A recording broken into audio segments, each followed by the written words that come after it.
Volume 3, Chapter 104, Mystery Part 1. You look like you have a headache. Of course I do. The returning Barbossa pressed his forehead with a troubled expression. They refuse to accept my explanations. The nobles are also launching political attacks, calling me a butcher. It's chaos. Well, that's to be expected. It was anticipated. Even borrowing the name of the Tower Master wouldn't make them readily relinquish power. It wouldn't be easy for them to accept that their royal castle had been replaced by the anomaly of the Forbidden Lands. But in time, they would come to understand. They would realize that the anomaly of the Forbidden Lands was emerging into the outside world. They were just the first victims. The Tower Master spoke. How is that child, the last remaining bloodline of the Ludian kingdom and one of the only two anomalies? Eline Malvixai, she was the only one who could stabilize the chaotic Ludian kingdom. Ultimately, Eline's will was crucial. If she decided to forget everything and run away, things would become considerably troublesome. Barbossa responded. She's doing better than I expected. She remains calm and rejects the nobles' attempts to cajole her. I thought she was just a child, but she has quite the resolve. She must have found something to hold on to amidst all the turmoil. The Tower Master had a suspicion about who that support might be. The Barbarian of the White Snowfield. That existence was likely preventing Eline's mind from collapsing. It's quite a peculiar relationship, don't you think? What do you mean, the relationship between anomalies? The anomaly of the White Snowfield dealt with the anomaly of the Nothing Forest, and then helped an anomaly live as a human. You're talking about the Barbarian. It seems that the anomalies of the Forbidden Lands are independent entities. I suppose that's somewhat fortunate. That Barbarian, Barbossa asked with a confused look, how strong is he? When Barbossa first moved to the Ludian castle, he assumed the scene of destruction was the work of the Tower Master. It was such a powerful and immense destruction that it exceeded the bounds of comprehension, and Barbossa knew that only those in the ranks of heroes could accomplish such a feat. Who knows? The Tower Master muttered in an ambiguous tone. How strong could he be? Even you don't know. I'm not certain. In terms of pure strength, he was definitely in the hero class, but it couldn't be said with certainty. The reason was simple. Kettle had ultimately not mastered the mystery. The mystery wasn't just about strength. It was a miracle. Those who could handle it to the extreme could impose their perceptions onto the world. Based on the information Nano showed this time, it wouldn't have been difficult for the Tower Master to annihilate him either. Nano had never mastered the mystery. Whether it was because it was more efficient to use physical force or due to some restriction was unknown, but his limits were clear. Those who couldn't handle the mystery couldn't win against those who could. That was a truth. In fact, Nano couldn't even scratch the barrier he set up. In that sense, Kettle couldn't be considered in the hero class. But that Barbarian hasn't shown all his strength either. Kettle was unscathed after dealing with Nano. Although he had the limitation of not mastering the mystery, his sheer power was extraordinary. The only clear thing was his strength, at least at the top of the superhuman level, perhaps even beyond that. The realm of heroes is a separate tier, so I can't be sure. Barbossa let out a breath. A warrior of that caliber exists in the Denayan kingdom. Should I be pleased or frightened? Barbossa chuckled. Still, he seems favorable to humanity, so that's good, right? The Tower Master responded ambiguously again. Indeed, the Barbarian's presence is beneficial to us. But it also brings up a possibility. What possibility? The anomaly of the Forbidden Lands is emerging. The anomaly of the Nothing Forest emerged and devoured the Ludian castle. It's not just the Nothing Forest. The Barbarian of the White Snowfield has also emerged. What do you think that means? Barbossa's face turned pale after a moment of thought. The monsters of the White Snowfield could also emerge. Long ago, there was an emperor who ruled the world. The strongest emperor who trampled on numerous sacred sites of the gods and took control of the entire continent. The emperor entered the White Snowfield to conquer it. He was not alone. He was accompanied by several heroes, 100 top-tier superhumans, and countless followers of the gods. With most of the forces that had trampled the continent, he entered the White Snowfield. And a few years later, the emperor returned alone and said, "There are monsters in the White Snowfield. A white snake that devours icebergs, a white bear that causes earthquakes, a vile rat that pollutes the seas. Those legendary monsters could reveal themselves to this world. That Barbarian is undoubtedly powerful, but it's uncertain whether he can handle the legendary monsters on his own. The balance could be disrupted." The Emperor spoke of the Barbarian as the most dangerous among the White Snowfield beings, but it was likely referring to the collective rather than the individual. However, the gray Barbarian that came out was Kettle alone. More importantly, it was unknown whether the other Barbarians would be friendly towards humanity. Barbossa swallowed hard, struggling even to imagine it. The Tower Master spoke in a soothing tone. There probably aren't many monsters of that level. The fact that they haven't appeared yet means they either have no intention of coming out or there are some restrictions. But even the Tower Master's thoughts were speculative. The interior of the White Snowfield was still an unknown territory. It's a terrifying prospect. Is this why the Empire has been investing so much in the Forbidden Lands? I wonder what the Emperor is thinking. I'd like to crack open his skull and look at his brain. The immense insult made Barbossa flinch, forgetting the situation momentarily. Even without the Emperor present, few could speak of him this way except the Tower Master. Does His Majesty still behave like that? Always, if this news gets out, he'll likely act immediately. It's best to block any information about the Barbarian. The Empire knowing about him won't do us any good. He was the Tower Master. He had that much power, Barbossa nodded. The conversation wrapped up and the Tower Master waved his hand in the air. Are you leaving? This isn't the only place with problems. I need to deal with the missing guy too. Busy life, you know. Should he had asked about that guy, the Tower Master muttered softly. The world is twisting, the anomaly coming out is just a prelude, and to be frank, the Forbidden Lands itself is not the immediate problem. The Forbidden Lands consisted of independent locations. They didn't move in coordination. While they were a threat, it was only a possibility until they actually moved. It was something to prepare for, not respond to immediately. There were other entities that needed immediate attention. The clear enemies of the world, those who intended to destroy the world with malice. They had once driven most of life to extinction. They burned and corrupted 9/10 of the world. The movements of the demons are noticeably increasing. The same goes for the dark wizards. Researching the changes in the world, I found the old records to be accurate. The Tower Master said. Barbossa's eyes widened. The Demon King will appear, Barbossa. While they were having a serious discussion, Kettle was looking into the air deep in thought. Why is this appearing? Quest 786 completed. Rewards will be distributed. The quest window, which hadn't appeared since the White Snowfield, had appeared twice already. Does it appear only for things related to the Forbidden Lands? The first time it appeared was when he was escorting Aline to the Denayan Kingdom. The second time was when he was preparing to deal with the Denayan Kingdom and the anomaly. Both were related to Nano, and Nano was an anomaly of the Forbidden Lands. The White Snowfield, if you think about it, was also part of the Forbidden Lands. Since Kettle didn't know about the quest window, he could only speculate. I don't know, Kettle shook his head. It wasn't immediately important. Even if he cared, it wasn't something he could figure out. What mattered was what he could do and what he could enjoy. I should enjoy some fantasy again. Nano was ultimately an anomaly of the Forbidden Lands. It wasn't the fantasy he knew. While it was interesting in its own way, it wasn't that much fun. Kettle smiled and knocked on the door. What? You're back already? The door opened and Arkami spoke with a surprised expression. I thought it would take longer since you were called to the castle. It wasn't something that would take long. Really? Well, come in. Kettle entered the room.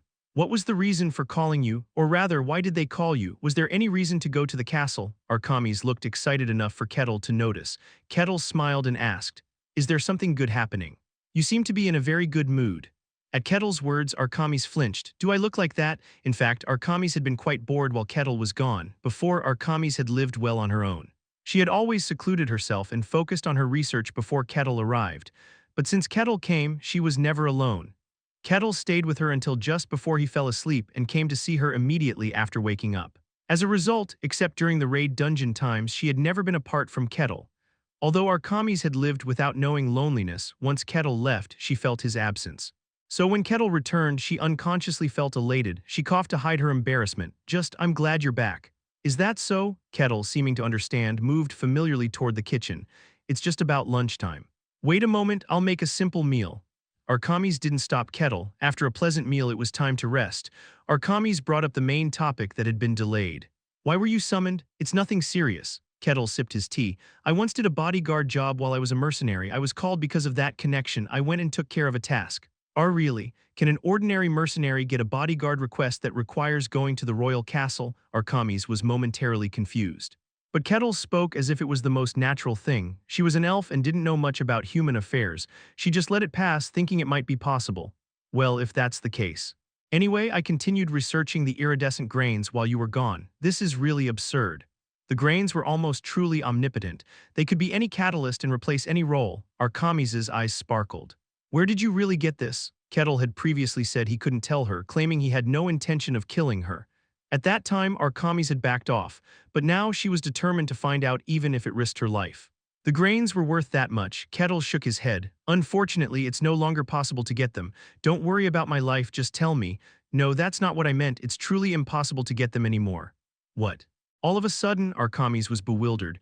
It had only been a few days since then and now they were unobtainable. As she was perplexed, Kettle pulled out a bag. Instead, I brought this. Thud, the table shook under the weight. It was twice the size of a human torso. When Arkamis opened it and checked inside, her eyes widened. You this. With this much, it should be enough for me to grasp the mystery, right? Kettle said with a big smile. Chapter 105, Mystery, Part 2, Wait a second. Arkami stammered, her golden eyes flickering back and forth. With trembling hands, she reached into her pocket, gently grasping the contents inside.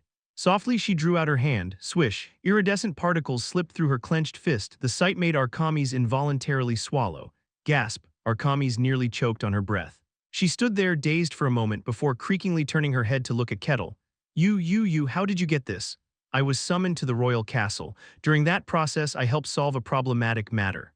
That's when I obtained this. What do you mean? It was related to the iridescent particles. Even if I wanted to explain, it's difficult to do so. Is it classified? That. I'm not sure, but it's awkward to talk about. The Tower Master had mentioned that the kingdom would reveal the matter of the Ludian kingdom's anomaly to the world. That meant they would be the ones to disclose the information. There was no need for Kettle to speak first. Really? Arkamis pondered alone. Did he clear a dungeon to help the kingdom? She had heard similar stories from Milna. Sometimes, when a dungeon was particularly unusual or contained extremely valuable materials, the kingdom would secretly hire skilled and discreet mercenaries to clear it. Kettle had solved a request significant enough to be summoned to the royal castle. That meant he had earned a certain level of trust. He must be quite skilled as a mercenary. Kettle didn't know about the mystery. But mercenary skills weren't just about strength. Dungeon clearing required a variety of techniques to be evaluated. Kettle seemed to have the skills to clear and solve dungeons. In fact, while learning alchemy, he came up with ideas she never expected. Kettle had helped the royal castle clear a dungeon. The iridescent particles were the reward for that. It explained why Kettle hadn't told her the location of the dungeon. Although she was undoubtedly skilled, she was still an elf and thus an outsider. The kingdom couldn't fully trust her. Arkamis came to a conclusion. It must have been a very difficult dungeon to get such valuable particles as a reward. Kettle was momentarily puzzled by her words. He hadn't cleared a dungeon, but he didn't bother correcting her. Arkamis kept marveling at the contents of the pouch. Wow, Arkamis's eyes sparkled. There were enough particles to be worth more than any gold or treasure. Kettle asked expectantly, is this enough? Enough, of course, Arkamis nodded. Her eyes gleamed as she fondled the particles. With this much, I can eliminate most variables through experimentation. I'll start making it right away. That's good to hear. Kettle smiled with satisfaction. From then on, Arkamis devoted herself entirely to studying the particles, barely eating. She analyzed their structure and how to handle them to create the mystery. She even stopped eating Kettle's cooking, which she loved so much. How about taking a break? But you look extremely tired. It must be hard to concentrate properly like this. That's true. Arkamis lay down on the sofa, her body swaying. Kettle asked, it seems you've made some progress. Somewhat, Arkamis spoke with her eyes closed. It's a truly fascinating catalyst. The more I research, the more new properties keep appearing. It was hard to believe such a thing could be found in a dungeon. What was it, a dungeon from a labyrinth? She joked. Of course it was a jest. The labyrinth was a mysterious place inaccessible to outsiders. She meant that the materials were that extraordinary. Kettle smiled oddly. Still, I'm starting to get a grasp on it. The analysis will be done soon. Oh, Kettle's eyes lit up. The special power of fantasy, the mystery, was within his reach. He felt a sense of reality that he would soon obtain it. So what will you do with the mystery once you have it? I'm still thinking. He wanted to learn both swordsmanship and magic. Although the Tower Master said trying to master both would make him mediocre at both, it was hard for him to give up. But he had priorities. Kettle replied, first I want to learn magic. So far, the techniques of the swordmasters he had encountered weren't that appealing. Kane's techniques could be mimicked with his bare hands, and Maximus was just fast. In contrast, magic was special. It could control nature and create barriers that obscured entire castles. Naturally, he was drawn to magic. Arkamis, looking startled, sat up. You want to learn magic? Yes, I see. Arkamis was visibly flustered. What's the matter? It's nothing. Arkamis shook her head. So he's not solely focusing on alchemy. Well, I suppose I can't say anything about that. They weren't in a serious mentor-student relationship. Arkamis was teaching him out of boredom. She couldn't interfere with what Kettle chose to learn. Kettle didn't have a reason to be overly committed to alchemy. He started learning it because he didn't know the mystery. Still, she couldn't help but think. He could have said he would take alchemy more seriously. Arkamis grumbled internally but didn't say it out loud. It would make her seem petty, yet her dissatisfaction was written all over her face. Kettle chuckled. That doesn't mean I'm abandoning alchemy. Magic and alchemy are related, so I can do both. You'll still be my teacher. What are you talking about? I wasn't thinking anything like that. Arkamis shook her head vigorously. She cleared her throat and asked, if you're learning magic, you'll be going to the Magic Tower. The Magic Tower, he had heard a lot about it. The place managed by the Tower Master where most of the world's magic schools gathered. Have you been there? I went when I first started learning alchemy. That must be about 100 years ago.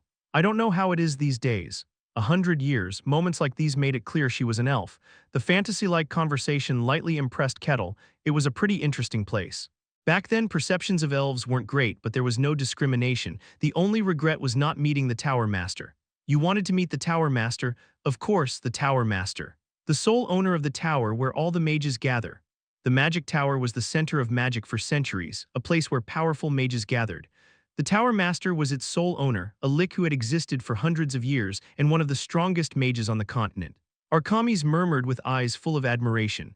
I'd love to meet the Tower Master, the living history of the Magic Tower. They must know so much and have such a dignified presence. That doesn't quite match my impression. To Kettle, the Tower Master seemed like an ordinary old person. But he didn't say that, not wanting to shatter her dreams. Instead, Kettle asked what he was curious about. If the Tower Master is one of the strongest mages, are there others at a similar level? Overall, the Tower Master is considered the best, but there are 2 others of comparable strength. So there are 3 in total, heroes as they were called. Kettle was intrigued by them. What are heroes? The Tower Master said they could handle even nanos, which could replace everything. While Kettle could do that too, the Tower Master demonstrated more than just raw power. A barrier that encircled the entire castle, preventing anything from leaving. An influence so vast that it put the entire capital's population to sleep, and restoring the destruction he caused, returning the devastated land to its original state. It was a mystery beyond mere physical power. Arkamis looked uncertain how to explain. They're just beings that shake the world in the purest sense. Shake the world, heroes can materialize the mystery. They can impose their will on the world itself. It wasn't a metaphor. They could alter the laws of the world. They can exert such strong influence that it's beyond common understanding. For instance, one of the hero-class mages wanted to create their own city, a lawless and free city where no one could intervene. So the mage created a city, underground where sunlight never reaches, a paradise for criminals. The underground city Magnarin, this was accomplished in just 1 month after the mage decided to do it. Is that even possible? Impossible, not at all. The Tower Master built the Magic Tower alone. Wow, Kettle was genuinely impressed. A city created single-handedly by one person, no less an underground city, a lawless, free city, a paradise for criminals. These words were brimming with fantasy. He felt a strong desire to visit Magnarin. They're beings beyond pure comprehension. From a simple strength perspective, there's one who single-handedly defeated a dragon. A dragon? Kettle's eyes lit up. He had not heard any news about dragons so far and had begun to wonder if they existed here. Dragons, one of the most iconic fantasy creatures, and a hero who could defeat one alone. These were beings considered the strongest in the world. Of course, I've heard they have limitations, but even so, they're beyond common sense. Even the Empire wouldn't dare to recklessly provoke them. That's what a hero is. Fascinating. It was truly intriguing. He also felt a bit regretful. He should have talked more with the Tower Master instead of letting them go so easily. Oh, that reminds me, Arkamis suddenly remembered something. I heard there's a hero who entered the White Snowfield. Kettle's face twisted into a peculiar expression. Why would anyone go there? Who knows? Maybe to prove their strength. They went in 3 months ago and there's been no word since. 3 months ago, after he had left the Snowfield. The kingdom with the hero kept it tightly under wraps and it's only recently come to light. A hero was an irreplaceable treasure for a nation. Their mere presence provided significant diplomatic advantages with other countries. Naturally, a kingdom with a missing hero would try to keep that information hidden, but secrets have a way of getting out. The rumor probably started spreading around the time you went to the royal capital. Quite an odd person. Right? Kettle genuinely couldn't understand it. Wanting to enter such a bizarre place was incomprehensible to him. Their conversation led to another curiosity. Are there any elves who are called heroes? There is one, an elf who made a contract with the Spirit King. The Spirit King. Kettle's eyes sparkled again. The mention of such captivating figures made his heart race, but it's just the power of spirits. Arkamis looked displeased. Gaining power through a contract with a spirit isn't the same as obtaining power on your own right. I don't find it meaningful, that's why we fought a lot. That's why you left your village, an elf living alone in a human kingdom away from their tribe. Even Kettle, who didn't know much about fantasy, found it unusual. Arkamis dodged the question. Well, that's part of it. Elven villages are boring. Arkamis lay down on the sofa again. I prefer the outside world. It's more stimulating and there's more to learn. I'm not a typical elf. She then looked at Kettle. Do you think I'm strange? Not really, you seem like a normal elf to me. An elf who left a boring village to travel outside. That too was a classic fantasy trope. Kettle thought nothing more of it. Arkamis smiled, pleased with his response. A week later, Arkamis completed her analysis of the rainbow-colored grains. Everything was ready for them to understand the mystery. Chapter 106. Mystery Part 3. It's finished. Arkamis spoke with a tired face. Her eyes were hollow, but they shone more brightly than ever. Ooh, Kettle reacted with excitement. You've worked hard. I gained a lot too. The grain of omnipotence, almost akin to the philosopher's stone. Understanding its peculiarities and limits had greatly aided her alchemy. It provided a stepping stone to a higher level. This is what remains. Arkamis took out a pouch to show them. The pouch, once filled with iridescent grains, was noticeably depleted, quite a bit less. The iridescent grains had originally been twice the size of a human torso. Arkamis had said that the amount needed was about the size of one human torso, but the remaining quantity was less than a quarter of that. Arkamis explained defensively. No, I tried to stick to that, but as I researched more, new properties kept emerging. To ensure stability, it couldn't be helped. I didn't siphon off any really. I'm not suspecting you of that. I trust you, really? Arkamis scratched her cheek with an embarrassed look. Kettle asked with a nervous face. So what do we do now? It's simple, Arkamis began explaining. We'll use these grains to create a magic circle. Then, using a catalyst, we'll link it to the magic circle and alter the properties of the grains. Arkamis showed a tiny catalyst, no larger than a fingernail. Despite its size, it was worth several times its weight in gold. Its rarity had made it extremely difficult for Malna to acquire, and as the altered properties imbue themselves within your body, it will pave the way to mystery. The details are too complex to explain, but that's the general plan. I see. It will feel quite peculiar as the path to mystery forms within your body. Understood, Kettle nodded. Arkamis took a deep breath before speaking again. Then let's begin the preparations right away. Arkamis started creating the magic circle using the grains. The alchemy was so intricate that Kettle, in his current state, couldn't understand or analyze it. As he watched in a daze, Arkamis spoke up. Once the alchemy is properly completed, the grains won't be needed anymore, so Kettle— I know, Kettle replied calmly. You can use the leftovers as you wish. Really? That was our agreement from the start, wasn't it? But the grains were extremely special and valuable, even in the small remaining amount. It was almost impossible to put a price on them, but Kettle spoke as if it were the most natural thing. I made a promise to you, the promise to give Arkamis the remaining grains. A promise must be kept. If the alchemy is successfully completed, all the remaining grains will be yours, Arkamis. Arkamis stopped in her tracks. She looked at Kettle with a face full of genuine emotion. Alchemy required many materials and funds. Naturally, it was difficult for her to manage alone, and she had to find a sponsor or enter into contracts. But she was, after all, an elf. To humans, she was merely a stranger.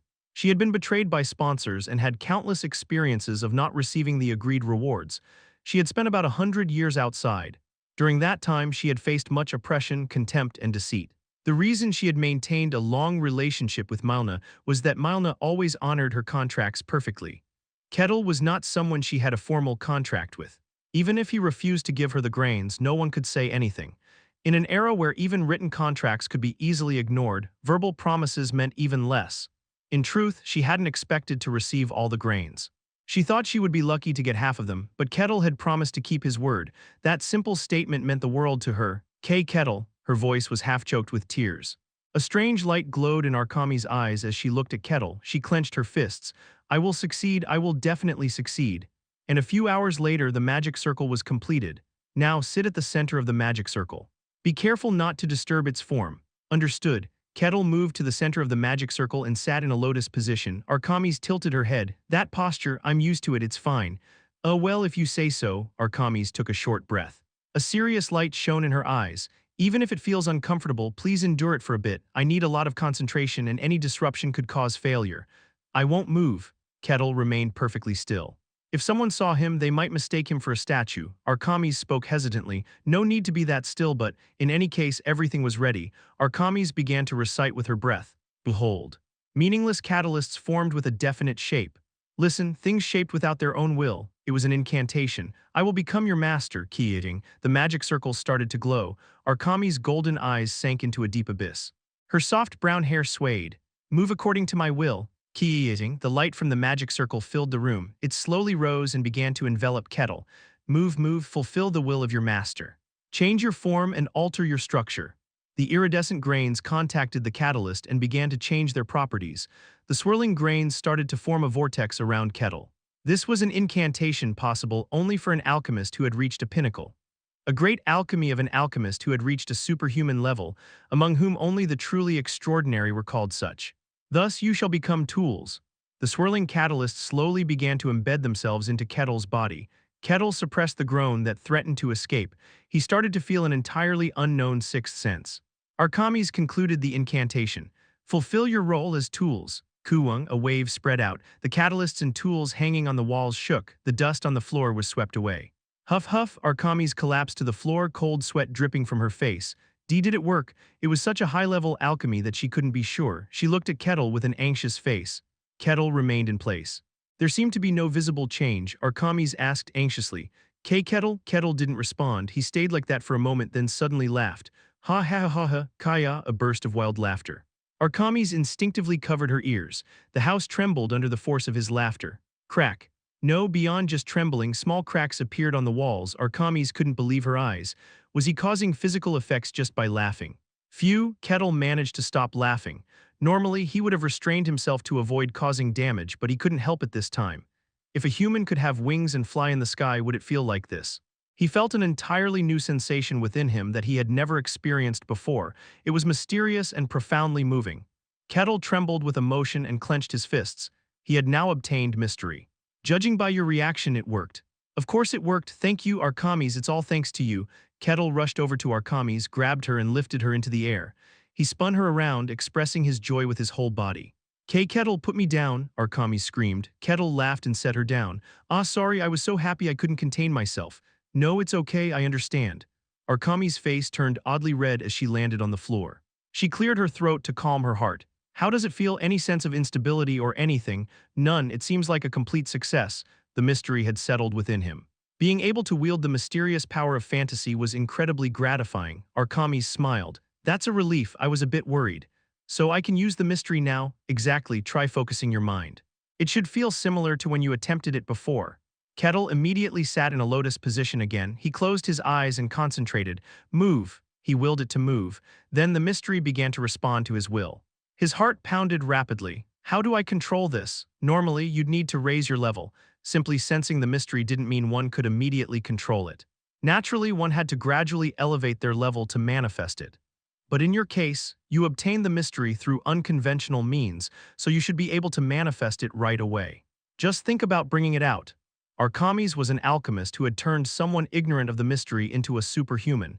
Given Kettle's current state, he should be able to manifest the mystery immediately. Considering the materials invested, this was to be expected. "I see." Kettle immediately put it into practice. He focused his mind and tried to draw out the mystery. But Kettle realized something was off. The mystery, which had been slowly rising, failed to emerge and dissipated. It was the same no matter how many times he tried. "Archimedes, something's wrong." "What is it?" Kettle explained the anomaly with the mystery. Hearing this, Archimedes frowned.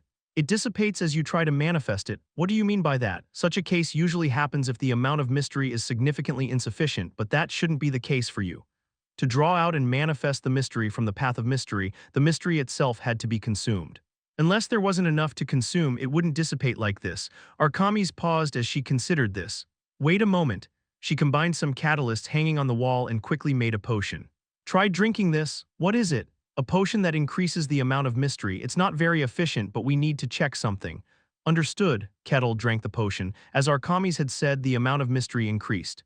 However, it was just a tiny amount, like a grain of millet. Without his heightened senses, he wouldn't have noticed. When he explained this, Archimedes frowned. "I think I understand. What's the problem?" "It's not so much a problem as it is the sheer capacity of your body." Kettle's body was unique. It was difficult to find the path of mystery through ordinary means. That's why they used the iridescent grains to barely create the path of mystery, and this uniqueness persisted even after discovering the mystery. It seems that with the amount of mystery you have now, you can't use it within your body. It was a simple issue. The vessel that was Kettle's body was too large. To handle the mystery in such a vast vessel, a very large amount of mystery was required. It was purely a matter of quantity, but the amount of mystery you have now isn't small. Even conservatively, it was at a first-rate level. Despite having that much mystery, he couldn't even achieve a simple manifestation. What kind of body is this? It was beyond comprehension, so it's just a matter of the amount of mystery. Yes, since you can at least attempt to manifest it, that part seems fine. That simplified things. He just needed to increase the amount of mystery. Kettle asked, how do I increase the amount? By training or consuming things filled with mystery, one of the two. The problem is, given your body, ordinary methods probably won't work. Arkamis joked, want to eat a dragon heart, that might work instantly. Of course, it was a joke. Dragons were closer to natural disasters than living creatures. Even heroes couldn't easily handle such monsters. There was no way he could obtain their hearts. A dragon heart, huh? But Kettle muttered seriously. If that would work, then that's what I need. Chapter 107, Mystery Part 4. Why do you look so serious? I was joking. It's impossible to get something like a dragon heart right. The last sighting of a dragon was over a decade ago. It was rumored to have made its lair somewhere in the mountains, but no one knew the exact location. But you're saying it's possible. Well, yes, but that's enough, Kettle grinned. Although it was unfortunate that it couldn't be used immediately, the fact that they had obtained the mystery remained unchanged. Gradually, they could increase the amount of mystery they had. We know the method now. If something like a dragon heart existed, it was possible. A dragon heart. What a stirring phrase. As Kettle's expression reflected this thought, Arkamis' face grew uneasy. He did take it as a joke, right? In any case, thank you again, Arkamis, I truly appreciate it. Kettle expressed his gratitude sincerely and Arkamis waved it off awkwardly. No, thank you. It was quite an experience. The alchemy had been completed without any major issues. Whether it was due to the release of tension or fatigue, Arkamis momentarily swayed. Oh, you must be tired. For the past few days, Arkamis had forsaken food and sleep to focus solely on alchemy. The exhaustion seemed to hit all at once as Arkamis staggered up the stairs. I need to rest a bit, Kettle. Let's talk again tomorrow. All right, see you tomorrow. Kettle left satisfied and Arkamis went to catch up on much-needed sleep. That night, it was a dark, cloudy night with the moonlight completely obscured, making it impossible to see even an inch ahead. People had returned home early to prepare dinner and go to bed. A very peaceful everyday life. And a bit away from that routine, on the path leading to the capital, space was torn apart. Crack. From the ripped space, something filthy began to ooze out. Darker and dirtier shadows started to emerge, hidden by the night. You're here. The next day, Arkamis greeted Kettle energetically. The rest seemed to have done wonders for her as she looked refreshed. You look well. Thanks to you, nothing went wrong while I was away, right? There were no issues. It has settled within me stably. That's a relief. Usually things like this tend to show problems after some time. I should have checked by your side, but I was too tired to think straight. Arkamis roughly confirmed how things had been since then and found no problems at all. It seems to have worked perfectly. Thank you once again. Kettle beamed. Arkamis had done a lot for him. He had learned alchemy and awakened to the mystery. According to Milna, Arkamis was the only one in this world capable of such a feat. Even if she wasn't the only one, it didn't change the fact that it was a rare and incredible skill. Who would share such a remarkable technique with a barbarian seeing it for the first time? Without her, Kettle might not have gained the mystery for a long time.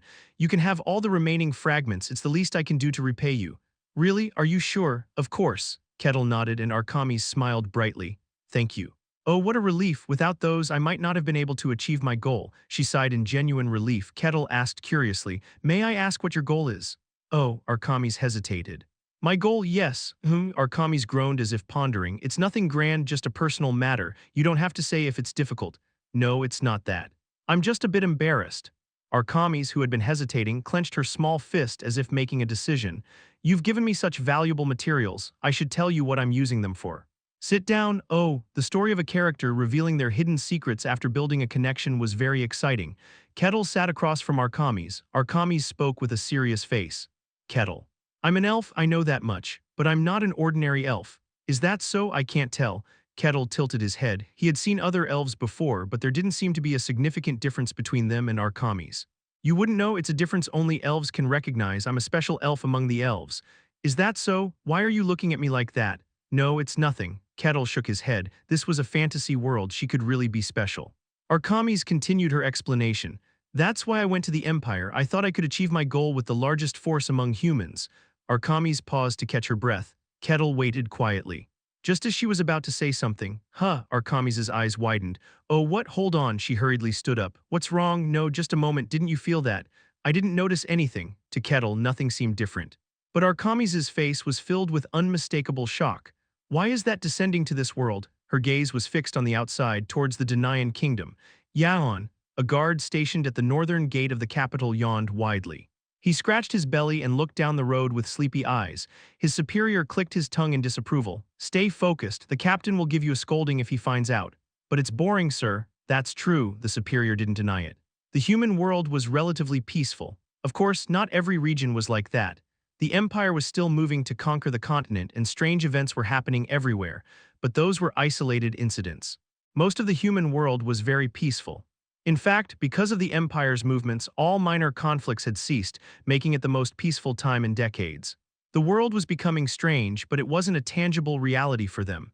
The Denaian kingdom was no different. The world's chaos was nothing more than a topic for bar conversations. The guard blinked his sleepy eyes. I wish someone would come. As if answering his wish, someone was approaching from afar. There's a visitor. Yes, sir, the guard straightened up. As the person approached, the guard's eyes widened. The reason was simple. The person's face was incredibly beautiful. Though her attire was plain, her beauty was undeniable. She looked like she could be a princess from somewhere. Their bodies tensed up unconsciously. They straightened their posture and tried to look as dignified as possible. The woman smiled. Oh my, you must be the guards. What brings you here? The guard spoke in a fawning voice. The face of the guard next to him twisted momentarily. It's just that, the woman waved her delicate finger. This is the Denaian kingdom, right? Yes, that's correct. Phew, I came to the right place. I was a bit worried. Are you a traveler? Yes, you could say that. The woman smiled. The guard's face turned blank for a moment at that smile. Such a beautiful woman appearing suddenly without any escort was clearly unusual, but they didn't realize it. As if mesmerized by a succubus, they were captivated by the woman. Then, guards, I have a favor to ask. Please go ahead, the guard spoke enthusiastically. He was ready to grant whatever she asked. Even if she demanded half his wealth, he would comply. The woman lazily extended her finger. It touched the guard's head. Even though it was obviously strange, the guard smiled broadly, delighted by her touch. And that was his final expression. Please die, crack. His head was crushed. The guard's body fell. The remaining guard's face hardened. Huh, the woman extended her finger and tapped the guard's chest. Crunch, his armor crumpled. The guard spat blood and collapsed. The woman smiled in satisfaction above the two gruesome corpses. Ah, this feeling so satisfying. Stretching, she looked at the enormous gate before her. Oh. I should have asked them to open the gate before killing them. Well, it didn't matter. Muttering softly to herself, she walked slowly forward. As she approached the gate, her appearance began to melt away. She shed her false form, revealing her true self to the world. Violet ram's horns, white pupils, bronzed skin as if burned by the sun. The demon smirked as she placed her hand on the gate. With a thunderous noise, the gate shattered. They've come, the priest who had been praying in the royal palace screamed. An evil presence has descended, Barbossa frowned. It's really happening. The revelation of the earth goddess, prepare for evil. Though it was an imperfect revelation that did not specify when or where the evil would appear, it was still a divine message. Naturally, Barbossa had been preparing for this. He shouted with a serious expression. We're at the border, and not the border. The priest, pale as a sheet, replied, It's in the capital, right here. What? Barbossa's eyes widened. Impossible, there was no sign of a descent. The descent of evil was not something that happened easily. There were always signs, significant waves of power. It was impossible for the priests to miss it happening so close. They had naturally assumed it would appear outside the borders and had positioned all their forces there. And now it appeared in the capital, but I understand, Barbossa gritted his teeth. What was done, the important thing now was to prepare for it. What level of demon is it? The only fortunate point was that since it had appeared without any signs, it shouldn't be a very powerful demon. The priests and knights remaining in the capital should be sufficient to handle it, but the priest's next words made Barbossa's face turn as pale as the priest's. It's a demon with a name. What? A demon with a name. But before Barbossa could compose himself, the priest spoke even more terrifying words. Barbossa wished this were all just a bad dream. And it's not just one, there are two. Two named demons have descended. Chapter 108, The Invasion of Evil, Part 1. Ah, the soldiers screamed as they charged forward, but it wasn't a cheer to boost their morale nor a cry of resolve. It was a cowardly scream full of fear. In front of them the demon smiled, holding a hammer. Crash, the soldiers' weapons and armor were crushed. Blood sprayed everywhere as they vomited blood. Lives were snuffed out effortlessly by the demon's light movements. Standing amidst the horrifying scene, the demon shivered with delight. Good, very good, this is what I wanted. The soldiers, faces full of terror, stepped back. The demon grinned and lunged at them. It was the moment they were about to face death. Stop, demon, a knight rushed in at high speed. The demon pulled back the hammer it was about to swing, using it to protect its body. The sound of metal clashing echoed. The eyes of the soldiers who had braced for death lit up with hope. Ooh, Sir Garura, the knight called Garura gripped his sword tightly and shouted, Everyone fall back. From here on, I will handle this. Yes, sir, the soldiers hurriedly retreated. Ashishire watched them leisurely as if observing a playful spectacle. Are you risking your life for them? What a gallant man! Demon, Garura gritted his teeth. Between his blonde hair, his blue eyes gleamed. Your name? Ashishire, Garura's pupils dilated. The demon that recently descended. Oh my, you know, Ashishire laughed joyfully. Garura cursed inwardly. A demon with a name. Not all demons were strong. There were demons weak enough that even an ordinary woodcutter could defeat them. But strictly speaking, they weren't really demons. Fragments of evil and darkness. They were more accurately called monsters. In contrast, a demon with a name was a true demon in every sense. When they descended, they left significant scars on the world. Damn it. It was a being that the Swordmaster had to deal with personally. But Maximus was currently at the border. Even if word was sent and he returned, it would take time. I have to buy time, to give the Swordmaster time to return, to give the priests time to prepare. Garura steeled his resolve. Hup, aura surged around his sword. It was proof of reaching a splendid realm through countless training. Garura spoke with serious eyes. Demon, this is a city of humans. Evil beings like you cannot enter. His stance showed he wouldn't back down, making Ashishire smile broadly. Are you willing to sacrifice yourself, such a gallant man? Ashishire raised the hammer and lunged. The speed was incredibly fast, hard to follow with the eyes. In an instant he was right in front of Garura. I can see, and Garura responded, he was strong. As a child, he had overpowered his master just a year after learning swordsmanship. He grew stronger rapidly afterward. Even the Swordmaster was amazed by his talent. It was believed he would soon reach the level of a superhuman, the hope of the Denayan kingdom, a top-tier elite. That was Garura. Garura swung his sword, the sword and the hammer collided. What? At that moment Garura felt something strange. He couldn't hold out. His sword was crushed as if it meant nothing. Garura, panicking, drew out more aura. Brilliant light emanated, but it was meaningless. The hammer crushed him like a mountain. W8, weren't you ready to sacrifice yourself? Let me grant you a glorious death. Ashishire mocked, applying more force. Crunch. That was the end of Denayan's hope. Ashishire wore a sadistic smile. Ah, good, so good. She laughed gleefully as she entered the city. Screams echoed from all directions. The sound of frantic footsteps reverberated. Ashishire, with a satisfied expression, walked slowly. She arrived at an empty square. The place, usually bustling with people and lined with street vendors, was now deserted. Instead, people surrounded her, centered around the square. They wore large, golden, gleaming robes, immaculately clean, uniform attire, servants of the divine. They were priests. Ashishire smiled. It seems you're ready. We give thanks for their sacrifice. One priest glared at Ashishire with calm eyes. Demon, we don't know how you appeared in this world, but this is as far as you go. You should not exist in this world. The priest stomped his foot. The other priests followed suit, raising their feet in unison. A rhythmic sound echoed. As priests who serve the earth goddess, we will banish you from this world. With those words, the priests opened their mouths. It was a hymn, a song of believers with sincere faith, a beautiful sound praising the divine, Wu Huang. The voices of the priests resonated together, creating a phenomenon. Golden light began to descend onto the empty square. It pressed down on Ashishire. Her body slowly began to be crushed. Demon, the priest's eyes widened. You should not exist here. Return to where you belong. In this world, divine power exerts absolute force against demons. Unable to withstand the great power of the divine, demons are banished. The priest firmly believed this. Haha, but Ashishire laughed. A mad laugh burst forth. Her laugh, filled with malice and dark energy, shook the world. The divine power pressing her down crackled and began to waver. With just a hymn, you think you can stop me? Her white pupils flickered dangerously. She was Ashishire, a named demon who single-handedly destroyed a kingdom centuries ago. Insufficient, crude, and pathetic. You cannot stop me, she stomped her foot roughly. Simultaneously, spikes of darkness shot out. Kagagagak, they pierced through and disrupted the divine power. In an instant, the bodies of the chanting priests were impaled. The pillar of divine power that oppressed her vanished. That's impossible, the priest was horrified. How could a demon withstand the power of the divine? The demon mocked him. With such a small amount of divinity, you should have at least recited holy scripture. Don't you think you're overestimating your god? Ashishire gathered her strength. Darkness condensed. Then it exploded.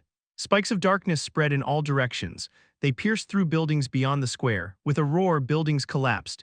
The capital of the Denayan kingdom, a city built up over nearly centuries, was collapsing at the hands of a single demon.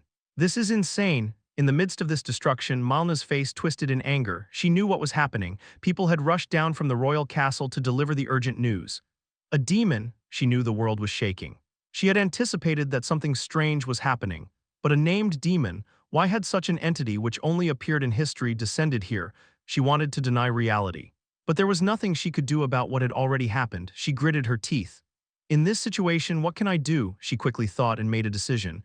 Evacuate, head to the nearby churches, or better yet, leave the capital. Do not get caught by the demon. They would be of no help in battle. The best they could hope for was not to be taken hostage by the demon, so the best course of action was to quickly leave this place. Milna was certainly exceptional. She found the correct answer amidst the chaos, but it was also her limit. What she had were funds and power and order within the human laws and regulations. Against beings beyond humanity, against those beyond the laws and order, there was nothing she could do. Against such demons, only pure force was effective, so she had to think. Where are Kettle and Archimus? Rumble, rumble. The capital was collapsing. Knights charged forward. All of them were from prestigious families recognized for their exceptional talents, but they fell and died like commoners. In an instant, the knights were annihilated. Ashishire swung her hammer. The impact brought down a building. It was a shop that had stood there for over 100 years. As she advanced, she suddenly paused. For the first time, her expression changed. She raised her hammer, taking a defensive stance. Kaang. The hammer collided with something. To an unknowing observer, it would have seemed like the sound came out of nowhere, such was the speed. Ashishire grinned. Rushed over, did you? You look quite exhausted. Demon. Maximus, the swordmaster of the Denaian kingdom, gritted his teeth. Drops of sweat trickled down his face. He had been patrolling the borders, preparing for a possible demon invasion. But then, news arrived of a demon's sudden descent upon the capital. He had rushed over, but it was too late. The capital was already half destroyed. Maximus looked at Ashishire with calm eyes. He noticed the purple horns on her head. Ashishire, the demon who descended recently. Oh my, you know me? I heard you were banished by the Inquisitor. At those words, Ashishire's smile turned curious. So you don't know about him either? How can a demon like you be here? It made no sense. It was strange enough that she had descended suddenly, but for a banished demon to return so quickly, it was incomprehensible. Ashishire grumbled, I'm actually late. I should have been rampaging much earlier, but my plans got disrupted by a strange guy. Well, I can start now anyway. Muttering, Ashishire took a deep breath, and then she shouted, Listen. Humans, it was a cry of evil. Your world is twisted. You are such weak beings that you can't even maintain your sanity without relying on a trivial god. Your god made you this way. Her voice spread throughout the capital. People hurriedly covered their ears, but Ashishire's voice penetrated directly into their minds. Foreign beings are spilling into your world will perish, it will collapse. But you need not worry, it was a declaration and prophecy of evil aimed at this world. We will return you to your original state, we will purge all the impure things of this world. Your rightful master will set foot on this tainted land. Behold, revere, and fear, Ashishire shouted grandly as if her voice was meant to spread across the entire continent. The Demon King will descend upon this world. Chapter 109, The Invasion of Evil, Part 2, Demon King. Maximus groaned. There wasn't much information about the Demon King. He was an ancient being, appearing only in old myths. But despite that, the name of the Demon King was firmly etched into people's minds. The Great War, when gods descended to the mortal realm to fight against demons. The one who killed countless gods in that war. The one who burned 9/10 of the world, the Lord of Hell, the King of all demons. The Demon King is descending to the mortal realm again. Maximus's eyes darkened. A terrifying thought. You should rejoice, it means the rightful ruler is returning to this land. For you filthy demons, maybe. Maximus drew his sword. Aura quickly circulated through his body. He didn't know why Ashishire had descended, but it was likely related to the Demon King's descent. In that case, his task was clear. Stop Ashishire. With determination in his eyes, Ashishire laughed and raised his hammer. Come at me. Before he even finished speaking, Maximus charged. In an instant, he moved behind Ashishire. His swordsmanship skill was enhancing his body, pushing his speed to the extreme. Ashishire couldn't completely keep up with Maximus's movements. Ashishire was impressed. Fast, but it doesn't matter. Kakakak, dark spikes erupted from Ashishire's body. Maximus quickly retreated. Then Ashishire lunged at Maximus, swinging his hammer violently. Maximus, trying to block the attack, felt a chill run down his spine. He quickly dodged. The hammer struck the ground. Boom, the earth shook, shattering and leaving a crater. Ashishire muttered regretfully, if you tried to block it, you'd be a pulp. Maximus narrowed his eyes. Strong, he was faster, but in pure strength he was outmatched. Ashishire's defense also made him difficult to deal with. Honestly, he wasn't in a favorable position at all, and this is a lower-ranked demon with a name. Ashishire was one of the weaker named demons, just a simple demon without a title. Yet even such a demon could fight on equal terms with a sword master like him. This is a demon, beings that once ravaged the world, but he wasn't alone. Maximus tightened his grip on his sword. There was another superhuman-level fighter here, Archimes, the elf alchemist. As far as he knew, she too had reached the realm of the superhuman. Ashishire was strong, but not overwhelmingly so. She hadn't even established a territory, so with one more superhuman-level fighter they could defeat him without much trouble. And there's the Barbarian who had easily defeated him. As much as he hated to admit it, that Barbarian could likely hold his own against a demon. His task was to hold out until then. As Maximus sorted his thoughts, Ashishire spoke. Waiting for the elf? What? Maximus froze momentarily. How did she know about the elf? Ashishire sneered at him. You responded to our descent because of a divine revelation. The earth goddess had foretold that evil would descend upon the kingdom of Danaan. Though the revelation was unclear, it had allowed them to prepare. It wasn't just this time. Whenever it concerned the descent of evil, the gods had given them warnings in advance. That's why they could respond to evil. But things have changed. Do you think only you get revelations? Ashishire grinned. I didn't come alone, another one descended to capture that elf, and he's stronger than me, you can't stop us. Damn it, Maximus swore, demons also had revelations. The world was truly becoming twisted.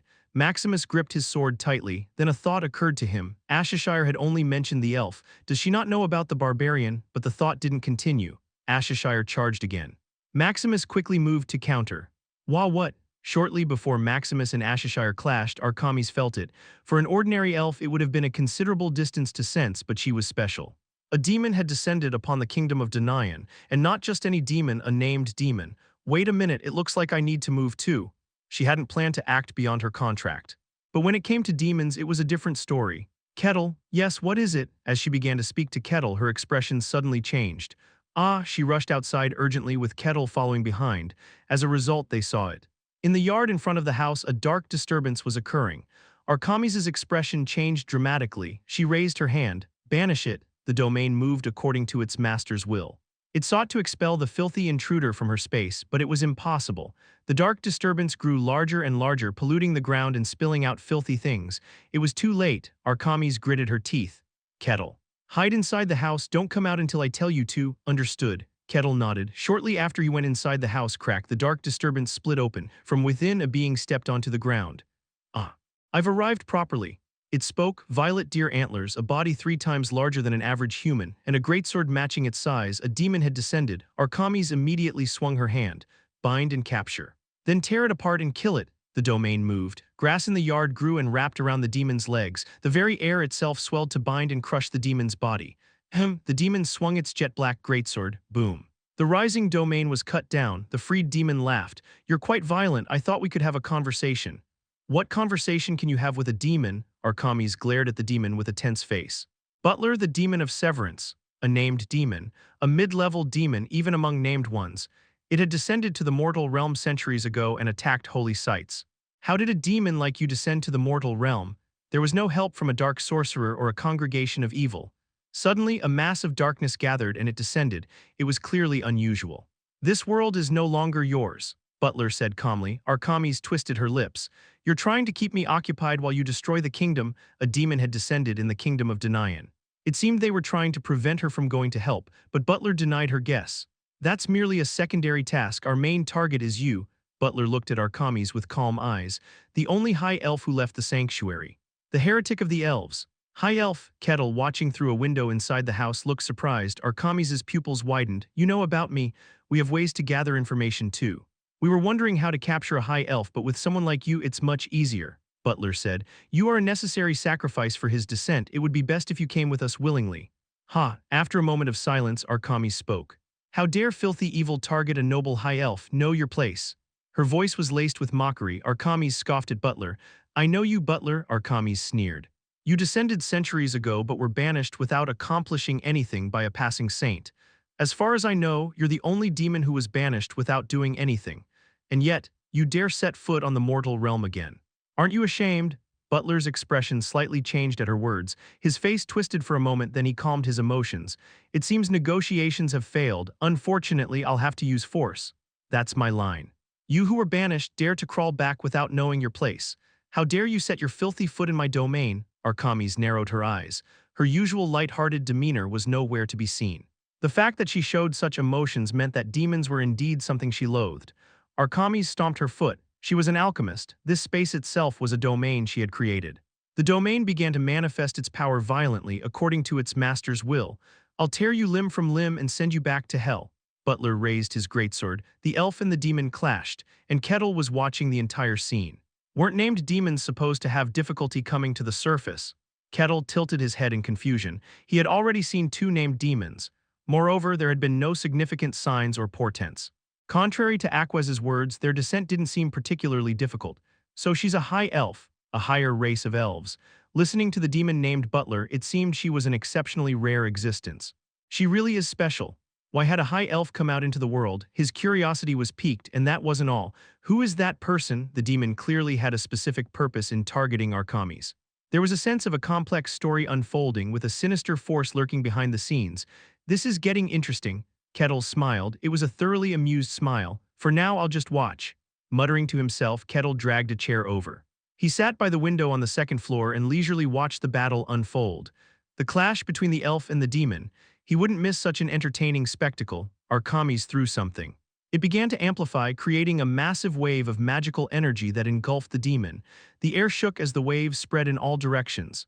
Impressive. The power our commies displayed was considerably strong. At a glance, it was far from ordinary. Kettle judged that she could even overwhelm Kane, the swordmaster of the Barcan territory, but the demon was not weak either. It blocked our commies' powerful attacks with relative ease. With just a swing of its greatsword, the force was severed and dissipated. Is there some special power in that greatsword? Kettle watched the battle with great interest. Rumble, the waves subsided. Butler swung his greatsword.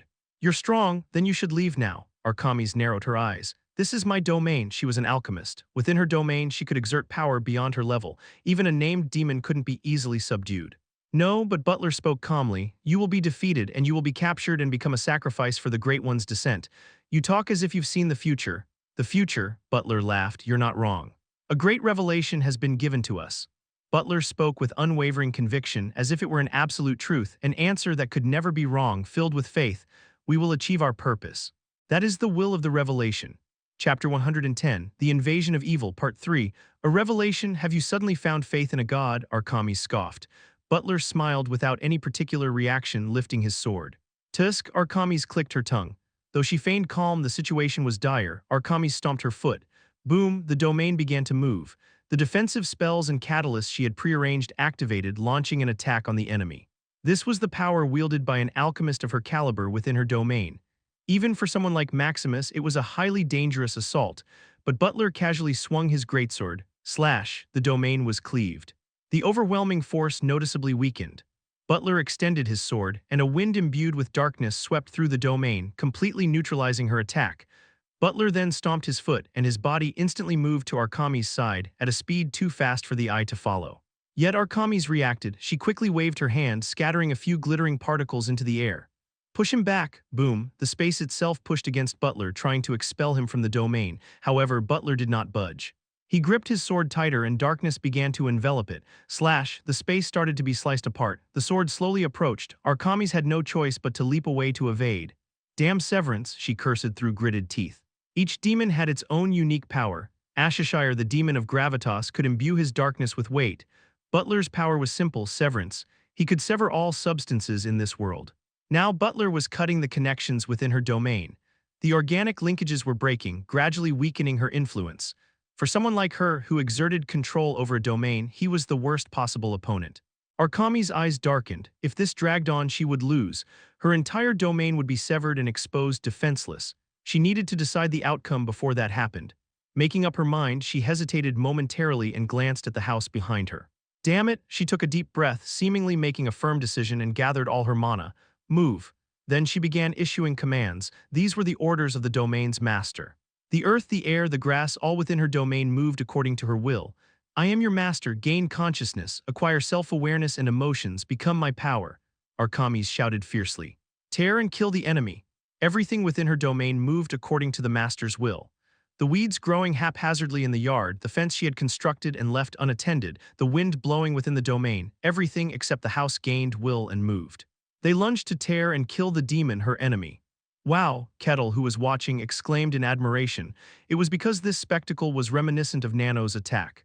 Whereas Nano had replaced everything within a range and then returned them to attack, Arkamis was imbuing everything within her domain with will to attack the enemy. One elf was mimicking the heterogeneity of the Forbidden Lands to a degree. This is the power of an alchemist at their peak. Kettle was impressed. Butler's expression turned serious, perhaps indicating that this attack would not be easily thwarted. Crunch. Butler drove his sword into the ground and murmured softly, "Sever." The power moved according to his command. Thousands of blades manifested in an instant, cutting down everything that approached. A storm of blades shredded the entire approaching domain. Arkami's mustered mana to its limits. She exerted all her strength to break through Butler's defense. Slash, not all the surging attacks could be severed. Butler's defense began to slowly give way. Hup! Butler gripped his greatsword and put all his strength into it. He swung it, and the blade of darkness condensed into a single point before bursting out.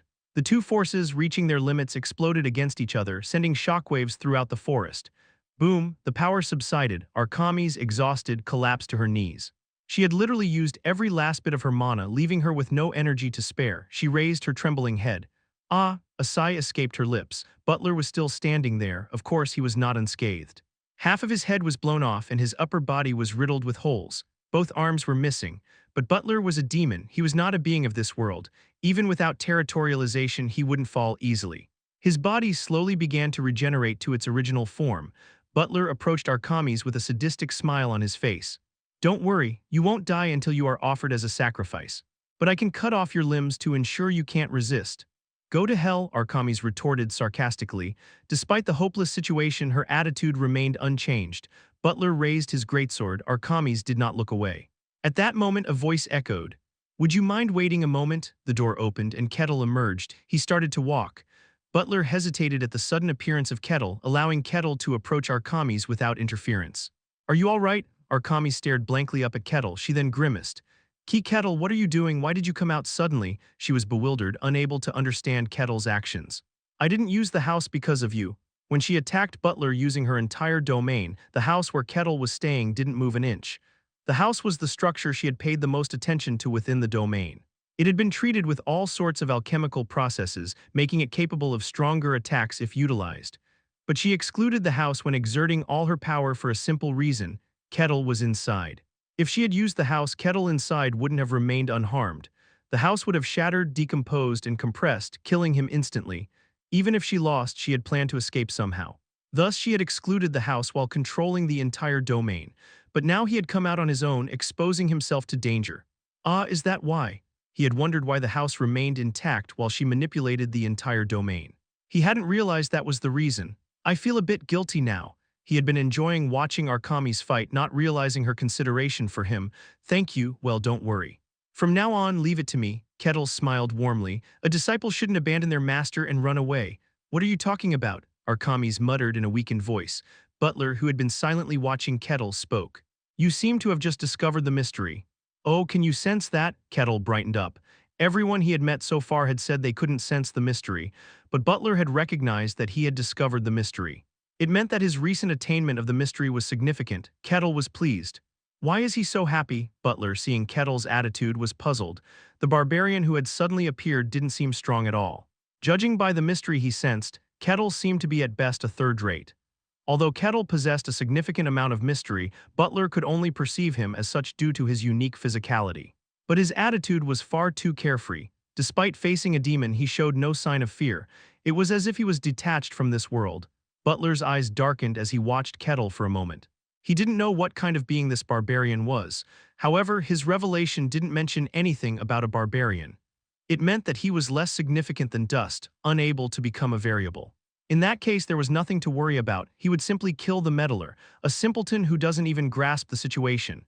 Butler raised his greatsword. Die. He swung the greatsword at a very fast speed. Unless one was a superhuman, it was impossible to respond.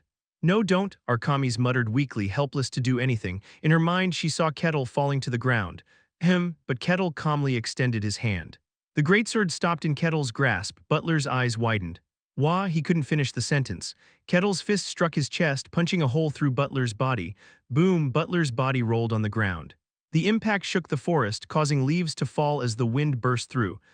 Kettle nodded, tougher than Ashishire. "What?" Arkami's gaped in astonishment. Wait a second, what did I just see?" The demon she couldn't defeat even with all her might was sent flying with a single punch from Kettle. What? She couldn't keep up with the sudden turn of events. At that moment, evil arose. Butler, having rapidly regained his original form, struck down at Kettle from above with his sword. Oops. Kettle easily dodged by turning his body to the side and moved his foot. Crack, Butler's upper and lower body separated. But it was meaningless as his body rapidly regenerated. Butler reached out to grab Kettle's neck, intending to snap it with all his strength, but then Butler's eyes wavered. His hand was brimming with enough power to crush even powerful defensive magic, but Kettle's neck remained unchanged. Kettle grabbed Butler's hand and crushed it. He then slammed Butler into the ground and swung his fist. Boom, boom, boom. The ground shook. Butler's body was pulverized into dust. Butler regenerated a short distance away. Kettle whistled. You really don't die, do you? Evil beings couldn't be killed unless one wielded mystic power. While Kettle had obtained mystic power, it seemed he couldn't utilize it. Butler was bewildered. He was being overwhelmed by a barbarian who couldn't even wield mystic power purely through brute strength.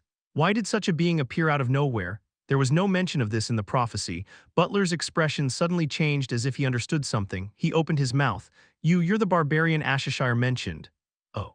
You know me? I heard about you directly from her. I thought it was nonsense, but to think it was true. A human who could defeat demons without wielding mystic power. He thought such a being couldn't exist, but here he was standing right before him. Butler let out a hollow laugh. You are indeed strong, unusual. Butler picked up his greatsword. But even so, you are just someone who can't wield mystic power. You cannot defeat me. Kettle had defeated Ashishire, but that was merely a matter of compatibility. Ashishire's power was pure physical strength. Even without knowledge of mystic power, it could be broken with greater physical strength. In contrast, Butler's power was severance. No matter how tough the steel, if it was a mere substance, he could sever anything. If one could wield mystic power, they could counter it, but without that, it was meaningless. Butler's greatsword was imbued with the power to sever all things. Step. Butler charged at Kettle. As the greatsword swung towards him, Kettle clenched his fist. Butler believed without a doubt that the fist would be split in two. The power of severance met an ordinary, powerless fist. Crack, the greatsword shattered. Kettle's fist slammed into Butler's face. Chapter 111, The Invasion of Evil, Part 4, Crunch, a headless body tumbled to the ground. The swiftly regenerating Butler was stunned. What is this? His expression was completely different from before, a look of unmistakable confusion. What did you do? He imbued his greatsword with the power of severance, a power that severs matter. That barbarian's body should have been chopped to pieces, but what broke was his greatsword. Even if you ask what I did, Kettle tilted his head in confusion. I just swung my fist. Butler reached into the air. Darkness gathered and the broken greatsword restored to its original form. Kettle watched the scene with interest. The greatsword can regenerate, so the greatsword itself is the power, he analyzed joyfully. Butler, with a twisted face, charged again. The power of severance enveloped the greatsword. Kettle reached out lightly. Snap. The greatsword was caught in Kettle's hand. Butler gathered more power. The sharp severance aimed to cut Kettle's hand. But it didn't happen. As if blocked by a wall, the power of severance was crushed. Kettle gripped the greatsword tighter. This time, instead of breaking it, he tried to snatch it away. Butler's face twisted in rage. How dare you try to take my weapon? If you don't like it, try and stop me. Kettle shattered Butler's hand. He forcibly seized the greatsword and swung it. Slash. Butler's upper body separated from his lower body. Kettle swung the greatsword. Can I use this too? As he said that, the greatsword exploded. Darkness ripped Kettle's body apart.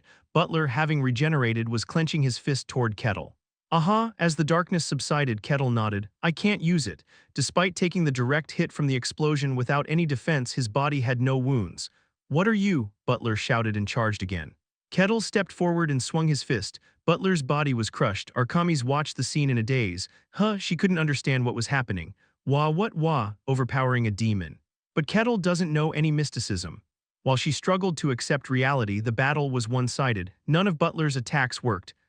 Kettle murmured as if he understood. It seems like you don't have any special abilities. You seem weaker than Ashishire. Hearing those words, Butler was dumbfounded. His power was the power of severance.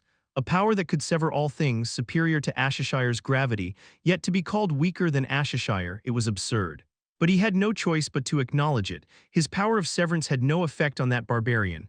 Am I under some kind of illusion spell? The thought crossed his mind. Butler let out a hollow laugh. He had no choice but to admit it. This barbarian was stronger and special. Butler's eyes darkened. Fine, I admit it. I won't hold back anymore. Darkness enveloped Butler's greatsword. Thick, filthy darkness condensed and condensed. The surrounding matter began to shatter and split. It was Butler's full strength. He poured everything out, leaving only the minimum amount of magic to stay on the ground. Sever everything. With calm words, Butler charged. The darkness condensed on the greatsword exploded. The power of severance surged like a storm, separating everything. Grass, air, wind, and earth were cut apart. It was the full power of a demon. Anything cut by that darkness couldn't be mended by ordinary means. Without a high priest's divine power, it would remain eternally severed, a great power that scars the very world. To that power, Kettle responded with only his body. Crunch, the exploding darkness shattered. It broke apart like glass. His body remained unchanged. In a space where all things were severed, he alone stood intact.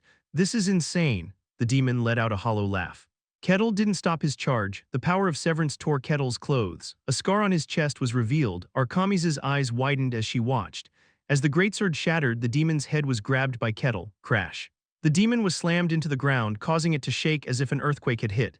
Kettle, having subdued the demon, spoke. Archamis, why yes, Archamis, who had been watching in a daze, quickly responded, startled. It seems difficult, but can you help? I have no way to banish this thing. What? After showing such power, he says he can't banish it. Archamis, confused, soon recalled that Kettle couldn't use mysticism. Oh, okay. Just a moment, Archamis hurriedly gathered her remaining energy. Mystical power began to swirl chaotically. While restrained, Butler spoke. Barbarian, your name is Kettle, right? You know it. I heard it from Ashishire. This is absurd.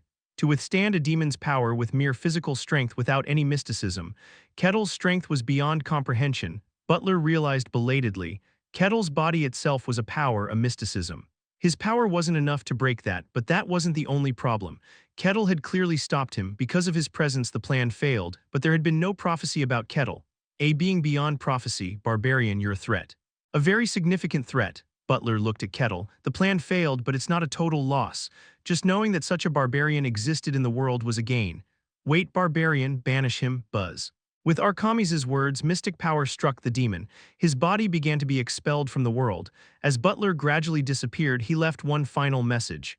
We will kill you. To that, Kettle made a curious expression. Aha, Kettle nodded as if he understood. So you are my enemies. The demon vanished. Archamis collapsed again. She had no strength left to even stand. Are you all right? I am fine. But more importantly, Archamis looked at Kettle with a bewildered face. Kettle, what are you? She never thought Kettle was weak. His unusual body made him far stronger than ordinary people. But that was only by the standards of those who didn't know mysticism, to defeat a demon who had bested her so easily. Who are you? In Archamis's eyes were shock and confusion. She looked at Kettle as if he were something unknown. She had seen the deep scar on Kettle's chest. Kettle spoke, I'd like to answer you, but I think there's something I need to do first. Kettle closed his eyes. At that moment, Archamis felt a strange sensation. A feeling of someone scanning her entire body. An extension of senses, the act of listening more, smelling more by closing one's eyes, something any human could do, but it extended beyond the entire forest, reaching the capital of the Denayan kingdom. Archamis was astonished, extending senses to detect all the way to the capital. There, Kettle opened his eyes and muttered. He picked up his axe. Sorry, Archamis, I have something I need to do first. I'll answer your questions after that. Oh, okay. Kettle gripped the axe and looked in the direction of the capital. He put strength into his shoulders and threw it. The axe flew toward the capital with a resounding noise. Boom, a building collapsed. Darkness lashed out like a whip. Maximus somehow blocked all the attacks. Maximus's strength was his extreme speed. Despite being able to dodge Ashishire's attacks easily, he didn't move a single step. The reason was simple. Behind Maximus, a woman holding her child screamed. She had twisted her ankle while fleeing and was now exposed to the battle. Ha ha ha ha, Ashishire burst into laughter. Human, try your best to defend. If you fail, the poor woman and child behind you will die. Maximus gritted his teeth. Darkness poured down. He moved his sword quickly. He blocked, deflected, and parried the darkness. Rumble. He managed to hold on, but he was reaching his limit. Darkness grazed his forearm. His skin split open and blood flowed. Damn it. The great and mighty swordmaster, your life is far more valuable than that of ordinary humans. Why don't you give up now? Shut up, you filthy woman. Maximus spat out harshly. Maximus had no particular patriotism. The Denayan kingdom was merely a convenient place for him, but that didn't mean he was a villain. He had the mindset of a knight, enough to protect citizens and defend the country. I must endure. The priests dispatched to the borders would be returning to the capital quickly. If he could hold out until they arrived, victory would be his. Maximus tightened his grip on his sword. As if reading his thoughts, Ashishire smiled. Do your best. In the end, we will win. Ashishire gathered darkness. Just as Maximus resolved to muster his aura, what? An axe flew from the sky directly toward Ashishire. Ashishire, staring at the axe in a daze, hastily raised her hand. Darkness spread out to protect her. Crash, but the darkness shattered. The axe pierced through her body. What is this? Ashishire muttered blankly as her body collapsed. She soon regained her original form, but her face was full of confusion. What? Suddenly an axe had flown and pierced her body. She looked at Maximus. Maximus, also taken aback, stared wide-eyed. I don't know what just happened, but do you think this is enough to stop me? Ashishire twisted her lips into a smile. I will destroy the human capital, that is our prophecy, she shouted loudly. No one can stop me. Prophecy, what do you mean by that? At that moment a voice came from right behind her. Ashishire, who had been laughing, was startled. What? She had sensed nothing, yet someone was right behind her. She gathered darkness. As she was about to strike with dense, heavy darkness, she hesitated. Ashishire's eyes widened in shock. What? Oh, it's you, Ashishire, Kettle said with a delighted expression. With those words, Kettle grabbed Ashishire's head. Her body was slammed into the ground. Chapter 112, The Invasion of Evil, Part 5. Boom, Ashishire's body could not withstand the force and burst apart, dissolving into darkness. Kettle nodded. Definitely softer than Butler, that demon. Huh, Maximus looked at Kettle with widened eyes. Like Ashishire, he hadn't noticed Kettle approaching. It meant that Kettle had approached so quickly that they couldn't sense it. Kettle turned his gaze. Oh, Maximus, you were holding out. Why yeah, Maximus flinched reflexively. Since being defeated by Kettle without doing anything, his body tensed up whenever he faced Kettle. Kettle glanced around briefly before speaking. It seems you were being pushed back. There was no choice. Maximus defended himself. It was then that Kettle noticed a woman trembling behind Maximus, clutching a child. Kettle smiled as if he understood. You were protecting people. Do you have a problem with that? Maximus spoke curtly. Barbarians despise the weak. They believe that the weak should be weeded out and thus cannot understand the act of protecting them. Maximus thought Kettle was mocking him, but Kettle shook his head. No, it's impressive, risking your life to protect citizens. It's truly the epitome of a knight. Really? Kettle's voice held genuine praise. Caught off guard by these unexpected words, Maximus was flustered. Kettle murmured quietly, I've seen something good. You. At that moment Ashishire rose. She had regenerated a short distance away from Kettle, looking at him in astonishment. Barbarian, why are you here? Ashishire, Kettle smiled broadly. Nice to see you again. How have you been? What are you talking to me so friendly for? I'm a demon. She was a demon, a being that tramples upon this world. If they met again, she was someone he should despair at, not be glad to see. But Kettle was truly glad. The first demon he had ever encountered. Since banishing her to hell, he had occasionally wondered how she was doing. Meeting her like this, he couldn't help but be glad. Reunions are always joyous, even if it's with a demon. Maximus looked at him like he was crazy. Madman, and Ashishire spat out the same sentiment aloud. She manifested darkness. Spears of darkness rushed out to pierce Kettle, the power of a demon that had destroyed countless buildings in half the capital. Kettle easily waved his hand against it. Crack. The darkness shattered and broke. The power that had pressured the truly superhuman Maximus was shattered by a casual gesture. Ashishire ground her teeth. This barbarian was stronger than her. He even had the upper hand in terms of compatibility, making it impossible for her to win. You're strong, barbarian, but Ashishire smiled. I admit it, I can't beat you, but it's different with the other demon who has descended here, she shouted loudly. You can't defeat him, the demon of severance, Butler. His power severed all things. The level of his power was higher than hers. If she was a lower-ranked demon among those with names, Butler was at least mid-ranked. There was a clear difference in strength. You are strong.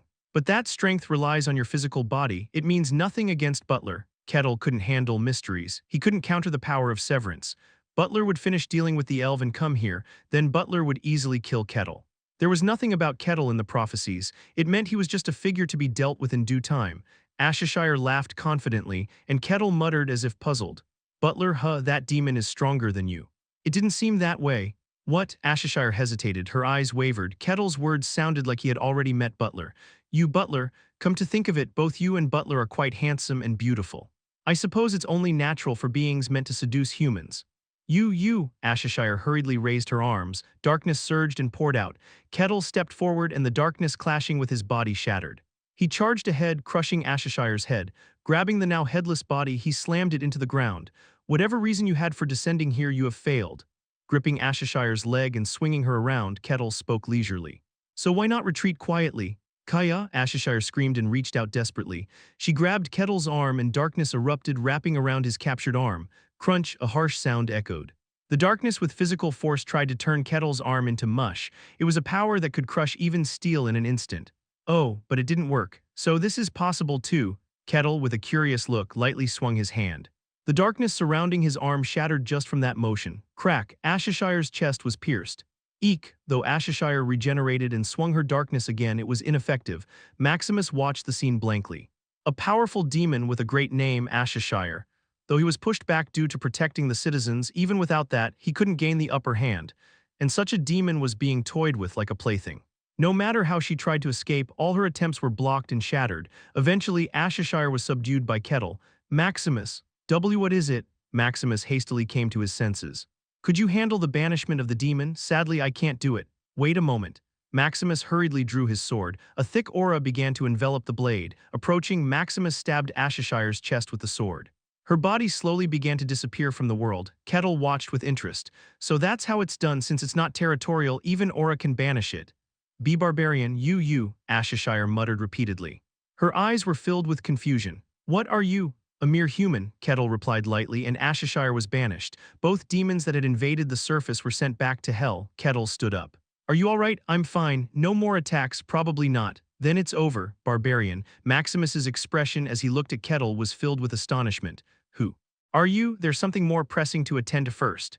The demons had all been banished. They had won, but it wasn't without damage. Debris from buildings could be seen.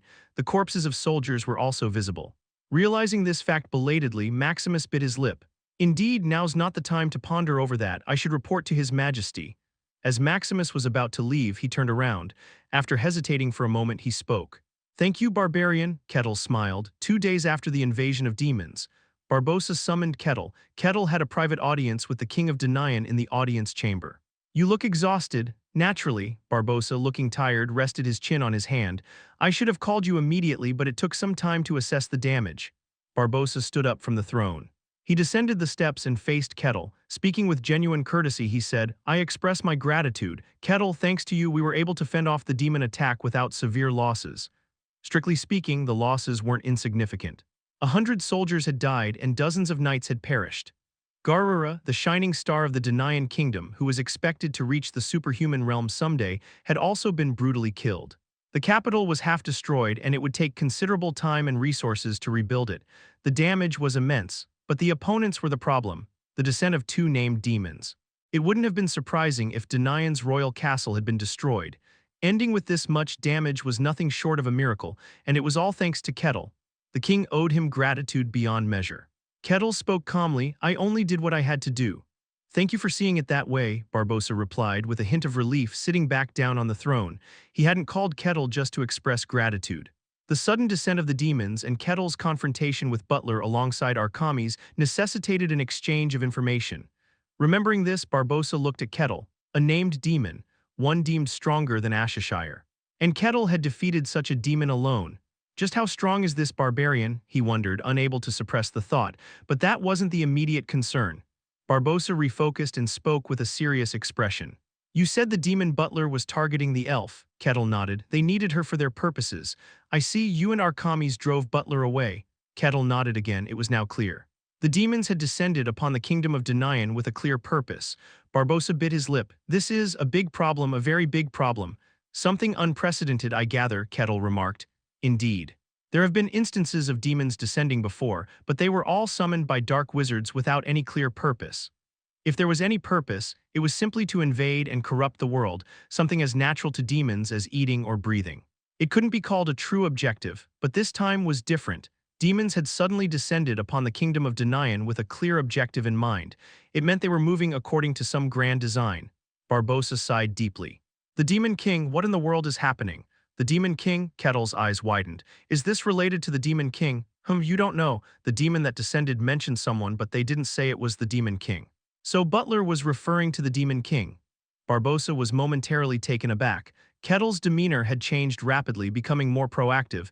His expression was tinged with a peculiar excitement. Is he happy about the mention of the Demon King? Barbossa dismissed the thought as absurd. The Demon King, the king of demons and the enemy of the world. Just hearing that name was enough to make most people flinch. Even a barbarian who loved combat wouldn't target the Demon King. He was a being synonymous with fear. To be happy at hearing such a name, that would just be madness. Chapter 113, The Invasion of Evil, Part 6. Having thought it through, Barbossa cleared his mind. While Kettle was quite unique, he wasn't crazy. Based on his experiences so far, Kettle was rather sensible. Barbossa realized he must be mistaken. With that in mind, Barbossa spoke up. Ashishire, that demon declared it in the capital. She shouted loudly as if to make sure the entire world would hear. Half of the people in the capital heard that shout. She said the Demon King would descend, that he would return this corrupted world to its original form. Oh, Kettle's eyes lit up. The Demon King, what a stirring name, the ultimate enemy that always appears in a fantasy world. To think such a being exists here too and is even set to descend, he was excited, he was very much looking forward to it, and Barbossa watched him with a bit of a grimace. Is he really happy about this? I'm curious. What kind of being is the Demon King? Don't you know? Barbossa was puzzled. There was no one who didn't know about the Demon King, but he soon realized. The barbarian in front of him wasn't from this continent. The barbarian of the White Snowfield. It made sense that he wouldn't know about the Demon King. Barbossa began his explanation. Long ago, there was a time when evil ruled the middle world. This world was their plaything. I know about that. Demons crossed over to the middle world, tormenting and slaughtering humans as their playthings. The gods, unable to bear watching this, descended and banished the demons. After a long time passed, we reached the present. The story of the sun god's inquisitor Aquez, while not fully believing the myth, it seemed true that demons once trampled the earth. Back then, unlike now, evil could descend to the earth without any conditions. Humans were merely their playthings. There's something I don't quite understand. Maximus and Archimedes could stand up to demons. Both were recognized as true superhumans. But they weren't the strongest among humans. There were those stronger than them among superhumans, and heroes were said to possess power far beyond their reach. So they couldn't do anything and were overrun. Were humans back then weak? That's not it, Barbossa shook his head. Records show that humans back then weren't weak. While there were no heroes, there were certainly superhuman warriors. But they couldn't put up much of a resistance. The reason was simple: demons were incredibly strong. Butler and Ashishire are among the weaker demons with names. They're not particularly powerful. There were demons with names, lands, and titles. Their power was such that Butler and Ashishire were considered trivial. Kettle's face lit up with interest. Stronger than them, there are demons that cannot be stopped until heroes or saints personally intervene. Nowadays, such beings cannot easily descend due to restrictions, but that wasn't the case in the past. Those demons could descend to the earth without any restrictions. They trampled the earth and defiled everything. Barbossa paused for a moment. After briefly looking at Kettle, he spoke again. Back then, most forbidden lands did not exist, but there was one exception. The White Snowfield. The forbidden land in the center of the continent had existed since the mythical times when evil defiled the earth. Kettle asked with a puzzled expression. Even demons couldn't do anything about the White Snowfield. I don't know, there's no record of that, it's as if it was cut out. Barbossa continued. The gods, unable to bear the sight of the earth, descended. Before their great power, the demons were swiftly driven out. Demons were certainly strong, but gods were stronger. Divine power had an absolute advantage over demons, so the demons were quickly pushed back. Finally, they began to be banished from the earth, when the beings of the middle world and the gods were certain of their victory. The demons, driven back and pursued, made a decision. The demons sacrificed themselves to summon their king, the Lord of Hell. The demon king descended to earth, and the world began to burn. Numerous churches were destroyed, and humanity was driven to the brink of extinction. Many species actually went extinct. 9/10 of the world burned at the Demon King's hands. Is he that powerful? Describing him as simply strong doesn't do him justice. He was more like a natural disaster or a calamity. The descent of the Demon King united gods, humans, and all life on Earth. Famous heroes died like insects. A saintess burned to death. After countless sacrifices, a hero emerged. A hero? I don't know the details, that part isn't properly recorded. But history says a hero appeared to face the Demon King. Humanity, led by the hero, fought endlessly against the Demon King, and with the noble sacrifice of the hero, they were able to banish the Demon King from this world. They reclaimed the earth from the demons. Kettle looked intrigued. I see. Since then, the middle world has been ours, but the demons still covet the earth. Demons have descended again since then, and there were several near-complete descents of the Demon King. Each time, the world suffered great wounds. Kettle stroked his chin. So the Demon King is trying to descend again this time. Several phenomena are the same as before.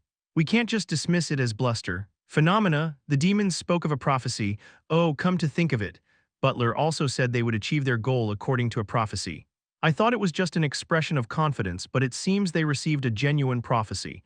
They are beings that stand in opposition to the gods. Prophecies exist for them too, but they failed. The prophecy seems uncertain. No, the demons' prophecies were incredibly accurate. It was safe to say they never missed. Under normal circumstances, the elves would have been captured and the Danaan kingdom would have burned. But that didn't happen. The reason was probably the barbarian standing in front of him. Barbossa left out that part and continued explaining. Kettle muttered with interest. That means there was some variable. I wonder what it was. It was you. Barbossa resisted the urge to say that. In any case, we must prepare. They needed to contact the sanctuaries of each god and the kingdoms. Humanity had to unite and prepare. The Empire will also take action. The world will change significantly. After saying that, Barbossa looked at Kettle. What do you plan to do? Nothing will change for me, Kettle replied leisurely. I will just continue traveling the world. What if demons block your path? Then I'll just push them aside, Kettle said calmly. After the conversation ended, Kettle left. Alone, Barbossa exhaled with a relieved expression. That's a relief, the barbarian of the White Snowfield. Kettle was not hostile towards them. That was evident from how he defeated the demon this time. Being a being of the Forbidden Land, it was uncertain whether he would side with humans or demons, but that worry was now resolved. The prophecy was wrong, Barbossa thought. The demon's prophecy was wrong. According to all records, the demon's prophecies were always accurate. If they acted according to the prophecy, it always came true unless the gods directly intervened. But this time they failed despite the gods not intervening. Naturally, one thought came to mind. Is the Forbidden Land's existence beyond the prophecy? After leaving the royal castle, Kettle went to find Milna. Milna looked much older in just a few days. She spoke while handling documents. You're here. You look very tired. Of course. When the demon descended, she quickly directed people to evacuate and moved all important documents. She responded perfectly to the demon's descent, but that didn't mean there were no damages. Her business was banking. It relied on people's trust, so the world needed to be stable for it to function properly. But in a situation where demons descended, there was no trust. People began rushing to withdraw their money and valuables. She was busy dealing with that. While the family itself wasn't on the verge of collapse, the damage was not insignificant. That must be hard. Still, it's fortunate this is all that happened. The family itself could have been destroyed. Ending with just damage was a miracle. Milna looked at Kettle. Did you also take action, Kettle? Not much was known about Kettle's involvement in the demon's invasion. Defeating Butler happened where there were no people, and the battle against Ashishire, though in the center of the capital, occurred when everyone had fled. There was a woman behind Maximus, but she was half out of her mind from the effects of the dark energy. In the end, little was known about Kettle. People believed that Maximus had defeated the named demon and were praising his name. But Milna had her suspicions. She guessed that Kettle played a significant role in defeating the demon. Kettle nodded. Even if temporarily staying in a city, I couldn't just stand by while it was being destroyed. Besides, those things are enemies of humanity. Milna let out a gasp of admiration, a being capable of defeating even a named demon. Moreover, Kettle didn't even know the mysteries, yet he possessed such power. What would happen if he comprehended the mysteries? It was hard to grasp. For someone as ordinary as her, it was an unimaginable realm. Thinking along those lines, Milna seemed to remember something and asked, by the way, how is Arkamis? A demon had descended upon Arkamis too. Although she managed to defeat it, the damage must have been considerable. She said she would rest for a few days to recover her strength. I think it's about time I visited her, Kettle muttered. Kettle went to visit Arkamis' home. It was his first visit in 2 days. She had to rest as she had expended all her strength. After knocking, the door opened after a brief moment. Kettle, Arkamis emerged. Her golden eyes looked at Kettle. She seemed determined as she pulled the door open. Come in, Kettle stepped inside. The scent of boiling herbs filled the air. How are you feeling? Much better. I still need to rest a bit more though. That's good to hear. Arkamis looked at Kettle. After a moment of complex expressions, she spoke. Kettle, what is it? Who are you? Her eyes were filled with curiosity as she looked at Kettle. Chapter 114, High Elf, Part 1. What are you? At first, Arkamis mistook Kettle for a higher being like a dragon. This was because the aura and presence emanating from Kettle were not something a human could produce. They were closer to that of a predator. That's why she feared him and tried to exclude him. However, after talking with him, she judged him to be just a barbarian with a slightly peculiar physique. Quite unique, but not that strong, she thought. This opinion did not change even after observing his inner body. The reason was simple. Kettle did not possess any mystical power. I thought you were just one of the barbarians from the north. It wouldn't have been strange if there were barbarians who adapted to society among the many barbarians. But the power he showed in the battle against the demon was too different. You are strong, said Arkamis. Kettle did not know about mysticism. And the power of someone who does not know mysticism has a limit. Even if hundreds of them gathered, it would be normal if they couldn't touch a single finger of Arkamis. However, Kettle defeated the demon. No, he overwhelmed it. A demon with a name was toyed with. It wouldn't have been much different if she had been the opponent. More than anything, what he did afterward, the expansion of his senses. It was not an act that just anyone could do, closing their eyes and concentrating their senses. Kettle expanded those senses beyond the forest to the capital. Too strong. Arkamis swallowed hard. She was not weak either. She had the power to be called a true superhuman and could wield even greater power within her domain. Even the renowned swordmaster Maximus could not guarantee victory against her. Her power was among the top in the entire continent. But even she could not understand Kettle's power. To wield such power without knowing mysticism, he is not a barbarian from the north. No, it's beyond that level. He is not a being from this continent, something in the form of a barbarian. She was convinced again. After a moment of silence, Kettle opened his mouth. I didn't hide it on purpose, I just didn't feel the need to mention it. I am just Kettle. Where he came from and what he did was not important at all. At least that's what he thought. It seems you have a guess about where I came from. Yes, Arkamis swallowed hard. During the battle with Butler, the power of severance cut Kettle's clothes, that's why she could see it. The large scar on Kettle's chest, a gray-haired barbarian, and a large scar on the chest, a legend known across the entire continent. When we talked about the hero back then, you mentioned a hero who went to the White Snowfield to prove their strength, about 3 months ago. A hero who entered the White Snowfield by their own will. I said I couldn't understand it. Why do such a thing? This place is a fantasy world itself.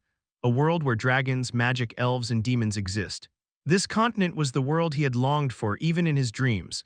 Leaving such a place to enter a world of only white, I cannot understand it. That place is truly horrible, Kettle muttered quietly. There is nothing to eat.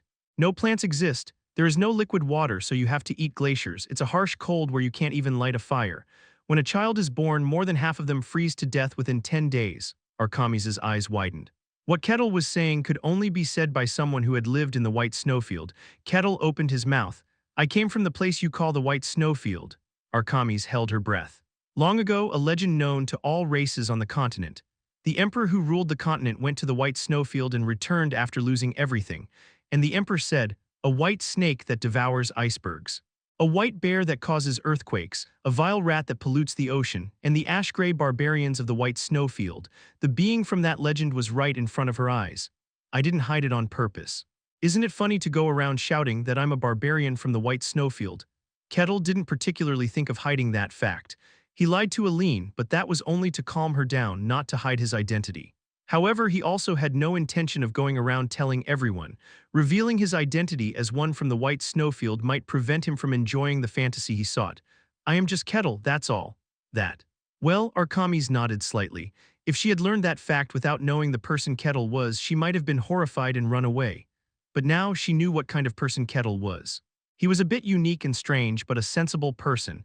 He knew manners and how to consider others. Most importantly, he had saved her life. Though it was surprising that he was a barbarian of the White Snowfield, it wasn't a reason to fear him.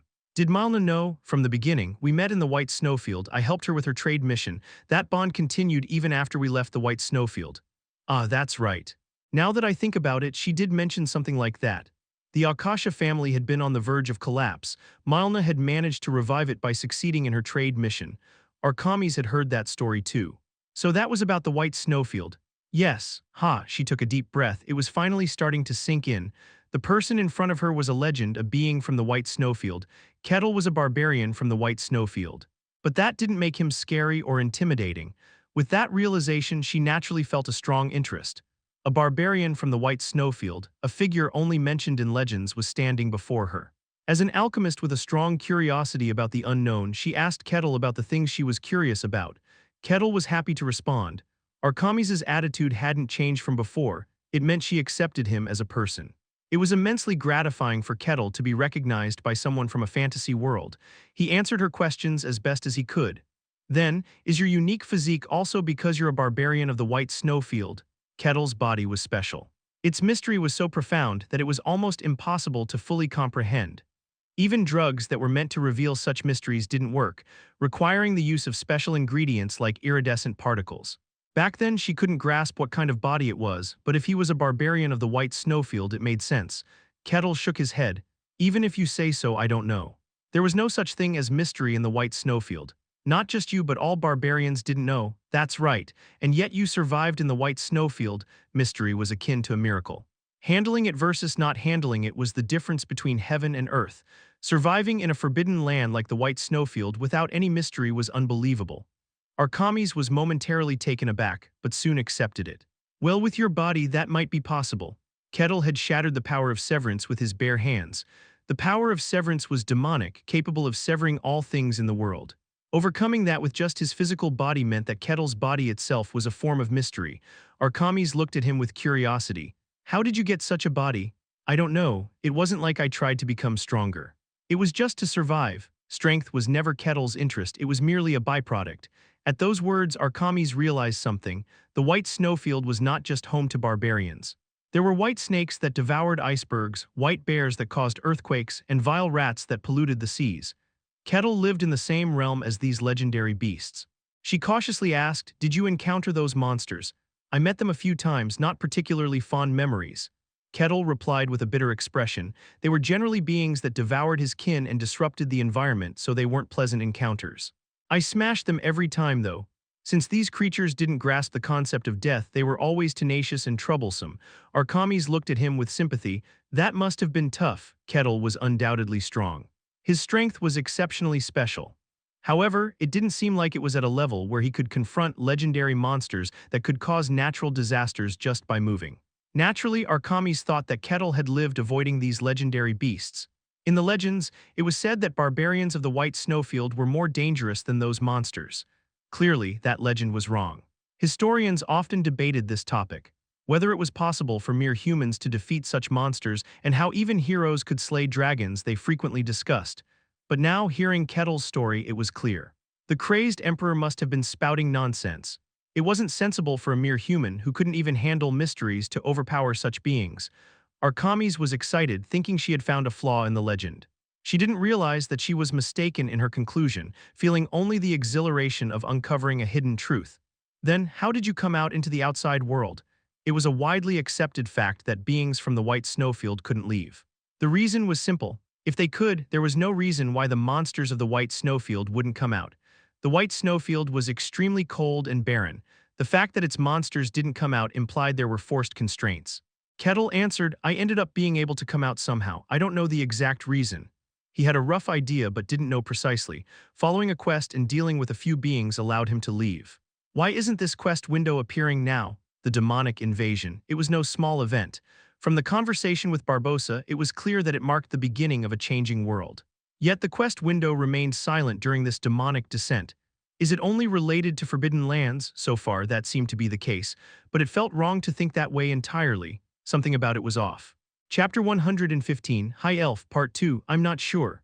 Various thoughts crossed his mind, but ultimately it was something he couldn't understand at the moment. Arkamis' curiosity about Kettle was somewhat satisfied. Next it was Kettle's turn, then it's my turn to ask questions now. "Well, yeah," Arkamis, after a moment of hesitation, spoke with a determined expression. "I am a high elf." Kettle nodded. She was not an ordinary elf. She was a high elf. "As I mentioned before, I am a special existence." Arkamis suddenly stopped talking. High elves were indeed special. They stayed only within the sacred land of the elves, Elfo Sagrado, and did not venture outside.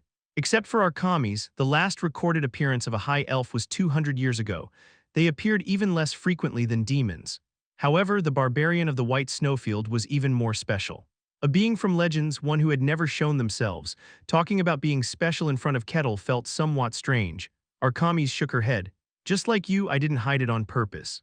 I was afraid you would be repulsed by it." "Is there any reason to be repulsed by that?" Kettle couldn't understand. The existence of a high elf did not seem repulsive at all. "I told you. I'm a special existence." Arkamis sighed softly and said, "Kettle, what do you think an elf is?" "A very long-lived being of nature." "Right, elves are beings close to nature. They are much more nature-friendly than humans and thus can handle spirits, but the basic characteristics of the race share commonalities with humans. They maintain body temperature, are born from their mother's womb, and receive nutrition through milk. In those aspects, elves and humans were the same." Kettle nodded. "I understand. You mean they share characteristics of mammals, but high elves were different." Arkamis spoke. "I am an entirely different being from you all. I was not born from my mother's womb." "Oh," Kettle's eyes widened. Arkamis bit her lip as if afraid of his reaction but continued speaking. "High elves are born through the world tree. There is no concept of growth. They maintain their birth appearance until death. Though they are called elves, strictly speaking, they were a different race. Elves had a sense of reverence and distance towards high elves. Hence, Arkamis was afraid Kettle might feel repulsed by her. She looked at Kettle with anxious eyes. "I see." Kettle's eyes sparkled with interest. "So does that mean you don't need any nutrition at all?" "Huh, oh no, that's not it. Water and sunlight are necessary. In other words, nothing else is needed, so eating my cooking was a matter of personal preference." That's right. Why do you take on the form of an elf?" I don't know about that. Is it the opposite of cause and effect? Could elves be an imitation of you?" Kettle murmured with a delighted expression. Arkamis was bewildered by Kettle's attitude. What? If he had felt repulsed, she would understand. If he accepted her, she would be grateful and understand as well, but it was neither. He seemed to be fascinated by the high elf race. It was completely unexpected, she stammered. Aren't you afraid? Don't you feel repulsed? Is there any reason to? To him, this was a world of mystery and fantasy. There were more special and less special things, but nothing was not special. A child born from a tree, how mysterious. He had no reason to feel repulsed by the fact she was a high elf. Then why did you come out into the world? Arkamis, taken aback by the unexpected reaction, spoke. High elves have a sense of pride in themselves. Though I don't know what pride I'm supposed to have. You don't like being a high elf, do you? Right, Arkamis frowned. High elves do not have a sense of camaraderie. The concept of a community did not exist for them. The reason was simple. They were born through the world tree, already in a grown state from birth. They didn't need anyone's help. Since they never had a community, the concept didn't exist and they didn't desire it. They value nothing in this world except themselves and the world tree. That's why they are emotionally deficient. They praise themselves as special beings, but what's the point of that? Arkamis spoke forcefully.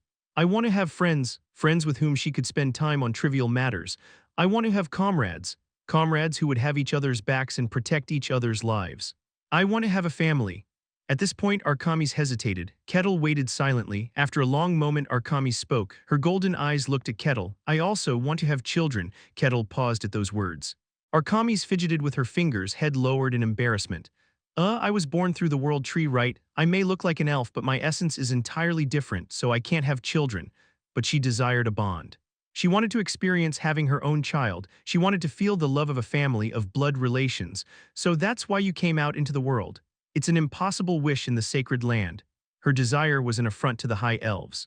There had been many conflicts and clashes. In the end, she left Elfo Sagrado, a heretic among high elves. That was Arkamis. You learned alchemy for that reason too, I guess. Alchemy is fundamentally about the transformation of matter, so I thought it could change my essence. So far, she had no success. It was a concept no one had thought of or attempted before, but now a possibility had emerged. Those iridescent grains, with them it might be possible. A mysterious catalyst that could substitute for all things. With that, it might be possible to change her essence. Of course, it would require a lot of research, but the possibility was there. This is my wish, Arkamis exhaled. My goal. I see, Kettle nodded. Then you've already partially achieved your goal. I consider myself your friend and comrade. What do you think? Arkamis's eyes widened at those words. Then she smiled. Of course, her tone lightened, having unburdened herself somewhat. She started talking more freely. Kettle also asked about things he was curious about. Was going to the Empire also for that reason? Yes, Arkamis nodded. The strongest group of humans on the continent. I thought I could achieve my goal there. It seems that was impossible. She was here now. That alone revealed how it turned out, but Arkamis shook her head. No. They said it was possible. Kettle looked surprised. Is the Empire capable of such things? I was surprised too and asked if it was really possible. They said it was. At first, they tried to accept me outright. But the more we talked, the stranger it seemed, Arkamis said with a troubled expression. They said they could turn me into a body that could have children, but there was a condition. A condition, they said I wouldn't be able to exist as myself anymore. Kettle made a puzzled face. That's a strange thing to say. Right, I asked what they meant and they said it was literal. I thought about it and eventually gave up. Arkamis leaned back on the table. I stayed there quite a while, but I still don't know what that place really is. There were many areas in the Imperial City that were off limits. It was a very strange place. Is that so? The Empire, the largest group of humans. It seemed to be as peculiar as its reputation suggested. After saying this, Arkamis hesitated for a moment before asking, Kettle, you're from the Snowfields, right? Did you have family there? I didn't have a family. Since I can remember, my parents were never there. Oh, I'm sorry. No need to apologize. I don't remember them anyway. Kettle said it indifferently. There was a tribe which could be considered a community.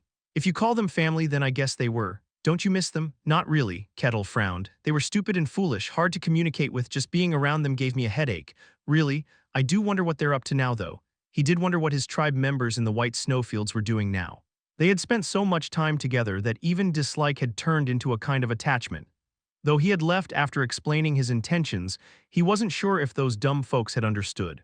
They'll manage somehow. Having thought that far, Kettle lost interest.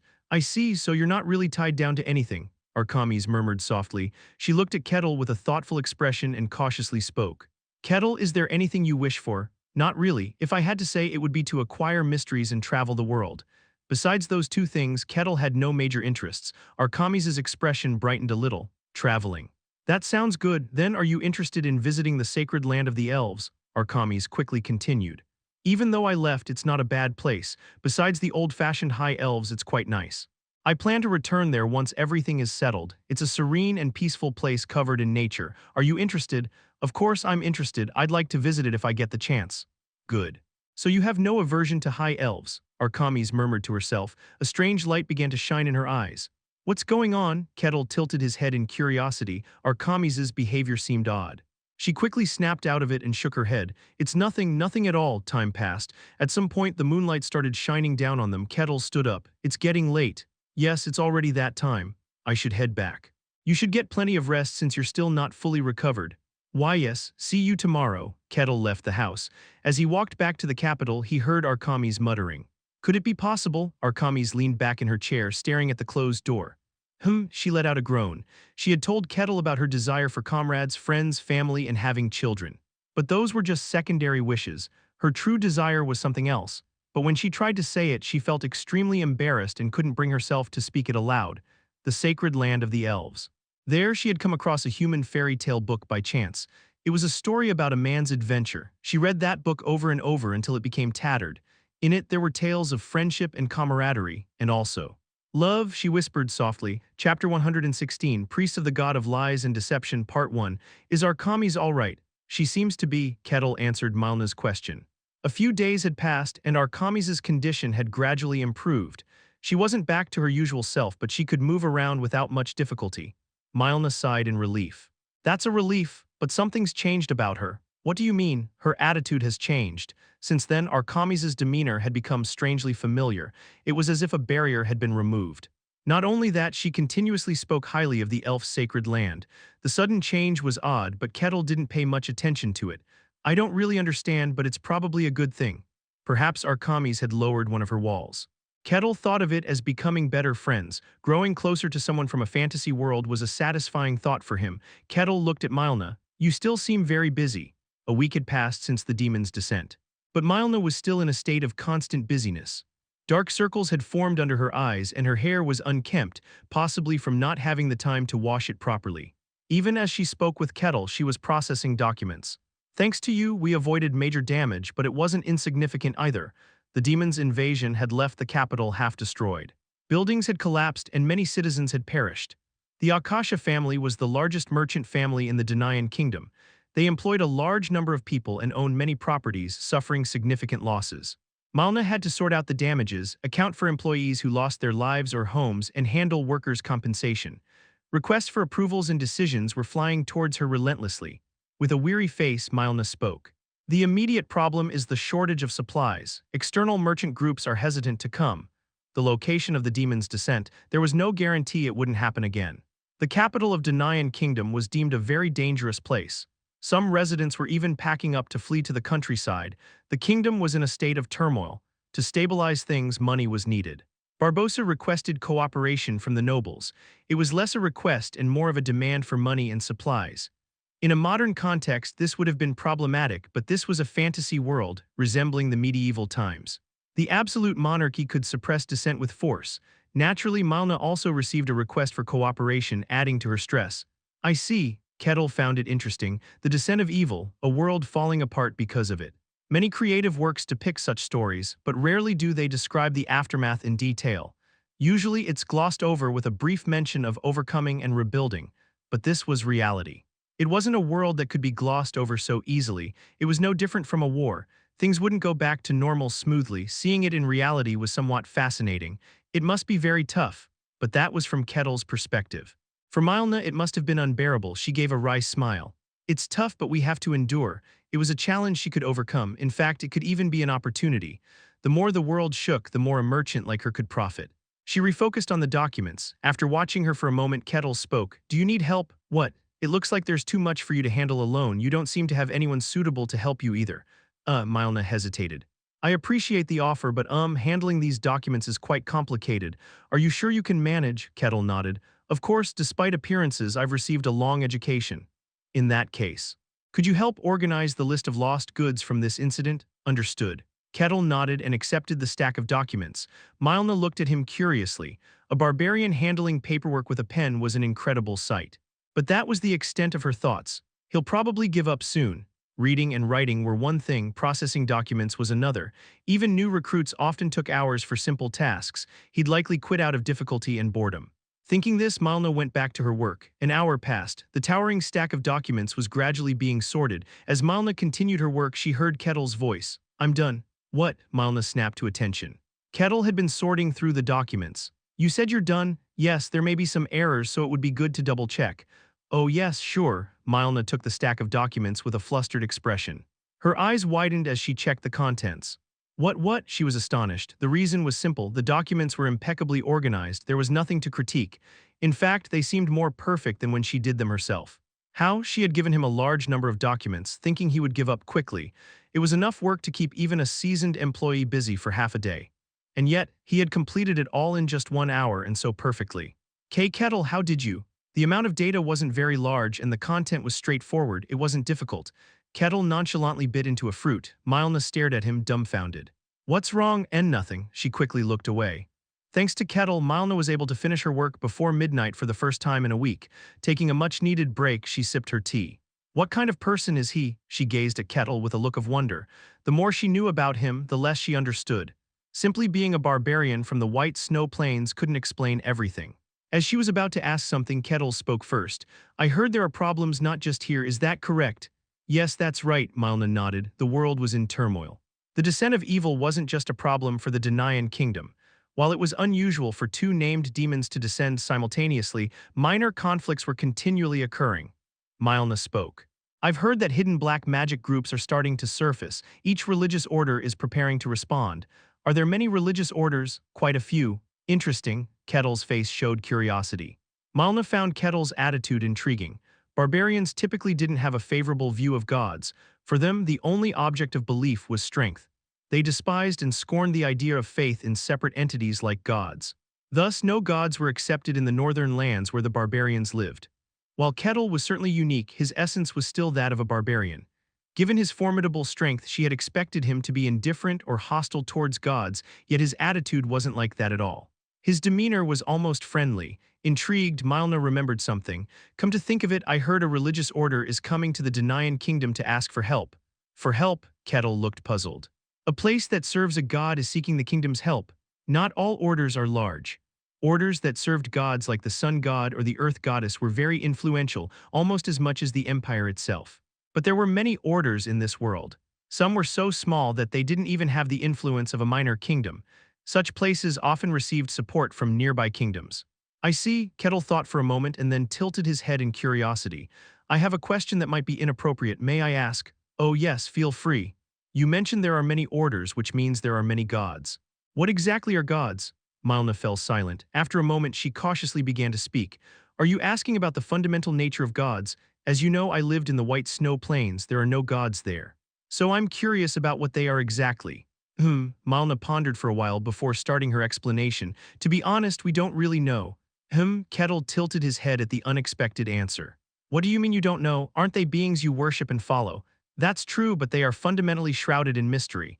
Gods had existed since before humans appeared in this world. They watched over the earth, and when they could no longer tolerate the tyranny of evil, they descended to banish it. Since then, those who worship the gods have settled on earth. That was all they knew about the gods. Since the ancient war between gods and demons, they have never directly exerted their power on earth. Even when they do intervene, it's through revelations or granting divine power to their followers. They never descend themselves. The gods did not interfere much on earth. Even if their own order was on the brink of destruction, they would only provide a revelation or appoint a saint. This didn't change even if the order was destroyed." Kettle stroked his chin, intrigued. "Interesting. The actions of such great beings are beyond human understanding." Malna quickly changed the subject, as if discussing it made her uncomfortable. "In any case, I heard that a religious order has come here seeking help, but it doesn't seem like we are in a position to help anyone right now." They still hadn't fully addressed the damages. Many soldiers and knights had died, making it difficult to even guard the borders.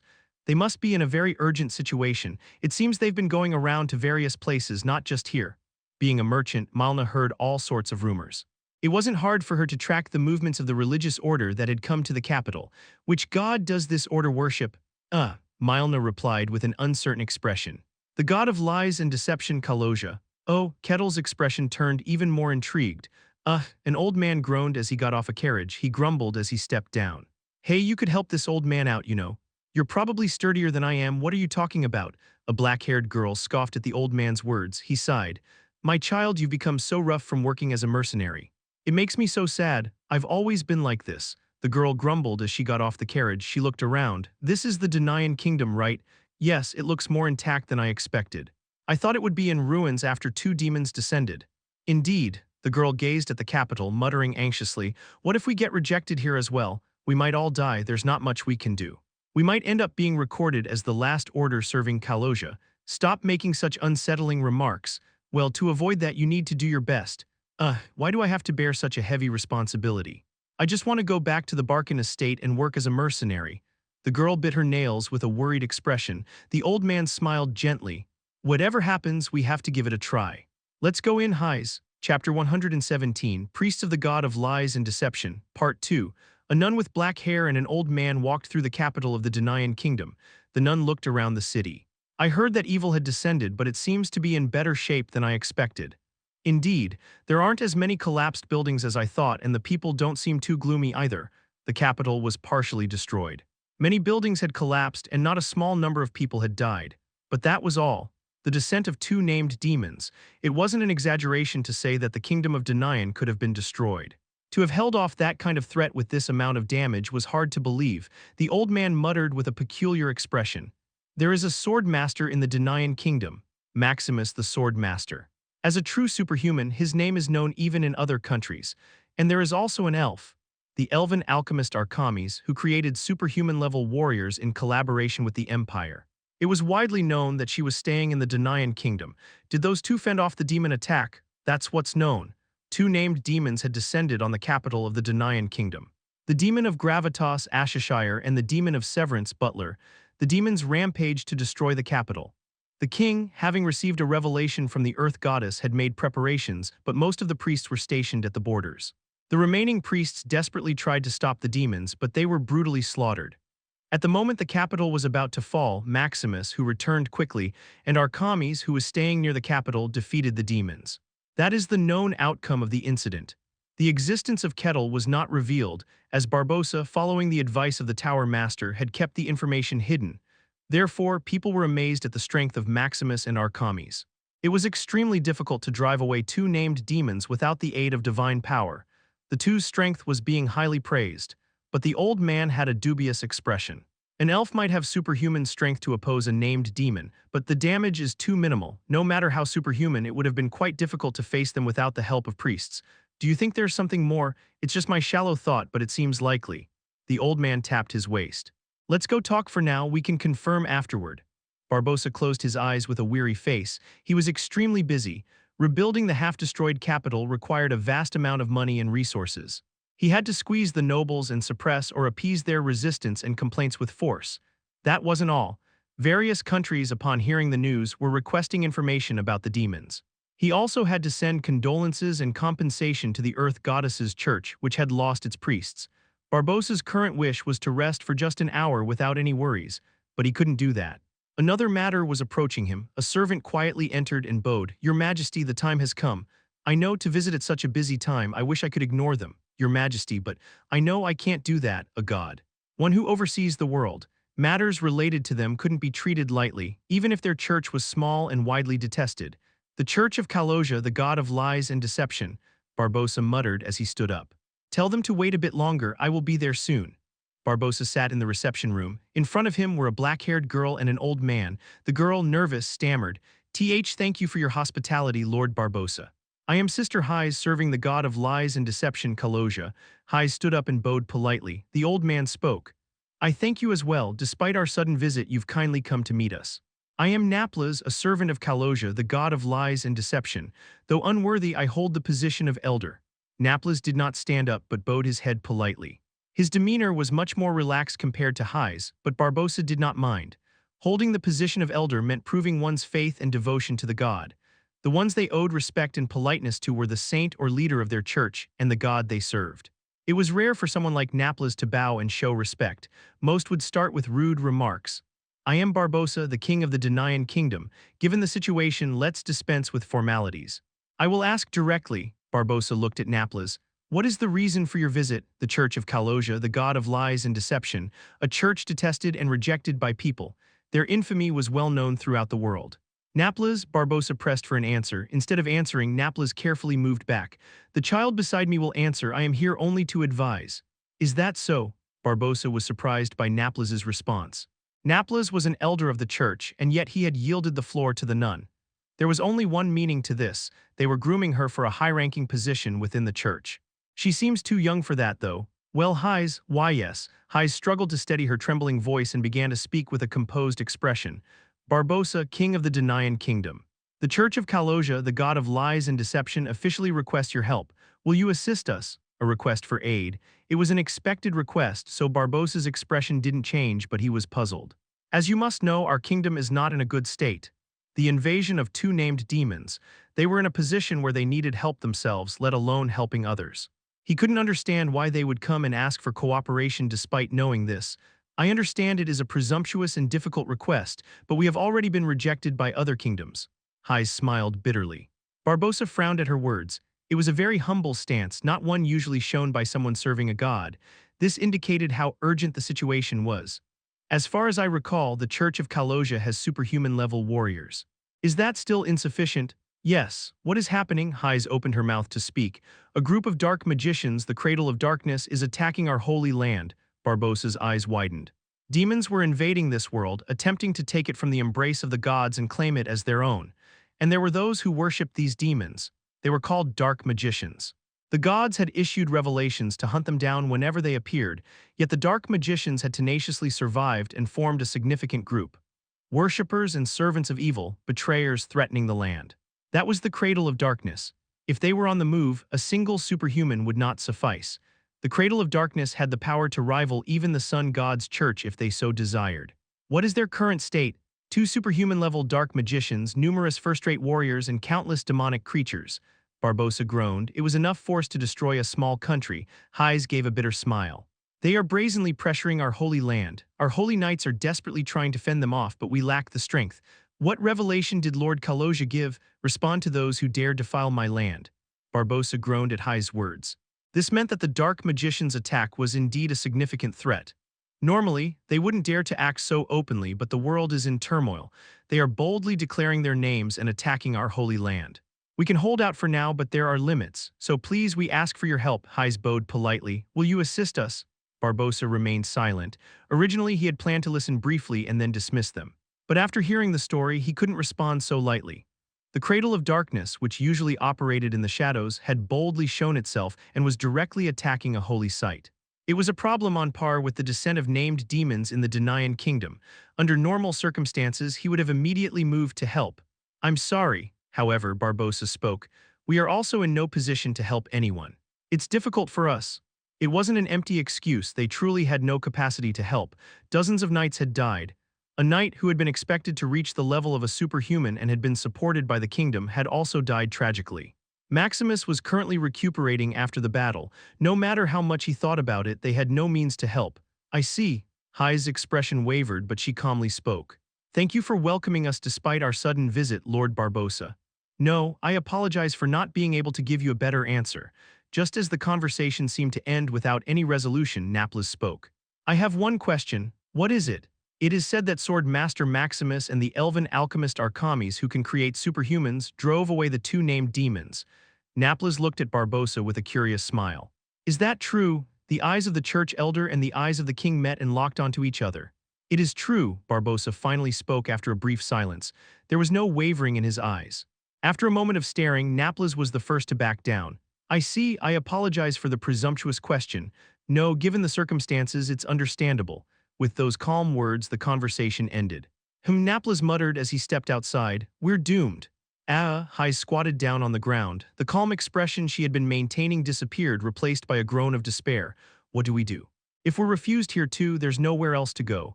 Indeed, in that case we might have to visit another church, but yes, it's a risky move, but we have no other choice. Heis tangled her fingers in her hair, causing her fine black locks to sway messily. Naples narrowed his eyes. They seemed to be hiding something.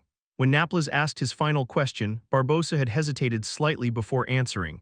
This hesitation convinced Naples that Maximus and Archimedes had not been the ones to defeat the demons.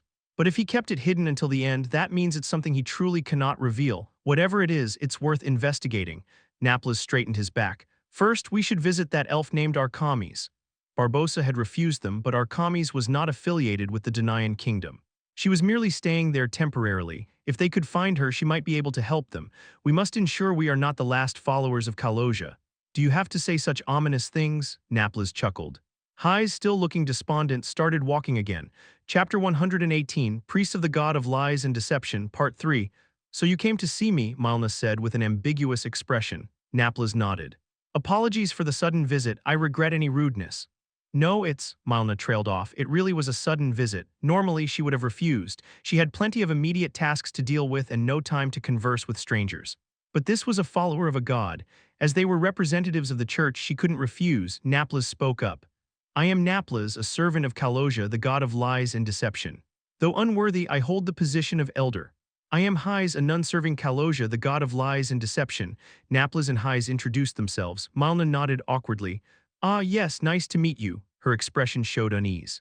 There was a sense of rejection and anxiety towards the followers of Kaloja. Naples gave a bitter smile. I understand your feelings, but we have no intention of causing trouble. If you wish, I can swear in the name of Kaloja. Oh no, that's not necessary. I've heard that the Church of Kaloja has changed its policies. Milna shook her head hastily and cleared her throat. So you want to meet Archimedes? The Church of Kaloja was currently being invaded by evil forces. They were seeking external help, and this time their target was Archimedes. I understand that you are the only one who can connect us to Archimedes. Archimedes did not like to communicate with the outside world. Several people had visited seeking her help, but she had refused them all. Only if Milna allowed it would she meet with them. I know it's an unreasonable and rude request, but I'm sorry, we don't even have the luxury of time. No, since it's a matter involving evil, it's only right that we cooperate. But it's not possible right now. Archimedes had suffered significant damage in a battle with demons. Although she had largely recovered, she was still not in perfect condition. She was not in a situation to help anyone else. Napla's eyes wavered upon hearing this. Is that so? Yes, I'm sorry, Milna bowed her head. No, it's fine, thank you for welcoming us despite the sudden visit. Napla's forced a smile. The two stepped outside. Hayes mumbled blankly. What should we do? Napla sighed. I don't know. With Archimedes unable to cooperate, their path was blocked. After standing in thought for a while, Naples shook his head as if to clear his thoughts. Let's take a break and think about it. What? We've been moving without proper rest due to the sudden journey. Aren't you tired? Well, that's true, but time is. Yes, it's urgent, but it's not like we don't have the luxury of a brief rest. Kaloja won't blame us for taking a day to clear our heads. Their sanctuary was certainly in danger, but it wasn't an immediate crisis requiring urgent assistance. The sanctuary was under the protection of their god, so they had some time to spare. The more you overthink it, the less likely you are to find an answer. Sometimes taking a rest can bring clarity. Let's clear our heads for today. Don't think too deeply, you never know, the answer might come during the break. With that, Naples started walking away. Where are you going? To do some sightseeing. This place is much bigger and cleaner than our sanctuary. It's worth exploring. Naples left alone, Hayes muttered blankly. Half of this city is in ruins. She could guess why Naples was acting this way. He was probably trying to ease her burden. But that doesn't solve our situation. She sighed and started walking. Naples wasn't wrong. Sometimes taking a break could lead to answers. Maybe I should rest a bit too.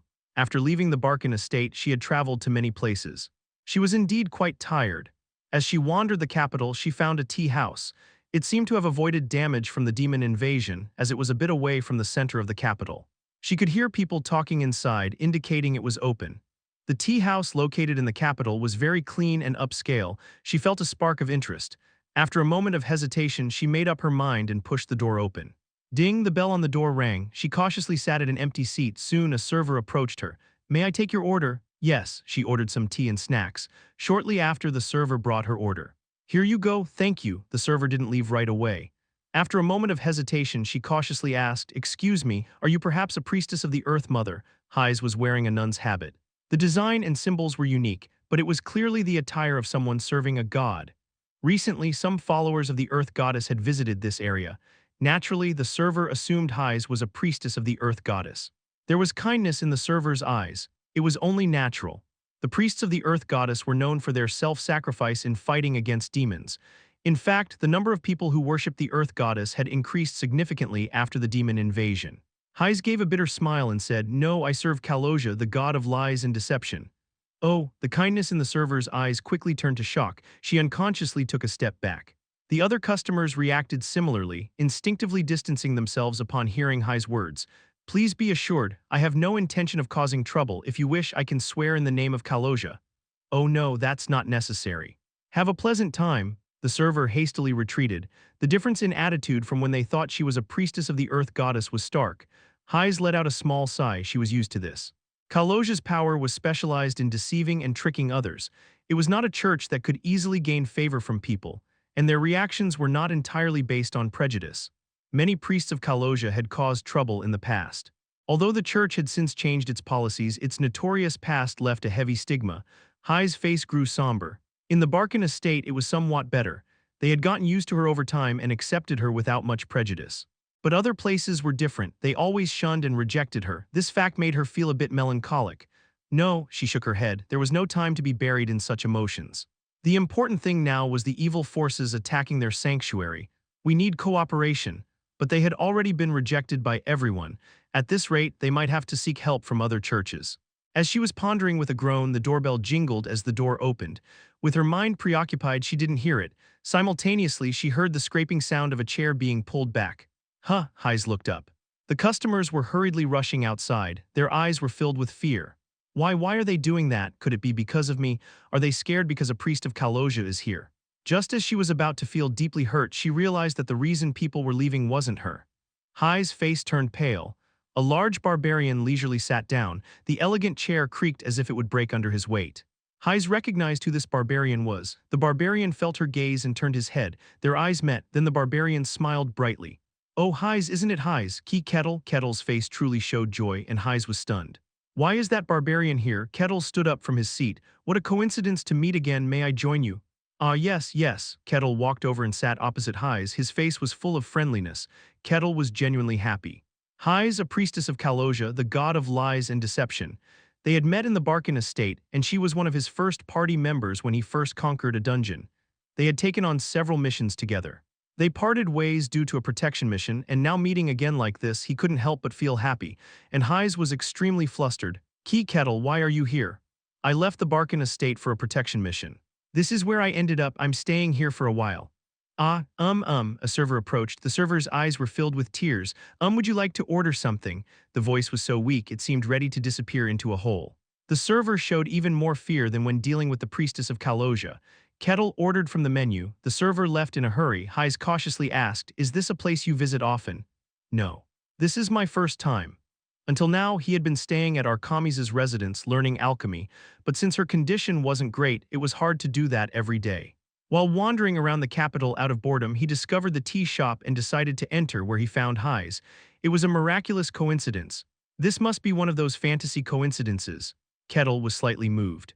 Heise had a similar thought. What an incredible coincidence. "So what brings you here, sightseeing?" "Oh no," Heise shook her head. "I came seeking help because of a problem with the church." "A problem?" Kettle's face showed interest. "What kind of problem?" "Well," Heise trailed off. Although the church's problem wasn't exactly a secret, it wasn't something to discuss lightly with outsiders. Sensing her hesitation, Kettle spoke calmly. "Weren't we comrades who solved missions together? If you can't talk about it, that's fine. But if sharing it with someone would ease your mind, I'm here to listen. It's up to you." Kettle, Heise was moved by his words. Thinking back, Kettle had never harmed her. On the contrary, he had shown her kindness. It was she who had feared and distanced herself from him. In a way, it was her prejudice. That's right, how was she any different from those who feared her just because she served Kaloja? Resolving herself, she calmly explained the situation. She told him that Kaloja's sanctuary was under attack by evil forces. That to seek cooperation, an elder of the church had come to her, prompting her to leave the Barkin estate. That they had been wandering around seeking help but were having little success. "We even requested help from the kingdom of Jahentra. But they are currently dealing with problems at their borders and don't have the capacity to assist. Other kingdoms are in the same situation." "I see," Kettle murmured quietly after listening to her story. "Black magicians attacking a divine sanctuary." There was a strange fervor in his voice. Not noticing this, Heise nodded. "The situation is dire. We lack the strength to deal with it alone, so we are seeking cooperation." "That's unfortunate," Kettle muttered. You need help? Yes, Hayes nodded again. Would it be a problem if an individual helped instead of an organization? It wouldn't be a problem, we'd be grateful for any help. At that point, Hayes paused and looked at Kettle's expression. Kettle, in that case, that's great, Kettle laughed heartily. As a comrade and friend, I can't just stand by, let me lend you my humble assistance. Chapter 119, Priests of the God of Lies and Deception. Part 4 What? Hayes' face showed immediate confusion. She stammered and asked, wait, you're going to help us? Yes, didn't you say you needed help? That's true, but… Then it's settled, Kettle grinned. When you return to the Holy Land, I shall accompany you. Though I am but a humble individual, I will do my best to assist you. What? Hayes was taken aback. She tried to rid herself of any prejudices about Kettle. She wanted to reduce her sense of rejection and accept him. But that's a separate matter from bringing him to the Holy Land, she screamed internally. Kettle was certainly not a bad person. He had helped her and treated her kindly. She owed him quite a bit. If Kettle said they were companions, it wasn't an overstatement, but that was as far as it went. Hayes couldn't fathom what kind of person Kettle really was. During the battle between the Inquisitor of the Sun God and the demon, Kettle's behavior was extremely peculiar. He leisurely watched the fight and casually conversed with the demon. Hayes could see it clearly. Kettle's gaze upon the Inquisitor and the demon. There was no distinction between good and evil in his eyes. In the end, he did help Aquez, but she couldn't tell if it was just a whim or if he genuinely wanted to help. His values were undoubtedly separate from those of the people of this world. To bring such a being directly to the Holy Land, she couldn't fathom such an action. If she were acting alone, it wouldn't matter, but she was a priestess of the gods. It wasn't something she could judge and handle on her own. She shook her head hastily.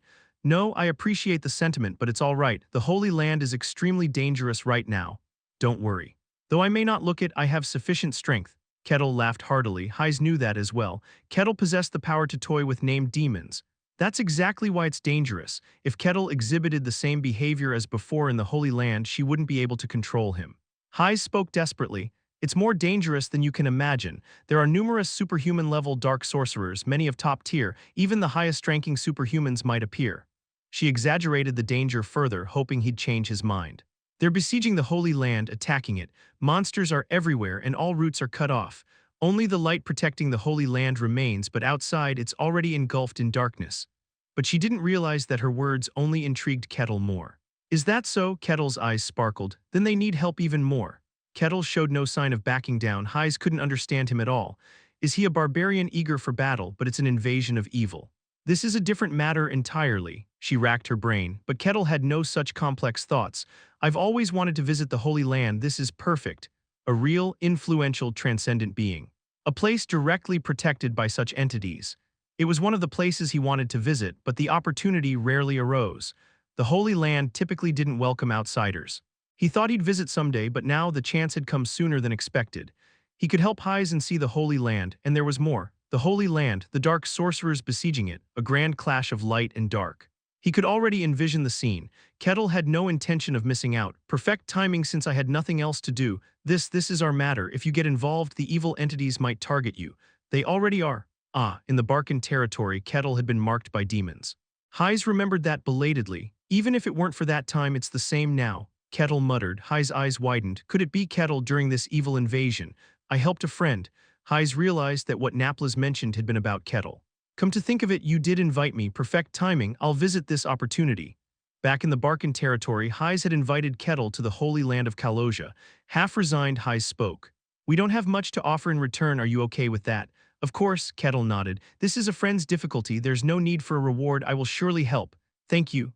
Returning to his quarters, Naples sat on the edge of the bed, his face weary.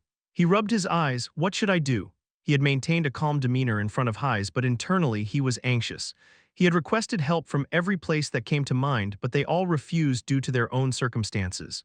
From now on, if he wanted to ask for cooperation, he would have to approach other churches. The chances of getting help were high. It was an invasion of evil after all, and they wouldn't just stand by and watch. But the methods and timing were the problems. Relations between churches devoted to different gods weren't particularly good, especially for a church that served Kaloja, which was often ostracized and persecuted. He couldn't predict how the other churches would act if they accepted their plea. They might move after Kaloja's church was destroyed or detain and imprison them. The kingdom wouldn't allow such a thing. Treating a church in such a manner would cause significant issues, but those wielding the shield of divinity could do as they pleased. Not all churches would act that way, of course. Some would genuinely help. It was a gamble. Asking another god for help was an insult to Kaloja, but there were no other options left. Just as Naples was about to make his decision, there was a knock at the door. He relaxed his expression. "Come in." The door opened and Hayes entered. Naples's gaze softened as he looked at her. "Did you rest well?" "Yes," Hayes nodded. Naples looked at her with a mix of pity and pride. Thinking about it, this was truly a disaster for her. She had set out on a pilgrimage to improve herself, only to be dragged around by him, being told the Holy Land was in danger. She must have felt confused and tired, but she hadn't shown it, quietly following him.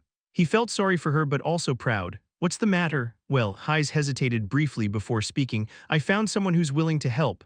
"What?" Naples's eyes widened. "Someone's willing to help us?" "Yes." "Who is it?" Naples asked urgently. Hayes replied, "A barbarian." Naples hesitated. Hayes, resigned, began to explain. Naples stroked his chin after hearing the story. "The barbarian from the Barcan territory you mentioned."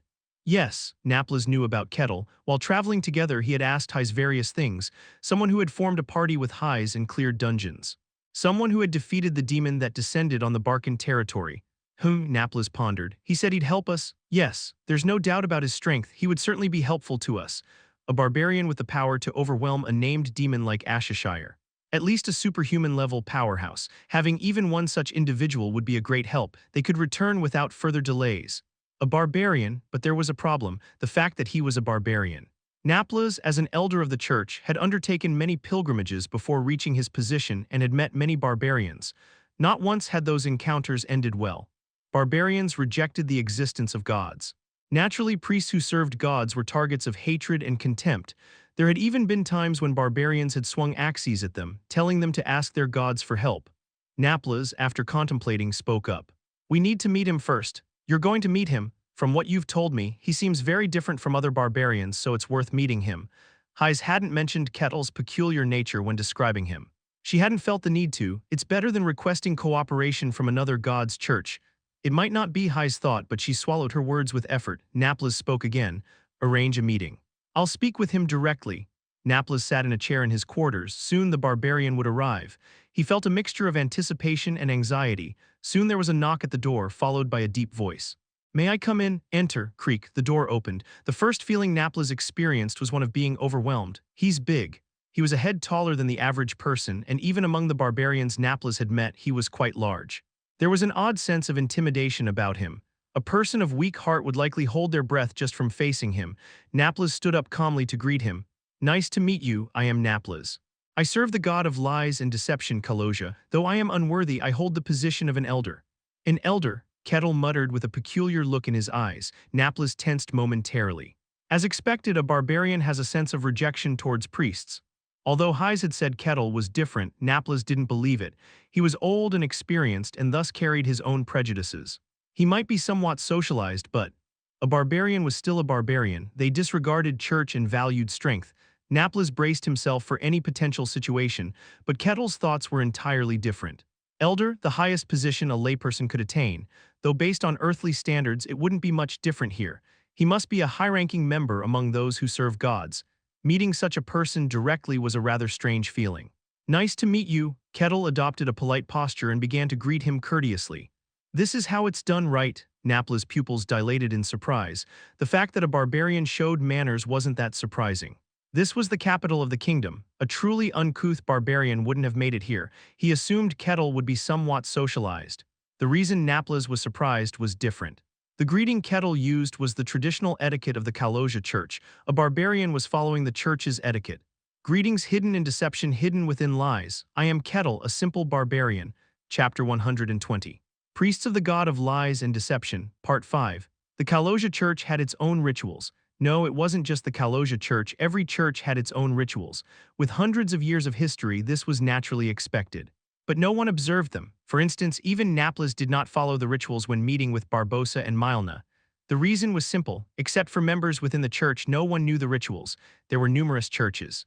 Unless it was a large church like the sun god or earth goddess, it was extremely rare to know the rituals of a small church. Yet now, Kettle was perfectly observing the rituals of Kaloja. Even after taking his seat, Naples couldn't hide his agitation. He stammered as he asked, "How do you know the rituals of Lord Kaloja?" "I heard from Hayes before. It seems I remembered correctly." Kettle smiled contentedly. Naples's eyes widened. He must have heard about it back in the Barcan territory. Despite the long passage of time, he remembered the rituals he heard back then. I don't serve a god, Kettle spoke softly. But that doesn't mean there's no reason to observe the rituals. You serve Kaloja. When dealing with such a person, it's only proper to show respect. Naples's face filled with emotion. To show respect, what a wonderful mindset. It was hard to believe such words were coming from a barbarian. His affection for Kettle increased rapidly. As he looked warmly at Kettle, Naples suddenly snapped back to reality. No, he was here to assess this man named Kettle. If he felt goodwill too early, he wouldn't be able to judge him objectively. Naples cleared his throat, trying to collect himself. I've heard about you from Highs. You cleared a dungeon together in the Barcan territory. That's right. Kettle had completed a few missions with Highs. Even after that, they occasionally met for meals. In other words, they had that level of connection. They might greet each other warmly and form a party again if they met elsewhere, but it wasn't a relationship where they would risk their lives in a battle against evil. Why did you say you'd help us? Naples asked with a puzzled expression. We are a small, insignificant church. We cannot provide you with rewards commensurate with your help. You will be fighting with nothing to gain, risking only your life. He spoke the harsh reality. Naples narrowed his eyes, trying to read Kettle's mind. But Kettle didn't have any particular thoughts. I just want to see the holy sight of the god. But he couldn't say that. Kettle spoke appropriately. As you said, Highs and I are not that close, but we were comrades once. And I consider her a friend. Is that all? Isn't it natural to help a friend in danger? Kettle tilted his head. That wasn't exactly a lie, it was Kettle's true feeling. Naples asked in a trembling voice. You will gain nothing but verbal thanks. She is a friend you've only known for a few days, yet you would do this without any reward. Kettle answered simply. That's what a friend is. What more meaning do you need to find? I wanted to say something like this too. Kettle felt very pleased. He suppressed the smile that was trying to emerge, and Naples was deeply moved. A friend, the bond between people. Even if one's life was at risk, one would move for a friend. Some might call such a person foolish and stupid. But Naples served a god. He himself was foolish and stupid, so Kettle's answer deeply resonated with him. His affection rose again. No, Naples desperately suppressed his feelings. He looked at Kettle with as cold a gaze as possible. That answer could also be a lie. He needed to figure out what mask he was wearing. Naples narrowed his eyes. But to be honest, I can't believe it. Naples pointed at Kettle with his finger. You are a barbarian, barbarians' revered strength. You deny the gods we serve and despise us. How can someone like you become High's friend and come to our holy site, risking your life to help us? Naples spoke with suspicion. I can't believe it. Above all, we serve the god of lies and deception, Lord Kaloja. Lies and deception were among the things barbarians hated most.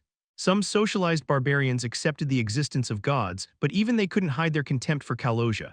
Naples prayed silently. Lord Kaloja, prepare your servant of lies and deception here. Divine power gathered within Naples, soon forming a small bell. This was the power of Kaloja. If anyone present attempted to deceive others with lies and deception, the bell would ring to alert him. This power could only activate when someone was present and required preparation time due to its high level of potency. Naples quietly waited for Kettle's response. Then Kettle opened his mouth. Can serving someone be a cause for contempt and persecution? The completely unexpected words caused Naples to hesitate. What, do your followers cause significant trouble? And no, they don't. In the past, followers of Kaloja had caused many problems, but that was no longer the case as the church had changed its direction. Then what's the problem? Kettle asked in a puzzled tone. Serving someone shouldn't be a cause for contempt and persecution. Kettle was a modern man. He had lived in South Korea, considered a developed country, and received a standard education there. He had learned that discriminating against someone for serving a deity was problematic, and he believed this himself. To him, this was a given. Even if a priest of Kaloja causes a problem, it's an individual issue, not a collective one. No, that's not. But Naples was bewildered by Kettle's response. This world was akin to the Middle Ages on Earth. Serving someone could itself be a reason for discrimination. There was a real social hierarchy. Discrimination against others was common, and there was no awareness that it was wrong. Moreover, unlike Earth, this world had other races like elves and dwarves. With different races interacting and living together, discrimination naturally arose. In this world, discrimination wasn't seen as an issue. Very few saints did not discriminate. You don't discriminate against us. Naples was so flustered that even his manner of speaking changed. Kettle calmly replied. If I had, I wouldn't have become friends with Highs in the first place. To me, Highs is just Highs. What you worship and follow is of no importance to me. The bell did not ring. This meant that all of Kettle's words were true. Naples looked at Kettle with stunned eyes. Emotions began to form in those eyes. Naples was very old. He had lived as a priest of Kaloja since his youth and, recognized for his experience and achievements, had risen to the position of elder. And with all that experience, he had faced much discrimination and persecution. Scornful gazes were always present, and there were numerous attempts to exclude him. Even when he helped and gave to others, there were countless times when people rejected and pushed him away simply because he was a priest of Kaloja. To Naplas, people's discrimination was a given. It had hurt him at first, but there had been so many incidents that his heart became worn and numb, no longer feeling any reaction. But Kettle's words struck a chord in Naplas's worn heart. For a moment, tears welled up in Naplas's eyes. His face began to show unmistakable emotion. In her room, Heise sat on her bed with a worried expression, her legs moving restlessly as if to reveal her unease. Has the conversation ended by now? Naplas and Kettle were meeting and talking. It was about time for their discussion to be over. Heise had a mixed expression. I wonder how it went. To be honest, it was 50-50. Naplas might take a liking to Kettle. Kettle hadn't done anything particularly problematic in his actions. If Naplas accepted Kettle, Heise would also accept him without any objections. Maybe I'm overthinking things. Naplas would test Kettle. If he passed that without any issues, it was likely that Heise had misunderstood Kettle. Due to the intense incident of conflict between an inquisitor and a demon, she might have formed a wrong impression. Heise steadied her mind. The door opened. Naplas entered. How did it go? Heise asked Naplas. Naplas spoke in an exceedingly excited voice. He's a saint. What? A person like him exists in this world. His barbarian appearance is just a disguise. Is the Great One hiding his true form to observe the world? What? Heise was flustered. Something seemed off about his reaction. What do you mean by that? Well, maybe I'm thinking too much, but even so, he's an incredible person. To have such a mindset and thoughts as a barbarian, is that really possible? Naplas couldn't hide his excitement as he spoke. His demeanor made Heise extremely uneasy.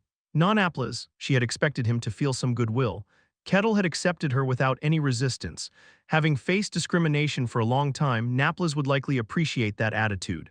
But this was too much. This seemed like brainwashing. Heise's face turned pale. Naplas, what's wrong? Snap out of it. I'm more in my right mind than ever. Naplas sat on the bed, rubbing his chin with an excited expression. He's extraordinary. To have such a mindset despite being born a barbarian and likely facing much discrimination and scorn, it truly feels like he might be a saint. Naplas, get a grip, Heise screamed. Naplas's behavior was frightening her. Naplas laughed heartily. I'm more clear-headed now than ever. He didn't seem to harbor any prejudice against us. Naplas pondered for a moment before his eyes gleamed. We should consider bringing him into our church. Heise's face went white. Chapter 121, Priests of the God of Lies and Deception, Part 6. No, what kind of crazy talk is this? Heise shouted. A saint. A person of wisdom and virtue. One who has attained enlightenment and has reached the state of nirvana. Even if you combined all the religious churches worldwide, it was extremely rare to find someone acknowledged as a saint. Such a position commanded universal recognition and respect.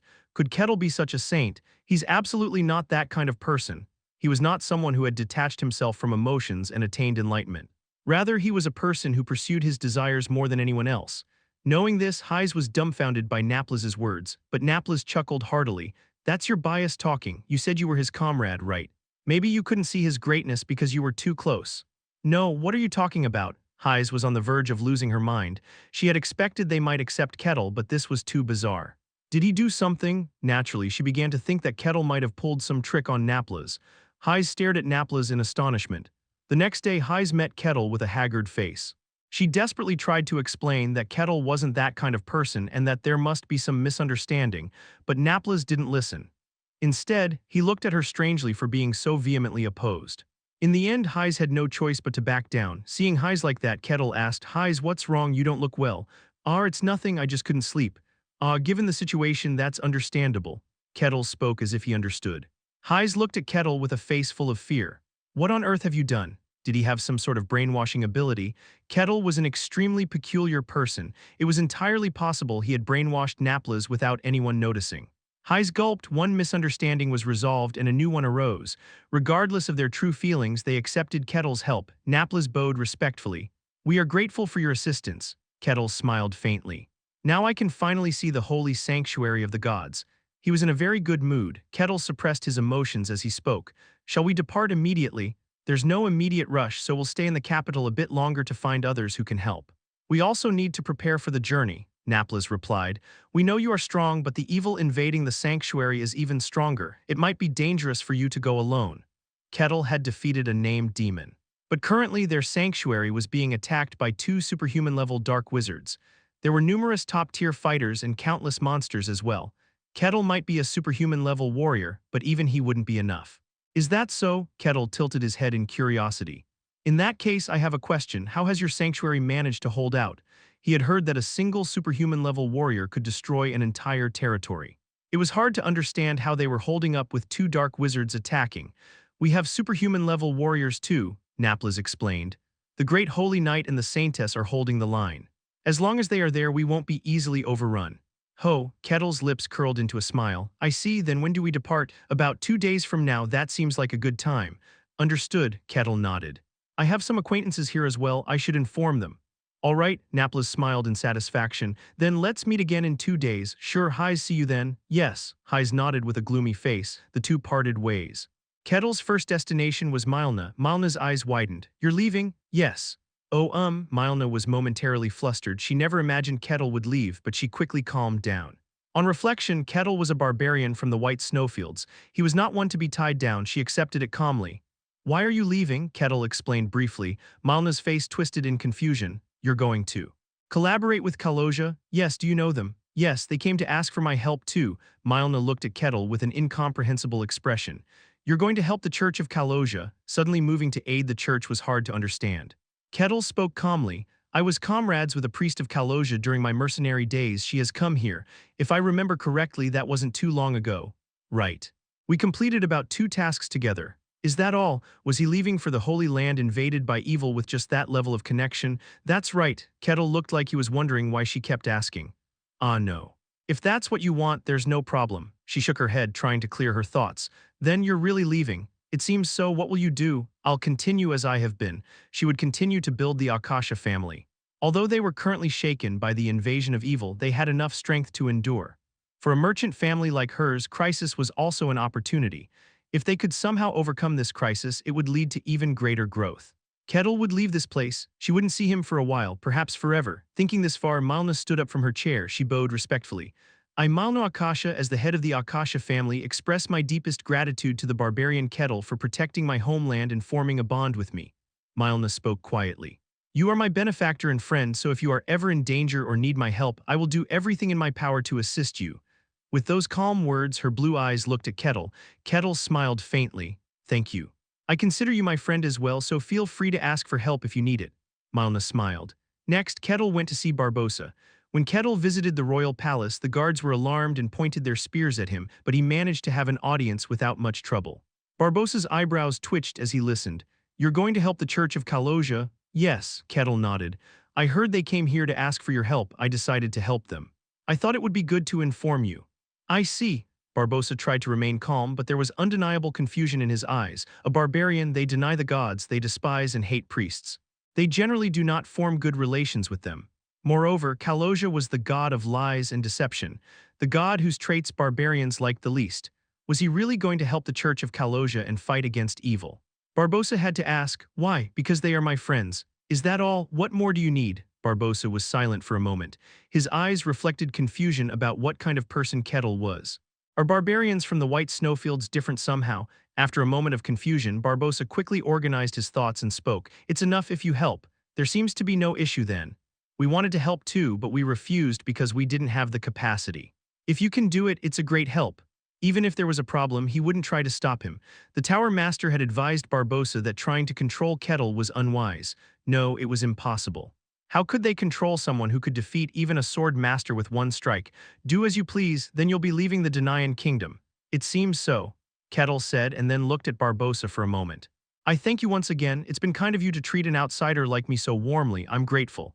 It benefited us too, so it's fine. Thank you once again. Barbossa signaled the attendant standing behind him. The attendant left the room. When the attendant returned, he was carrying treasures of gold and silver. You helped us, Barbossa said. If it weren't for you, the capital might have fallen. Given the situation, we can't offer a fitting reward. But I hope this is satisfactory. Oh, Kettle's eyes sparkled. It was not a small amount at a glance. I won't refuse, thank you. Kettle smiled brightly, then Kettle left. The attendant behind him spoke cautiously. Is this okay? It will put a significant strain on the treasury. It's fine, he's worth it. In fact, they had no money to spare for anyone. Even after squeezing money out of the nobles, it wasn't enough and they were requesting cooperation from other countries. Giving such a reward was a significant stretch. The vassals had tried to stop him, but Barbossa made the decision independently. The reason was simple: Kettle was worth it. It's a relief to have established good relations. Barbossa sighed in relief, a barbarian from the White Snowfields. It was very fortunate to have such a unique existence in this world hold a favorable opinion. Barbossa thought suddenly. Now this barbarian will roam the world. He would leave for the Church of Kaloja and act as he pleased there. He would remove anything that stood in his way. I hope there won't be any problems, Barbossa murmured with a hint of unease. Lastly, Kettle went to see Arkamis. Kettle told Arkamis that he was leaving the kingdom of Denian. Arkamis reacted, WH what, WH what, why? Did I do something wrong? Her reaction was more intense than anyone else he had told so far. Her eyes were wide like a rabbit's and her face was full of confusion. You're leaving? Why, did I do something wrong? She stammered as she asked. Chapter 122, Priests of the God of Lies and Deception, Part 7. Kettle was puzzled by her reaction. You haven't done anything wrong though. Then why are you leaving? It's because I did something wrong, right? Arkamis' expression became extremely desperate. She stammered with a worried face. Why did I do something wrong? If there's something bothersome, I'll fix it. I'm sorry, calm down, Kettle said in a calm voice. It's not your fault, something has come up. Kettle explained. He had a connection with a priest whose holy sanctuary was under attack by evil forces. He was leaving Denian's capital to help. Hearing this, Arkamis' expression slowly calmed. She stepped back with an embarrassed look. Oh, is that so? I thought I did something wrong. There's nothing like that. You've been very kind to me. That's a relief. Arkamis let out a sigh of relief. She truly thought Kettle was leaving because she did something wrong. With the misunderstanding cleared and her heart calmed for a moment, Arkamis' face suddenly turned bright red. Oh no, she really thought it was her fault. That's why she clung to Kettle almost pleadingly. Looking back at her actions, she felt very embarrassed. So what's your relationship with that priest? How long have you known them? She asked with a cough, clearly wanting to forget her previous behavior. Kettle smiled and said, when I was a mercenary, we handled a few requests together. They were a comrade from that time. Just that? Arkamis was puzzled. Would he go to the holy sanctuary to help just for that? That's right. Arkamis was momentarily speechless, but she soon accepted it. He's a barbarian of the White Snowfields after all. She knew well enough that Kettle had a unique personality. There was no reason to be surprised now. So dark mages are attacking a god's holy sanctuary. They must be determined. It seems to be quite rare. Rare? I've never even heard of it. Arkamis shook her head. A god's holy sanctuary is a place directly managed by the god. The site itself is protected by divine power, so most evils can't even enter. Interesting. Attacking such a site, what are they planning? Attacking a god's holy sanctuary made no sense. Even demons wouldn't gain anything from it. If they attacked a human kingdom instead, it might make sense, but this was incomprehensible. Do you know which god it is? It's the god of lies and deception, Kaloja. Arkamis paused. Kaloja, that god, that's right. No, it's nothing, it probably doesn't matter. It seems like there's some issue with the god Kaloja. Milna and Barbossa also reacted oddly to the name Kaloja. Is it because it's the god of lies and deception? Despite this, Naplas and Highs didn't seem to have any problems. Kettle's comment made Arkamis flustered. Wait, you don't know. I'm a barbarian of the White Snowfields. Oh, Arkamis had a face of realization. Right, I assumed you'd know because even an elf like me knows this. Arkamis began to explain. A god is an entity that governs its domain, and the followers of that god are composed accordingly. The followers of the sun god worship the sun and love the daylight. The followers of the earth goddess cherish and nurture the earth. The priests of the god of strength revere strength and train their bodies, and the priests of the god of lies and deception love lies and deception. Kettle stroked his chin. So they use lies and deception without hesitation. They used to, that caused quite a few problems. The priests of the god of lies and deception, Kaloja, traveled the world causing all kinds of trouble. They rigged dice and hid card numbers. They deceived people's eyes and effortlessly wielded the poison of lies with their tongues. They disguised even the god they believed in and hid their true identities. They spewed meaningless lies and committed all sorts of deception. They deceived kings and bewildered nobles, and the priests of Kaloja were proud of it. Kettle's eyes sparkled with interest. Something like that happened. At one time they accumulated so much bad karma that there was even talk of designating them as an evil god. They don't seem to show any signs of that now. Neither Naplas nor Highs used lies or deception on Kettle. Arkamis spoke. In the end, things got out of hand. Every kingdom and church attacked them. The Kaloja church was quite powerful at the time, but they couldn't withstand it. The Kaloja church eventually surrendered. They suppressed their lies and deception, becoming ordinary priests of the god. After that, the church's power significantly diminished. That is the history of the Kaloja Church. I haven't heard any recent news about them, so there shouldn't be any problems now. But history cannot be erased. The deeds of the Kaloja Church at that time were clearly recorded. Even though the church shrank and lost much of its power, they became the object of fear and wariness for people. Kettle laughed. Interesting. He wasn't very interested in history, but if it was a fantasy story, it was different. It was an interesting tale. In any case, it's a good deed. He was going to help a holy sanctuary being invaded by evil. It was a very noble act, worthy of everyone's applause and praise. It is a good deed. But our commies had a conflicted face. This messes up my plan. She never thought Kettle would leave her side. She had taken it for granted that he would stay by her side. She only planned to achieve her goal using the iridescent grains and lure Kettle back to the elven holy sanctuary. But Kettle was leaving her. Considering the reason, she couldn't stop him. After a moment of hesitation, she subtly asked, "What about alchemy? You've worked so hard to learn it. Are you giving up? Isn't that a waste?" "I think so too, but..." Arkami's face brightened. But the following words made her face fall instantly. "I've organized some books, so I plan to self-study while I'm away. Didn't you say it's more helpful to do things yourself than to learn from others?" "Why, yes, I did." "Why did I say that?" She regretted her words. She wanted to follow Kettle, but she couldn't. The iridescent grains had to be handled delicately. They couldn't be researched without a proper workshop. After some hesitation, her eyes darkened. "Kettle," she made a decision. "I have something to say." "What is it?" Arkamis took a deep breath. Her golden eyes, shining brightly, looked at Kettle. Just as she was about to speak, the wind blew. Boom! A loud noise came from the yard in front of the house. It was the sound of something colliding. Kettle muttered, "Another demon? And no, it's not that." Arkamis was flustered. She didn't sense any demonic energy. In fact, it was the complete opposite of demonic energy. The wind flowed in through the cracks in the door and windows. It was filled with the energy of nature. Arkami's eyes widened. "No way," she quickly rushed out. Kettle followed her. The yard was completely wrecked by the fierce wind. And in the center of it stood a man. Kettle whistled. Handsome. He had a flawless, perfect face. The masculine contours indicated that he was a man, and his ears were clearly different from those of a human. Are all male elves this androgynous and handsome? Are there no slightly more masculine handsome types? I'd like to see a muscular elf sometime. Kettle casually thought such things, and Arkami's eyes widened in shock. There you are, Lady Arkamis." A deep voice resonated. The man looked at Arkamis and spoke. "Did you enjoy your time in the human world? But I can't let this go on any longer." The man stood up. His green hair swayed. "The world is dangerous. I can't leave Lady Arkamis in the dangerous outside world any longer."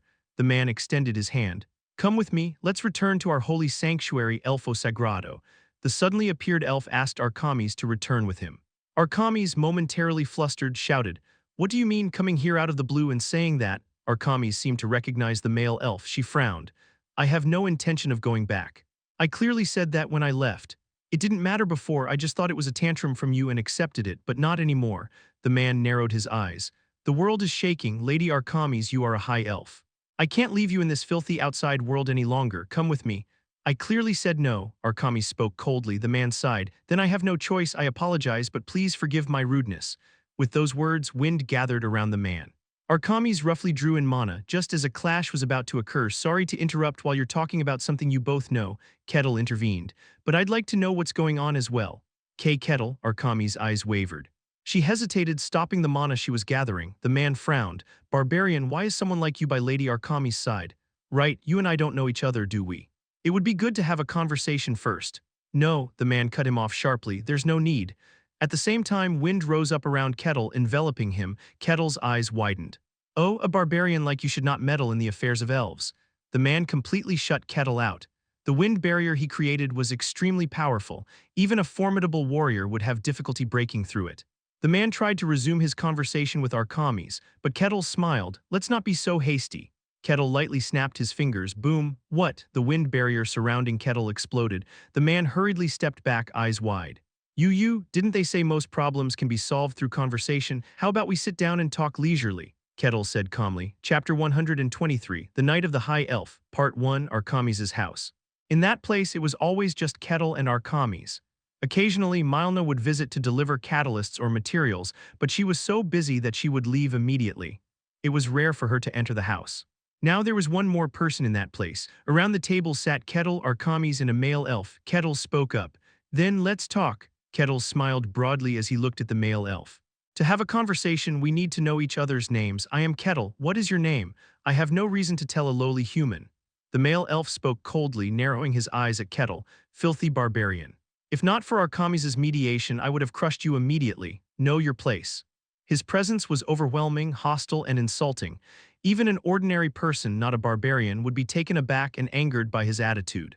But Kettle was pleased. It seems you have a sense of superiority over humans. Are all elves like that? No, Arkami shook her head. Not all elves are like that, but the elves from the sanctum tend to be. And he is somewhat special. He is almost like a noble among the elves. Oh, so elves have social ranks too. It's a bit different from human classes, but yes, they do. But he doesn't seem to feel any particular pressure from me. Arkami's mistook Kettle for a dragon. This meant that she felt a significant presence from him. However, the male elf treated him as an ordinary barbarian. He might feel it, but not as much as from a high elf. It's only a sense of pressure after all. If he has confidence in his own power, he can ignore it. I see. Kettle smiled as if he had learned something new. At his nonchalant remark, the male elf's eyebrow twitched. There was a hint of surprise on his face. Arkami sighed. We said we'd have a conversation, so I'm just staying quiet, have a proper talk. HMPH. The man didn't like it, but he obediently followed Arkami's words. I am Parco Venezia Celt, Knight of the High Elves. Parco got it. Kettle nodded. Like the elf queen he had met before, it was a very long name. Arkami's, do you not have such a long name? I am a high elf. I don't have a family name, I am just Arkami's. Oh, I see. Parco frowned. Things were not going the way he wanted. He felt like he was being led around. What does it mean to be a knight of the high elves? It means exactly what it says, Arkami's explained. A high elf is one born through the world tree. They are very special. In some ways, they are nobler than the queens of the tribes. Naturally, there were knights who served them. They were strong. Only the strongest among the elves could become knights of the high elves. Parco was one of those knights. However, Arkami seemed displeased. I thought I finally shook off your persistent nagging and control, but you've followed me here. How did you get here?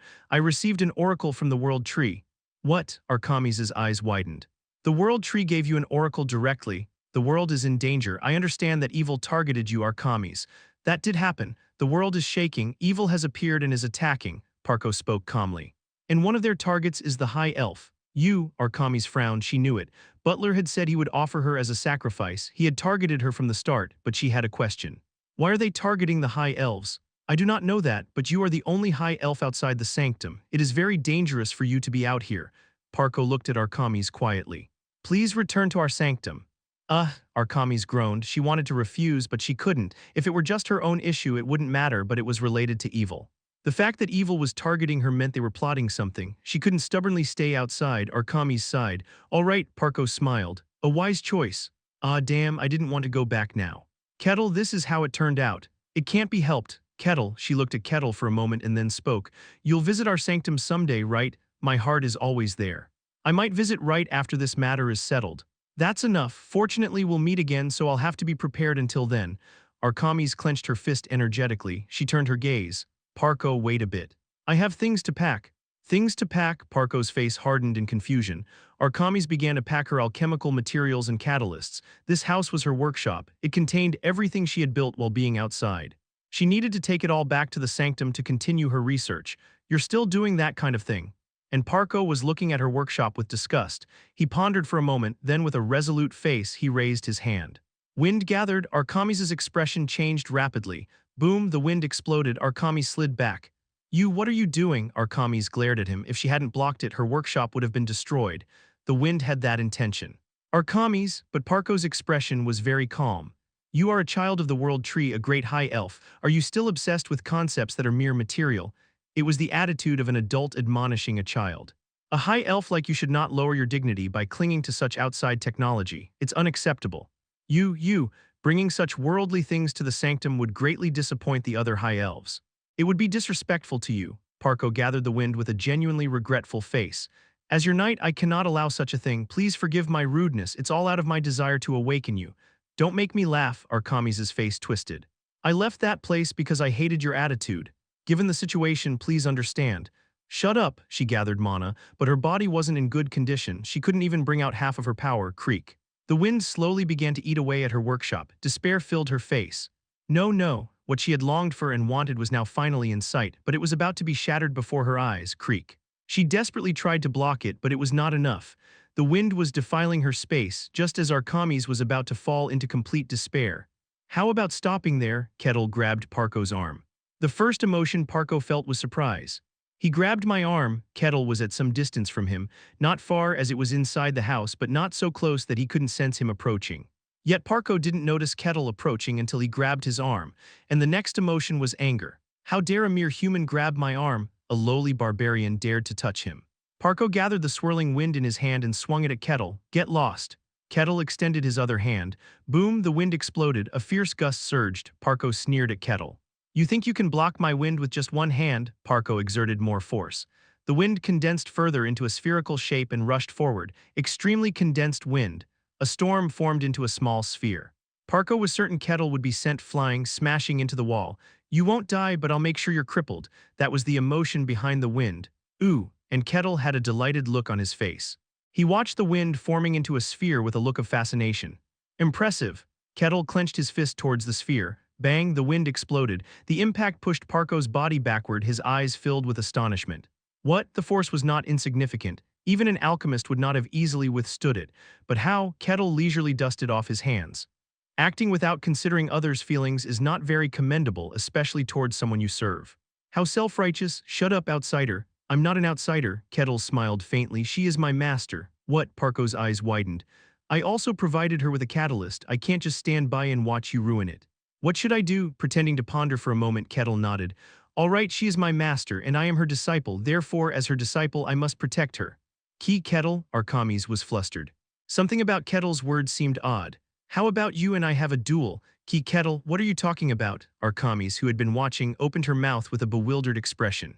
Suddenly talking about a duel? It seems like this conversation isn't going to end otherwise. Parko seems absolutely unwilling to allow you to learn alchemy. He intended to forcefully break her resolve, regardless of Arkamis' wishes. No matter how much Arkamis resisted, his mind would not change. But I am your disciple. Kettle had learned alchemy from Arkamis. Even if he left now, that fact would not change. If they met again later, he would continue to learn alchemy from her. In other words, he and I have a conflict of interest. Is that so? Arkamis stammered. Listening to him, it seemed that way, and Kettle's thinking was simple. If he's a knight of the high elves, he must handle spirits. Which means, I'll be able to see other spirits. The fire spirit Piego he had seen before, it was quite impressive. He wanted to see such beings again. A verbal promise would be meaningless, so let's stake our honor on a duel. I don't think you have a reason to refuse. Kettle looked at Parko. You despise and dislike me, don't you? Even while conversing with Arkamis, Parko had subtly revealed his feelings towards Kettle. Strong hatred and contempt, a deep repulsion that made it unbearable to be in the same place. It had been a while since Kettle had seen such hostility, and he found it rather amusing. It wouldn't be bad to release those feelings once. A worthless human, Parko twisted his lips. You seem to be hiding some trick, but you're overstepping your bounds. Fine. I'll break your limbs so you'll never dare to challenge a noble elf again. Parko declared firmly. Kettle smiled as if pleased. Chapter 124, The Night of the High Elf, Part 2. A place a little away from Arkamis' house. In a clearing in the forest, Kettle and Parko stood facing each other. Kettle spoke first. Let's keep it simple. If I am defeated by you, I will no longer interfere. I will never appear before you again, and Arkamis will also give up alchemy. Kettle looked at Arkamis. Is that all right with you? I don't care. Thank you. On the other hand, if you are defeated by me, you will not interfere with Arkamis practicing alchemy. Even if she goes to the sanctuary. Do as you please. Parko spoke confidently. His voice carried an unwavering confidence that he would never lose. He was determined to show this unpleasant barbarian the difference in their strength.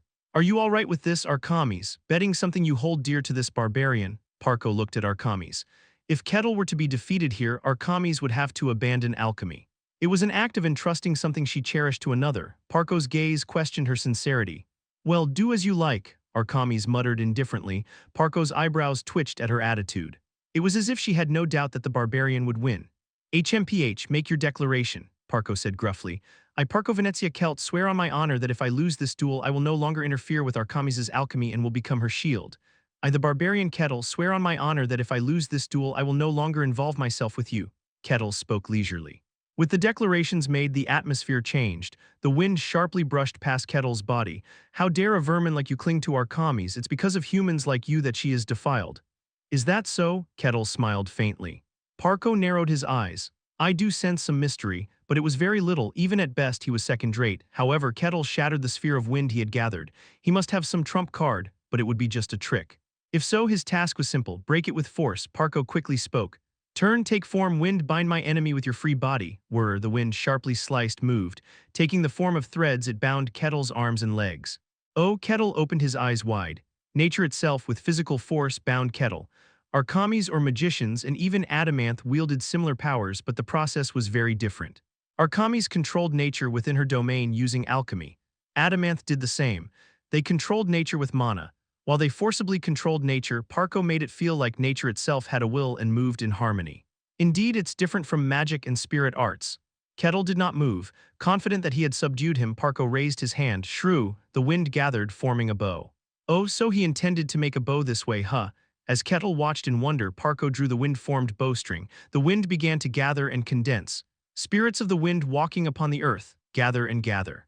Condense and rotate. Kagigagaga, a storm formed into the shape of an arrow, Parko declared. Understand the sin of defying an elf, and released the bowstring. The storm arrow flew towards Kettle. Kettle calmly watched the arrow. The arrow hit Kettle's body. Quang, then the storm exploded. The wind, condensed to its limit, formed and surged. Kagigagagak, a hurricane roared, but it had no effect on the surroundings. It was extreme concentration and control. Truly a superhuman level of power. He is strong, Arkamis muttered as she quietly watched. Parko was strong. His strength was truly superhuman. Even at her best, she couldn't easily win. Without the help of her domain, she would lose. From the beginning, being a knight of the High Elves meant being such a being. Only those with extraordinary power among the elves of the sanctuary could attain that position. Arkamis narrowed her eyes. But you tried to kill Kettle. If he has the strength he claims, he wouldn't have died. Parko looked at Arkamis. Lady Arkamis, you are a noble high elf. His voice carried the emotion of scolding an unruly child. It is unfortunate that you are not only obsessed with material concepts like alchemy, but also associating with such a worthless barbarian. Parko bowed deeply as if he was genuinely sorry. It's all to bring you back to your senses, Lady Arkamis. Forget the worthless barbarian and join us. However, Arkamis's expression did not change. Well, it doesn't matter. If you win, that is. What? Parko raised his head with a puzzled look. The storm arrow had hit directly. Even if he didn't die, he should be critically injured. Parko soon realized what Arkamis meant. Rumble, the wind subsided. Parko's pupils widened. What? There stood Kettle, unchanged from the beginning. Kettle nodded as if he understood. It's similar to Marsilia. The elf queen he first encountered, Marsilia. Parko was not much different from her. But not superior, slightly below it seems. You wretch, Parko pulled the bow in panic. The wind arrows descended in an instant. Kettle stepped forward lightly, a very light advance. With that alone, all the arrows were shattered and crushed. Kettle's body arrived right in front of Parko in an instant. Their gazes met. Parko, shocked, kicked off. Riding the wind, he flew into the sky. Can you do that too? Interesting. Kettle smiled. Parko hurriedly shot arrows. A rain of arrows descended, and Kettle evaded them all with light movements. Arg, Parko gritted his teeth and pulled the bowstring roughly. The wind gathered and condensed. Explode, the arrows exploded. The rain of wind poured down. An attack so dense that evasion was impossible. Oh, impressive, Kettle lightly exclaimed and swung his fist. Boom, the rain of wind was buried and blown away by a stronger wind. Parko was speechless. What is this? The attacks continued afterward, but no significant change was achieved. Well, that figures. Arkamis had a calm expression. Parko was certainly strong. Even among all elves, he was at the top, possessing top-level superhuman strength, but in other words, that was all. There wasn't much difference between him and her.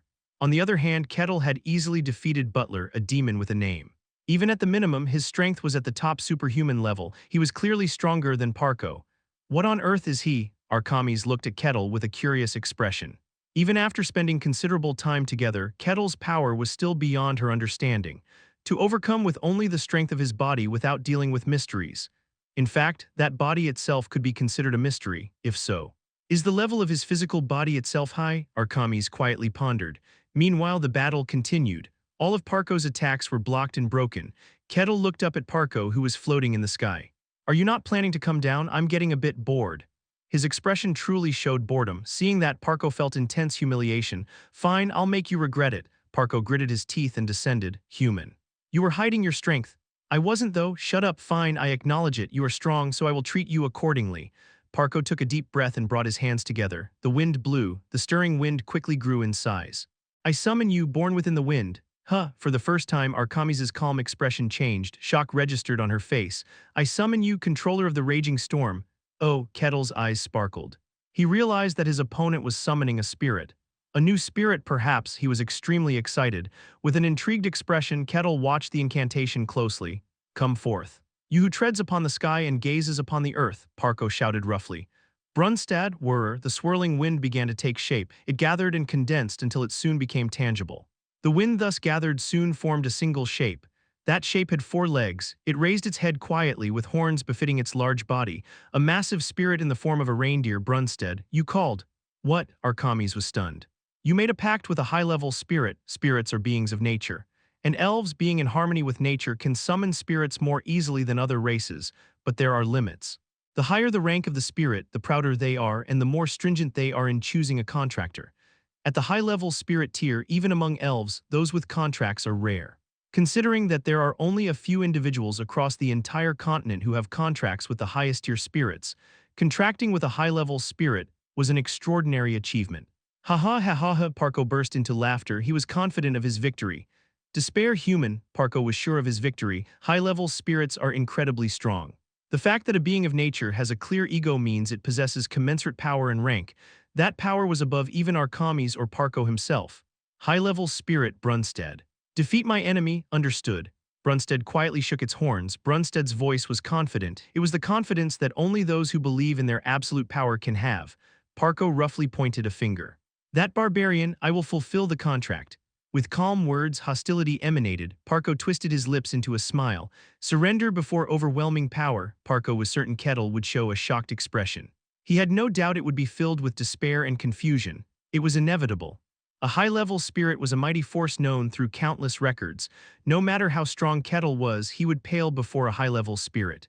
Parko believed this. Looking at Kettle confidently, Parko was momentarily taken aback. Kettle's expression was entirely different from what he had expected. Instead of despair and confusion, there was disappointment. Kettle muttered with a dissatisfied expression. A high-level spirit, whom I see. Chapter 125, The Night of the High Elf, Part 3. What's with that reaction? Parko was flustered. It was a high-ranking spirit. A spirit with immense power, one that even in the sacred land few could form a contract with.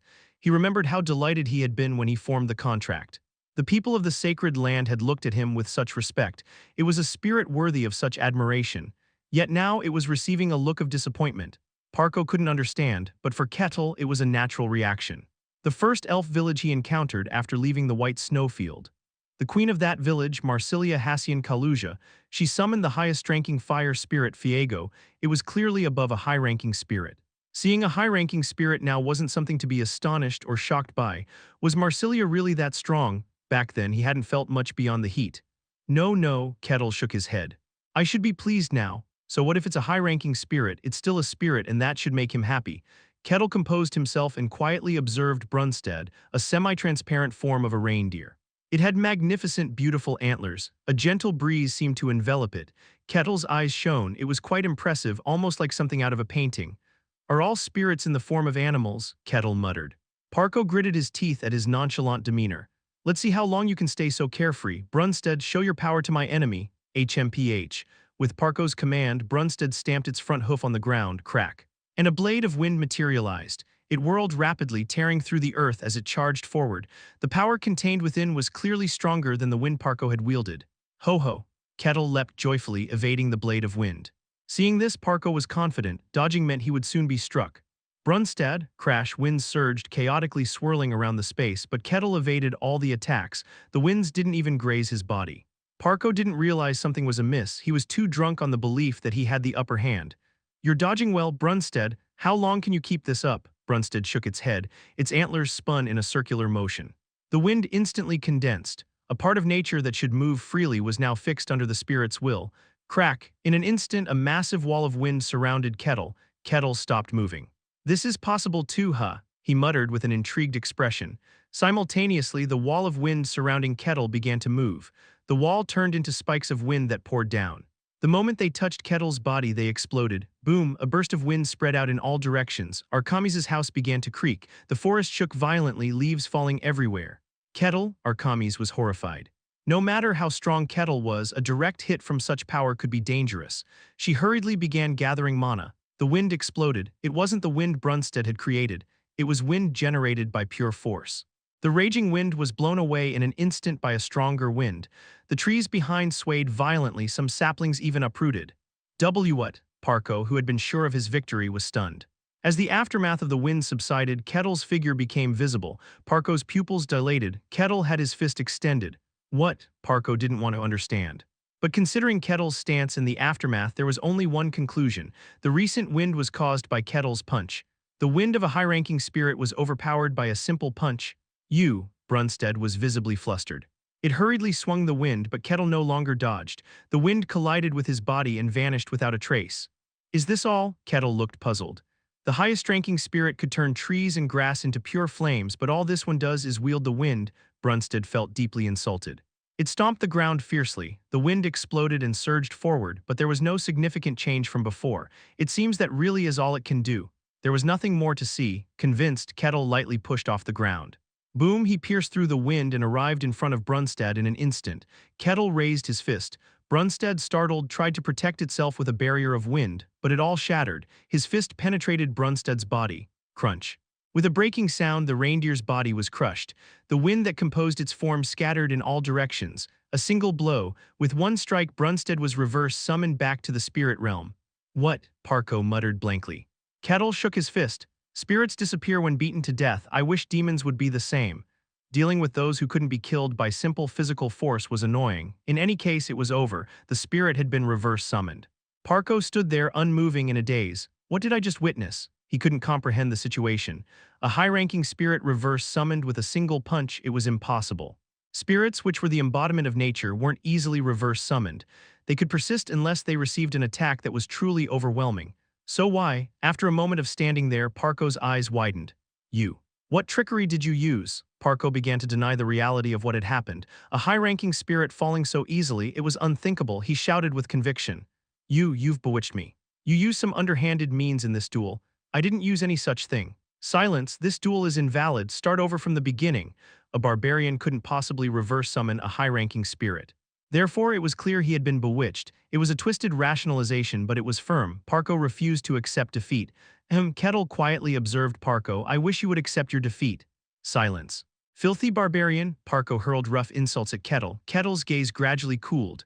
Annoying. Kettle had fought many duels. The barbarians of the White Snowfield didn't understand words alone. They had to be crushed and trampled by force to acknowledge anything. It was very bothersome, but it was effective. The barbarians would accept defeat the moment they were beaten. It wasn't much different after he left. He had fought many battles, but in each one the opponents accepted defeat when there was no other option. Even demons did so, but Parko wasn't accepting it. This was a first for him. To be honest, it was incredibly annoying. Kettle looked at Parko for a moment before extending his hand. He grabbed Parko by the neck and lifted him. Let go, Parko struggled fiercely, but it was as futile as a child's tantrum against an adult's grip. Kettle stared at Parko for a moment before speaking. Parko. At that word, Parko suddenly stilled. Something invisible crept up. It oppressed Parko. It bound his limbs and constricted his heart. I am not a very patient person, a low voice resonated. I had no intention of harming you. This duel was merely about Archamis's alchemy. I neither wanted nor demanded anything more from you. Parko's face slowly turned pale. Fear began to settle in. But if you continue to deny and reject the outcome of this duel, I will find dealing with you increasingly tiresome. Kettle smiled quietly. If you keep refusing like this, I will have no choice but to make a certain decision. Kettle gazed into Parko's eyes. A single emotion from Kettle was conveyed to Parko. Oh, Parko stammered. Extreme fear obliterated his rationality. So I would appreciate it if you acknowledged your defeat. What do you think? Yes, Parko hurriedly nodded. I lost, I'm sorry. Please forgive me, Parko pleaded desperately. Kettle smiled faintly. A good decision. Kettle lowered his hand. Parko collapsed to the ground exhausted. He barely managed to catch his breath. Oh, Archamis's eyes widened. Kettle looked at her. It's over, Archamis. After the duel, they returned to Archamis's house. Parko, you have lost. From now on, do not interfere with Archamis's alchemy. Do you agree? Yes, I agree. I will not interfere with Archamis in any way. Parko spoke quickly. His submissive attitude, so different from before, surprised Archamis. Kettle smiled with satisfaction. Good. It would have been nice if you had been like this from the start. Yes, Parko nodded hastily. Whenever Kettle's gaze fell on him, he shrank like a snail touched by salt. What did you do exactly? Archamis looked at Kettle with a face full of incomprehension. Kettle had grabbed Parko by the neck and said something to him, and suddenly Parko had started trembling. It was almost pitiful to watch. I didn't do much of anything. He had merely spoken with feeling, that was all, Archamis murmured, still puzzled. It seemed like you did something. Even so, it was a good outcome for her. If Parko had continued to resist, it would have been troublesome for her as well. She looked at Kettle with a face of renewed realization. but you're really incredibly strong. You just took Brunsted's attacks head-on. Is that unusual? Of course it is. How can you even say that? It was a high-ranking spirit. It's stronger than the butler you faced before. Is that so? Kettle pondered for a moment before asking. Then what about the highest-ranking spirits? They're obviously even stronger. Very few people have even contracted with the highest-ranking spirits. Just having contracted with one was enough to be etched into elven history. Kettle sighed in admiration. I see. So Marsilia was strong. On reflection, the location of the elf village was right near the snowy plains. It must have been a decision made with confidence that they could handle any situation with their power. Arkamis gave Kettle a curious look. What kind of body is that? Kettle was unfamiliar with the mysteries of the world. He had withstood the wind of a high-ranking spirit with just his physical body. The wind of a high-ranking spirit was not ordinary. Since it contained the spirit's power itself, it could not be countered without handling mysteries. He just broke through the power of severance with his bare body. It was incomprehensible by common sense. A possibility flashed through Arkamis' mind.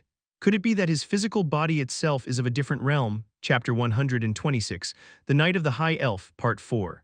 Kettle endured the demonic powers and the attacks of the spirits with just his simple, ordinary body.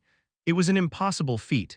There was only one possible explanation: if his very body itself was imbued with mystic power.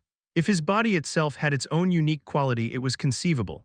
But is that even possible? Could a body itself possess such a unique quality? Even with the knowledge of the High Elves, it was an impossible concept.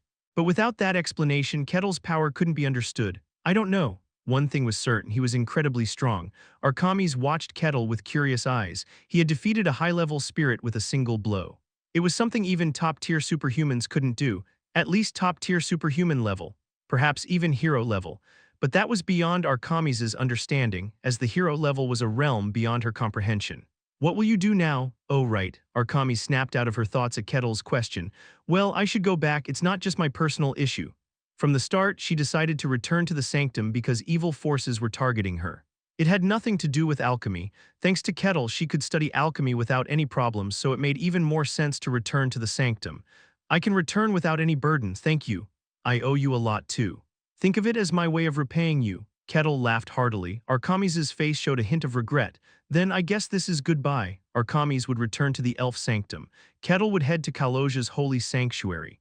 Their destinations were completely different. They wouldn't see each other for a while. Will you visit the elf sanctum later? Of course. You must promise me. Arkamis repeatedly asked for reassurance. Kettle smiled and nodded. Arkamis started packing her belongings. Thanks to Kettle's help, she could pack quickly. Help me, Parko. Yes. Parko hesitantly waved his hand, gently gathering the items, unlike before when he tried to destroy the place. I should say a final goodbye to Malna before I go. Arkamis looked around the empty house with a sentimental expression before turning to Kettle. Kettle, what is it? After hesitating for a moment, she smiled brightly. Thank you. Besides giving me the catalyst, thank you for everything. I had a really good time. That was Arkamis' true sentiment. You're the first person I befriended outside. Malna would be sad to hear that. It's true, so what can I do? I really had a great time. You must visit later, okay? I understand. You must promise. I promise. Kettle laughed cheerfully. As the conversation was wrapping up, Kettle suddenly turned to Parko as if remembering something. Parko shuddered like a mouse struck by lightning under Kettle's gaze. What is it? It's just a simple request. Kettle spoke calmly. There will probably be many in the sanctum who don't like Arkamis learning alchemy. If any of them try to suppress her, please. His calm eyes turned to Parko, who shrank even more. If I find out there's trouble when I visit later, I'll be very disappointed, please. Yes, yes. I understand, Parko nodded hastily. The next day, Arkamis told Malna she was leaving. Malna was initially shocked but soon understood after hearing the circumstances. Though she was saddened, she canceled the contract without much fuss. Afterward, Arkamis departed. Left alone in Arkamis' house, Kettle murmured, "It's a pity." Arkamis was the person with whom he had the longest relationship since coming out into the world. Saying goodbye was a bit bittersweet, but farewells are inevitable. They would meet again someday, and checking if she had achieved her goals would be a pleasure. Now it was time to seek new encounters and new places. Kettle began to walk. Kettle went to an inn in the capital. The receptionist screamed at the sight of Kettle, but after a brief conversation, he managed to calm her down. Upon explaining the situation and entering the room, he found Heis and Naplas waiting there. Naplas muttered with a slightly surprised look. You really came. Honestly, I half expected you would disappear without a word. 2 days is short, but enough time for someone to change their mind. Naplas had secretly thought Kettle wouldn't show up since promises without enforcement are often meaningless. Isn't it natural to keep a promise once made? Kettle spoke as if it were obvious. Naples was moved by his words. Indeed. There are many who cannot keep such obvious promises. His face was full of admiration for Kettle. High's face twisted awkwardly. Naples spoke respectfully. Once again I express my gratitude. Praise and thanks for your heroic choice. Everything was ready. It was time to move to Kaloj's holy sanctuary. Kettle asked, "Where is it located?" Naples spread a map on the table. "Here." He pointed to a spot with his fingertip. Kettle, gauging the location and distance, murmured, "It's not that far. If there are no major issues during the journey, we should arrive within a month. Evil entities will appear as we approach the sanctuary, but the sanctuary will send help, so it shouldn't be a major problem." "Got it," Kettle nodded. After packing up the map, Naples looked at Kettle with a worried expression and asked, "But are you sure that's all the luggage you need?" Hayes and Naples had prepared quite thick and large backpacks filled with dried food and spare clothes. Given it was a month's journey, it was only natural to prepare a lot, but Kettle had no luggage and was bare-handed. Kettle shook the leather pouch hanging from his waist in response to their worried looks. "It's fine. I have this, an artifact. It's the size of a small room. I've stocked it with all necessary supplies." "What?" Naples's eyes widened. "Where did you get such an artifact?" "I received it as a reward for helping out Carthos. When he defeated the Lick, the lord of the Barcan territory gave it to him as a token of gratitude. It was a very convenient artifact that he used frequently." Naples couldn't believe it. "A reward of such an artifact? Is it that valuable? Do you even need to ask?" If a small pouch contained the space of a room, it was an incredibly precious artifact. It wouldn't be surprising to find it in the kingdom's treasury. Kettle was surprised after hearing the explanation. "It's worth that much." He had accepted it gratefully but hadn't known its actual value. He felt happy anew. "Who gave you such an artifact?" "The lord of the territory I was staying in.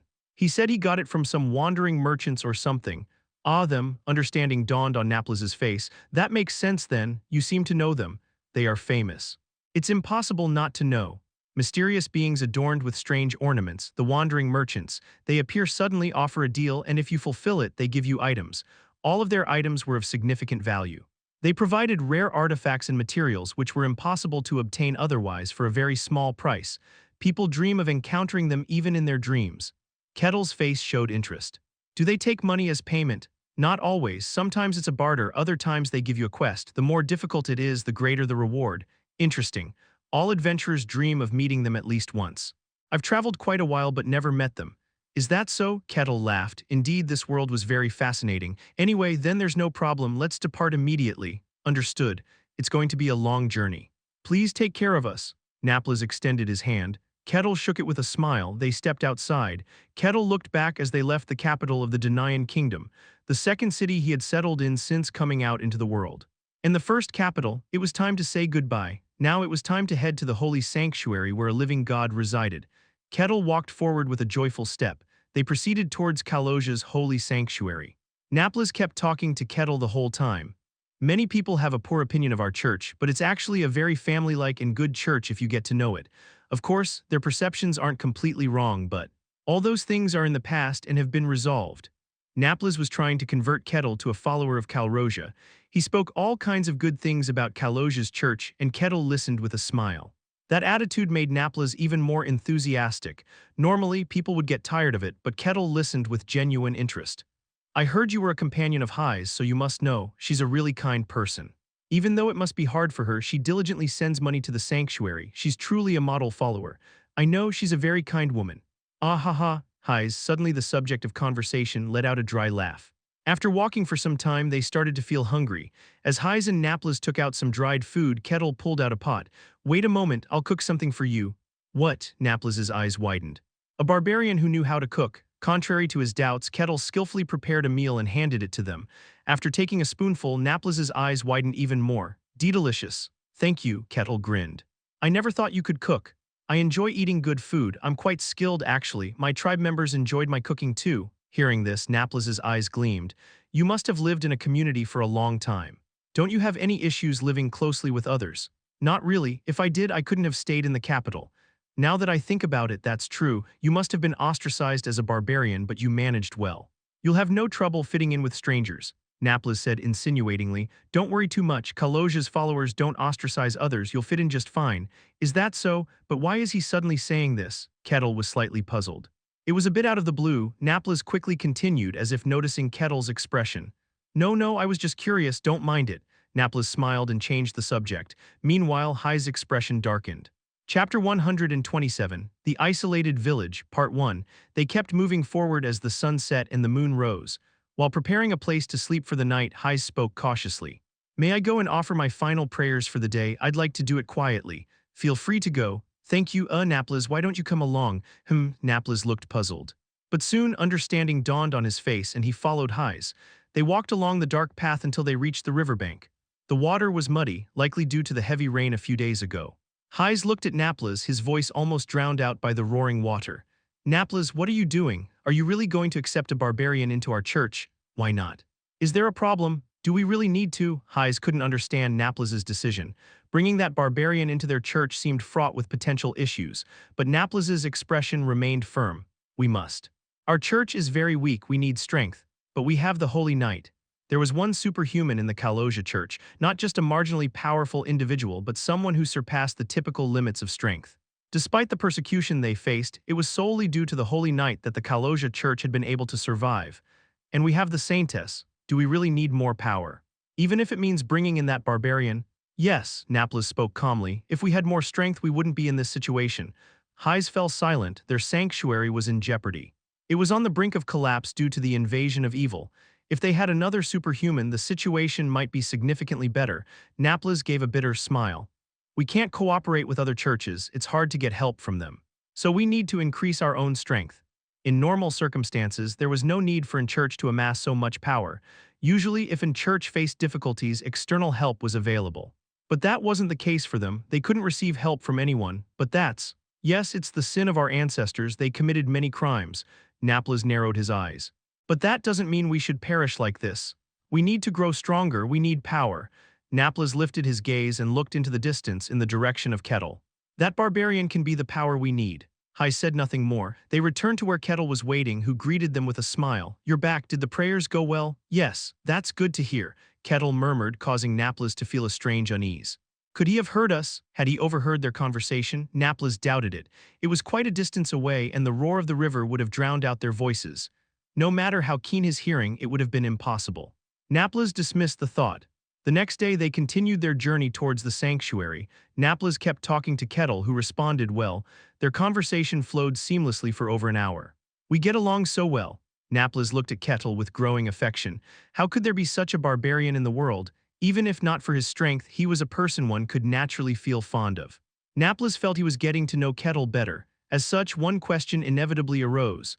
How strong is this barbarian? He couldn't quite grasp it. According to Hais, he was incredibly strong. He had fought against a named demon which would put him on par with their Holy Knight. But Naples didn't fully believe Hai's words. The reason was simple. The amount of mystery he sensed from Kettle was very small. In this world, mystery was almost synonymous with strength. It was impossible for someone without it to be powerful. Considering that an Inquisitor of the Sun God was also present during the battle, Naples assumed Kettle must have played a supporting role. Of course, he wouldn't be weak, but without sensing any mystery from him, it was hard to get a clear idea of his strength. That doubt was soon resolved. Kettle, who was walking ahead, suddenly stopped. Naples, following behind, widened his eyes. A bridge stretched over a wide river and a huge boulder blocked the path. Kettle murmured, it looks like the rain caused the boulder to roll down. It seems so. This is troublesome, Naples frowned. The river was very wide and the current strong, so they had to use the bridge. But a massive boulder blocked the way. Clearing the boulder was not an option. It was the size of a house, requiring dozens of strong men to move it. It's astonishing that such a large boulder exists. Naples murmured in amazement. He had never seen such a large boulder before. We need to find another way. There's no need for that. As Naples was about to turn back, Kettle stood in front of the boulder. Kettle grasped the boulder and Naples's eyes widened even further. Rumble. Kettle lifted the boulder with one hand. In no way. Naples's mouth fell open. Holding the boulder, Kettle spoke calmly. I'll just toss it to the side. Kettle threw the boulder. Though it seemed as if he was tossing an empty ball, when the boulder hit the ground, the earth shook.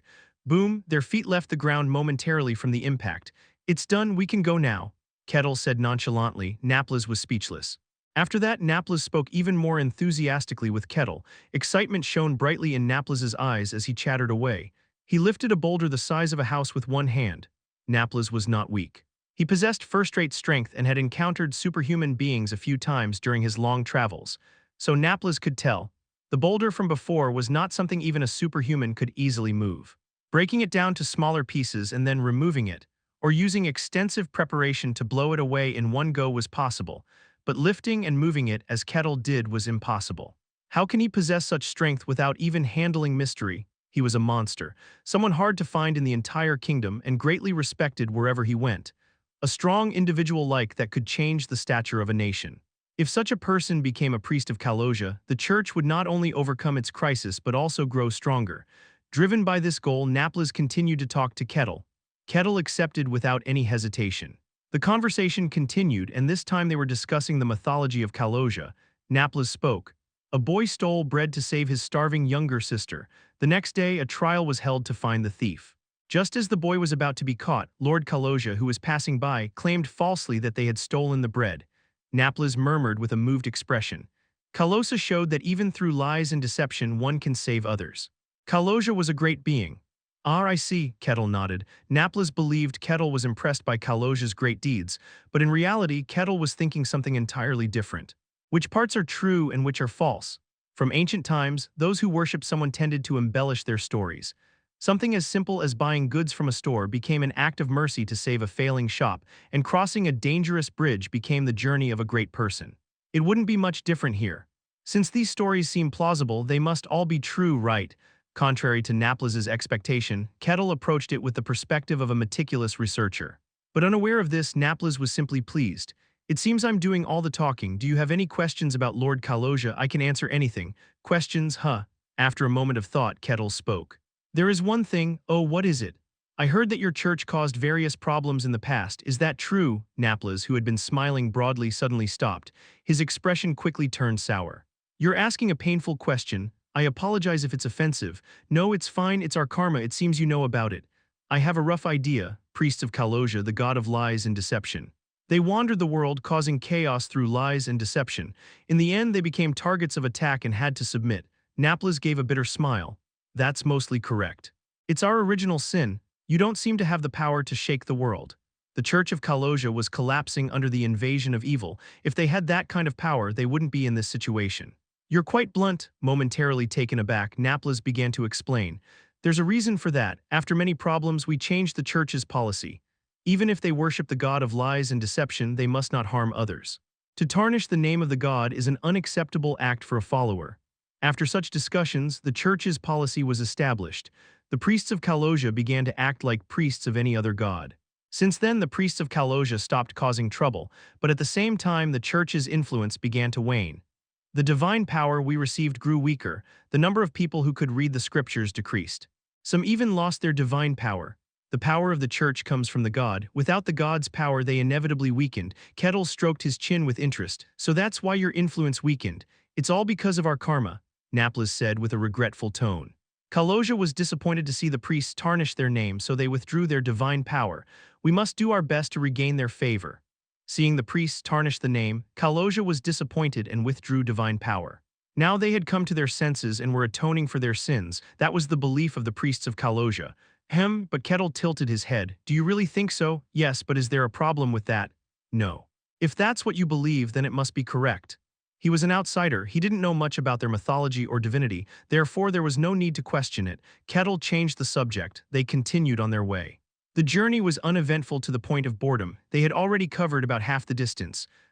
Kettle, who was walking ahead, suddenly stopped. What's the matter? There's a village. A village? Naples looked puzzled. There was no sign of people anywhere. There was nothing but forest near the path, but Kettle insisted there was a village. It's about 1 kilometer from here. You sense that? Yes. Kettle looked blankly at Naples. Naples was momentarily speechless but quickly regained his composure and said, a village, huh? We can restock supplies and spend the night there since it's getting dark. Good idea. Hayes nodded quickly. After walking non-stop for 2 weeks, exhaustion had set in. He wanted to sleep under a roof for a night. Not a bad idea. Where is it located? Over there. Kettle pointed beyond the forest. Over there? Yes, Naples frowned. They were on a path in the middle of the forest. In the direction Kettle pointed, there was nothing but forest. It didn't seem like a plausible location for a village. We'll see when we get there. Let's go. Yes, Hayes replied. They walked towards where the village was supposed to be. Chapter 128, The Isolated Village, Part 2. The village began to appear as they passed through the forest. Kettle muttered, it's a small village. However, it was different from the villages they had seen so far. The villages Kettle had seen before were all neat and orderly. The shapes of the houses, the paths within the village, and the roads were all perfect, giving off the feeling of a planned city. But this place was different. The houses were built haphazardly with no proper roads, and the village was cluttered. Large rocks were embedded here and there as if they hadn't been cleared away. It didn't end there. It doesn't look like it's in very good condition. The houses made of wood and grass were rotting and seemed about to collapse at any moment. A village hidden in the forest on the verge of falling apart. Kettle smiled faintly. If it's a fantasy, there should be at least one village like this. He felt satisfied but had one question. Why is there a village in such a place? It doesn't seem suitable for living at all. It was not good for farming, and it was hard to contact nearby villages. It had some charm, but it seemed full of inconveniences for living. It must be because they can't live anywhere else. Naples seemed to understand. Let's go and see. They walked toward the village. And as they arrived at the village entrance, as expected, chaos erupted. Barbarians, Eek! The villagers screamed and hurriedly moved about. Naples, as if anticipating this, showed no particular reaction. Barbarians were fundamentally objects of fear and dread. To these people, it must have felt like monsters were invading their village. Why have you come to our village? Go back. The villagers armed themselves and threatened them. However, what they held were wooden spears and pitchforks, not really threatening. Their thin arms trembled, possibly from lack of food. Their ragged, dirty clothes looked pitiful. Step back for a moment. Let me handle this. Understood. Kettle took a step back. Naples stepped forward and spoke politely. We came across your village while passing through. We have no intention of causing any trouble. Naples spoke courteously. May we stay for a night? We will compensate you for it. His polite demeanor and words, along with his attire, left the villagers wide-eyed. A servant of a god, they glanced back and forth between Kettle and Naples. A priest with a barbarian, the villagers were bewildered. Naples could understand. It was indeed a strange combination even to him. After calming down for a moment, a middle-aged man stepped forward. I am the village chief. May I ask which god you serve? Naples replied. I am a priest of Kaloja, the god of lies and deception. Oh, the village chief hesitated. His face quickly showed signs of rejection, similar to the reaction when he saw the barbarian. Naples smiled wryly. We have no intention of causing any trouble, I swear in the name of Kaloja. The village chief's expression was uncertain. Just as Naples was about to step back, sensing the obvious rejection, Kettle stepped forward. Please, we don't intend to cause any trouble. His low yet firm words resonated. The village chief's eyes trembled wildly. All right, please come in. He spoke, trembling. They were led to an empty house. Kettle smiled as he spoke. They're good people, accepting outsiders like this. Naples and Hayes remained silent. The house was extremely shabby. It was a shack on the verge of collapse. However, just having a roof over their heads was a relief. Hayes sat on a straw bed and rubbed her legs. Kettle had been guided to a different house. No matter how I see it, they seem like good people, Naples muttered. Naples muttered, he seems to have a very good personality. Hayes, are you sure you're not mistaken? He doesn't seem like someone with issues. During the 2 weeks of travel, Kettle hadn't caused any problems. On the contrary, he had been considerate and attentive to them. No matter how he thought about it, Kettle didn't seem like a problematic person as Hayes had suggested. No, Hayes denied firmly. Naples, you just don't know. I don't think he's a bad person either. Hayes had received many favors from Kettle. She didn't harbor any hostility towards him, but that doesn't mean he's as good as you think he is. Kettle's values were different. They were in a realm that they couldn't understand. I'm not trying to challenge your judgment, but I just want you to keep that in mind. Naples stroked his chin. He doesn't seem problematic. Hayes' strong words made Naples reconsider. Am I viewing him too favorably? In hindsight, his first impression had been very strong. Since then, whatever Kettle did, he had seen it favorably. He decided to view things more objectively. The next day, the moon set and the sun rose. Did you sleep well? Yes, Naples replied quietly. Kettle smiled. That's good. Rest is important since we have a long journey ahead. Indeed, as they paid their dues and prepared to leave the village, someone arrived. Come out. Where's the village chief? A rough voice echoed, clearly filled with hostility and menace. 3 men dressed in tattered leather armor were swinging rusty swords threateningly. Come out, or do you want to die? The village chief rushed out frantically. What's the matter? What's the matter? One of the men twisted his face grotesquely. You still haven't paid this month's tribute. We're in a dire situation. We don't even have enough food to survive. Shut up, the man roughly cut off the chief's words. That's your problem. We're protecting you, aren't we? You need to pay for that, the man glared, and the village chief trembled. Kettle, who had been watching the scene, muttered, they really look like thugs. He found it fascinating that such people existed in this world too. Apparently hearing his voice, the man glared in his direction. Who the hell is that? Who dares to talk like that? They looked in the direction of the voice and their eyes met Kettle's. Kettle smiled and waved. Nice to meet you. Huh, the man's eyes widened. He seemed to think he was seeing things, shaking his head, but when he looked again, Kettle was still there. We'll be back, so be ready next time, they stammered and hurriedly left. Seems like there's a problem, Kettle smiled. What's going on? Kettle asked the village chief. The chief stammered. It's our problem, you don't need to worry about it. Still, sometimes talking about it can be relieving, Kettle spoke softly. Why don't you tell us? You never know, we might be able to help.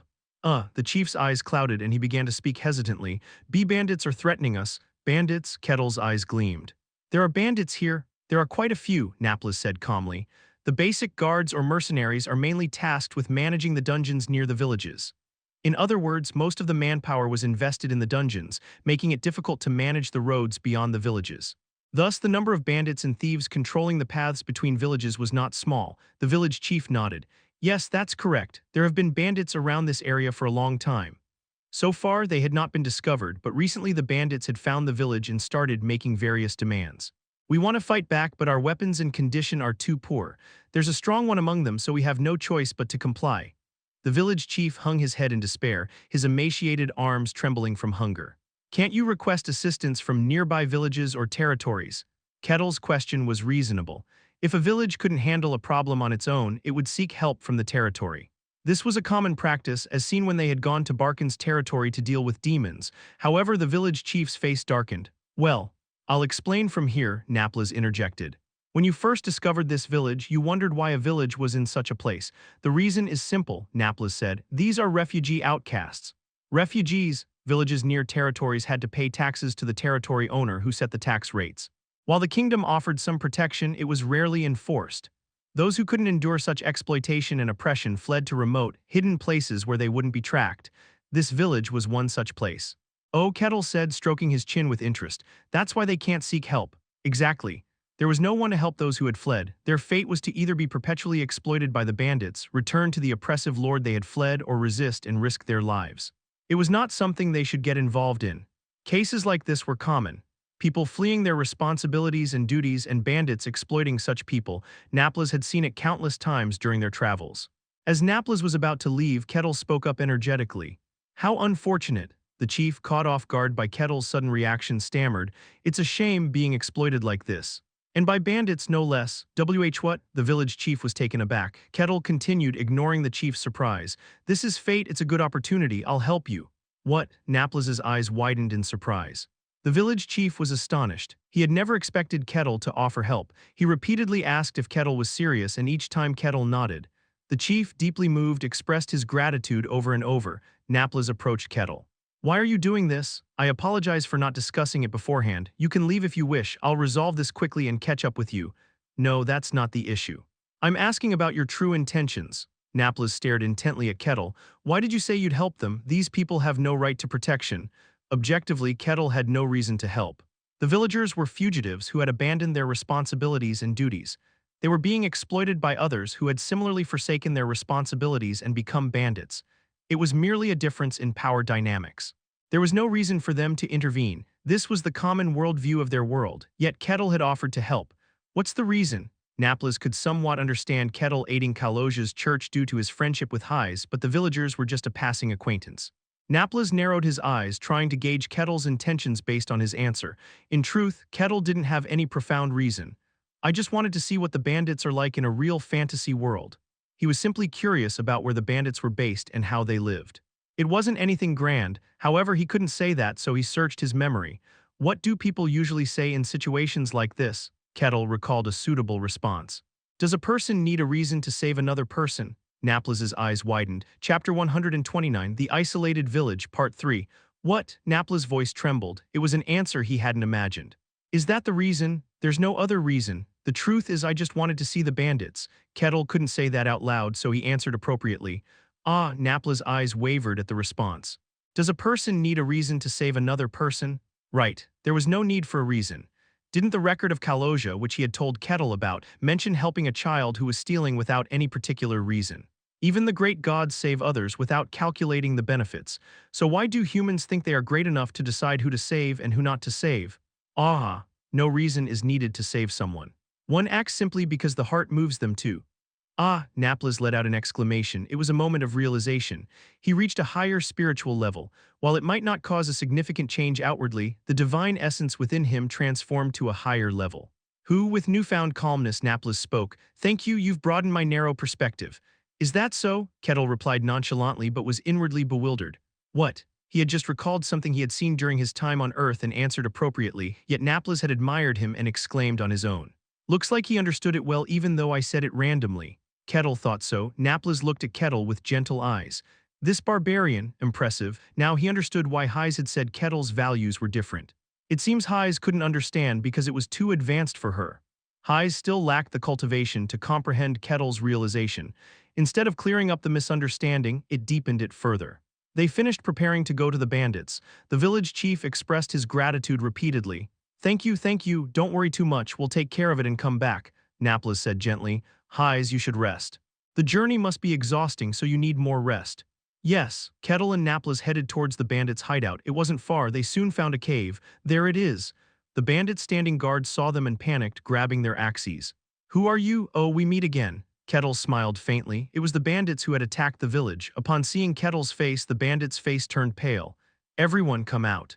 "Intruders, what?" Bandits came rushing out of the cave. Kettle mumbled with an intrigued expression.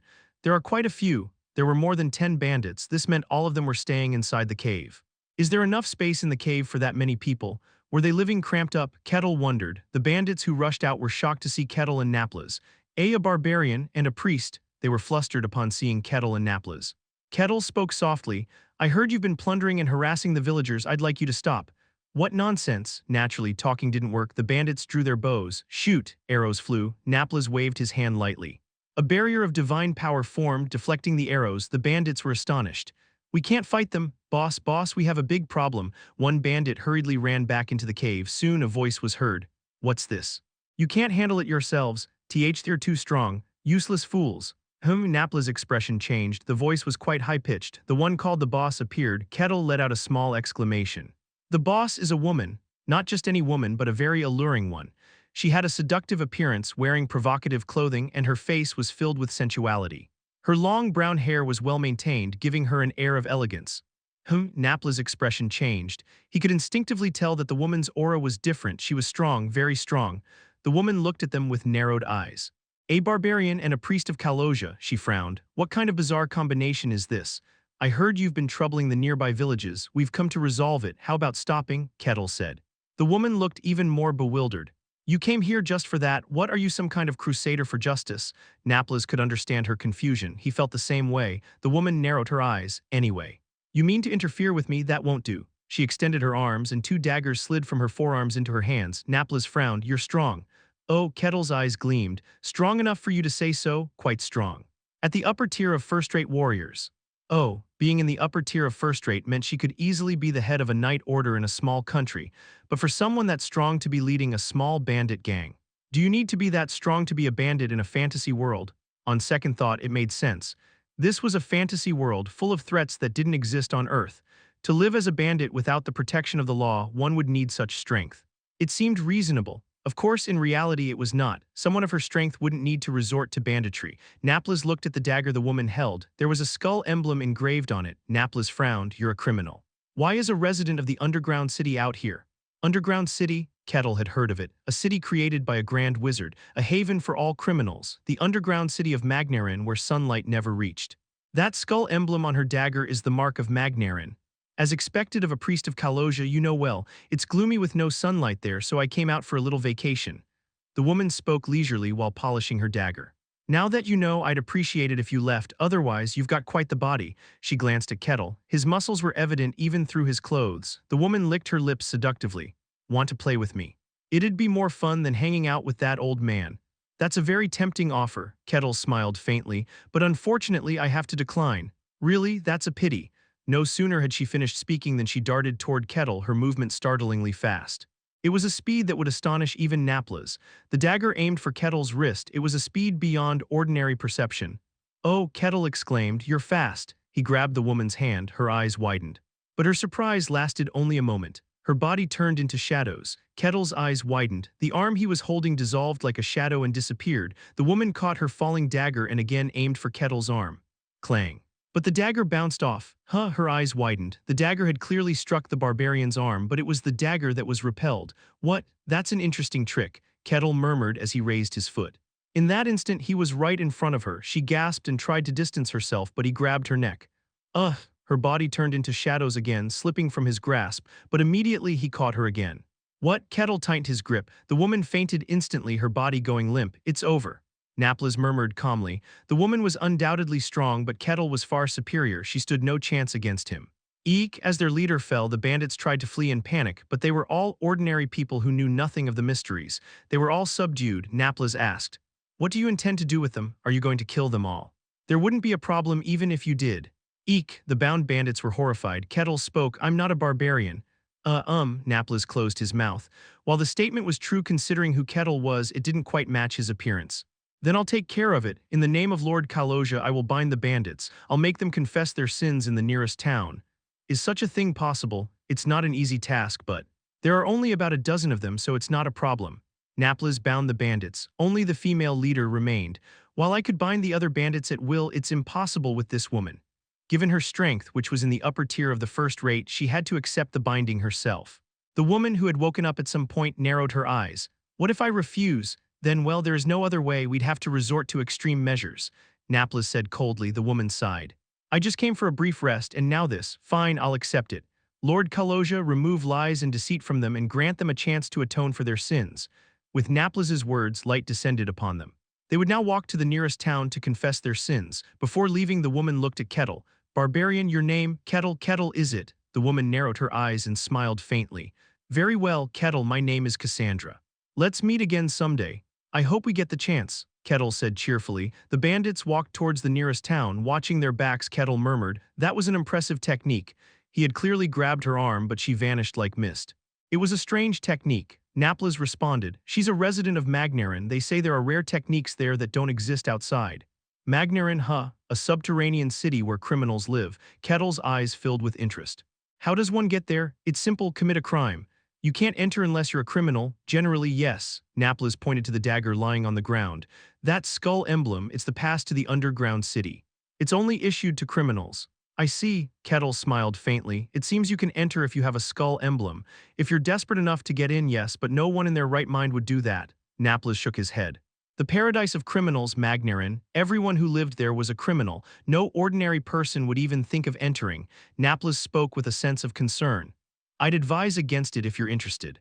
It's not just minor criminals there. Traitors who attempted to overthrow entire countries, mass murderers who killed thousands, mad wizards who used countless humans as test subjects.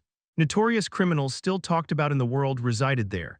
Naples strongly emphasized the dangers of the underground city. Hearing this, Kettle quietly smiled. I see. Why does he seem more interested? Naples felt a bit uneasy. Chapter 130, The Isolated Village, Part 4. Before Kettle could grow more interested, Naples changed the subject. Anyway, it's over now, so let's go back. Hold on a moment. Kettle turned his gaze towards the forest.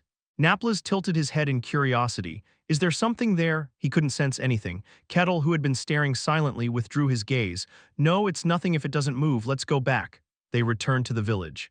And they told the villagers that the bandits would no longer come. The villagers, who had been waiting anxiously, showed a surge of emotion on their faces.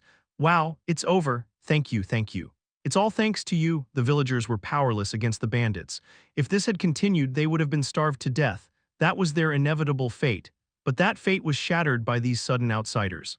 To the villagers, Kettle's group were nothing short of saviors, so from the depths of their hearts they cried out, "Blessings to Kaloja, a prayer to the god who showed us mercy." They exalted the names of Kaloja and Kettle. Naples didn't mind watching this sight. Good. He couldn't remember the last time he saw such heartfelt praise. Hayes also looked pleased. Well, it's worth a try, isn't it? Kettle laughed heartily. Naples looked at Kettle with newfound interest. Did he foresee this outcome? Had this barbarian intended to relieve the villagers' rejection of Kaloja, to make them remember Kaloja's name? Had he shown them by his actions? Was there such deep meaning behind his actions? To Naples, Kettle was a person of profound insight. He began to find meaning in every action. The villagers tried to hold on to them, trying to scrape together a reward. After repeatedly declining, they barely managed to leave the village. It wasn't bad, Kettle muttered. It was an enjoyable diversion. He asked with a smile. So now will the bandits be punished by the town? That's how it will be. Due to Naples's constraints, the bandits would go to a nearby town and confess their crimes. They will receive punishment fitting their crimes, likely hard labor or execution. Cassandra, she will probably face the latter. For a top-tier fighter to be a criminal of Magnarin, she was at least a murderer. She must have killed countless people and would inevitably be executed. I see. Anyway, it's all over. Naples was certain they would never see them again, but Kettle looked uncertain. Is that so? Why do you say that? No reason. It doesn't really matter, Kettle took the lead. We have a long way to go, let's move quickly. Understood. Naples and Hayes followed him. Time passed and night fell. Naples spoke to Hayes. Hayes, let's go pray. Yes, Hayes nodded. Once they had traveled far enough, Naples spoke.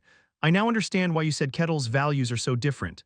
Right, they really are different, Hayes hastily agreed. Finally, Naples was understanding her. She felt relieved. His enlightenment is too great for us to comprehend. That's why you felt it was different. What? Hayes stopped. This was not the response she had expected. She belatedly looked at Naples's face. His face showed admiration and reverence. There was a reason you felt that way. His enlightenment surpasses ours. What? Instead of thinking of him as different, try to accept it. Then you'll see his greatness. What? Hayes' face twisted in dismay. While they were heading towards the holy land of Kaloja, the bandits were trudging towards a nearby village. In their midst, their leader, Cassandra, was scolding the bandits. You fools, you should have told me about such a barbarian beforehand. You're all useless, that's why you're doing banditry. No, the bandits looked aggrieved. In truth, Cassandra wasn't their original leader. She had suddenly appeared one day, beaten them up and taken over. She was so terribly strong that they couldn't run away and had to call her their leader. She got beaten up and subdued herself, the bandits grumbled inwardly. They didn't dare say it aloud. If they did, Cassandra would beat them up. Cassandra grumbled. What kind of restriction did he put on me? I can't do anything but head towards the village and scold you guys. All my powers are sealed. At that moment, the bandit's eyes gleamed strangely. You can't use your powers. Yes, I'm just a completely ordinary woman now. Is that so? At that moment, the bandits stopped walking. They started to move sneakily, surrounding Cassandra. Hey guys, what's wrong? Cassandra asked with a smile. The bandits gave a sinister grin. Great, you little girl. We've hated you for flaunting your strength. Naples had imposed a restriction on them. To go to the village and confess their crimes, preventing any other actions. However, there was no restriction on interactions between the restricted individuals themselves. The bandits grinned wickedly. Heh, we'll teach you a lesson. The bandits lunged at Cassandra. One bandit, seemingly the most impatient, lunged the fastest, and then darkness swept by. The lead bandit's body crumpled to the ground like a puppet with its strings cut. The bandits froze. No life could be sensed from the fallen bandit. Hey, guys, what's wrong? Cassandra smiled gently. Weren't you going to teach me a lesson? Come on. Oh, okay, something was off. One bandit, sensing it instinctively, trembled and backed away. At that moment, darkness swept by again. The retreating bandit's body collapsed. At that point, the bandits started to flee in a panic, their faces filled with terror. Cassandra clicked her tongue in disappointment. How boring, finish them off. As soon as she finished speaking, darkness swept across the ground. It enveloped the bandits' bodies in an instant, slamming them into the ground.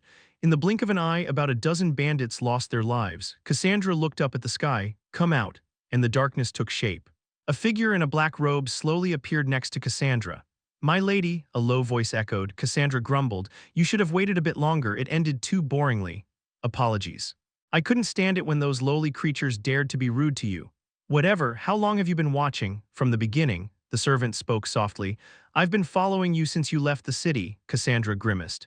So you saw me getting beaten up too. I thought it would be a good experience for you. Insolent servant, Cassandra waved her hand. Remove this restriction. Even while talking, my body moves automatically. Understood. Naples was a first-rate warrior. The restriction imposed by such a follower was not weak. Since Cassandra had consented to it, it was difficult for an outsider to interfere. To lift such a restriction, one would need a well-prepared ritual or be overwhelmingly stronger than Naples. The servant murmured softly. Darkness calls upon greater darkness, bury it, kidding. With just a single sentence, the restriction that had been oppressing Cassandra was shattered. Cassandra stretched, feeling refreshed. That's better. Now let's return, my lady. You've enjoyed yourself long enough. I wanted to have a bit more fun. All right, Cassandra muttered with a hint of regret. If it weren't for that strange guy, I could have had more fun. The barbarian, you mean? He was strong. I had no information about such a barbarian in my records. Can't you beat him if you fight? I am not sure. Cassandra's eyes widened. Her servant was incredibly strong. There were few in their family who could confidently say they could defeat him. Yet this servant couldn't be sure of victory. Really, he's that strong. Based on the strength he showed, he wasn't that remarkable. But he seemed to be hiding something. The servant said, that barbarian noticed my presence. Cassandra's face showed surprise. He saw you while you were hiding. Is that even possible? Even my father couldn't do that. It could have been a coincidence, so I can't be certain. I see. Cassandra narrowed her eyes. Kettle, was it? She muttered, as if trying to imprint the name in her memory. For now, let's return. All right, Cassandra took the servant's hand. Let's go back to the city where our sunlight doesn't reach. Darkness enveloped them. Only the cold corpses of the bandits remained on the roadside. Kettle's group continued on. There were no significant issues. Even the bandits, seeing Kettle, seemed to flee in terror, allowing them to proceed without any interference. During this time, Kettle and Naples continued their conversations. Naples would react greatly or think deeply about even Kettle's most trivial comments, and Hayes stopped saying anything altogether. Though she continued talking to Naples, he never changed his mind. Instead, he began to look at Hayes strangely. Am I really the strange one? Was Kettle truly a great and spiritually advanced person? Had she been mistaken all along? She began to doubt herself, and so they continued on. Eventually, they arrived at their destination, the Holy Land. There it is. Oh, Kettle exclaimed, a vast plain. In its center was a city, not very large but neatly arranged. In its center stood a grand church. Invisible to anyone, a gentle light bathed the village. The light was different from sunlight. It seemed to emit from the Holy Land itself, illuminating the surroundings brightly. This was the Holy Land of Kaloja, the domain of the divine. But it wasn't just a bright, shining place. Despite the sun not having set yet, the plain around the Holy Land was shrouded in darkness. Darkness surrounded Kaloja's Holy Land widely. And within that darkness, all kinds of monsters could be seen. Chapter 131, The Sanctuary of Kaloja, Part 1, Impressive. Kettle marveled at the sight. A city bathed in light, surrounded by plains steeped in darkness. It was a scene that seemed to come straight out of a painting. Kettle watched with a smile while Naples's face darkened. The darkness has grown thicker. The darkness of the plains had deepened since he last left the sanctuary. This indicated that the attacks of evil had intensified. That is the sanctuary of Lord Kaloja. We must reach that city. How do we get there? Monsters roam the darkness of the plains. Do we just smash through everything in advance? Oh no, Naples hurriedly shook his head. The plains were filled with evil monsters. Their numbers were immense, and among them were some incredibly powerful creatures. Even Kettle could be in danger if surrounded. So we plan to sneak in. Sneak in? Kettle was puzzled. The plains were vast and lacked any structures to hide behind. His confusion was quickly resolved. Naples and Hayes closed their eyes and clasped their hands together, chanting softly. Lord Kaloja, please conceal our bodies within your illusion. A rippling darkness enveloped them. Oh, Kettle exclaimed in admiration. Even though they were right in front of him, their presence had noticeably diminished. It would be hard to detect them without exceptional sensory abilities like Kettle's. Move carefully. We can't even speak. That's not necessary, just don't move excessively. Understood. All right, Naples nodded. Let's go. They stepped into the dark plains. They walked among the monsters. All sorts of sinister energies brushed against their bodies. The mere act of breathing tainted their lungs and twisted their minds with the horrific aura of evil. Without the protection of Kaloja's holy power, the dense darkness would have shaken their hearts. Hayes gritted her teeth and took another step forward. They continued to walk forward. And when they reached about halfway, a monster began to approach them slowly. Naples spoke in a low voice. Everyone stay still, Hayes hastily nodded. Grew, a massive giant. Its singular pink eye in the middle of its head blinked slowly. The giant arrived right in front of them. Kraya, the giant opened its mouth. A thick, dark aura flowed out from its maw. A nightmarish form stood before them, blinking its single eye. Hayes could barely breathe properly. Naples also gritted his teeth. A horrifying visage that would instinctively evoke fear and drive anyone to distance themselves. But Kettle stood facing the giant, smiling. Blink. The giant blinked its eye and soon walked away. Hayes collapsed to the ground, her legs giving out. Naples let out a sigh of relief, and Kettle murmured. Impressive, impressive. Naples looked at Kettle with a perplexed expression, the one-eyed giant. It wasn't something one could call impressive, even out of politeness. Indeed impressive, but Kettle was sincere. Although it had an unusual appearance compared to the bizarre creatures of the snowy plains, it was quite unique and impressive. Really? Naples had an incomprehensible look on his face. Despite the minor incident, they continued forward, and without further issues they reached the vicinity of the sanctuary. Phew! With tension easing, Hayes sat down on the ground. Naples also massaged his shoulders. What do we do now? Wait a moment. Lord Kaloja, show our location hidden in your illusion to your servants. Naples murmured softly. Simultaneously, a pillar of light quietly descended. It's done. Now they will see this pillar from the sanctuary and come to rescue us. We just need to wait. Understood. With nothing else to do, Kettle watched the monsters roaming in the darkness.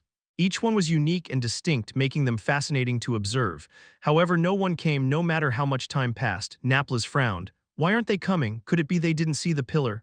I don't think so. But just in case, I'll try again. As Naples began to chant again, a wave of power spread out. Thud. Naples instinctively surrounded himself with divine energy. The huge waves of evil and divine power swept near the sanctuary. Naples's eyes filled with shock. What? Kettle turned his gaze. Even he could feel the intense waves. What's happening? It's an attack from evil, Naples swallowed. It seems evil is attacking the sanctuary, that's why they can't come. Oh, Kettle's eyes lit up. Naples groaned. But these waves, the waves were so powerful that they had to protect themselves even from a considerable distance. Naples's eyes darkened. The leader of the dark magicians has stepped forward. It seems the Holy Knight is dealing with them. I see, Kettle murmured, so it means a superhuman-level dark magician and a superhuman-level Holy Knight are fighting. Yes, Naples nodded, it's dangerous. We should wait quietly until someone from the sanctuary comes. Naples tensed his whole body, focusing on the waves. He didn't notice the deep interest in Kettle's voice. Naples and Hayes waited quietly. Soon people from the sanctuary came. Lord Naples and Lord Hayes. Oh, Naples and Hayes were overjoyed. Armored knights arrived, holding shields to protect them. You've come. Yes, you survived. Thank goodness, ha ha ha, it's been a while, Lord Hayes. Yes, it's good to see you. They rejoiced in their reunion, but there was no time to celebrate leisurely. The knights quickly escorted them. The enemies have begun their attack. The Holy Knight is fighting them. Let's get inside quickly. Yes, Hayes, let's go in. They were escorted towards the sanctuary. By the way, Lord Naples. The knight looked around with a puzzled expression. If Lord Naples is here, it means you found someone to help us, right? Yes, I found an excellent person. Then why are there only two of you? Naples was bewildered. Only the two of them. He turned his head. Naples's eyes widened. Kettle was nowhere to be seen. He had disappeared at some point. What, Kettle? His confused voice echoed in vain. Naples halted. He then turned his gaze as if realizing something. At the end of his gaze, the waves of evil and divine power were spreading. Rumble, evil and divine forces clashed. A huge monster bared its hideous maw. Rag! It was a massive monster with multiple mouths. It swung its arms wildly and charged. It threw its massive body to crush its enemies. The light was buried under the giant's bulk, hiding its form. Rag! The monster roared in victory, convinced it had killed its enemy. And at that moment, the monster felt intense pain beneath it. Rhea, that was the last sound the monster made. Light exploded, screech. A massive light obliterated the monster's body, leaving no trace. As the light slowly subsided, the figure of a man appeared. Blonde hair fluttered, brown eyes focused on his enemy. Ha-ha-ha, a dark magician, shrouded in darkness contrasting with the night, burst into grotesque laughter and swung his staff. Rag, Kaarg, and the monsters charged. Horrific creatures seemingly impossible to exist in this world, each one of them strong enough to require a top-tier fighter to face them at full strength. Dozens of them charged at the knight, intending to kill him. The knight gripped his sword with a resolute expression. A great light emanated from him. He swung his sword. Boom, the holy blade swept through the area. The bodies of the charging monsters were sliced into pieces and fell. Ha-ha-ha-ha, as expected, you're strong, the dark magician laughed madly. His twisted smile widened. To think you'd survive our attack. For a dog of the gods to have such power, it's truly strange. Shut up. The knight spat out the words harshly. He glared at the dark magician with a contorted face. Why are you targeting our sanctuary from the cradle of darkness? It's all part of a grand plan, the dark magician chuckled. A plan so grand that you cannot comprehend it. Kaloja is merely a stepping stone for the great strides, so just die quietly. With a mocking tone, darkness surged forward, something black and dense charged. The holy knight gripped his sword with both hands. A light descended upon him, bestowed by his faith. Boom, light and darkness collided, a perfect standoff, neither side easily gaining the upper hand. The dark magician laughed. To fight me like this without even wielding the holy scripture. You're truly strong. The dark magician spoke in a slightly admiring tone. Why not use that power for us? Do you think it's worth serving a god who doesn't even grant the holy scripture to his followers? Shut up. The holy knight dismissed the words as not worth listening to. Screech, a fierce light surrounded the holy knight's sword. An intense divine power, different in both quantity and density than before. The dark magician laughed as he gathered darkness. A monstrous creature began to raise its head. A monster so powerful that even the holy knight couldn't easily defeat it. The holy knight's face darkened. I have to defeat him. Even in this situation, the monsters were attacking their sanctuary. He needed to defeat this dark magician quickly to go and help, but the magician was persistently holding on. Their sanctuary was becoming increasingly endangered. A look of determination appeared on the holy knight's face. Kaloja, please grant me strength. He prepared to charge at the dark magician with a resolute determination. The tension was palpable, the moment of clash imminent. The dark magician's expression changed. The Holy Knight realized it too, belatedly. At some point, a presence had been watching the battle from beside them. Who is that? The dark magician stepped back in panic. The figure was right beside them, yet he hadn't noticed. It meant that either the figure had completely hidden their presence, or they had approached so quickly that he couldn't perceive them. The dark magician shouted in alarm, "Who are you? Oh, did I get caught? I was hoping to enjoy the show." The figure muttered regretfully. Between light and darkness, gray hair fluttered. Barbarian Kettle smiled faintly. "I'm just an outsider. Why not ignore me and continue what you were doing?" Chapter 132, The Sanctuary of Kaloja, Part 2. They of course ignored Kettle's words. The dark magician shrieked and backed away, and the Holy Knight did the same. The battle reached a standstill. "What a pity." Kettle clicked his tongue. A superhuman-level Holy Knight and a dark magician, it would have been a fascinating spectacle. He intended to quietly observe, but unfortunately he was discovered. "I should have kept more distance." His heart pounded. He must have made a mistake without realizing it. The dark magician narrowed his eyes. Who the hell is this guy? Their battle was intense, the impact reaching even the distant Naplas and highs. It was difficult to even be nearby unless one possessed a significant level of strength, yet Kettle stood confidently beside them. In fact, until they visually confirmed his presence, they hadn't even noticed him. There were only two possibilities. He was strong enough to hide his presence from them, or he approached so quickly that they couldn't detect him. His mystical energy is not that abundant. The amount of mystical energy emanating from Kettle was at best third-rate. Compared to them, it was pathetically insignificant. Does he have some special trick? The dark magician's mind raced. The Holy Knight was also taken aback by Kettle's sudden appearance, his eyes trembling. The dark magician spoke up. "Who are you?" "A helper," Kettle replied leisurely. "As you might guess, I'm not here to help you." "I see." The dark magician grinned knowingly. "You're a hired mercenary. Judging by your appearance, you must be carrying some sort of artifact. When people see me, they often say that. Do I look like it? Do you think I'd fall for such a shallow lie?" The dark magician cackled. There was no way he could endure their battle with that level of mystical energy. He must be hiding an artifact. The Kalosian church had brought in an external mercenary. That was all there was to it. The dark magician had assessed the situation. "Well, whatever, you're just a bug interfering in the fight." Despite the impact of the battle, Kettle stood confidently, indicating he was wearing a high-level artifact. However, he was facing a superhuman-level dark magician. Mere artifacts couldn't match such power. The dark magician swiftly swung his staff. From the darkness, a pitch-black serpent shot out. The Holy Knight's face changed dramatically. Hup! The Holy Knight dashed forward and plunged his sword into the ground. A shield of light materialized, deflecting the serpent. "Ooh!" And Kettle exclaimed in awe. The shield of light, it was evident even to an outsider like him that it was much denser and stronger than the holy light of Aquez. It was a clear disparity in power. Impressive. "Are you the one who came to help us?" "Yes, I came here through Naplas." "Is that so?" Despite being someone who had come to help them, the Holy Knight's expression was ambiguous. The mystical energy emanating from Kettle was very weak. Even with an artifact, there were clear limits when relying on tools. Frankly speaking, Kettle was of no help in this battle. The Holy Knight quickly spoke. "While I appreciate your cooperation, this place is dangerous. You should retreat to the sanctuary." "Do you think I'll let you do that?" The dark magician swiftly struck his staff down. From the darkness, dwarves emerged, laughing maniacally. Kakakakak, the dwarves charged forward, their bodies slowly swelling. Self-destructing dwarves, their power was considerable. Normally, one would avoid them by dodging. However, Kettle stood behind the Holy Knight. If he dodged, Kettle would be caught in the explosion. Ultimately, the Holy Knight chose to defend. Bang, the dwarves exploded. The shield of light shook violently, causing the Holy Knight to stagger momentarily. "Did you think I'd miss that?" The dark magician mocked, continuing to summon monsters. The shield of light kept trembling. "Damn it," the Holy Knight gritted his teeth. In this battle, Kettle was merely a hindrance. To protect him, he had to endure losses. He had tried to make him retreat, but the dark magician, knowing this, had launched a quick attack. Surely the great Holy Knight wouldn't abandon the one who came to help, right? Boom. With taunts, the attacks continued relentlessly. Unlike before, the Holy Knight could only defend. It was all because of Kettle. Do dark magicians always use magic to control monsters? Despite the situation, Kettle muttered with interest. The Holy Knight almost cursed at Kettle's extremely leisurely attitude. Bang, the shield shook violently. The Holy Knight gritted his teeth. This couldn't go on. He would be defeated if he only defended. Determined, the Holy Knight spoke up. "What is your name?" "Kettle." "Kettle, this place is dangerous. You must retreat to the sanctuary." The Holy Knight gripped his sword tightly.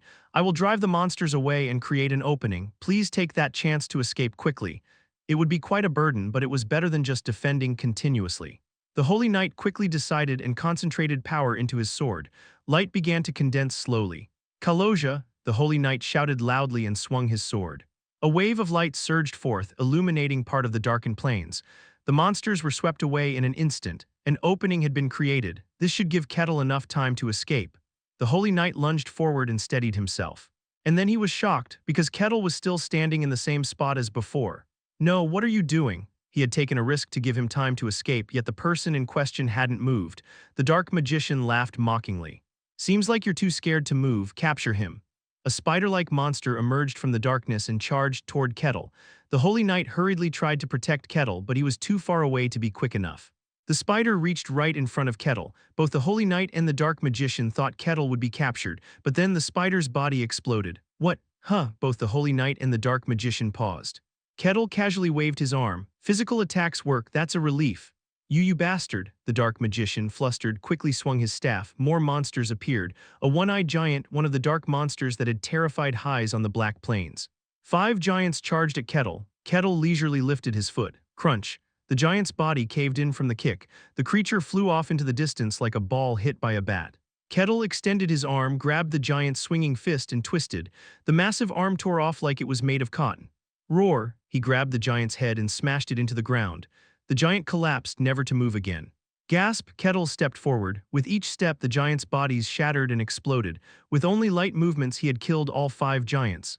The dark magician was horrified. What are you?" More monsters emerged from the darkness. This time there were various types. "Oh," Kettle smiled broadly. "This variety makes it more interesting to watch." Kettle continued advancing. He grabbed a drill-shaped monster and squeezed. The creature was crushed as if it were being juiced. A ghostly monster tried to mess with his mind by grabbing his head. Kettle shook his head dismissively, and the monster vanished without a trace. Monsters of various forms were being torn apart in different ways. "Damn it!" The dark magician was at a loss. His magic specialized in controlling monsters. The monsters he summoned were all specially enhanced to withstand holy power. Even the Holy Knight did not take the dark magician's monsters lightly. Yet those same monsters were being torn apart like paper in front of this barbarian. "What the hell are you?" the dark magician shouted.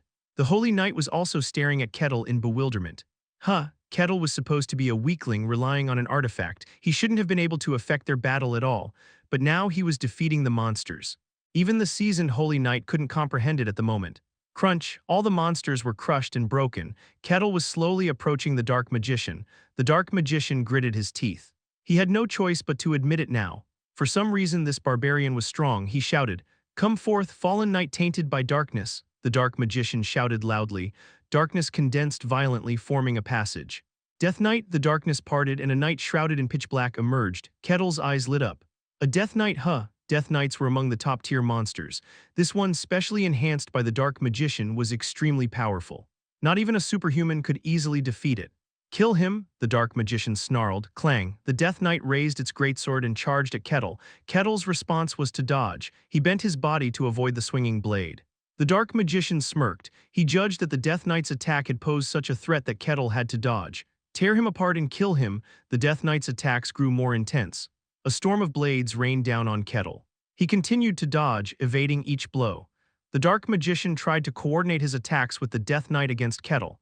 Just as the Holy Knight, who had belatedly regained his senses, moved to assist Kettle, they realized something. The Death Knight's furious onslaught hadn't even grazed Kettle's clothes. Kettle shook his head, moved his arms, lifted his legs, bent his waist, and lightly sidestepped. He did not retreat. In fact, even as he advanced towards the Death Knight, the blades didn't touch him. Disappointment showed on Kettle's face. "I expected more from a Death Knight, but all it does is swing a sword.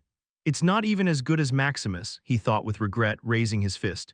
The Death Knight tried to block with its sword. Crunch! Despite the defense, its body was split in half. The Death Knight collapsed, its form returning to darkness. The dark magician stood dumbfounded, mouth agape. "No, this can't be." Kettle looked at the dark magician. In that instant, the dark magician's instincts screamed of danger. Hastily, he gathered the darkness to form a shield. The powerful darkness condensed and condensed. It was the dark magician's full strength. Kettle took a step forward. His body appeared before the dark magician. His fist moved. The dark magician drew upon the darkness to its utmost limit. Kettle's fist struck down. The darkness exploded outward. Kettle's fist connected with the dark magician's chest. The magician's body was driven deep into the earth, the ground shook. Chapter 133, The Sanctuary of Kaloja, Part 3, This. What is this? The Holy Knight groaned. The dark magician was powerful. Even though he had fought against him for several days, they had only been at a stalemate. Not once had he gained the upper hand, but to be overwhelmed like this. He couldn't believe it even though he saw it with his own eyes. Is he dead? Kettle looked down into the deep hole in the ground. At that moment darkness erupted. Boom, darkness swallowed Kettle's body. The Holy Knight was startled. Kettle, HMPH, Kettle waved his hand dispelling the darkness. Despite being engulfed by it, he looked completely unharmed. You're alive. You insane. The dark magician spat out a curse and distanced himself. The dark magician's body had no wounds. Kettle was surprised. I hit you with some force but you're unscathed. This dark magician is tougher than a demon. Kettle was intrigued. Of course, the reality was entirely different. The dark magician was shocked. Most of the sacrifices are consumed. The dark magician had been using dark magic to transfer the damagician he received to his sacrifices. The amount of sacrifices was considerable, enough to withstand several direct hits from a ballista, but most of those sacrifices had been consumed by that single blow. It meant that Kettle's punch had the power of multiple ballista shots. He definitely didn't use any mystic arts. He couldn't understand. The dark magician asked in a trembling voice, Barbarian, what is your name? Kettle, Kettle. The dark magician's eyes widened as he repeated the name. You're not, are you the barbarian that he spoke of? Oh, you know me, I suppose being a dark magician allows you to get information from demons. Kettle looked pleased. The dark magician swallowed hard. If this barbarian was indeed the one spoken of by him, the dark magician knew he couldn't contend with him. The dark magician's body was enveloped in darkness, and in an instant his presence vanished. The Holy Knight sheathed his sword. It's over, you're not going to pursue him. If he hides in that darkness, it's difficult to track him. He's probably set traps, so it's best to end it here for now. I see. The Holy Knight looked at Kettle with curiosity. Who are you? It was a question born of pure curiosity, but the Holy Knight quickly shook his head. No, that's a rude question for now. The Holy Knight straightened up and formally thanked Kettle. I am Raxa, Holy Knight of Kaloja. I sincerely thank you for your help, Kettle. Sure, Kettle smiled. Raxa raised his sword again. I'd like to talk, but I have things to attend to. Kaarg. Monsters, deterred by the aftermath of the battle, were cautiously approaching. Let's go back first. Since we've driven off the dark magician, they won't attack. Kettle nodded. Raxa advanced, cutting down monsters like they were logs. They headed towards the entrance of the sanctuary. Their knights, Naplas and Highs, were waiting. Kettle, Naplas hurried over to Kettle. Where did you go without a word? Oh, sorry, the battle looked urgent, so I went to help. Help? Naplas, puzzled, finally noticed Raxa's presence. Raxa spoke calmly. It's been a while, Naplas. Oh, it's been a while, Raxa. I'm glad to see you're well. Is he the one you brought? Yes, he's strong. Is he? Naplas grinned. Then, with a newfound expression, he looked at Kettle. To think you'd moved to help already. It was quite fun. Kettle was satisfied. He had talked with a holy knight and fought a dark magician. Though slightly disappointed, he was quite content. Well, let's go in. You must be tired from the battle and need some rest. Oh, right, Kettle's eyes sparkled. The holy land of a world where an actual god exists. He was about to enter that place. His heart raced with excitement. Wait a moment. Naplas brought his hands together and closed his eyes. Kaloja, please welcome your visitor. With a soft utterance, a gentle light enveloped Kettle. Naplas opened his eyes. It's done. Now you can enter the holy land. Is it impossible to even visit without permission? It's the holy land of a god. Outsiders cannot enter unless permitted by a qualified believer. I see, Kettle laughed cheerfully. Well then, let's go in. The gates of the holy land opened. Kettle stepped forward with anticipation. The light surrounding the holy land enveloped Kettle. What he felt was a warm sensation. Despite the rather chilly weather, the inside of the holy land was as warm as spring, unaffected by the outside environment, and there was one more sensation. Kettle raised his gaze to the sky. I can feel something. Oh, to sense it immediately, you're definitely sharp. Naplas was amazed. Kettle squinted his eyes. He could feel something immense from the high sky. No way, that's right. Naplas nodded. It's the gaze of Kaloja. He is watching us from high above. Wow, Kettle exclaimed in awe, a place where a god directly watches over. This was the holy land of the god. Kettle was moved. It had been a long time since he felt something truly fantastical. Naplas smiled warmly. Welcome to Kaloja's holy land. The immense gaze was watching the ground. That gaze was Kaloja's gaze, and that gaze landed on Kettle. It feels like it's watching me right now. It seems so. Naplas looked surprised. It's extraordinary. It's rare for him to direct his gaze so personally. He must be interested since it's been a long time since an outsider came. Kettle stared up at the sky. His gaze met with the immense presence. He could feel a strange emotion from the gaze beyond. Kettle quietly looked back. Let's go in.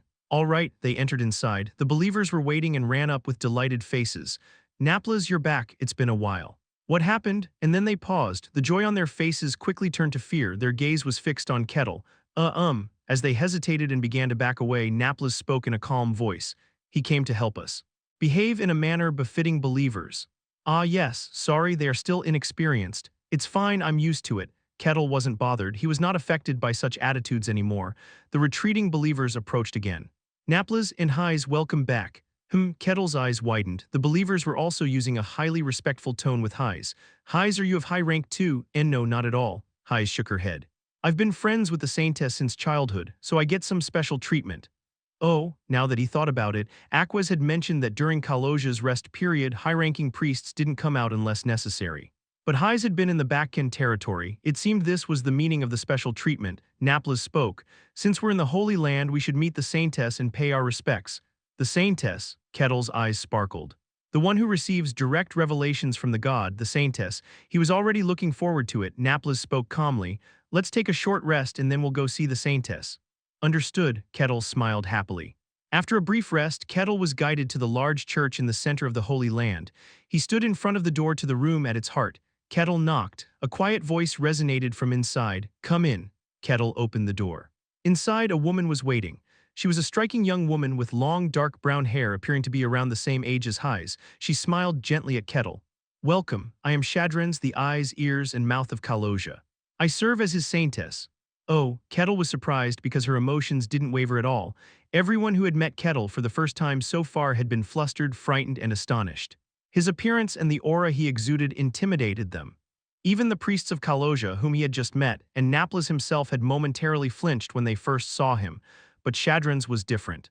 Despite being affected by his appearance and aura, her emotions showed no hint of disturbance.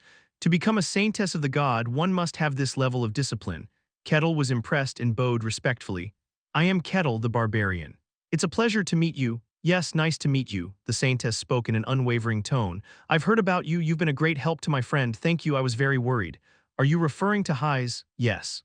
She is an old friend of mine. Shadrens smiled softly. It was a perfect smile, like one drawn in a picture. Not only did you help my friend, but you also came all this way to aid us. I sincerely thank you, Shadrens bowed her head. She spoke with an unshaken voice. When everything is over, we will provide you with the best reward we can offer. I did not come here to receive a reward. Even so, it is our way, Shadrens spoke calmly. Her emotions remained as steady as when they first met. I would appreciate it if you would accept, if that is your will. I, Shadrens, the Saintess of Kaloja, welcome you, Kettle. Thank you for your immense help, she continued. For the details, you can speak with Raxa. Thank you once again. All right, it was nice meeting you, Kettle smiled. He left with a look of satisfaction on his face. Although the meeting was brief, it was highly meaningful. The perfectly calm and unshaken emotions, one must achieve such discipline to become a Saintess of the god. Kettle left admiring Shadrens, and Shadrens, left alone, sat quietly. After a moment, there was a knock on the door. It's me, Shadrens. Ah, Hayes. The door opened and Hayes entered. Shadrens looked around. Where are the others? There's no one else, I'm alone. Really? They were alone in the room. Confirming this, Shadrens' face changed in an instant. Her serene expression turned into one of distress. She hugged Hayes and whimpered, it was so scary. There. Hayes, as if she had expected this, gave a wry smile and patted her comfortingly. Outside, someone was waiting for Kettle. You're out, Raxa greeted Kettle warmly. Did you meet the Saintess well? Yes, she is a woman of profound discipline. Raxa's face lit up with a gentle smile, clearly pleased by Kettle's compliment. Despite her young age, she possesses exceptional discipline. She is revered as a saint and is the pride of our church. He bowed respectfully. Thank you once again for coming all this way to help us. As the Saintess must have mentioned, we will ensure you receive a fitting reward once all this is over. No need, Kettle smiled. For him, the current situation itself was rewarding enough. So what do we do now? The Holy Land of Kaloja was under attack by dark magicians. How should they respond to this assault? First, I think I should explain how we ended up in this situation. Raxa began to explain slowly. Chapter 134, The Sanctuary of Kaloja, Part 4. I'm scared, it felt like I was standing in front of a beast. Shadrens trembled all over. The calm and composed demeanor she had in front of Kettle had vanished without a trace. Hayes accepted this as if it were familiar. Yeah. I barely managed to hold back my tears, you know. Right. It must have been hard. Hayes patted Shadrens. Hayes looked at Shadrens curiously.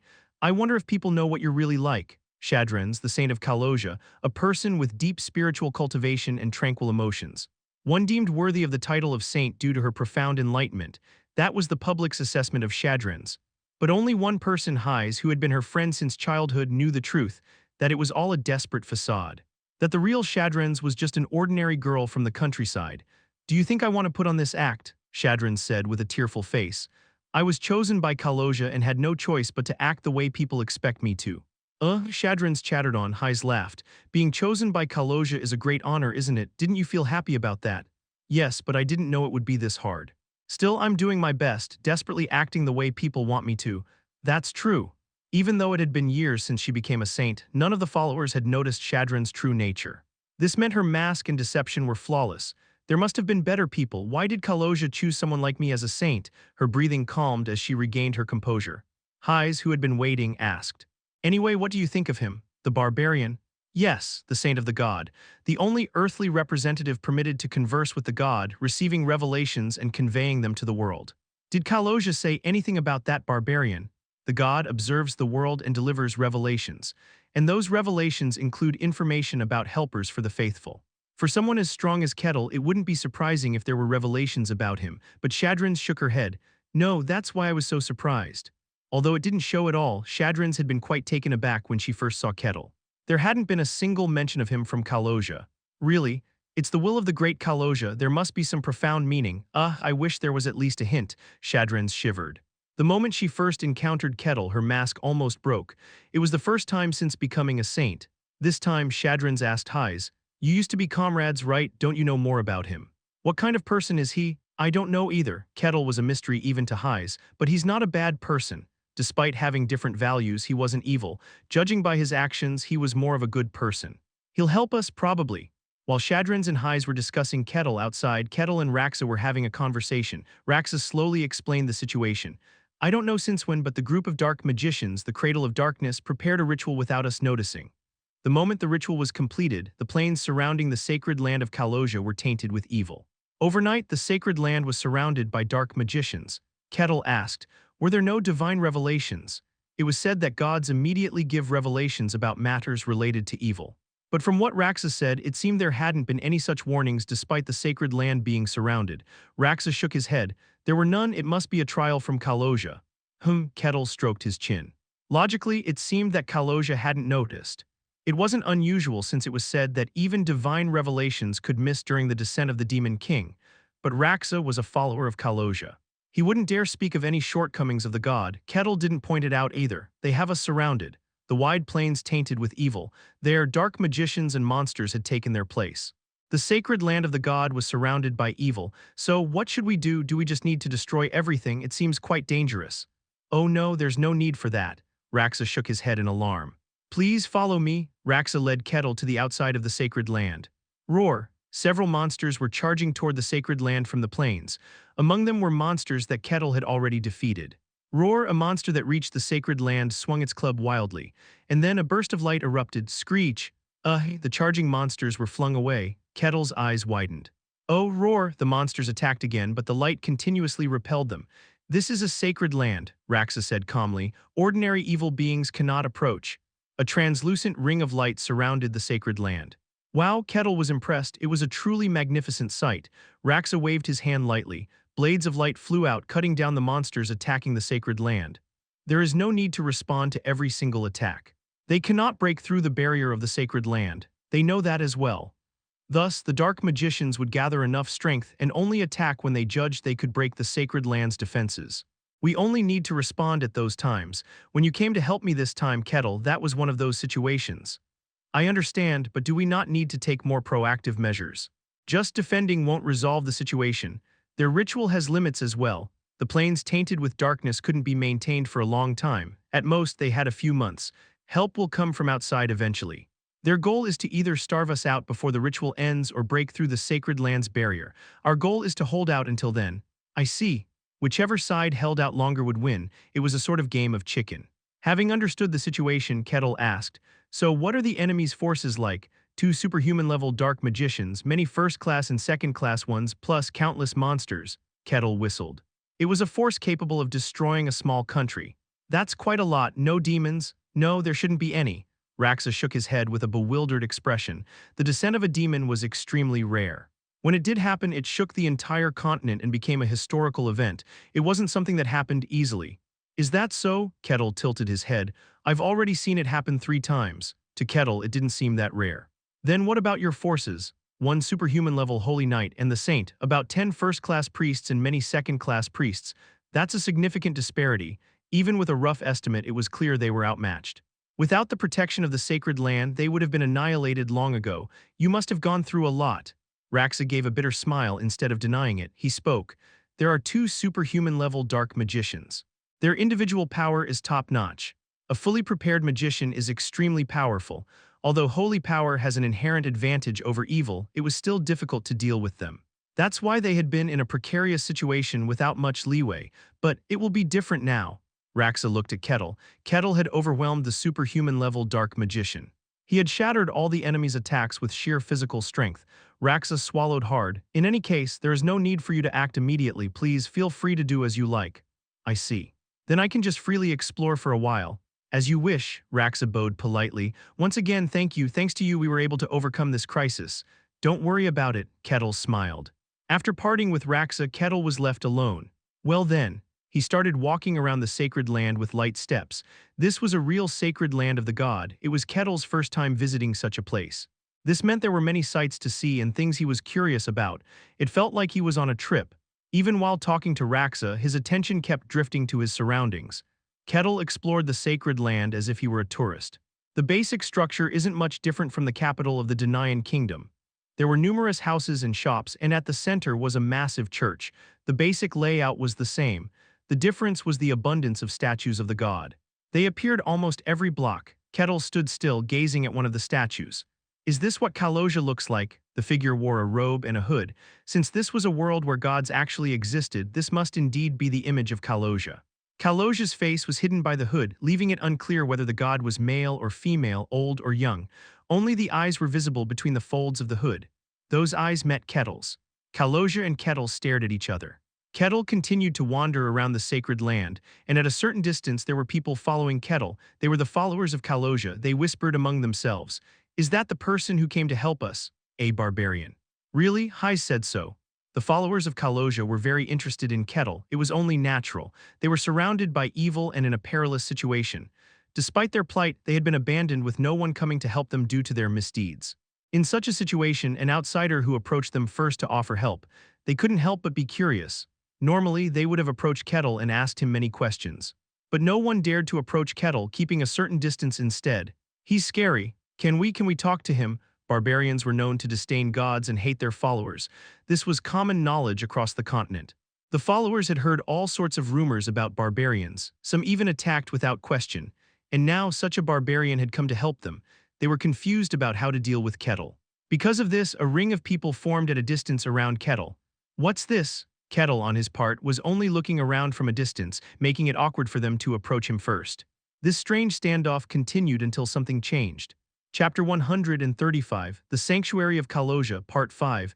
Kettle saw it while touring the sanctuary, a huge statue of Kaloja lying on the ground. Kettle stopped in front of it. The devotees watching him held their breath. The statue had recently fallen due to ground weakening over time. Normally, it should have been lifted immediately, but the invasion of evil forces caused its repair to be relatively delayed. What should we do? The devotees murmured. Seeing the statue of their deity fallen in the sanctuary was far from a good sight. They were worried that Kettle might think badly of them or do something bad to the statue. In the midst of their anxious gazes, Kettle moved.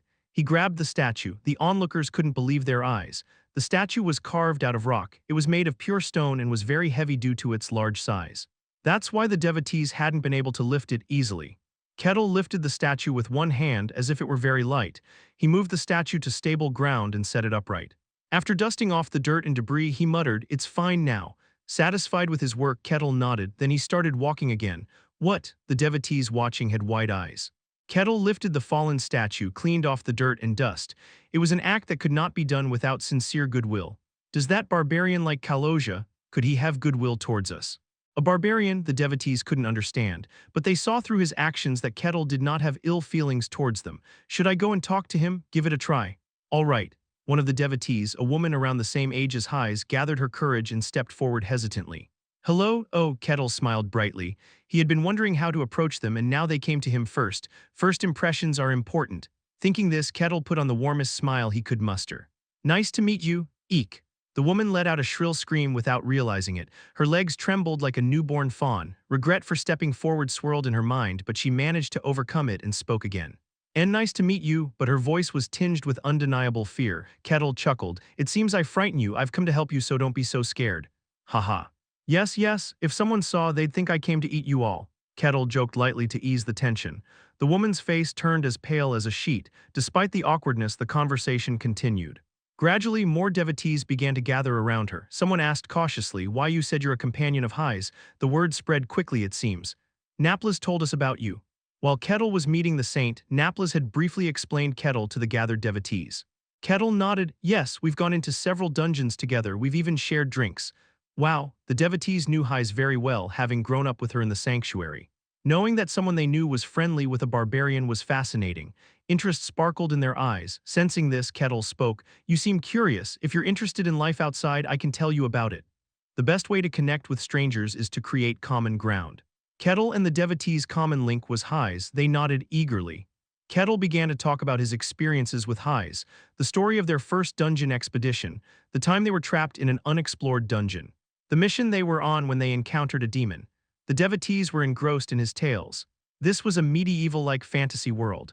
While some larger cities had libraries, life was generally too harsh for most to indulge in reading.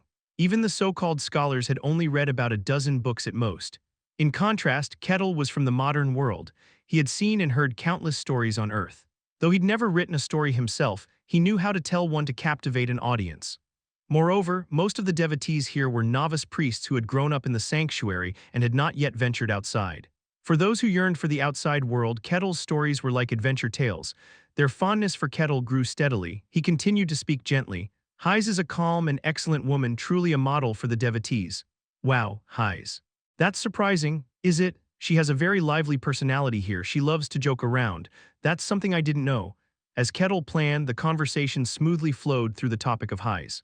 The devotees' gazes towards Kettle became increasingly friendly. Along with their goodwill, their curiosity grew. How does such a barbarian exist? A well-spoken, considerate, and gentle barbarian. It was as amazing as seeing a unicorn in reality. Someone cautiously asked, so did you come here because of Highs? He did come to help Highs, but he was also very interested in seeing the divine sanctuary. However, he couldn't say the latter. Kettle nodded. That's right, you must be very close to Highs. Yes, she was one of the first humans I met after coming out into the world. There weren't many humans he had formed relationships with after leaving his homeland. Highs was one of the few. Arkamis didn't count as a human. The devotee's eyes widened at Kettle's words.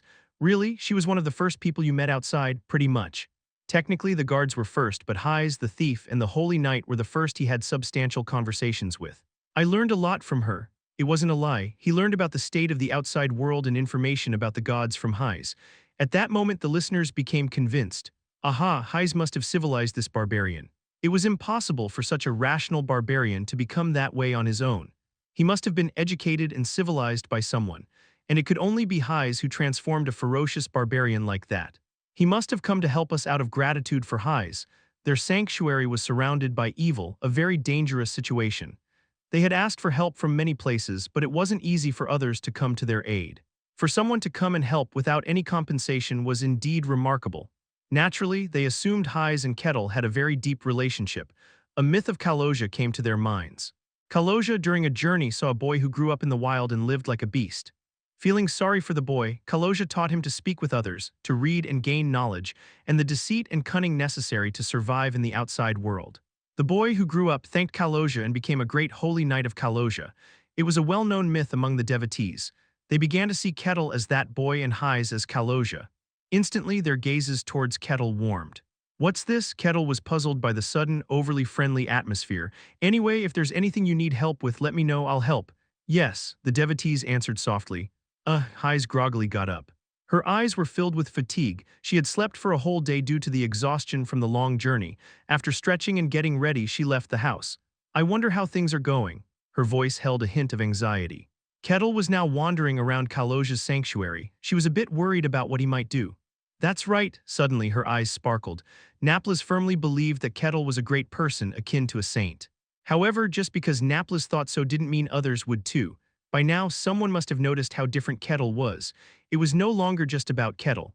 Hayes was on the verge of madness, wanting to confirm that she wasn't the odd one out. As she walked briskly, she soon saw a familiar face. Kasia, oh Hayes, the woman called Kasia greeted Hayes warmly. She was a friend from childhood. I heard you returned, you look fine. I'm glad. Well, yeah, they chatted about various things that had piled up. Once they calmed down, Hayes asked cautiously, do you know anything about the Barbarian? Oh, you mean Kettle? Yeah. Hayes was about to ask what Kasia thought about Kettle, but Kasia spoke first with a bright face. He's amazing. Huh, what? He's a great person. Hayes, how did you manage to teach someone like that?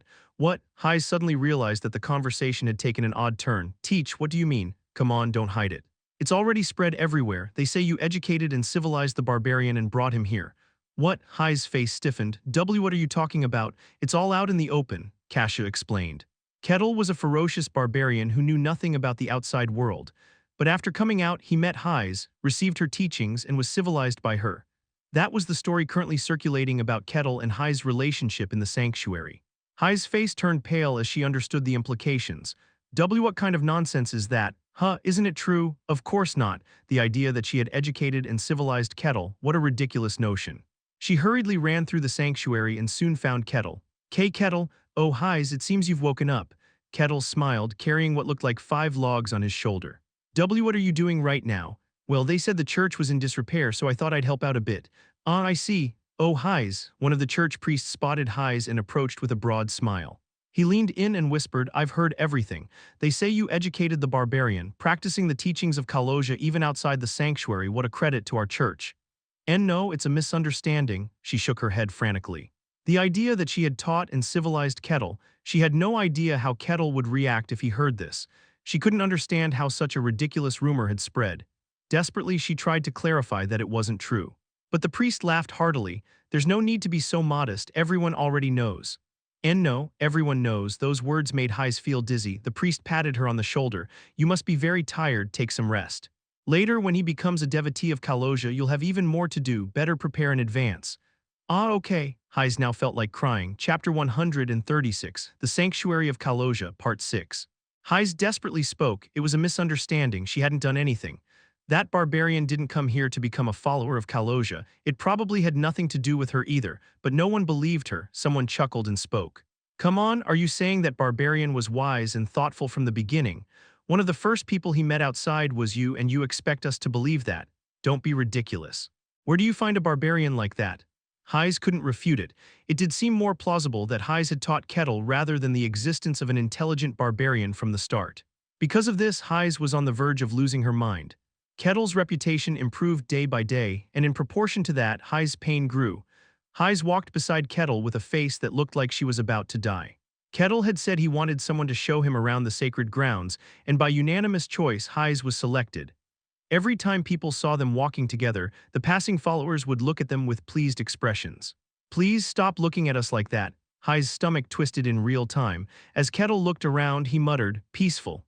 The atmosphere was better than expected. The expressions of the people weren't too dark, and there was hope for the future. It is for now. As long as there's no external interference, this is the usual atmosphere of our sacred grounds. And it's all thanks to you, Kettle, Hayes said. It probably was quite a gloomy atmosphere before Kettle came. But thanks to the presence of an outsider like Kettle, it had brightened up this much. For that, Hayes was genuinely grateful. She bowed her head. Thank you very much for coming to help us. I told you I couldn't ignore a friend in need, Kettle replied cheerfully. Hayes looked at Kettle's face for a moment. Am I the one who's wrong? What if she had misunderstood Kettle all along? What if he really had come to help her out of pure goodwill? Now she was starting to get confused. Everyone kept saying no, making her doubt if she was mistaken. Hayes' eyes darkened. Just as she was about to ask Kettle a question, whoosh, darkness rose. Kettle turned his gaze, the outskirts of the sacred grounds. The darkened plain, the darkness there suddenly thickened. It spread slowly as if surrounding the sacred grounds. The followers who were walking around let out groans at the clear sign of something abnormal. Their faces turned pale. Clang. The holy knight on guard grabbed his weapons. Raxa walked towards the outer wall of the sacred grounds with a hardened face. Naples followed behind him. The atmosphere quickly became tense. At that moment, Hayes saw it.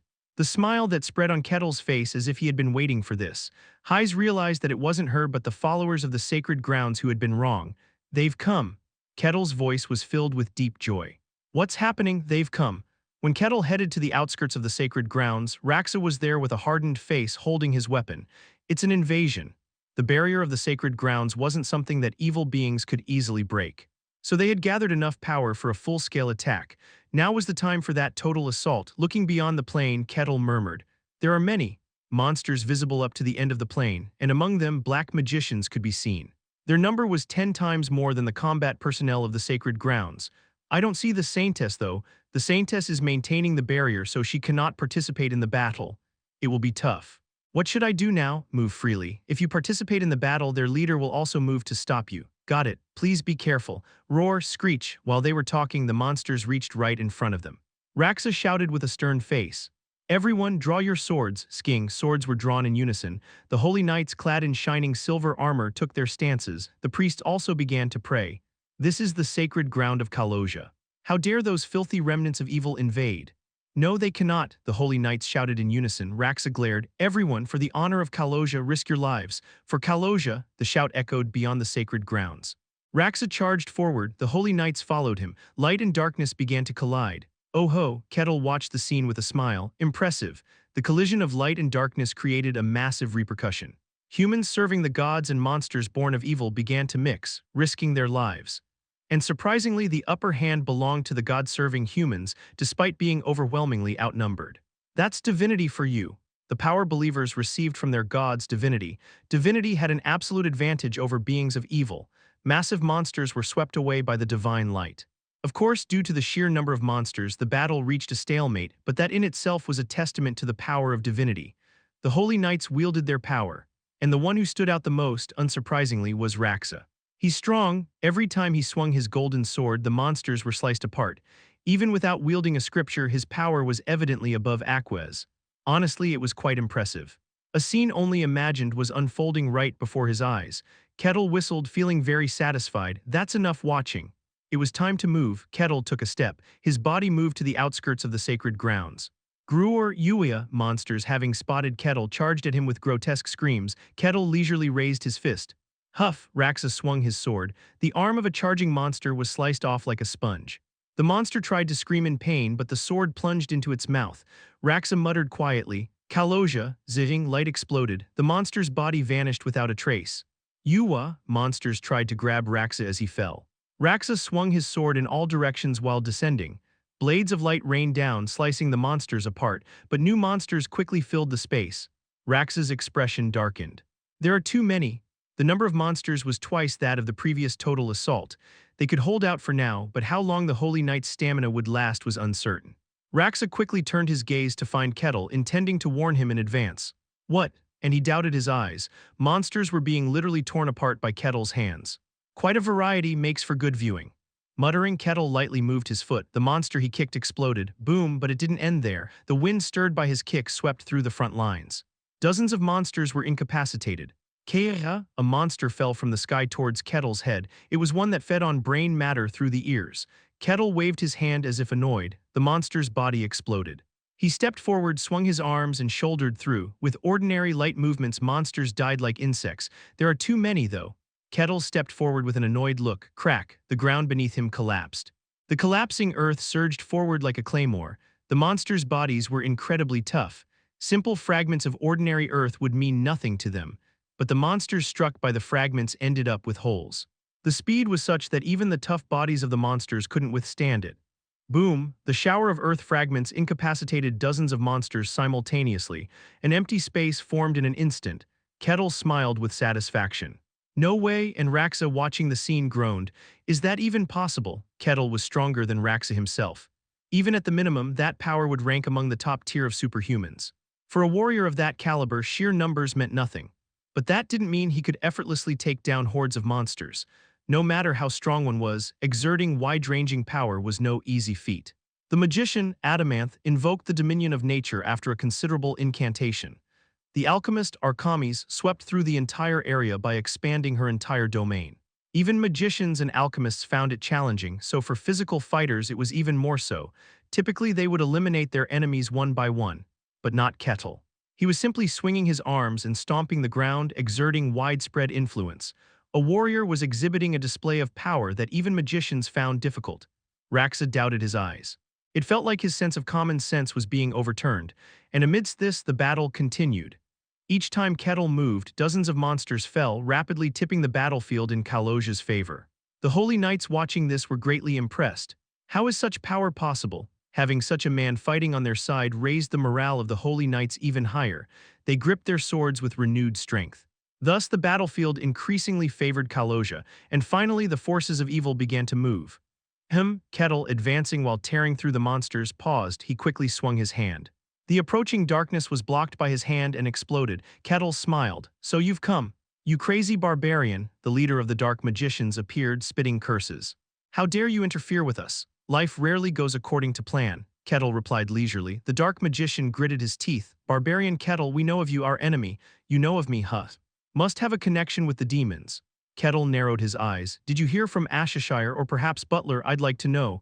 Dare to speak the names of the great demons so carelessly. Doesn't seem like you're inclined to answer." "Well, no matter, I'll hear it directly from your mouth."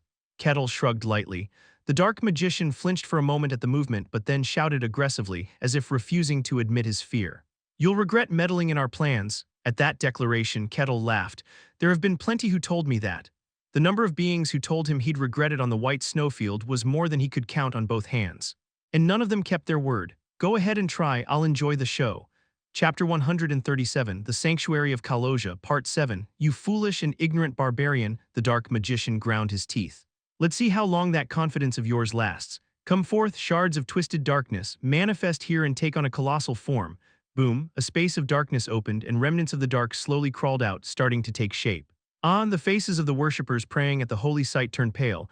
Kettle whistled. "It's huge." The gathered darkness formed the shape of a gigantic giant, its size comparable to a small hill.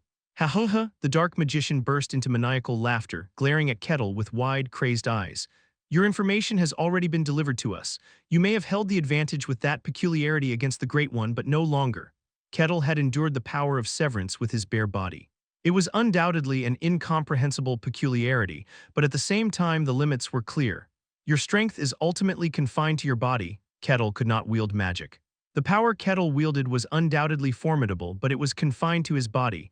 It was purely physical strength. Thus, the limitations were evident. Consequently, the countermeasure was extremely simple. Respond to strength with greater strength and mass.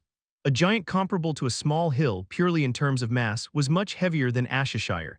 No matter how strong a human body was, the clear difference in mass was insurmountable. "Blow him away!" Boom, the giant obeyed the command, lifting its massive foot to kick Kettle.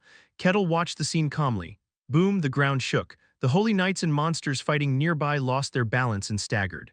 Damn, Rax's face turned pale. No matter how strong Kettle was, a direct hit from such mass could send him flying far away. "Ha ha ha!" The dark magician burst into laughter, believing he had subdued the foolish barbarian. It was the moment of his delight. Boom, the giant's body flew through the air, a massive shadow formed on the ground. Boom, the giant's body crashed into the earth far away. The dark magician blinked in disbelief. "What? It was heavy but not that impressive." Kettle shook his fist. "Compared to Nano, it's too light." Kettle murmured indifferently. Having faced the entire congregation of the royal castle and the serpent connecting the heavens and the earth, Kettle was not impressed. The dark magician, snapping back to his senses, swung his staff.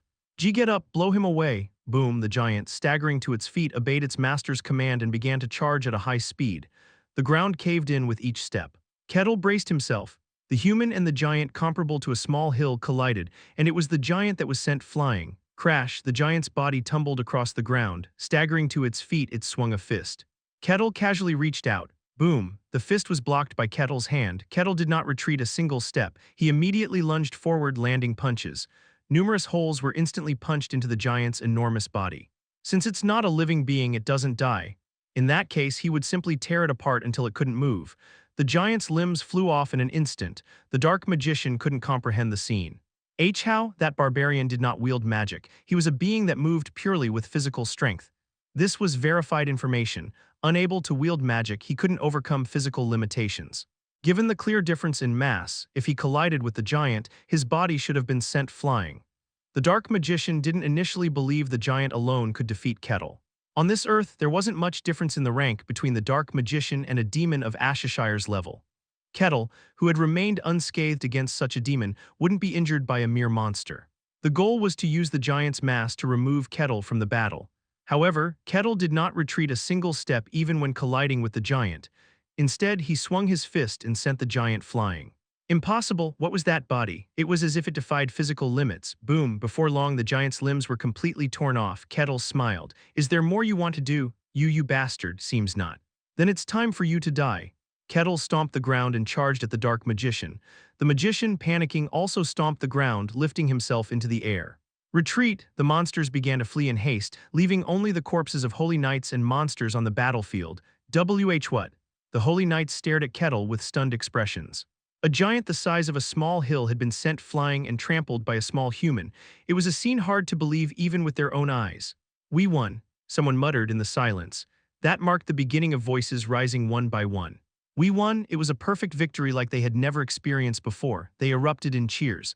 Hooray, thanks to Lord Kaloja. Among their shouts, one name stood out. You're amazing, Mr. Kettle. Eyes filled with admiration turned towards Kettle.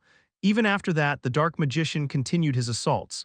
It was as if he had made up his mind, trying various methods to kill Kettle with each invasion. But none of them worked. You wretched fool, the dark magician swung his staff, shouting in a pleading tone. Just die already, Kayakiakiakia, a ghostly monster dove into Kettle's head.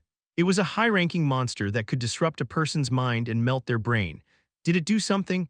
But it didn't work on Kettle. The monster, which was supposed to melt and devour his brain, was instead devoured itself. The dark magician gritted his teeth. What are you? Boom, Kettle moved. The battle quickly shifted in one direction. The dark magician's face twisted in frustration. Retreat, the monsters retreated. The knights, overjoyed with victory, shouted out. We won. We won again. Cries of victory echoed all around, mixed with groans. The battles were fierce and many holy knights were injured. They staggered back towards the capital. One of the severely injured holy knights stumbled and was about to fall. Someone caught his body. You seem to be struggling, let me help. Mr. Kettle. Kettle supported the holy knight, who looked at him with a face full of gratitude. Thank you so much. No problem, Kettle smiled warmly. We're comrades fighting together, we help each other out.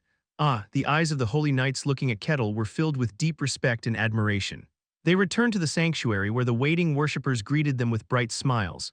You're back, you've worked hard. Mr. Kettle, thank you so much. Like the holy knights, the worshippers also showed deep trust in Kettle. After dealing with the aftermath of the battle, Kettle and Raxus spoke. The battles are getting more intense. Yes, the battles were indeed becoming fiercer. The number of monsters was increasing and more dark magicians were appearing. Objectively, it was a dangerous situation, but the atmosphere in the sanctum wasn't dark. On the contrary, it was quite bright. We are truly grateful. Without you, it would have been very dangerous. The reason for this bright atmosphere was entirely because of Kettle. Kettle consistently displayed great power in every invasion. Though it was simple physical force, it was also immensely powerful. People were still talking about how he had sent the giant flying. With such a strong ally helping them, it was impossible for the atmosphere to be gloomy. More than anything, Kettle wasn't just strong. Despite the grueling nature of the invasions, he participated without fail every time, helping holy knights in danger and assisting with the aftermath. If Kettle hadn't been there, at least 10 holy knights would have died. As a result, Kettle's popularity in the sanctuary was at its peak. Some even called him an apostle sent by Lord Kaloja to help them. I came to help, so it's only natural, Kettle said lightly. Rax's eyes softened even more. You're even humble. Hyes really brought an incredible person. From what he heard, Hyes had educated and socialized this barbarian. That in itself was a huge achievement. Once everything is over, I should write about Hyes and Mr. Kettle. It would be a record forever etched in the history of the church. It was a thought that would make Hyes cringe if he knew. By the way, is everything all right? Supplies seem to be running low. Yes, Raxa nodded with a bitter expression. They were currently under siege. Although they were holding out with the stockpiled supplies, after a considerable time, food and daily necessities were running low. No matter how well they fended off the invasions, they would eventually starve if supplies ran out. There aren't many merchants willing to come to such a dangerous place, but we're doing our best. There should be results soon. That's good to hear, but it's still disheartening. It's been over a month since the invasion started and no one has come to help. It's our karma, Raxa smiled bitterly. Still, thanks to Mr. Kettle, we're holding out, thank you. I came to help my friends, so it doesn't matter, Kettle smiled. Raxa, who had been admiring Kettle's response, slowly let his face fall. After a moment of hesitation, he spoke. Mr. Kettle, I have a request. Go ahead. Would you spar with me? Kettle was surprised. Suddenly, I would like to fight you at least once. Raxa was a superhuman-level warrior, a rarity in the world. Reaching such a level required not only talent but also a fanatical obsession. Raxa's eyes gleamed dangerously. Kettle's strength was unusual. What was the basis of that power, and what were its limits? Raxa had been holding back his curiosity, but it was driving him crazy. No, it's nothing. However, Raxa suppressed his urge. It's too rude to ask someone who came to help us. Besides, the invasions haven't ended yet. No, it's fine. What? Raxa quickly looked up. Are you sure? I don't mind. Kettle was actually pleased with Raxa's request. He had been facing the leader of the Dark Magicians with each invasion. The Dark Magician's methods of trying to kill Kettle were becoming repetitive. Frankly, it was getting boring. Sparring with a superhuman-level Holy Knight seemed like a good distraction. It would be his first time fighting someone who wielded divine power, and he was looking forward to it. Do you have a place to spar? A vacant space would be best to minimize the impact. Yes, we do. Great, let's start right away. We have some time before the next invasion, so a light sparring session should be fine. Kettle spoke quickly. Raxa was flustered. Kettle seemed more eager than Raxa himself. Was he waiting for this suggestion? For a moment, Raxa had such a suspicion, but he soon dismissed it. No way. Kettle was someone who had come to help them without asking for anything in return. He was almost saint-like. There was no way he had been eagerly awaiting a fight. Come on, let's go quickly. We should start before it gets too late. Ah, are you in good physical condition? It would be troublesome if there were any issues from the previous battle, so it's better to check beforehand. No way, right? Despite himself, Raxa found himself doubting again. Chapter 138, The Sanctuary of Kaloja. Part 8, a training ground that had not been used in a while, was covered in a significant amount of dust. Kettle and Raxa were there. Let's adjust our strength as we fight, Kettle suggested. Understood, Raxa nodded. Warriors of their caliber could adjust their power in the midst of battle, so there was no risk of accidents. Then I'll go first, Raxa said, drawing his sword and muttering softly, "Oh God, grant me great power." A golden light enveloped the sword and then surrounded Raxa's entire body. Impressive, Kettle remarked. The sight of Raxa's entire body encased in a golden glow was quite striking. I wish I could do something like that, Kettle thought, smacking his lips. He had acquired mysterious powers, but without being able to utilize them, they were like a pie in the sky. I'd like to use some of that mystery. Here I come, Raxa said briefly before charging forward.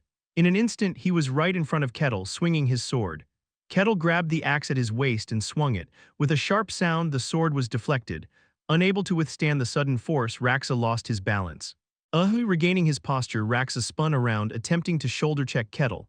Kettle casually reached out, grabbed Raxa's shoulder and pushed him away. Raxa staggered and was pushed back. Raxa's face showed astonishment as he gripped his sword and attacked Kettle again. Kettle, however, blocked his attacks with ease. He's definitely strong, Kettle thought, impressed by Raxa's power.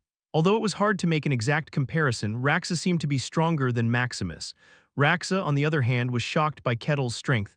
What is this? Even though it was just a sparring match, it wasn't like he wasn't being serious. Raxa was genuinely attacking Kettle. Yet Kettle was responding with casual swings of his axe as if he were just going through the motions. Despite Raxa's visible efforts, he couldn't see any way to break through Kettle's defense. Clang. Raxa's body was flung back. He quickly regained his stance and thrust his sword, now glowing with a golden hue, towards Kettle's chest. Kettle watched the sword for a moment before reaching out his hand instead of swinging his axe. The golden sword was caught in Kettle's hand. Crack, what? Raxa's eyes widened. Despite the divine energy fiercely swirling around, Kettle's hand didn't have a single scratch. Kettle applied a bit of pressure and Raxa's body was pushed back. Stunned, Raxa looked at Kettle. Kettle, sir. We'll stop here, Kettle said, shaking his hand. There's nothing particularly different about divine power, Kettle thought. He had expected something special, but its basic usage seemed similar to aura. You're incredible, Raxa said, having regained his composure. He looked at Kettle with amazement. How do you handle the divine power so perfectly to protect your body? Kettle tilted his head. Does it look like that?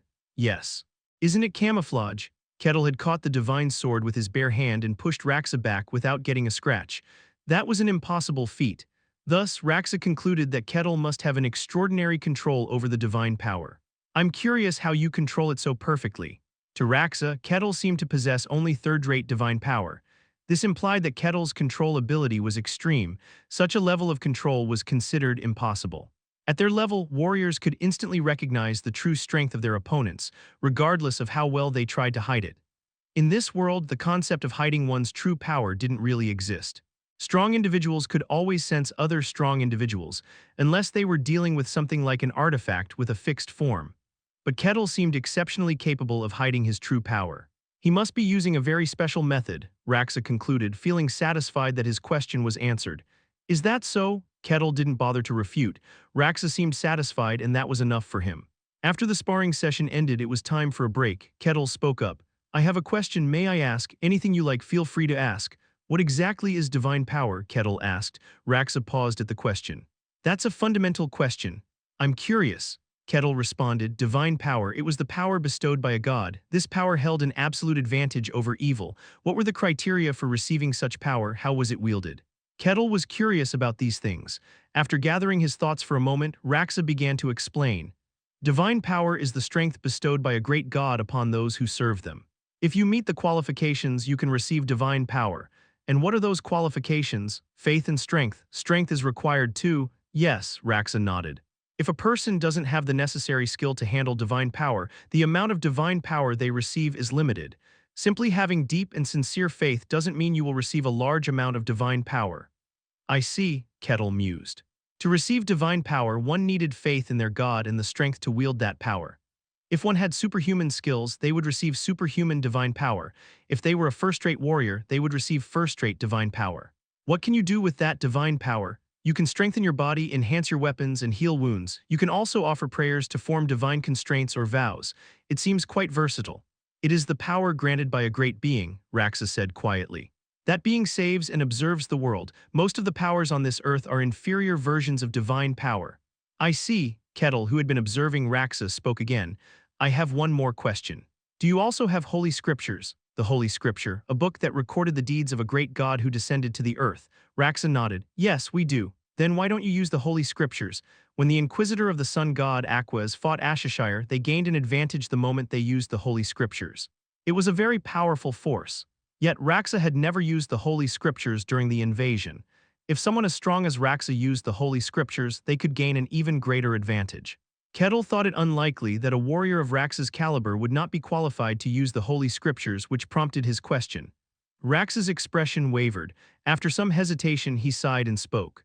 Kettle, our order is very weak. We are not even recognized by other orders. Do you know why? Isn't it because you have no strong warriors? No, that's not the only reason, Raxa said with a bitter smile. It's because we are not recognized by the god. Currently, within the Kaloja order, there was no one who could read the Holy Scriptures except the Saintess. Raxa was no exception. Kettle was surprised. Do you need the god's permission to read the Holy Scriptures? The Holy Scriptures are the written journey of the great god. To wield that power, the god must grant direct permission. The power of the Holy Scriptures was separate from divine power. Even a low-ranking priest could read the Holy Scriptures if they were recognized by the god. The fact that many people could read the Holy Scriptures meant that they were recognized by the god and was a source of pride for the order. However, despite being pushed to the brink, only one person, the Saintess, could read the Holy Scriptures in the Kaloja order. An order unrecognized by the god, that was another assessment of the Kaloja order. Raxa was a superhuman-level holy knight. His strength was top-tier even across the continent, but despite that, he was just a priest unrecognized by the god, unable to read the Holy Scriptures. It's because we have defiled his name, Raxa murmured, closing his eyes. This is our punishment. In the past, the Kaloja order had committed numerous atrocities. Although they had since reformed, they believed they were now paying for their past sins. This invasion is his final trial for us. If we overcome it, we may receive his recognition. Raxa prayed deeply. The faith of a believer in their god was a beautiful sight. I see, but Kettle's expression was ambiguous. He responded noncommittally, I hope you gain that recognition. After that, the invasions continued. However, each time the Dark Wizards were unable to do anything and were driven away. The number of injured people significantly decreased. The atmosphere within the sanctuary grew increasingly bright. There was even some good news spreading around. With a delighted expression, Raxa said, we found a merchant company willing to sell us supplies. They had been surrounded by evil forces. No one was willing to sell them supplies, even at exorbitant prices. But finally, they managed to contact a merchant company and secure the needed supplies. However, Kettle looked skeptical. It's too easy. It's suspicious. Pardon? Raxa asked. Nothing, it's a good thing, Kettle replied. Indeed it is. I will be leaving for a while to escort the merchant company. Kettle, I leave the sanctuary in your care. Understood. Raxa left the sanctuary. Kettle walked through the sanctuary observing the people. Their faces were extremely bright. We won. We defeated the forces of evil. They were already convinced of their victory. Having successfully repelled the invasions and now with supplies on the way, it was natural for them to feel that way. However, Kettle's expression remained unchanged. As he walked, he stopped in front of the large church. After gazing at the church for a moment, he entered. It wasn't prayer time, so the church was empty. Kettle looked up at the large statue of Kaloja in the center of the church. A voice echoed from behind him. "What brings you to the church?" It was Shadrens, the saintess of Kaloja, standing at the church door with a gentle smile. The smile was perfect, like something out of a painting, but its sincerity was questionable. "Oh my God," she thought to herself. She had come to the empty church to pray in peace, never expecting to find the barbarian there. She almost screamed out of surprise, but her true feelings were perfectly hidden. Kettle spoke up. "I came for a brief visit." "Feel free to rest here," Shadrens replied, forcing a smile as she took a seat. Kettle, still gazing at the statue, spoke again. "I have a question. It might be very rude to you." "Is that okay?" "Yes, please feel free to ask." "You were on the brink of destruction. Without Kettle's help, they might indeed have been destroyed. Yet the one you serve, the god of deception and lies, has shown no movement. What do you think about that?" "It is a trial from the Great One," Shadrens calmly replied. "As their followers, this trial is a chance for us to prove ourselves. If we overcome it, we will gain their recognition." "I see." Kettle nodded and turned to leave the church. Shadrens was silently relieved, but then Kettle spoke again. "Oh, one last question. This is different from the previous one." "Please, go ahead," she replied. Kettle smiled slightly at her. "Is that mask you're wearing?" "Excuse me?" Shadrens tilted her head in confusion. "What do you mean?" She seemed not to understand Kettle's words at all.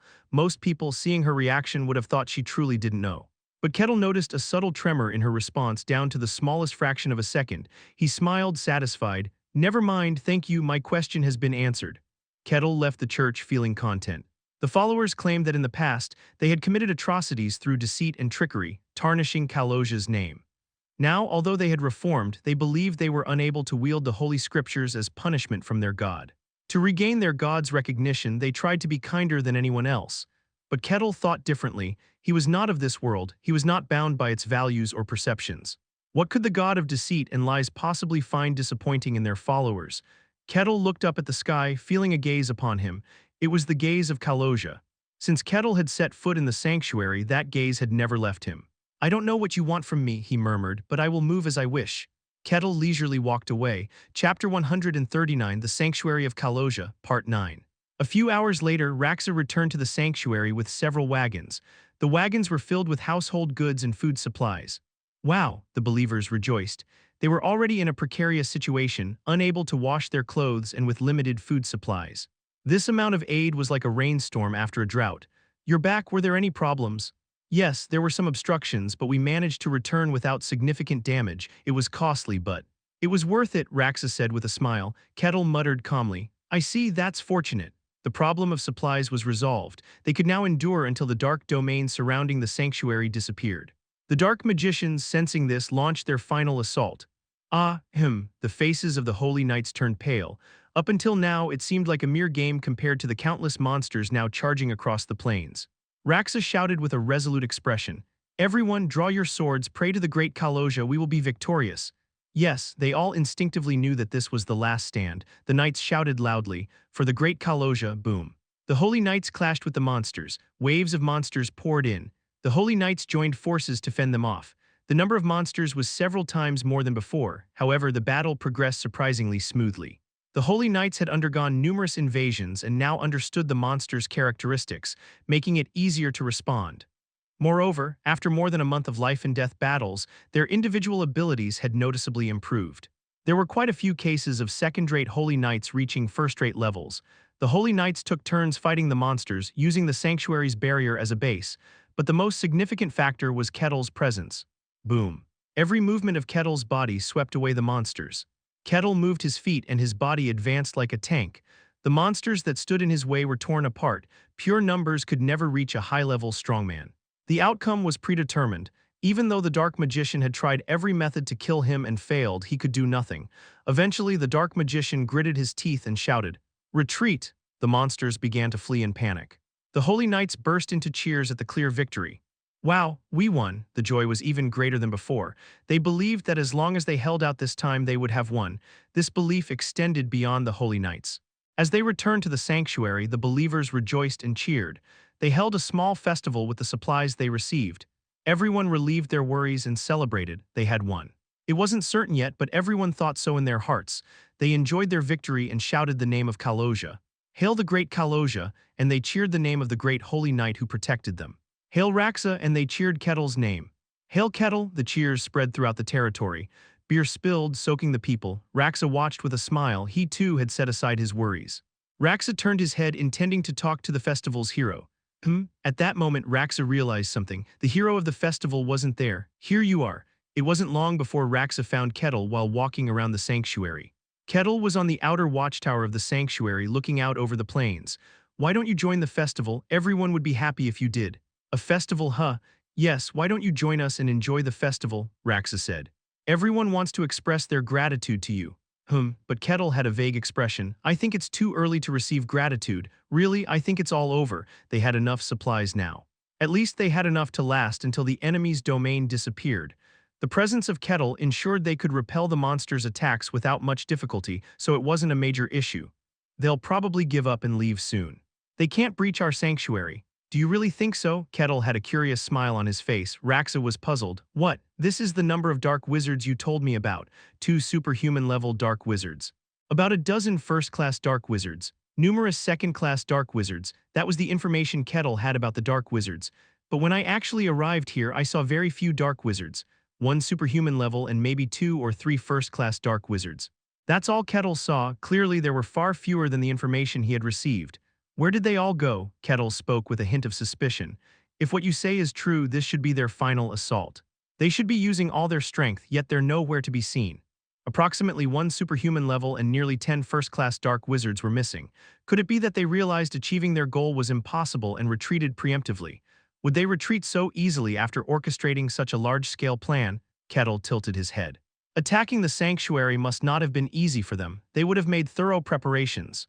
A group of dark wizards worshipping the Demon King, the Cradle of Darkness. It had been a long time since they had shown themselves on such a large scale. Moreover, it was an attack on a divine sanctuary. The collapse of a divine sanctuary by evil forces would be a shocking event across the continent. Considering the external repercussions, they had to succeed, therefore they must have prepared thoroughly. Judging by their attack methods, it seems they anticipated a prolonged battle. They had isolated the entire sanctuary in a realm of darkness, cutting it off from the outside. They came prepared to slowly wear down their enemies, and the longer the battle, the more variables arise. If the Lord of the Barcan territory had decided to help the Kaloja Order, even at a great cost. If the humans on the continent had united against the invasion of evil and provided a little more assistance, had that happened, they could have won even without Kettle. No, they didn't even need to. Their attack wasn't that strong. The Dark Wizard's attack wasn't that fierce. They could have repelled it without Kettle. There might have been significant damage and perhaps the sanctuary would have been compromised, but the Kaloja Order could have held out on their own. They came expecting a prolonged battle but made only minimal preparations. Kettle spoke with a doubtful tone. Raxa's expression gradually stiffened. Moreover, their methods were too stupid. They used various tactics to try to kill me. Creating a giant the size of a small hill, sending parasitic monsters to infest people's minds, digging deep pits to bury him alive. They used many methods to try to kill Kettle. But their methods of attacking the sanctuary were too simple.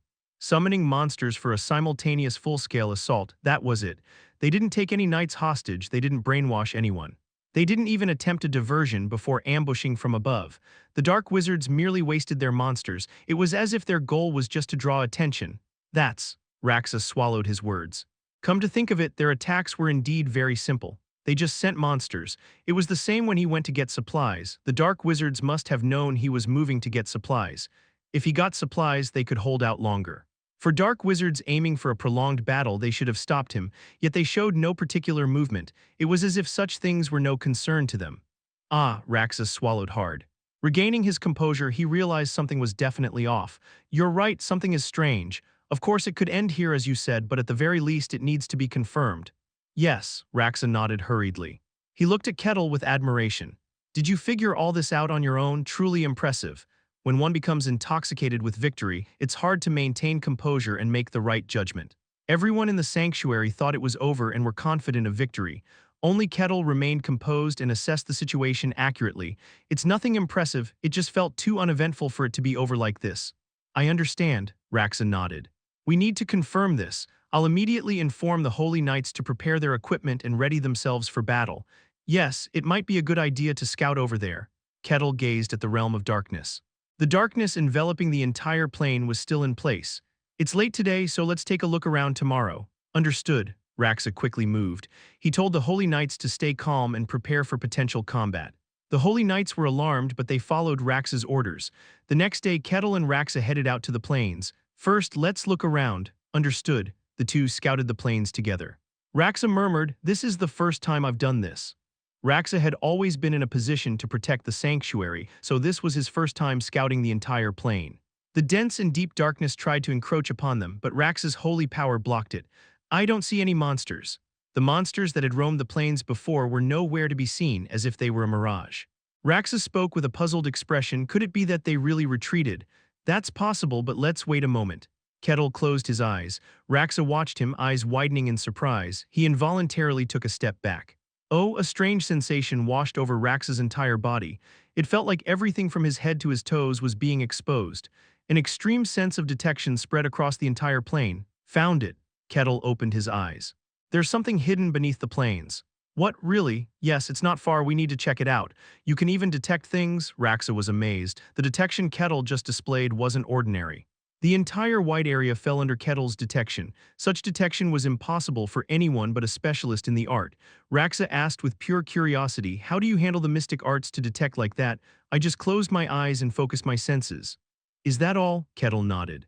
Raxa was left speechless. Chapter 140, The Sanctuary of Kaloja, Part 10, This is the place. Kettle and Raxa arrived at the location detected by their senses. It was at the edge of a plain shrouded in darkness. Raxa was puzzled. "Is there something here? I don't feel anything." There was nothing there. Raxa, a holy knight highly sensitive to evil energies, couldn't sense anything. It was hard not to doubt whether there was actually anything present. However, Kettle nodded. "This is it." Kettle plunged his hand into the ground. The earth gave way as if it were soft cake. He then lifted his arm. Rumble, the ground was overturned, revealing something underneath. Raxa's eyes widened. Beneath the upturned earth, a passage leading underground was revealed. "This is..." Raxa hastily tried to sense again, but detected nothing. The passage was so perfectly concealed that one wouldn't believe it existed without seeing it with their own eyes. Kettle chuckled as if he was enjoying the situation. "Let's go." "Why, yes." They began to walk underground. As they walked through the passage, Raxa groaned. "It's deep." The passage was extremely deep, conveying a strong intent that whatever happened inside should never be known to the outside world. They continued forward. Suddenly, the sound of the ground being pressed was followed by an explosion. Kettle, who was leading, was engulfed by the blast. "Boom, Mr. Kettle." As Raxa panicked, Kettle waved his hand to clear the smoke. His body bore no injuries. "There are traps here." The traps were designed with a murderous intent to ensure any intruder would be killed. Quite amusing. Is it?" Raxa was flustered. Being in life-threatening situations was far from enjoyable, but Kettle seemed genuinely amused. "Let's keep going."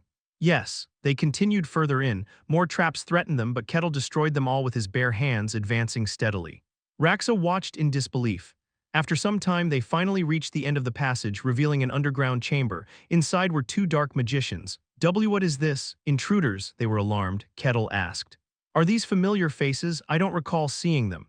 "Yes, they are top-tier dark magicians. I saw them at the beginning of the invasion, but they disappeared from the battlefield afterwards. I thought they had withdrawn." "They had been hiding here all along." Raxa swallowed hard. "Kill them." The dark magicians cast dark magic to kill the intruders. Orbs of darkness flew towards them. Raxa lightly swung his sword, and the divine energy obliterated the dark orbs. With a single move, the dark magicians realized. "They are out of our league." "Run." They tried to escape, shrouding themselves in darkness. Kettle stomped his foot. "One of them is yours." "Yes." Raxa gripped his sword with both hands and rushed towards the fleeing dark magician. "O Kaloja, deliver divine punishment to your wicked enemies." A pillar of light descended, capturing the dark magician. He screamed, trapped within the light. Kettle's approach was far more brute force. He pierced through the desperate counterattack of the dark magician with his body, grabbed his neck, and slammed him down. Oops. Should be more gentle," Kettle thought as he relaxed his grip slightly. Still, from the dark magician's perspective, it was tight enough to make breathing difficult. "We've successfully subdued them, so we can take them back for interrogation." "No," Raxa shook his head. "That will be impossible." "Why, look." The captured dark magicians suddenly started groaning. Black energy began to seep from their eyes. "Oh, great one." Those were their last words. Darkness erupted from them and their bodies collapsed. The fallen bodies grew cold. "Is it a restriction?" "Yes. All dark magicians of the Cradle of Darkness are under restrictions. If they were captured or found themselves in a situation where they might reveal important information, the restriction would activate, causing them to sacrifice their lives to the darkness. That's why they never considered capturing them as hostages before." "I see, we'll have to search ourselves." Yes, they began to search the underground chamber. Blankets and simple dried food were scattered on the floor, indicating that the dark magicians had lived there for quite some time. As they looked around, Kettle found a bookshelf. He took out a book and read it. It was an evil text worshipping demons. The great Lord of Hell has spoken. We were originally the masters of this place. One day, a vile celestial being descended and began claiming ownership of the earth. Oh, Kettle smiled and took the book, planning to read it for amusement later. Did you find something? No, nothing special. They continued exploring the chamber, and Kettle discovered a hidden room. This is it. Kettle pressed his hand into the wall. The bricks shifted, revealing a secret room. Kettle's eyes widened. What's that? That is, Raxa groaned. It was a pitch-black gem. The gem floated in the air, radiating dense evil energy. Kettle approached and picked it up. Raxa was alarmed. Mr. Kettle, that's dangerous. The energy emitted by the gem was pure evil. Just being near it was hazardous, and holding it bare-handed could contaminate one's body and mind. However, Kettle seemed perfectly fine. What's the matter? Are you all right? There's no problem. I see. Still doubtful, Raxa approached the gem. The dense evil energy made his head spin. Watching Kettle with a perplexed expression, Raxa enveloped the gem in holy protection. Do you know what it is? I'm not sure. We'll need to take it to the Saintess for examination. They took the gem back to the sanctuary. The Saintess greeted them with a smile. Oh, where have you been? Everyone has been looking for you too. Is that so? Raxa smiled warmly, his gaze full of deep affection for the Saintess. He soon composed himself and spoke. We have something to report. Something to report? Shadrins tilted her head in curiosity. They went into the church. In a private room, Raxa took out the pitch-black gem. Shadrins gasped. This is… I couldn't determine what it is. Do you know, this isn't an ordinary evil gem. It's extremely dense. Shadrins groaned as she examined the gem. They've condensed dark energy to its extreme. This one gem alone could corrupt an entire city. Where did you find this? Raxa described the location where they found the gem. Shadrins looked confused. A hidden chamber? Yes, we should prepare for any possibilities. I understand. It will take some time to examine this thoroughly. I should have more information by tomorrow. Understood. Shadrins spoke lightly to ease their concerns. It's probably nothing major. The enemy invasion has already ended, right? We've received sufficient supplies. Even if the enemies are planning something, we can stop them. Don't worry too much. That would be reassuring. Shadrins took the gem without much concern and left the next day. Shadrins returned with a pale face. Aya, Saintess Shadrins, Raxa, who was with Kettle, hurriedly ran to Shadrins. Her body was trembling. This is terrible, Aya. How could this happen, O Kaloja? Aya, Shadrins, calm down. Raxa firmly grasped Shadrins' trembling arms. Aya, Shadrins' tremors slowly subsided. Raxa asked calmly, why are you like this? Have you confirmed about the gem? Yes, Shadrins hastily nodded. What is it? This is a conduit and a mediator of retrogression. Retrogression, you mean? Shadrins explained with a trembling voice. This gem is a mediator. It holds dense demonic energy and can reverse the laws of this world. What does that mean? Raxa was puzzled. It was a concept not easy to grasp at once. Shadrins bit their lip. Raxa, do you know about the corruption of believers? Yes, I do. It's a famous tale. Believers are those who believe in and serve gods. With their faith and strength, they gain corresponding holy power. But what happens to that holy power if such a believer turns to darkness and worships evil? The answer is straightforward. It turns into demonic energy. Since gods and demons play roles as light and shadow to each other, it's not surprising. This gem is a collection of such concepts. Is that so? Raxa's expression remained unchanged. Shadrins shouted in frustration as if to explain, it's a concept where holy power is converted into magic. Dozens of corrupted believers' souls and bodies are embedded within this gem. If this gem is activated, what do you think will happen? Holy power will turn into demonic energy, so that's why it's retrogression. Yes, Shadrins bit their lip again, a mediator of retrogression. When this gem activates, the concepts in this area will regress. Holy power will be converted into magic. Understanding the meaning, Raxa's eyes widened. Then our sanctuary. Yes, Raxa. Our sanctuary itself will transform into a sanctuary of evil. The sanctuary of Kaloja will no longer be a sanctuary of the gods, but a sanctuary of demons. Darkness, dense and strong, will descend upon this land. Raxa realized the situation belatedly. What is this? Their attacks were all deceptions. Their real goal was to defile our sanctuary and make it their sanctuary. They intended to use it as a cornerstone for invading this realm. Shadrins cried out as if in despair. O Kaloja, how could we face such a trial? Did Kaloja say nothing? Raxa asked urgently. Such wickedness was happening right near the sanctuary. It was a matter where the divine presence of the sanctuary should surely intervene, but Shadrins grimaced.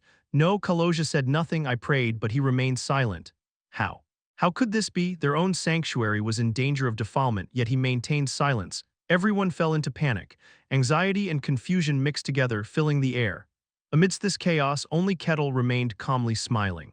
I see, it seems it won't end so simply. Kettle said calmly. For now, how about calming down? So how should we respond? We need to shatter the gem. Shadrin swallowed hard. The ritual is likely happening around the mediator. We must break it and stop it. Do you know the location? Yes, I tracked the demonic energy of the gem to pinpoint it. Then it's simple. Raxa, let's move to the ritual site. Ah, understood, Raxa nodded quickly. The Saintess will guard the sanctuary. We don't know what they might do. Yes, please protect the sanctuary of Kaloja, the Saintess prayed desperately. Kettle and Raxa immediately moved to the location the Saintess mentioned. They smashed through all obstacles and descended underground. Kettle continued to smile leisurely. They arrived in the underground. There, a man awaited them. Chapter 141, Advent of the Great Evil, Part 1. So you've come, you filthy creatures. The leader of the dark magicians greeted them. Until now, he had always been extremely angry and annoyed whenever he faced Kettle. But now, as if it had all been an act, not a trace of those emotions was visible. The power of a girl who can read the scriptures, huh? You managed to come here. Raxa groaned. There was an altar in the basement. From the altar, thick and dark malevolent energy was flowing out. It wasn't darkness, but pure evil energy. It didn't physically obscure vision. However, it was so dark here that it was hard to see even a step ahead due to the darkness. The malevolent energy was thick and abundant enough to take shape. It was confusing whether this place was the surface or the demon world. You filthy minion of evil, Raxa roughly drew his sword. How dare you defile our sacred ground? Attempt to stain it with evil, commit such a sin. Ha ha ha, how laughable. This world originally belonged to us. The leader of the dark magicians mocked Raxa. The one you serve merely usurped it and disguised it as his own. The rightful owner of this world has always been the Great One. You, a fool ignorant of true history, spew misplaced anger. Nonsense. Well, no need to debate with a non-believer. You seem confident, Kettle spoke up. From the dark magician leader's perspective, they had discovered and attacked his hidden ritual. However, there was no trace of panic in the dark magician's demeanor, because everything is already prepared. The dark magician smirked. I commend you for making it here, but it's already too late.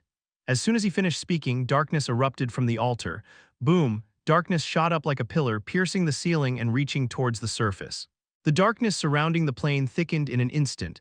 The concept governing the world began to overturn. Raxa was astonished. You bastard, this land will return to its rightful owner. As the sacred ground of the Great One, it will bear the first mark of his steps. You think we'll let that happen? The ritual had just begun. They could still stop it by destroying the altar. In the name of Kaloja, divine power began to envelop Raxa's sword. Kettle gripped his axe. This might be interesting, but I have no intention of just watching. Kettle and Raxa prepared to attack. The dark magician frowned. Well, I admit it, if you both attack me, I can't stop you. The dark magician was at a similar level to Raxa. With Kettle joining in, there was no way he could handle them alone. However, his expression remained unfazed. It doesn't matter, I've prepared countermeasures for him as well. Don't you find it strange? We spent a long time preparing to devour your sacred ground, yet we're attacking with just this much power. The dark magician pointed out what Kettle had mentioned to Raxa. He hummed a tune, Why am I the only one here? Raxa's face stiffened for a moment. This was the altar for reversal, a place that the dark magicians had to protect at all costs, yet only the leader was present. Realizing this, darkness exploded from the surface. It was extremely thick and vicious. It began to take shape and appear on the surface. Raxa's face turned pale. A dreadful evil, unpermitted on this earth, was descending. The advent of a demon, and not just any demon. It was so dense with malevolent energy that even Kettle, who couldn't handle mystic arts, could feel it. A demon with a name, one of the highest ranks. This is insane, Raxa couldn't hold back his curse. The dark magician burst into maniacal laughter as if delighted by his reaction. The great being will descend upon this earth. In this place, which will become the cornerstone of his sacred ground, everything profane will be burned and reduced to ashes. This was the prophecy given to the dark magicians, a revelation from the Lord of Hell. You will all be destroyed, leaving not even a cornerstone behind. This, Raxa was unable to hide his dismay. They intended to create a sacred ground of evil, but summoning a demon was beyond his expectations. And the dark magician mocked Raxa's reaction. A holy knight who can't even handle the scriptures, you're nothing, just a bug that will be swept away by the tide, but you're not the problem. The dark magician glared at Kettle, narrowing his eyes. You are the hindrance, damn barbarian, why did you have to get involved here? That's quite a compliment. Kettle smiled faintly. Amidst the chaos, his expression alone remained perfectly calm. So it's my role to stop you, I pray. O Great One, I offer myself to you, please subdue and suppress your enemy. The dark magician's prayer was answered. All the power contained within his body drained out. This drained power formed a prison, trapping Kettle. Kettle's expression changed slightly. "Oh, Kettle," Raxa hurriedly swung his holy sword, but the prison around Kettle didn't even get a scratch. "What the? Choose, dog of the gods.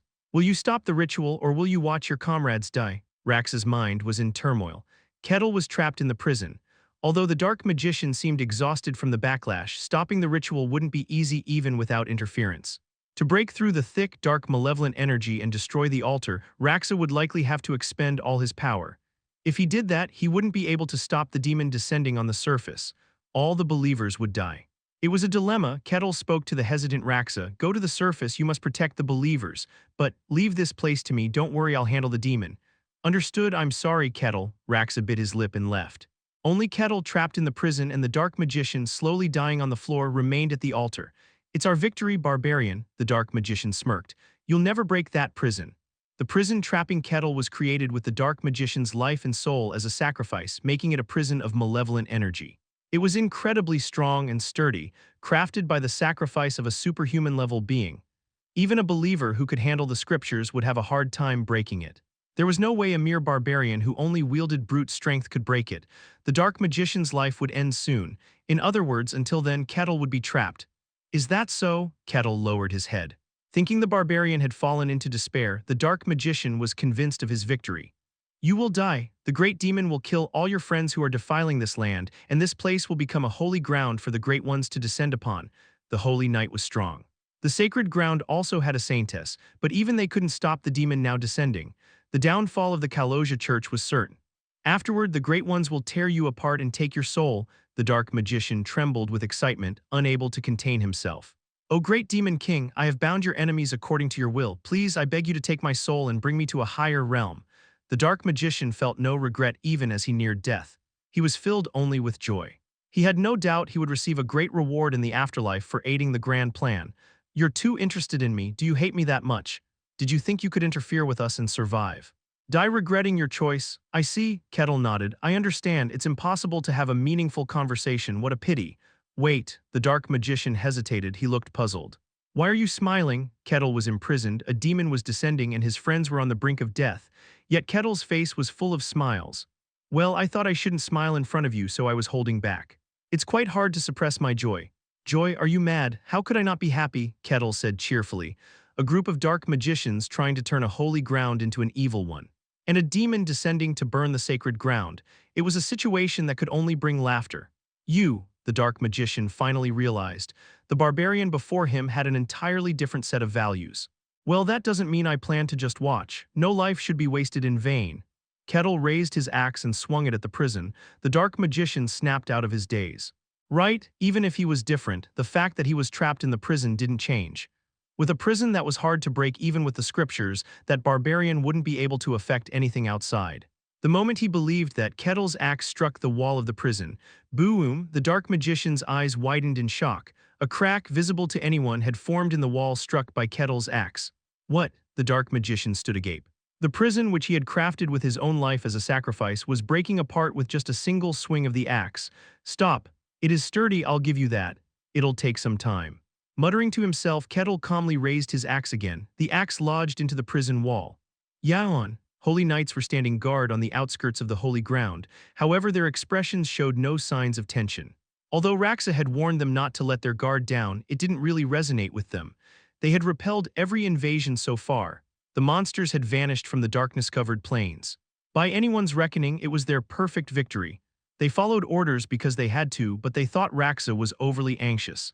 As they were passing the tedious time, suddenly the darkness over the plains thickened. It meant the dark altar had been activated. What's going on?" The holy knights were startled by the sudden change. As they tried to grasp the situation, several dark magicians appeared in front of the holy ground. One superhuman-level dark magician and several first-rate magicians. It was the dark magician's force. "Everyone, prepare for battle." The holy knight who spotted them first hurriedly gathered his comrades. The holy knights scrambled to prepare for battle, but the dark magicians didn't react. They gathered in one spot and slowly began to chant, "O Great One, you who descend upon the earth. O mighty Lord of Hell, you who oppose the gods." It was a prayer. A prayer from the dark magicians to the great demon king. Their wish to their deity, "Please, please, take us as your sacrifice and devour us." Send your servant to this land, crack, the prayer ended. The bodies of the dark magicians were simultaneously crushed.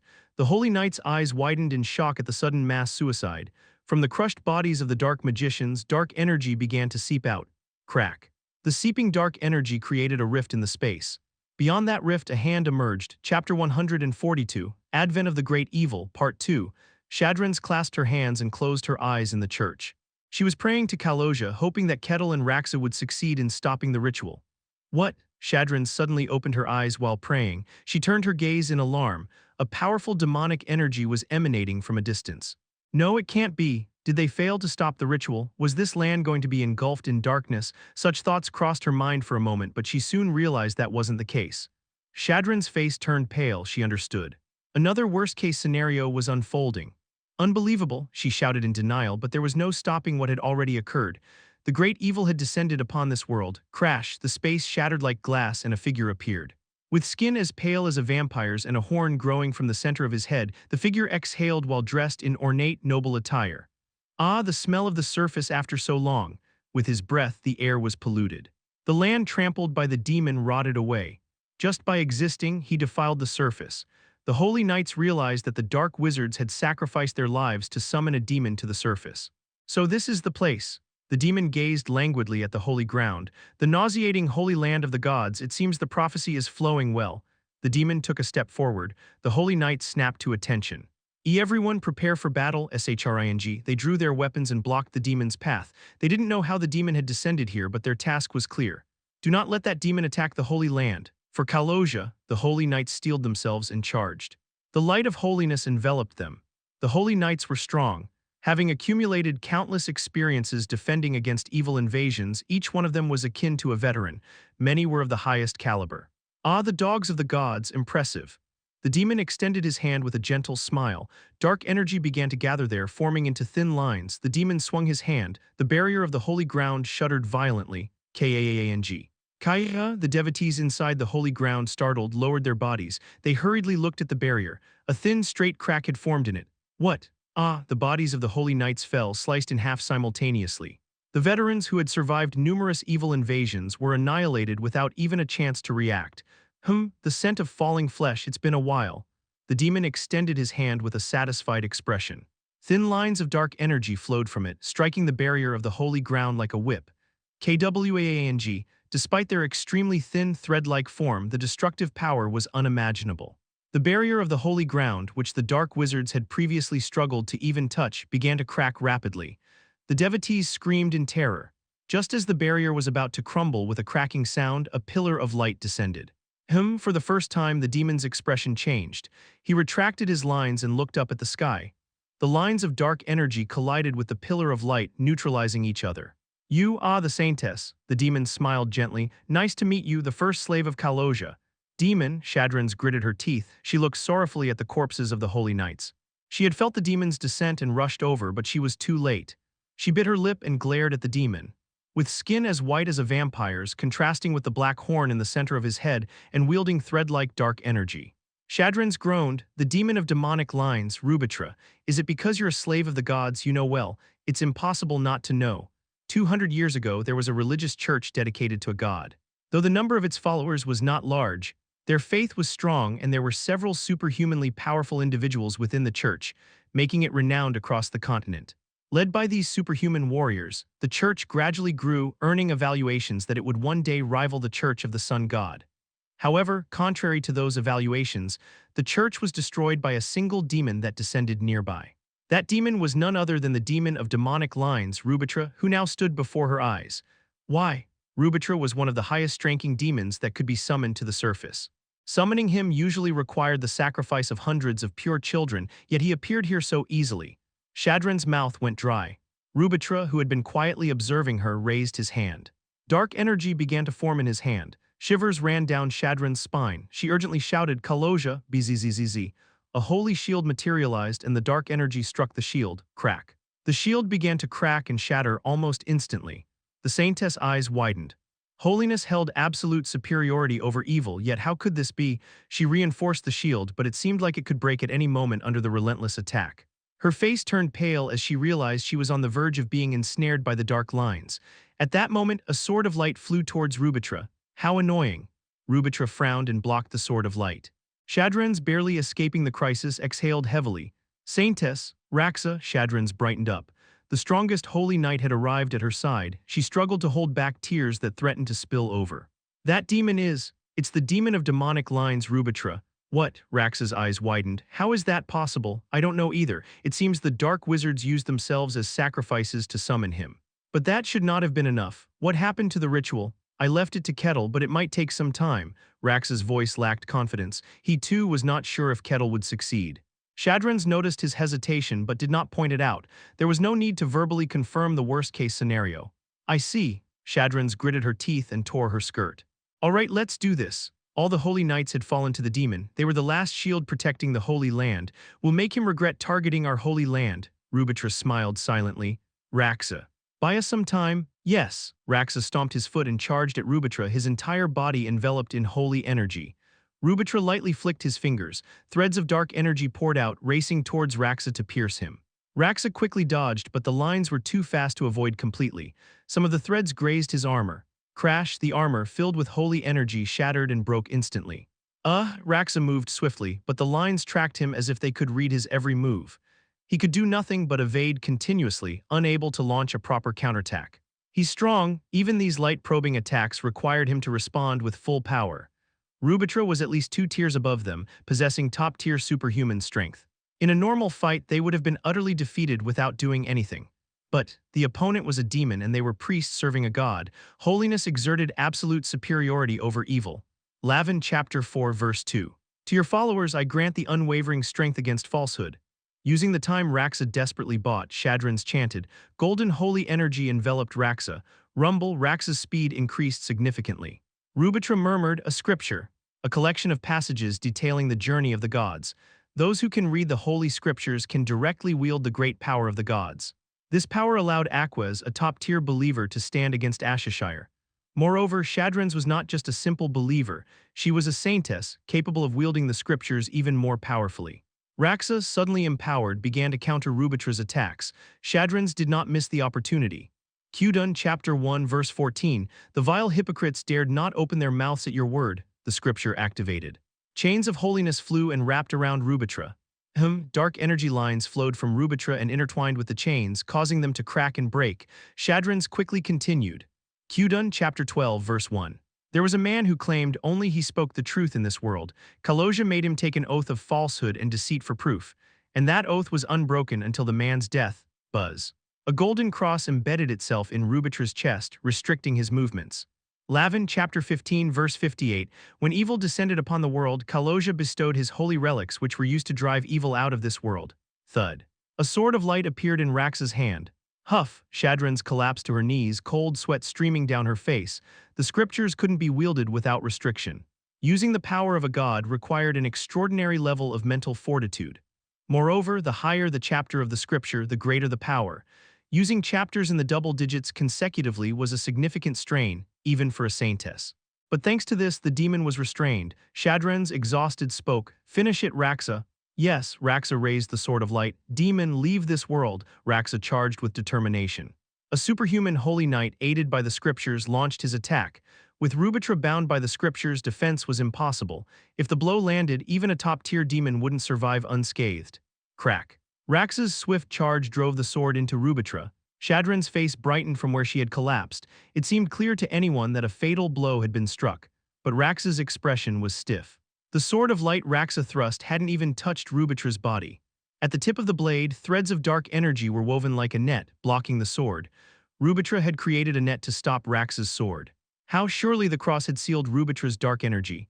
Impressive, Rubitra murmured calmly. Threads of dark energy wove around the golden cross embedded in his chest. The cross made a sinister sound and shattered unsightly. You, I commend you. With those words, dark energy exploded. Raxa's body was instantly engulfed in darkness. Chapter 143, Advent of the Great Evil, Part 3, Boom. With the eruption of darkness, Raxa's body rolled across the ground. Shadran's gasped. Raxa? Ugh, Raxa let out a groan of pain. Part of his arm was turning black. The darkness began to spread from his arm, infecting his body. Shadran's hastily suppressed the darkness with light. The darkness started to burn away and disappear. Raxa, enduring the pain, looked at the sword in his hand. The sword. The sword, reinforced by the Holy Scripture, was broken in half. It couldn't withstand the exploding demonic energy and snapped. Having barely healed his wounds, Raxa looked at Rubitra. Their enemy had not a single scratch. He stood there with the same serene expression as before. To think you could use the Holy Scripture to such an extent, you must have been very diligent in serving your God and pleasing them. It feels so good to know that your devotion will crumble in my hands. Rubitra raised his hand. Threads of demonic energy flowed out from there, starting to whip like a lash. Raxa and Shadrans hurriedly responded.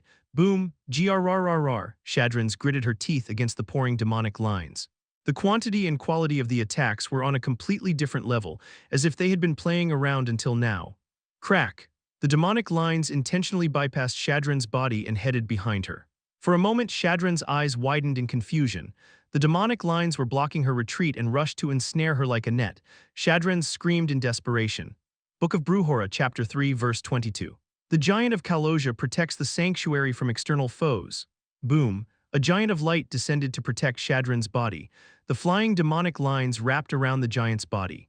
The demonic lines pressed hard against the giant. The giant emitted a fierce light to burn the demonic lines, but the very fine threads of demonic energy neither burned nor snapped.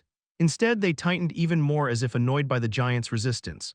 Crack! The giant's body began to break slowly. Shadran's was in shock. Could the giant, summoned to protect the sanctuary through the Holy Scripture, be broken so easily? The giant struggled desperately but ultimately failed. Its body shattered into pieces. The demonic lines quickly flew to grab Shadran's. Eek! Raxa drew his spare sword and swung it swiftly. Although his intention was to cut the demonic lines, he only managed to push them back a little. Thanks to his effort, Shadran's barely escaped from the net and created some distance. Thank you, you're welcome. Sweat beaded on Shadran's forehead. There was no time to rest. Rubitra leisurely flicked his fingers. The demonic lines straightened into a stiff line. He then flicked his fingers a few more times. Boom. The ground shattered and crumbled like cubes. Raxa, who barely dodged, had disbelief written all over his face. This is impossible. When Rubitra started to take them seriously, they could do nothing but dodge. They were like small animals before a giant, only able to leap away to avoid being crushed. Raxa could not accept this reality. No matter how strong, we're both in the superhuman class. Rubitra's strength was at the top level of the superhuman class, not at the heroic level. Even if he was stronger, they were all in the superhuman class, and they were priests serving God. Divine power has an absolute advantage against evil. Additionally, they were continuously using the Holy Scripture, which directly wielded the power of God in battle, yet they were being so overwhelmingly pushed back. This is impossible. In response to Raxa's cry of denial, Rubitra spoke calmly. Indeed, you are not weak. A saintess wielding the Holy Scripture, a superhuman-level holy knight. If the two of them fought together, they could easily handle a demon of ordinary renown. But I am Rubitra, the demon of demonic lines. 200 years ago, a prominent church of God emerged. That church also had a saintess and a superhuman-level holy knight. The church's power was several times stronger than the current church of Kalosia, and that church was destroyed by Rubitra alone, top level of the superhuman class. The realm right below heroism. A realm evaluated as the last attainable peak by normal means. Even within the superhuman class, there was a world of difference.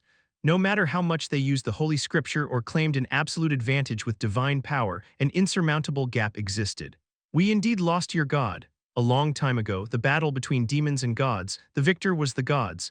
Subsequently, demons were driven out of the earth and banished to hell. But the ones who defeated us were the gods themselves. Not you who merely parasitize on that power.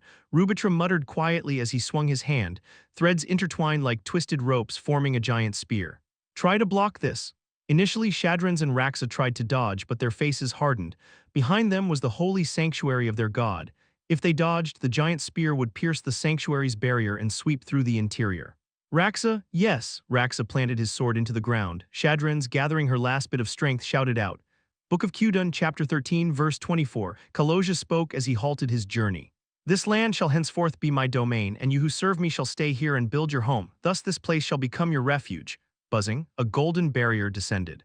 It was the great divine barrier left by Kalosia before departing. Through the scripture, it was manifested in the world. Rubitra smiled and flicked his fingers. A divine barrier, very well. The demonic spear shot out. The air burst with its force. The demonic spear quickly struck the barrier. Crash, light and darkness collided with a harsh sound. Shadran's face turned pale. The barrier was slowly cracking under the spear's pressure. Shadrans gritted her teeth and drew out all her divine power to the limit.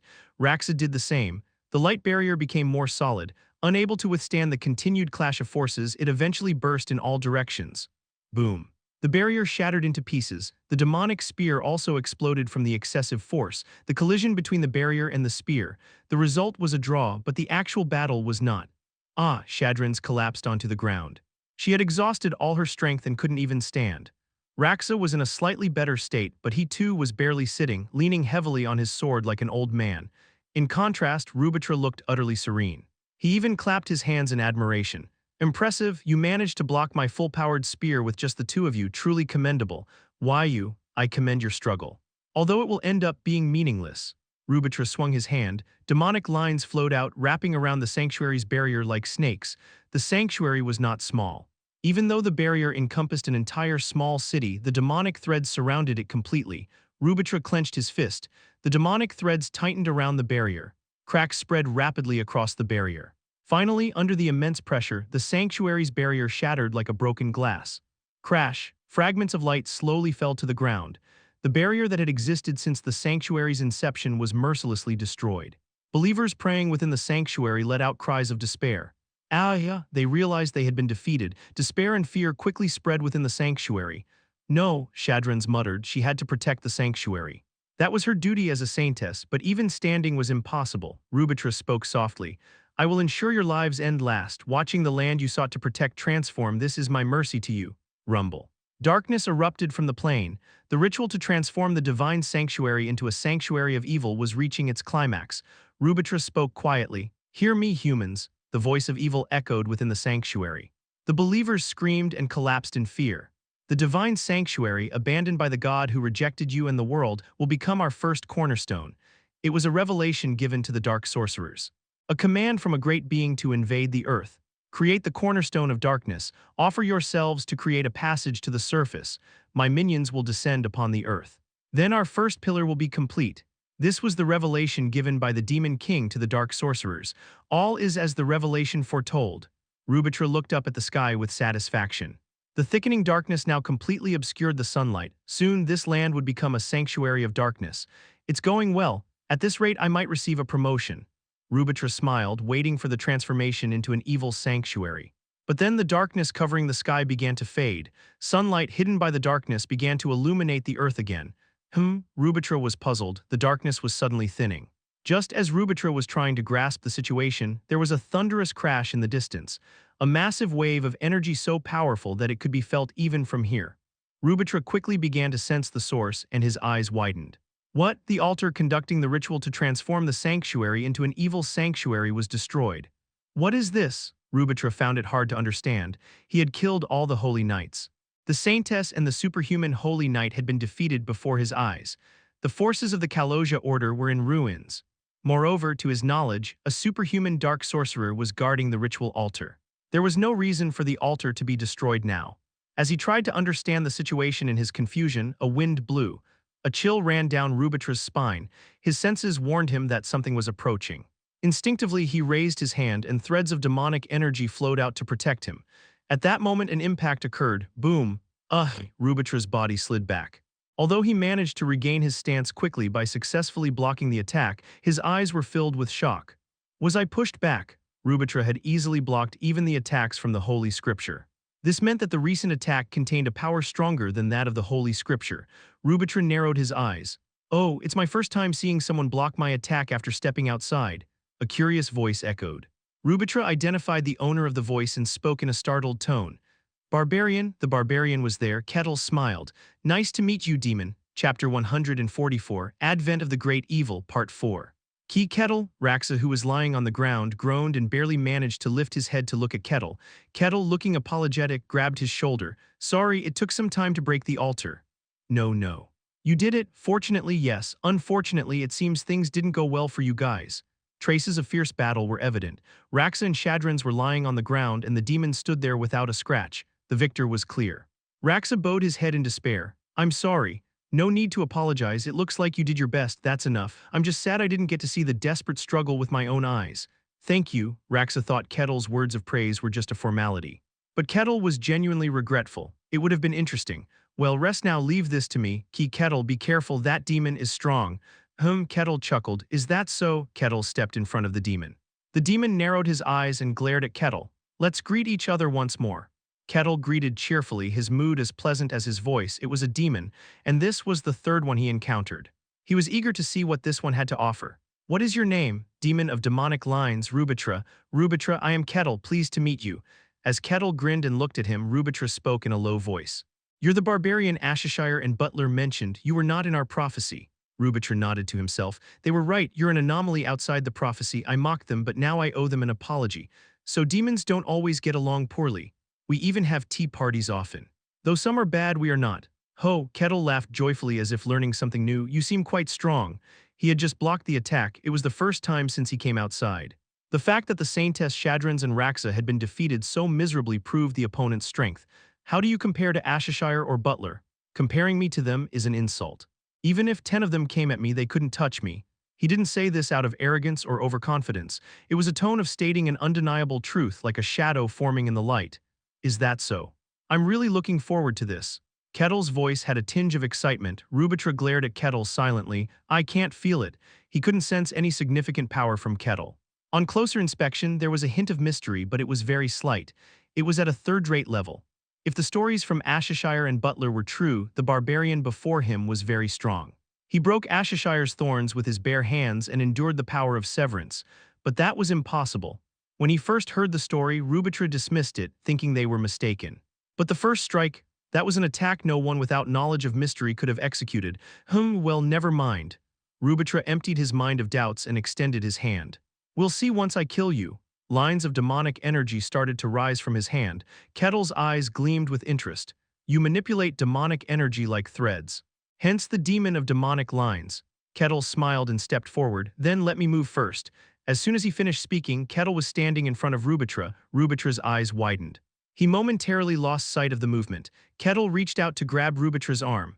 You, Rubitra reacted quickly, pulling back and launching demonic threads. Several lines of demonic energy surged toward Kettle, who dodged them lightly. You avoided them, Kettle murmured with a fascinated expression. It was the first time anyone had reacted to his speed outside. Kettle didn't know, but Adamanth had only reacted automatically with response magic, so this was essentially the first time. Rubitra, who barely dodged, looked shocked. What speed? He momentarily lost track of the movement. His eyes turned serious. Rubitra decided to respond with full sincerity. He gathered demonic energy. His sensing range expanded. The great mystery of the world began to unfold. Threads of demonic energy poured towards Kettle. He leaped, narrowly avoiding them. Boom! The threads that struck the ground pierced and shook the earth. The threads that penetrated the ground curved and aimed at Kettle again, targeting his arms, legs, and head simultaneously. Kettle dodged by twisting his arms, lifting his legs, and leaning his head back. Fast, the speed was unparalleled compared to any attack he'd faced outside. Kettle was certain the demon before him was the strongest opponent he'd encountered so far. Kettle's face lit up with interest and joy. Rubitra, on the other hand, was bewildered. The threads of demonic energy he wielded were his power. Each one carried a lethal force, moving incredibly fast. When Shadrans and Raxa had countered Rubitra's attacks, they hadn't done so by sight alone. They sensed the signs through their divine powers and reacted accordingly. Even then, they had to exert all their effort to avoid each thread. It was typically challenging for anyone to counter them. Yet this man, unable to wield any mystery, was simply dodging them with his physical movements, recognizing the attacks purely with his naked eyes. Rubitra couldn't comprehend it. But how long do you think you can dodge? Rumble. More threads of demonic energy surged forward. The threads Kettle had dodged curved back, aiming at him again, while Rubitra summoned additional threads. The threads filled the space like rain pouring from all directions. Kettle was dodging all these attacks with near-supernatural movements. However, there was a limit. Endless, aren't they? Kettle murmured. From Rubitra's hand, dozens of threads continuously emerged like an unending spring.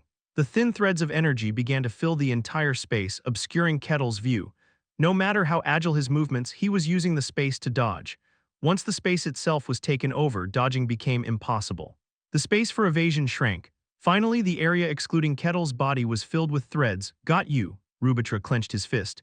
The threads controlling the space all rushed at Kettle simultaneously, hundreds of threads striking at once. Boom! The impact alone caused the ground to collapse, with sand and dust obscuring the view. Raxa, who had been watching the battle with difficulty, screamed. Kettle! Rumble. As the dust slowly settled, Rubitra's victorious smile froze. Shadrans and Raxa's eyes widened. What? Threads of demonic energy were embedded all over Kettle's body, yet the threads hadn't even pierced his skin. Heavier than I thought, Kettle murmured. The weight in each thread was substantial. This demon's power surpassed that of Ashishire. Similar to Nano, it was akin to the mass that Nano wielded. Could one thread hold such weight? Was this the power of mystery? Indeed, you are strong. Kettle was genuinely impressed. Rubitra, however, was in disbelief. No way this. His power can't even penetrate human flesh. It was impossible to accept, but the sight before him was undeniable. Are you done? Then it's my turn. Kettle stepped forward, exerting his strength. Crack, the threads pressing against Kettle's body all snapped and shattered. In an instant, Kettle was in front of Rubitra, who couldn't react. Kettle's fist struck Rubitra's chest. Crash, Rubitra's body rolled on the ground. Kettle casually dusted off his fist. Raxa, who had been watching the battle, was full of confusion. Hundreds of threads had pierced Kettle's body. Given that each thread had the power to destroy a sacred object, Kettle should have been skewered, yet the threads hadn't pierced his skin. What is this? He couldn't comprehend the scene before him. Rubitra felt the same. You still won't die, huh? Kettle's fist had indeed pierced through Rubitra's chest. However, Rubitra appeared unscathed. Without handling the mystery, one couldn't send a demon back. Kettle frowned. What an annoying restriction. Rubitra stared blankly at Kettle. Why couldn't my power penetrate that body? He had heard that Butler's power of severance had no effect on Kettle, but he thought Butler had misunderstood something. It was inconceivable that a mere physical body, without even handling mystery, could ignore a demon's power. However, even Rubitra's threads had no effect. I see. After thinking for a moment, Rubitra nodded. You are a mystery in yourself. How could he withstand the power of severance with his bare body? How could he withstand the power of the threads with his bare body? The answer was simple. Kettle's physical existence itself was a mystery. Their powers were part of the world's mysteries, and if Kettle's body was also a mystery, it wasn't surprising that he could withstand them. However, accepting this was difficult. Rubitra frowned and asked in a puzzled tone, what have you built up and what have you achieved? For a body and soul to become a mystery, what was needed was life itself.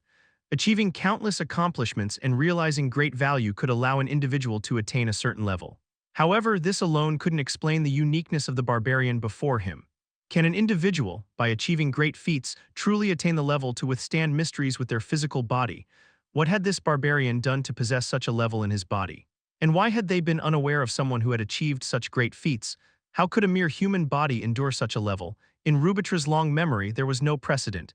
Even with the answer, the mystery remained. Kettle, intrigued by Rubitra's words, smiled. It seems you have some idea about me. I would love it if you could share it with me too. Chapter 145, Advent of the Great Evil, Part 5. I have no such obligation. It's puzzling, but fine, I get the gist of it. My task is simple then. Rubitra raised his hand. Lines of demonic energy began to flow out. The dark energy contained within those lines was thicker and stronger than before. Knowing that his opponent's very body was mystical, there was only one thing he needed to do. He needed to infuse his attacks with even stronger mystic energy.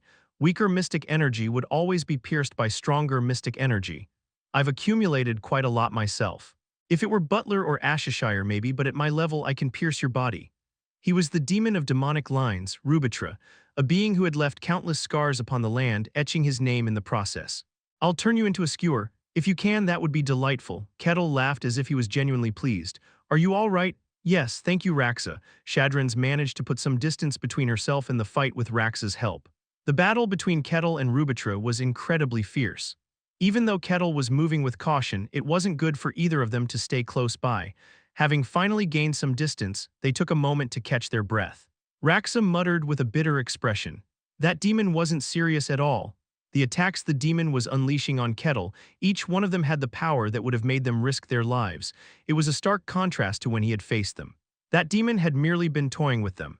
They had just been fooled into believing they could win, like children deceived by an adult's lie. Raxa felt a sense of futility and simultaneously astonishment. I never imagined Kettle was that strong. Against a demon revealing his true power, Kettle was holding the upper hand. Raxa knew Kettle was stronger than himself, but he never thought the gap would be this wide. It's disheartening, Raxa laughed bitterly. He took pride in his strength, a holy knight of superhuman level, not just a minor one but a true superhuman. Even across the entire continent, he was among the top-tier fighters. Raxa believed he wouldn't easily fall to anyone, but now he realized there were those above him. A height so great he could never reach it at this point. His strength meant nothing to those above.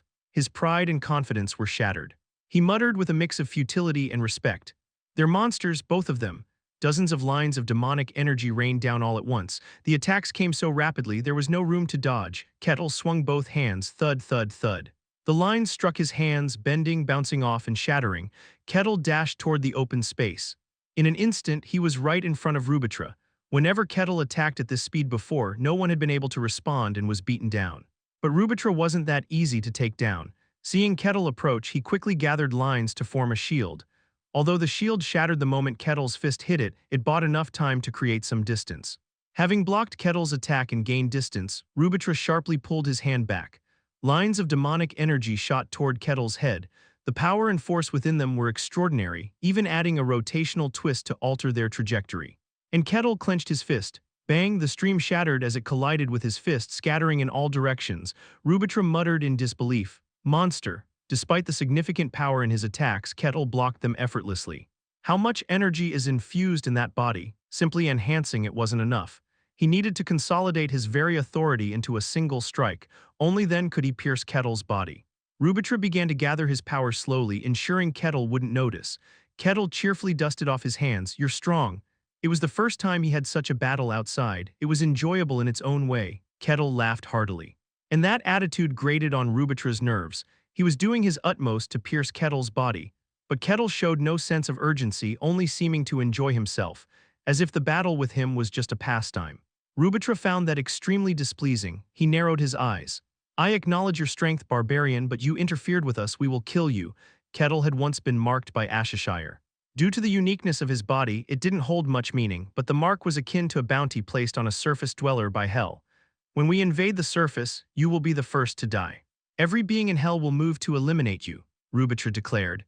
Hell, a force that once scorched this world, was now targeting an individual. Even a hero-level warrior couldn't guarantee their survival. It was something anyone on the continent would fear, but Kettle wore a strange expression. So you are my enemy. Why such a sudden, nonsensical remark now? Rubitra chuckled. Kettle muttered. It seems our relationship won't change. Did you think that after all you've done to hinder us? Rubitra sneered, thinking Kettle was finally afraid. We will kill you. We will tear your body apart and scatter it across the world, capture your soul and use it as fuel for Hell. Even if you bow your head and beg for your life, we will still do it. I see, Kettle nodded. You are my enemies. The demons, the warlocks, the world of Hell, they were his enemies, an unchangeable, undeniable enemy. Then I understand. It's too late to surrender out of fear. Rubitra's confident words were cut short. Kettle's hand was gripping his head. Bang, Rubitra's body was slammed into the ground. He, in shock, spewed lines of demonic energy. Kettle deftly deflected them all with his fingers, then he moved his foot. Crack, crack, crack. The ground cracked open. Rubitra's body was smashed to a pulp and disappeared. You wretch! Rubitra reappeared some distance away from Kettle. As he hastily tried to wield his demonic energy, Kettle was already in front of him. He grabbed Rubitra's arm and slammed him down. He tore off his arm and separated his head. You, Rubitra, regenerating, tried to back away in shock, but Kettle was already there again, sending his body flying. No, Rubitra couldn't grasp the situation for a moment. He knew Kettle was stronger, but not to this overwhelming degree. He thought he had enough room to respond. But suddenly he was being overpowered without any time to react. Rubitra's eyes widened as he ground his teeth. Were you not serious all this time? Just as he had toyed with Shadrins and Raxa, Kettle was toying with him. Rubitra finally realized this. Not really, Kettle murmured leisurely. The demons had always seen Kettle as their enemy. Therefore, they had tried to kill him with all their might. But Kettle didn't particularly think much about the demons. He simply stopped them because they tried to kill his friends and hinder him. He didn't harbor any particular malice towards them. To be honest, he didn't even recognize them as enemies. Since coming outside, there had been no one Kettle recognized as an enemy. It was natural. Who in their right mind would consider the villains of a fantasy novel as their personal enemies? Kettle was a modern person. He had lived in the White Snowfield. He had spent an immeasurable amount of time in that white world, a time that would cause an ordinary human to lose themselves and be consumed by the barbarian's persona. Despite this, the only thing that kept him grounded was his desire for fantasy. To him, this world was the fantasy world he had longed for, so much so that it felt unreal. No matter how much evil the villains committed or how much they hindered the protagonist, they were just characters in a fantasy. Even if he could empathize, there were always limits. But you consider me an enemy. If that was the case, he would respond accordingly. Rip, Rubitra's body was torn apart again. Regenerating, Rubitra spat out curses. Madman, he finally realized that Kettle hadn't even recognized him as an enemy. Filled with deep contempt, Rubitra's face twisted. Barbarian, crack. Kettle grabbed and twisted Rubitra's wrist as he tried to spew demonic energy. He quickly closed in and slammed his shoulder into Rubitra, making half of his body disappear. Rubitra reappeared, but Kettle, instantly locating him, struck before Rubitra could gather his thoughts. Rubitra's body was slammed into the ground again. As Rubitra was embedded in the earth, he wrapped the tendrils of demonic energy around his arm and swung at Kettle's head. Kettle had previously avoided or overpowered such attacks, but this time was different. He effortlessly deflected Rubitra's attack with a flick of his arm and slammed Rubitra into the ground. It was utter domination. Rubitra was stunned. Even so, Rubitra shouted fiercely, gathering even more of his hidden power. He prepared an attack with everything he had. "You cannot kill me." Ah, Shadran's face turned pale. Kettle didn't deny it. That's true. It's an annoying restriction. Pure physical strength alone couldn't banish a demon. Mystical power was needed, but there was no one capable of intervening in the current battle. Shadrans and Raxa were utterly exhausted, having depleted their divine power. Unlike before, Aquas or Arkamis had no capacity to assist him. No matter how overwhelmingly Kettle defeated Rubitra, unless he could kill him, Rubitra could still attack the sanctuary and they wouldn't be able to stop him. Thus Kettle spoke, "So how about doing more than just watching?" "What nonsense." Rubitra couldn't understand Kettle's words. The only spectators of this battle were Shadrans and Raxa, who couldn't help. The believers were trembling and praying in the sanctuary, but Kettle wasn't referring to anyone on the ground. He looked up at the sky above the sanctuary, a gaze he had felt since he entered the sanctuary. That gaze had never left him for even a moment. "If you enjoy watching so much, I wouldn't mind if you at least paid for the show." As Kettle spoke, laughter was heard. "Huh," Shadrans, who had been watching nervously, widened her eyes. The laughter wasn't from Shadrans, Raxa, Kettle, or Rubitra. Shadrans remembered hearing such laughter before. "Wah, what?" she stammered. The voice that followed confirmed her suspicions. A mischievous voice laced with laughter, it came from the lofty heavens.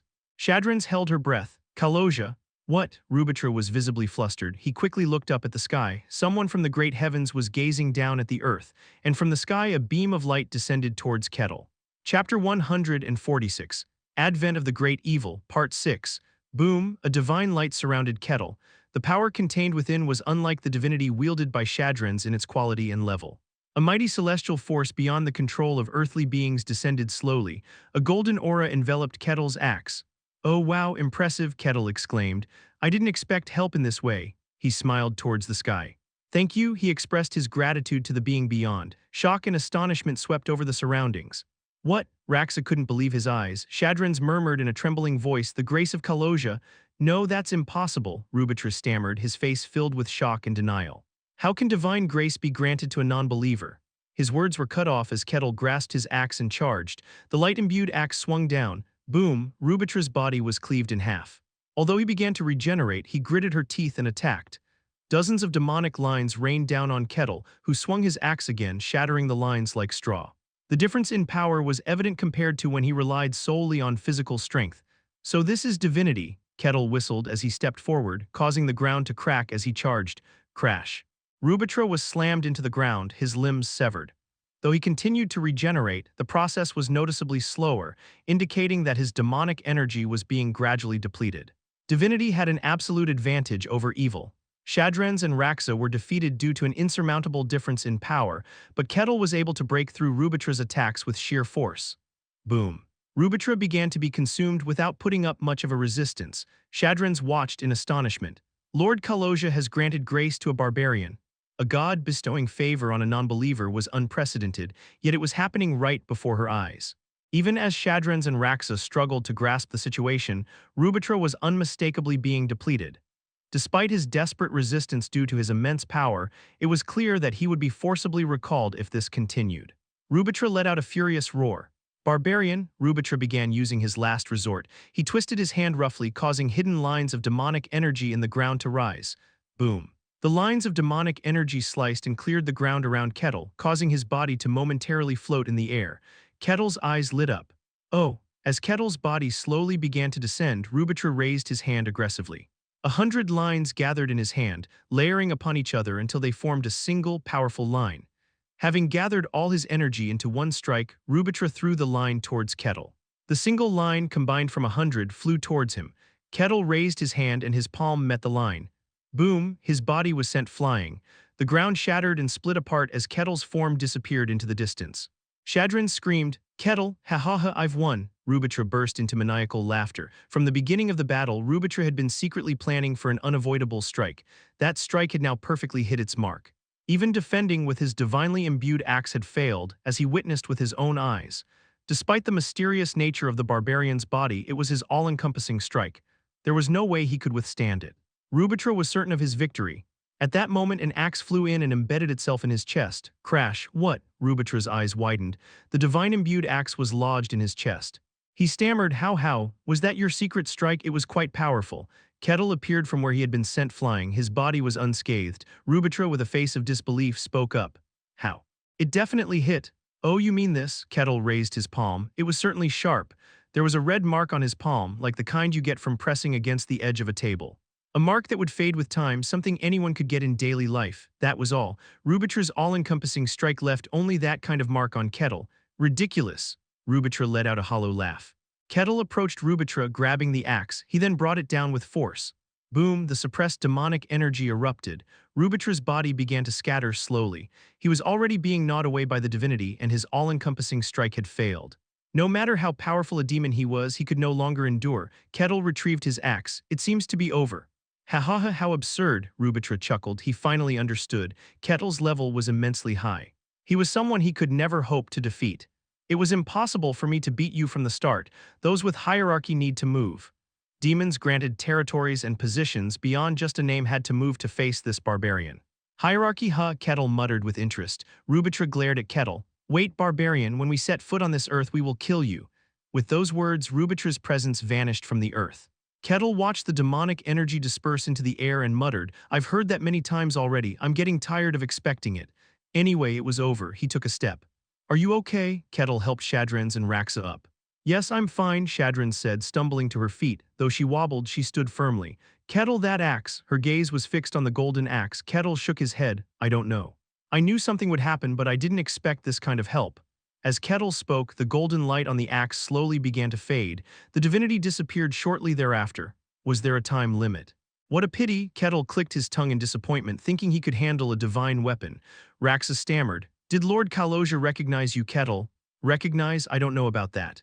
I don't even know what he expects from me. Then why did Lord Kaloja grant you his grace? I don't know, we'll have to figure that out slowly, but don't we have something to do first? Ah, Shadrans muttered, coming to her senses. Yes, we survived. The shocking scene had momentarily made them forget the situation. They had won. They had driven out the evil and escaped the crisis of destruction. They realized this belatedly. First, we should clean up. Yes, Shadran said, stumbling toward the corpses of the holy knights. She stood in front of them and offered a small prayer. It was a noble sacrifice. May their souls safely reach Lord Kaloja. After a moment of prayer, she stood up and bowed to Kettle. Thank you, Kettle, truly. Without Kettle, they would have perished here. Kaloja's name would have faded into history. She spoke with heartfelt sincerity. We may not have much now, but we will offer you the best reward we can. No need, Kettle laughed heartily. Let's return to the sanctuary. They're probably waiting anxiously for the outcome. Understood. They opened the gates of the sanctuary and anxious gazes turned toward them. In the silence, Shadrans calmly declared, the demon descended on earth has returned to hell. The domain of evil surrounding the sanctuary has also disappeared. There are no more dark magicians or monsters here. Ah, hope began to shine in people's eyes. Shadran cemented that hope with her next words. We have won. Wow! The people burst into cheers, hugging each other in their joy over the victory.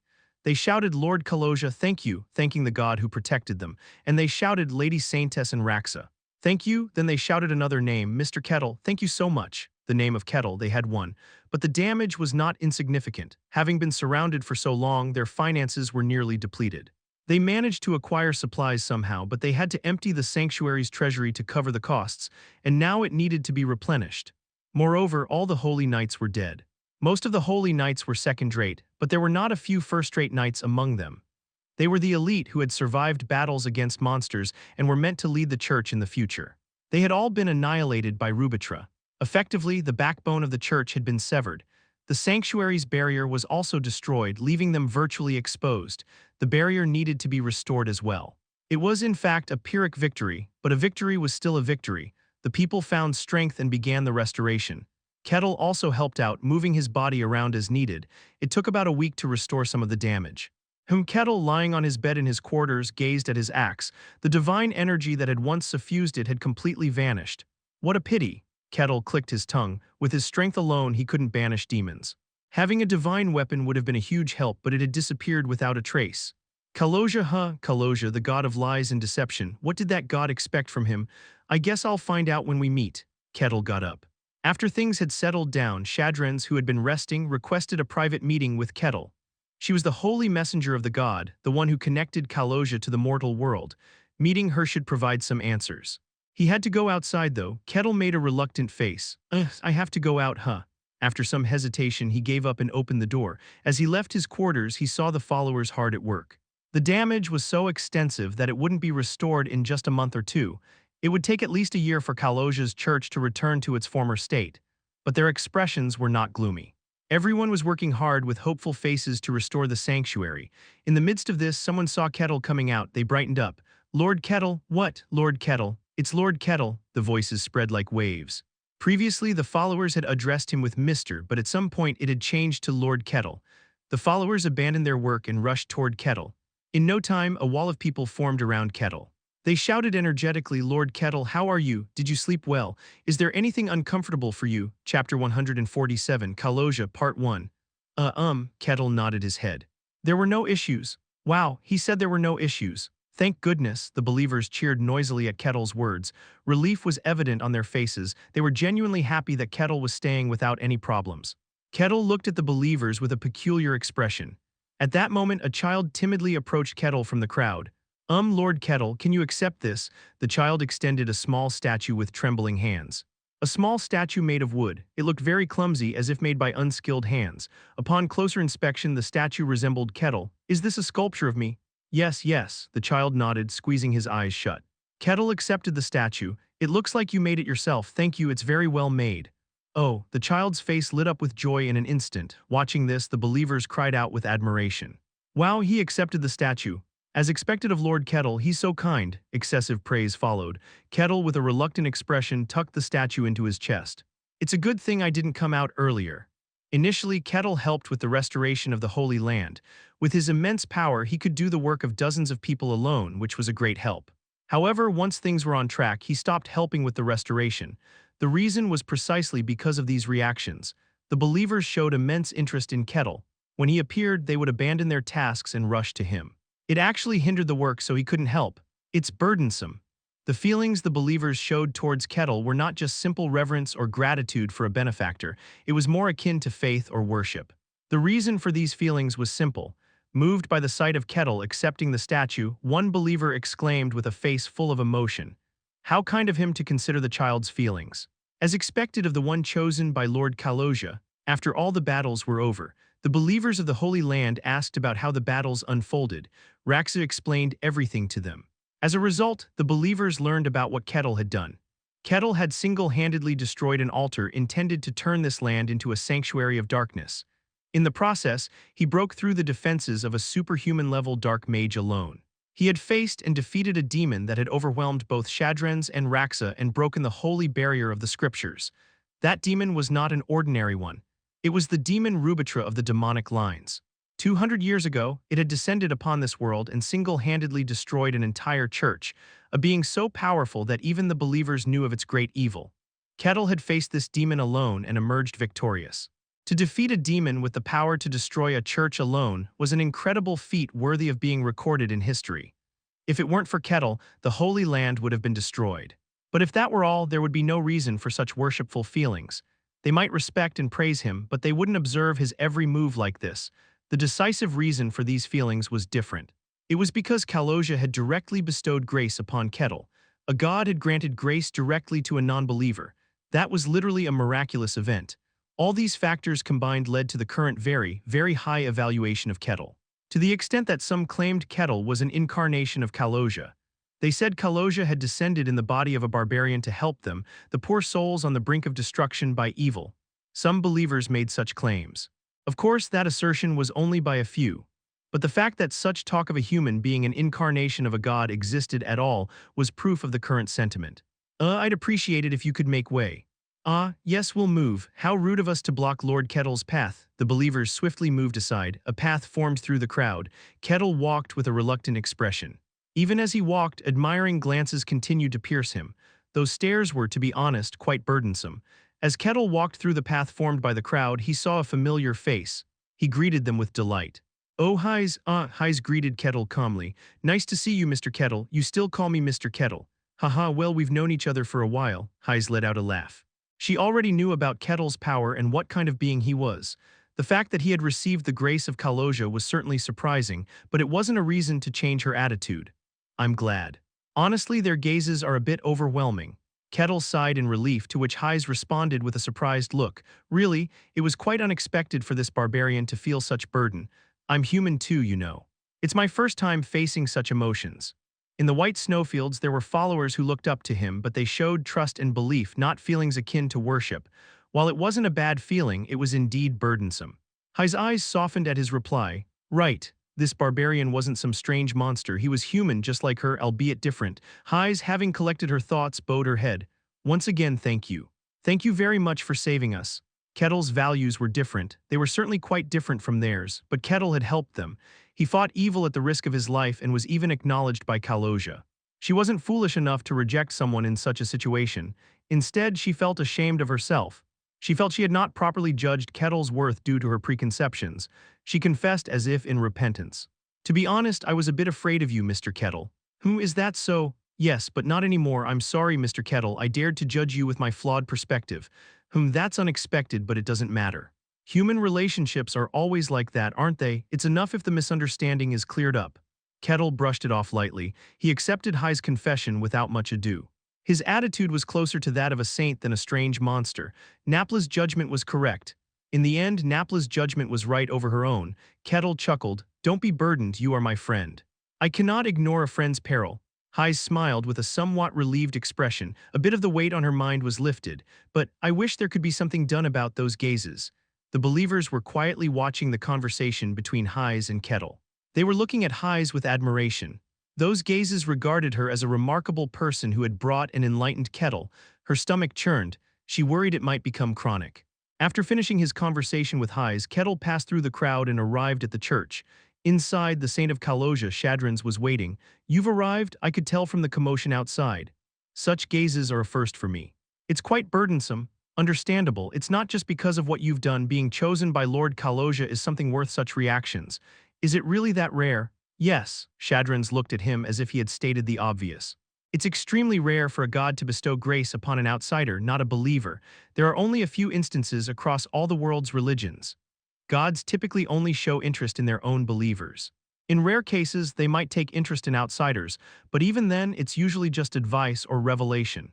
Cases where they directly bestow grace, like with Kettle, are exceedingly rare. Even if you combine all the records of the various religions, such cases are extremely few. Such a miracle happened with Kettle. Naturally, the believer's perspectives would change. "I see. I hope it calms down over time."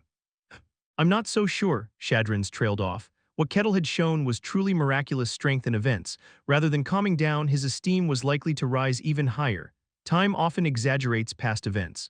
"What is this person?" Shadrans swallowed hard. Kettle asked. "So how is your body now?" Yes, I'm much better now," Shadrans nodded. The battle with the demon had exhausted all her divine power. She had even pushed the Holy Scripture to its limits, leaving her in a state of collapse. Now, after a week, she had recovered to some extent. Shadrans quietly expressed her gratitude. "Thank you very much. If it weren't for you, we would have disappeared into history. It's hard now, but if you wait a little, we will prepare the greatest reward we can give." "I didn't help expecting a reward, so don't feel burdened," Kettle said leisurely. Shadrans smiled. "Thank you." After a brief conversation, Kettle left. Shadrans, left alone, gazed at the closed door. Who exactly is this person? The final strike from Rubitra. That demonic energy surely had the power to pierce the sanctum itself. Kettle had taken a direct hit from that strike, yet his body bore no wounds. There was only a single red mark that would fade with time. It could be said that he had single-handedly overwhelmed the demon Rubitra. Although he could defeat it with the grace of Kaloja, that was only because Kettle couldn't fully harness the mystical powers, not because he lacked strength. What kind of being is this barbarian? After pondering for a moment, Shadrans made a decision. She stood up from her seat and knelt before the statue of Kaloja in the center of the church. "Lord Kaloja bestowed grace upon Mr. Kettle." Shadrans heard a voice tinged with laughter. It was undoubtedly the voice of Kaloja. Kaloja seemed to know something about this barbarian. So Shadrans decided to pray and ask Kaloja directly. She closed her eyes and clasped her hands together. Divine energy began to slowly envelop her body. A great celestial being and a small earthly being began to connect. The next day, Kettle was lounging in bed. He didn't need to sleep, but with nothing else to do, he was trying to force himself to sleep. But he was reaching his limit. I'm bored. He didn't want to go outside because the attention was too overwhelming. He had things to discuss with Raxa, but Raxa was still undergoing treatment as his injuries were worse than Shadrin's. There was nothing for him to do. As Kettle stared blankly at the ceiling, he heard hurried footsteps. They were urgent with no hint of leisure. The footsteps were approaching his lodgings. Soon there was a rough knock on the door. Kettle, Shadrin's. Kettle opened the door with a puzzled expression. There stood Shadrin's, her face glistening with sweat as if she had run non-stop. Kettle asked with a curious look. What's wrong? Shadrin's was the saint of Kaloja. She held the highest position in the church. It was strange for her to run like this. She stuttered, unable to finish her sentence. Kettle waited silently. Shadrin's managed to compose herself and shouted. Kettle's eyes widened. Lord Kaloja wishes to see you. Chapter 148, Kaloja, Part 2. Have you calmed down? Yes. After a long while, Shadrin's finally calmed down and nodded. At first, Shadrin's was so flustered she couldn't speak properly. It took her about an hour just to calm down. So Kaloja wants to see me in person? Yes, Shadrin's swallowed and nodded. He wants to have a direct conversation with you. Does that happen often? No, Shadrin's immediately denied it. Gods were lofty celestial beings. Since the war with the demons a long time ago, they rarely intervened directly on the earth. All believers wished for a one-on-one meeting with their god at least once, but the vast majority never achieved that dream before they died. I've only met him once myself. That was when she was chosen as the saintess. Other than that, all her conversations had been through voice alone. Even for a saintess, meeting the god only once was a rare and special event. The fact that such an opportunity was given to an outsider was unheard of. Shadrin's cautiously said, You don't have to accept if you don't want to. Kaloja also said you could answer freely. An encounter with a god was a great honor for a believer, but not so much for an outsider. In fact, it was a very dangerous thing. There were countless stories of people who were punished for showing disrespect to the gods. The risk was so great that it wouldn't be strange if Kettle refused. Shadrin's inwardly thought that Kettle would hesitantly decline. Refuse? No way, but Kettle shouted joyfully. There was no trace of fear on his face. Instead, he was full of excitement. He was visibly elated. A meeting with a god? There was no reason to refuse such an opportunity. Shadrin's was actually taken aback by his unexpected attitude. Are you sure about this? Of course. There's no reason to miss such a good opportunity. Really? So what should I do? Should I start praying? Please calm down. Shadrin's had to calm Kettle down. After a moment, Kettle laughed heartily, looking more composed. Sorry about that, I got a bit carried away. No, why is he so happy? Shadrin's couldn't understand at all. Kettle asked with a smile, so do I need to prepare for this? How long do I have to wait? No, you can meet him right now, please follow me. Ooh, Kettle's eyes sparkled. They left the lodging. Shadrin's led the way to a small church deep within the holy grounds. This is the church where we bid farewell to Kaloja when he left this world. It's also where I communicate with him, and it's the place where I was chosen as the saintess. Ho ho. Kettle looked around the inside of the church. Despite the long history evident in the walls, floorboards, and decorations, everything was very well maintained. It was clear that this place was very precious to the believers. So, we're meeting here. How does it work? Do I move to meet him directly? No, you won't see his true form, Shadrin's, flustered, explained. A celestial being was an entity of immense stature. Facing the true form of a god would overwhelm a human mind, driving it to madness. Shadrin's herself had never seen the true form of a god. She spoke again. Kaloja will descend by borrowing my body. Possession? Yes, so please be respectful. Don't worry.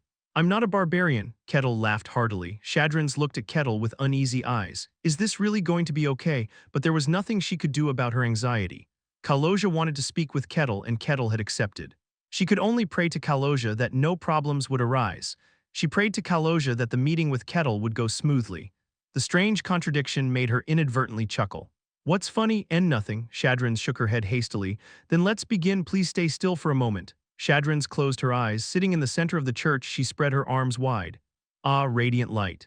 Deception hidden in shadows, the false disguise among us. It was a hymn to the god, words worshipping his essence and concept. Great one who embodies deceit and deception, the one who watches over this world from above. Wuang. The empty space began to fill. Though unseen, a clear presence was felt there. His name is Kaloja. Light gathered at the top of the church. Believers outside who were in the midst of restoration unknowingly turned their heads to look at the church. What? Their eyes widened. Napla's diligently restoring the holy site was astonished. Kaloja, Lord Kugagagung, Oho. Kettle let out an exclamation. It felt like an enormous presence was unfolding before him. The presence filled the inside of the church and spread outside as well. For the weak-hearted, the presence would make it difficult to breathe. A celestial being was beginning to descend upon the earth. Shadrins uttered her final hymn. Please descend upon this place by borrowing my body. Kuwung, a shockwave spread, unseen, unfelt, and unheard. At the same time, Shadrin's arms lost their strength and fell. She dropped her head as if she had fainted. And then Shadrin's body twitched. Slowly her head lifted and her eyes opened. Those eyes were like stars. It is you. It was Shadrin's body, but it was no longer Shadrin's. I am Kaloja, the god of lies and deception, the voice echoed. The voice sounded like that of an old man, a woman, and a man. It also sounded like a child, a sick person, and a warrior. It was a voice layered with dozens of personalities, impossible to identify. The star-like eyes turned to Kettle. Pleased to meet you, you who come from inside. Oh, Kettle was genuinely moved, a real god of a fantasy world. That being had possessed Shadrin's body to have a private meeting with him. It was literally a fantastical situation. His body trembled with emotion. Barely calming his excitement, Kettle thought quietly, should I use formal speech? As long as he bore the name Kettle, no one on earth could be above him, no one could be over his head. That was a vow and a promise. But the one before him was not an earthly being but a celestial one. Even if he showed respect to a god, it wouldn't violate his vow. Kettle pondered. And as if sensing his dilemma, Kaloja spoke indifferently. Do as you please, I never expected you to use formal speech. Ah, thank you for that. Kettle smiled. He greeted politely, pleased to meet you. I am Kettle the Barbarian. Kettle greeted Kaloja in casual speech. If believers saw this, they would be horrified. They would brand it blasphemy and try to kill him with their swords. But Kaloja showed no particular reaction. Rather, he looked at Kettle with eyes that seemed surprised by his formal greeting. First, let me express my thanks. After a moment, Kaloja spoke. Thank you for protecting my children. If they had fallen into the hands of evil, it would have saddened me greatly. Thanks to you, my believers can remain on earth. The god expressed his gratitude for protecting his believers. The holy site was safeguarded thanks to Kettle. It was a reasonable and perhaps obvious statement for a god to thank someone for protecting his believers, but Kettle wore a vague expression. Is that so? You seem to have some questions. I do, but I'm not sure if I should ask. Feel free. In that case, having received permission, Kettle asked, do you truly care about Kaloja's believers? It was a blasphemous question, but Kaloja quietly laughed. Why do you think that? There are some puzzling aspects that make me think so. Can you explain? I heard that Kaloja's order was once very powerful. They exerted influence over the entire continent, spreading the values of deceit and deception, committing atrocities across the land. But as a result, they became the enemies of the entire continent. Kaloja's name was tarnished by their atrocities. Although the believers eventually repented and stopped their misdeeds, they felt that the god had abandoned them because of their sins. To seek forgiveness from Kaloja, they decided to become the most virtuous order. That was the belief of Kaloja's followers. But Kettle thought differently. Didn't you abandon them because they gave up lies and deception? Kaloja's eyes sparkled at Kettle's words. Why do you think that? With a question that seemed almost like a test, Kettle shrugged. It's simple, you never cared about their atrocities in the first place. Good and evil are human concepts, not the standards of a god. If you had wanted to stop their atrocities, you would have done so long ago. But Kaloja did nothing even as his name was tarnished. He abandoned his followers after they gave up lies and deception. The believers simply misunderstood the situation. The fact that only the saintess can handle the sacred text is likely because she wears a mask. When Kettle asked the saintess about the mask, there was a very subtle reaction. The saintess wore a mask. Kettle didn't know how she maintained a disguise subtle enough to escape his notice, but it was a form of deceit and deception. Thus, the saintess was permitted to handle the sacred text. You are smarter than I thought, Kaloja muttered with a tone of interest. It makes me curious about what's inside you. Your words are correct. As I suspected, the god didn't abandon them because of their atrocities. Kettle smiled pleasantly, satisfied that his prediction was accurate. To clear up a misunderstanding, I do cherish them. They worship me and hold me dearer than their own lives. They are adorable children. The voice carried the tone of an owner cherishing their pets, but I am the god of lies and deception. That was Kaloja's essence. Whether my name is tarnished on earth or my followers commit atrocities means nothing to me. The only thing that matters is my essence. My followers have denied and rejected my essence. That is an affront to me. There was a hint of regret in Kaloja's voice. There is no reason for me to bestow my power on children who deny my essence. What if that leads to their destruction? That would be a very sad thing. Kaloja spoke with a tone of regret but indifference. But it cannot be helped. Chapter 149, Kaloja, Part 3. The god of this world is not one who cares for, loves, or shows mercy to humans. Kettle realized this fact. It feels somewhat unfair. And as if guessing his thoughts, Kaloja chuckled, even though I'm diligently bestowing divine power to protect humans. Kaloja's followers wield divine power. All of it was given by Kaloja. But the scripture is my value left on earth. I cannot allow it to those who deny my value. Even if in the end it means the collapse of his own order, that was all there was to it. I see. The god cherishes and favors his followers. But there was a clear line, Kettle concluded, and Kaloja stared intently at Kettle. Eyes like stars were fixed on Kettle. You show no special reaction, Kaloja muttered as if it was unexpected. You're neither flustered nor surprised. It's as if you expected it. Well, there's nothing new, Kettle said calmly. Earth, there were many stories about gods there. Among them were gods who pursued absolute goodness, gods who valued order, and anthropomorphic gods who prioritized their own pleasure. A god like Kaloja was just one of many such stories. Knowing that such a god existed was interesting but not particularly surprising. You have less prejudice than I thought. Interesting. Kaloja squinted. There was a peculiar emotion in his eyes as he looked at Kettle. All right, I roughly understand. Then can I ask you something? As you wish. Why did you bestow power upon me? The battle with the demon of demonic lines, Rubitra. Not only Kettle but also the saintess recognized by Kaloja and the strongest paladin were present. Yet, Kaloja granted power to Kettle, who was merely an outsider. It was certainly strange. Even Shadrans had doubted his own eyes at such an event. I am not your follower. I see no reason why you would grant me power. Before explaining, I need to correct one more misunderstanding. We are not deliberately neglecting the earth, Kaloja said calmly. We protect humans and guard those who serve us. It's our common value. Even if my order collapses, it can't be helped. That's only when it's the result of their own choices and conflicts. The invasion of evil was a different matter. I have no intention of staying idle when those filthy things try to defile my children and my land. For that, you seem to show little movement. Unfortunately, my power is restricted. Those damn things are interfering. Kaloja frowned as if annoyed. Kettle realized, it seems you cannot freely intervene in their invasion. Currently, evil is invading the earth. Demons are descending without special sacrifices or rituals. The gods' revelations were also distorted. This was a precursor to the Demon King's descent.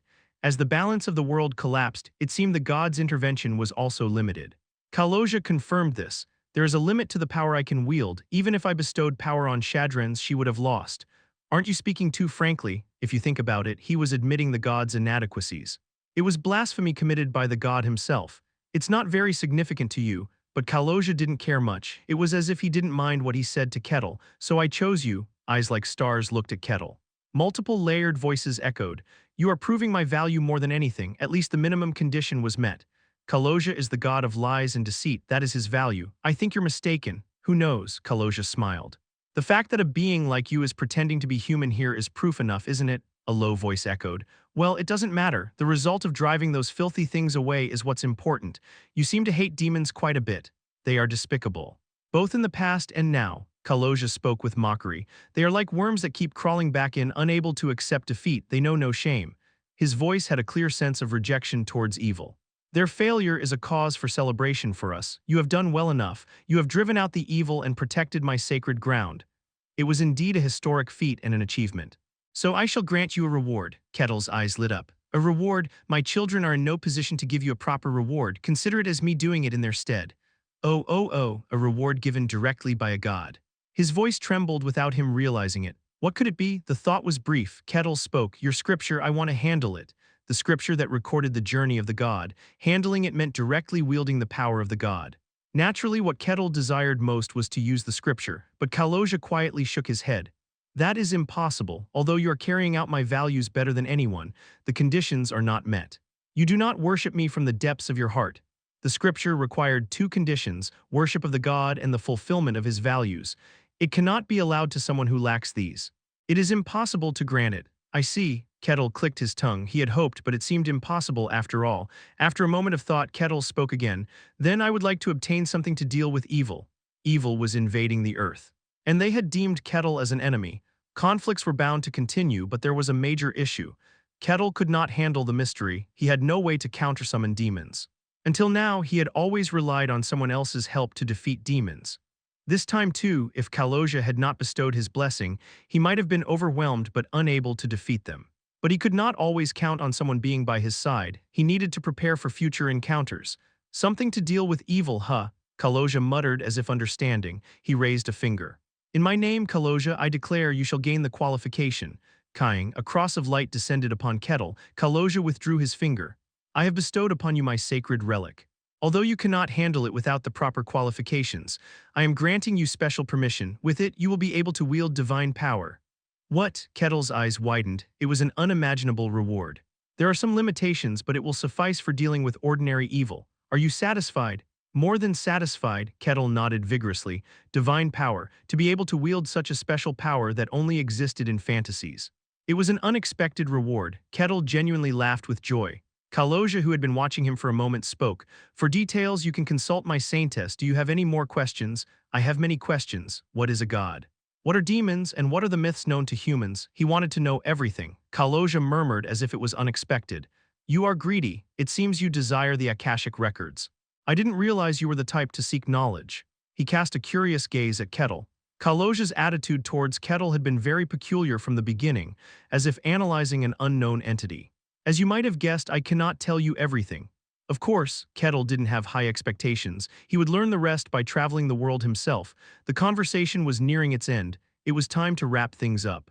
Kettle, as if remembering, asked, the reason you don't bestow divine power upon your followers is because Kaloja's followers have abandoned deceit and lies, isn't it? The followers misunderstood, thinking it was due to their own wickedness. Is it all right if I clear up that misunderstanding? I would prefer they realize it themselves, but I can't force you not to tell them. Do as you please. That's unexpected. I thought you would order me not to tell them. Order? Kaloja chuckled as if it was amusing. There is no being that can order you around, not just us but the demons as well. Kettle squinted. He asked in a doubtful tone. You. What do you know about me? Kaloja had called him one who came from within. Within surely referred to the white snowy plains. That's a funny thing to say. I don't know anything about you. The great god admitted his ignorance frankly. Kaloja looked at Kettle with curiosity. A being from within? How could a being like you come to the continent? The barrier had no reason to break, and its sudden rupture is strange. I can't understand it. Have you observed enough to resolve that question? Kettle smiled faintly. From the moment Kettle set foot in the sacred ground until now, Kaloja had been observing him. He had been watching to understand what kind of being Kettle was. Kettle had noticed this long ago. The god and Kettle were observing each other. I have a rough grasp, but it raises more questions. Kaloja genuinely sounded perplexed. I thought beings from there were surely our enemies, unexpected. Kaloja's presence was gradually diminishing. His time allowed on Earth was coming to an end. It seems my limit is near. It was an interesting experience. I hope it was mutually satisfying. I was thoroughly satisfied. Kettle laughed heartily. The first conversation with a god. He had gained much and learned many new things. It was an enjoyable time. Kaloja, who had been smiling as well, spoke. A being from within. I bear no particular hostility towards you. As long as you do not harm my children, I have no intention of interfering with what you do. However, not all gods will feel the same. Leaving these final words, Kaloja disappeared from the earth. There will be gods who target you, be wary. Ah, then Shadrin's voice echoed. Kettle caught her as she stumbled and fell. Are you all right? Yes, thank you. Did your conversation go well? It went very well. Kettle smiled with satisfaction. It was an enjoyable time, thank you. Chapter 150, Divine Power, Part 1. It seems there are no issues. How was your conversation with Kaloja? It was a very enjoyable time. I hope we get another chance. Is that so? Shadrin said with a hint of reluctance. Even though she was acknowledged by the god, she would tremble and barely manage to speak when conversing with Kaloja. It wasn't because she was an ordinary village girl by nature, but because talking to a god was a tremendous burden for any human. The fact that he found such a conversation enjoyable was hard to understand. I'm glad to hear that. Though it was hard to comprehend, it seemed the conversation ended without any problems. She had been worried about possibly offending the god, but it seemed that wasn't the case. Oh, and there's something I need to tell you. Yes, Shadrin's looked puzzled. Kettle began explaining to Shadrin's. The reason Kaloja hadn't given them the scriptures was because they had abandoned the values of deceit and trickery. Their actions to atone for their karma had actually disappointed the god. Hearing this, Shadrin's mouth fell open. Is that really true? She asked, forgetting to hide her shock. Kettle nodded. Unless my memory has failed me in the meantime, it is true. That's what Kaloja said. Oh, she stuttered, unable to find the words. A strong dizziness overtook her. So that's why we weren't granted the scriptures. Mumbling, she suddenly frowned as if she had realized something. But then why am I the only one who can handle the scriptures?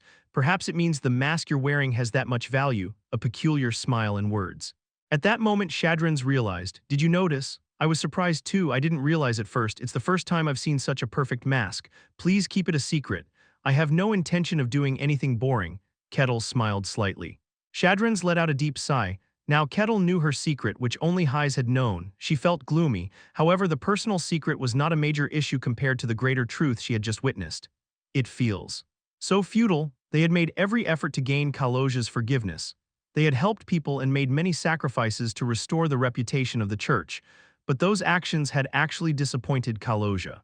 All their efforts and actions so far had been in vain. She felt extremely disheartened. What do you plan to do now? I'm not sure, Shadrins trailed off. At this point, I don't intend to disrupt the world again with deceit and lies. Being acknowledged by the god was a separate issue. They couldn't tarnish Kalosia's name with their own hands. We need to find a way to uphold the values of deceit and lies without being rejected by the people of the world. It will be hard work. Good luck, we must try our best. She stood up from her chair and bowed respectfully. Thank you. Without you, we might never have realized this truth and would have continued to disappoint Kalosia. Perhaps they wouldn't have realized it until the church fell. At the end, they might have resented the god who did not grant them the scriptures and fallen into corruption. Thinking about that possibility sent chills down her spine. Considering such a possibility, the information Kettle had provided was invaluable. Kettle spoke lightly. I had an enjoyable experience as well, so it's fine. Now I'd like to get to the main point. Kettle's eyes shone. Shadrins nodded slightly. Yes, please follow me. Shadrins opened the door. They began to head toward the deepest place in the small church. For this too, we should thank Kalosia, to be honest. I had no idea what kind of reward to give you. Kettle had done a great deal for the Church of Kalosia. They needed to provide a suitable reward, however they lacked the resources. With significant investments of capital and manpower required to restore the Holy Land, it was impossible to give Kettle a satisfactory reward. So she had been worried about what to do, but Kalosia had prepared the reward instead. As expected of Kalosia to care for us who can only disappoint you, so merciful. The saintess praised Kalosia. Kettle smiled silently. They arrived at the deepest part of the church. There the saintess offered a small prayer. Kalosia, please allow us to encounter your value. Rumble, with the prayer the floor split open. Kettle's eyes shone. Follow me, Shadrain said as they descended underground. This is the place where Lord Kalosia was farewelled when he left the earth to return to the heavens. At that time, he took off his garments and accessories and handed them to his followers. The garments and accessories that the god used while walking the earth were here. Throughout the long history of the Kalosia Church, no one had ever used the holy relics. This was because Kalosia had not permitted it, but now, for the first time, someone had been granted permission. This is the place. The underground door opened. Kettle gasped in awe. There were various items displayed there, a robe of ashen gray, a very small dagger, an unidentifiable tree root. They were all holy relics. Kettle could sense the intense divinity emanating from them. Shadrains carefully picked up one of the relics. This is the relic that Lord Kalosia has allowed for you. Please take it. It was a jet-black bracelet. Oh my, Kettle exclaimed in reverence, taking the bracelet. If someone who was not permitted touched a holy relic, their body would be consumed by divine fire. But that did not happen. Woo-wash. Golden light fiercely enveloped Kettle's body, indicating he had been deemed worthy to handle the relic. Shadrains couldn't hold back her exclamation. It's real. Kalosia had granted a barbarian his holy relic. It was like a scene out of a myth. Kettle smiled. It's done. After ending his conversation with the god, Kettle obtained the relic. By that time, Raxa had finally healed from all his injuries and was able to leave the infirmary. Meeting Kettle, Raxa cautiously asked, Kettle, I've heard a strange rumor. Is it true? What rumor? Well, Raxa hesitated, finding it hard to believe even as he spoke. He asked slowly, is it true that Lord Kalosia met with you personally and granted you his holy relic? That's correct, I received this. Kettle raised his arm, showing the black bracelet on his wrist. The bracelet exuded a strong divine presence enough for any layperson to feel. Raxa was speechless. After a long while he managed to say it was true. Barely recovered and out of the infirmary, Raxa was shocked to see the state of the sanctuary. The devotees practically worshipped Kettle. Raxa couldn't understand. Certainly, Kettle had done a lot for them. Without him, the Kalosia Church would have been destroyed. It was a great achievement worthy of admiration. But the devotees' veneration of Kettle was on par with their worship of Kalosia. It was excessive devotion. Unable to understand, Raxa asked the devotees why they were acting this way. Their answers baffled him even more. Kettle had met with Kalosia. He had even been directly granted a holy relic by the god. It seemed impossible. But no matter how much he asked, the devotees did not appear to be lying. With Kettle's own admission, Raxa couldn't deny it any longer. He chuckled in disbelief and said, at this rate, it wouldn't be surprising if a book about Kettle is written. That might happen, Kettle laughed heartily, not taking it seriously. Raxa, having meant it as a joke, didn't pursue the matter further, but they didn't know. In the sanctuary, some devotees were indeed writing books extolling Kettle's deeds.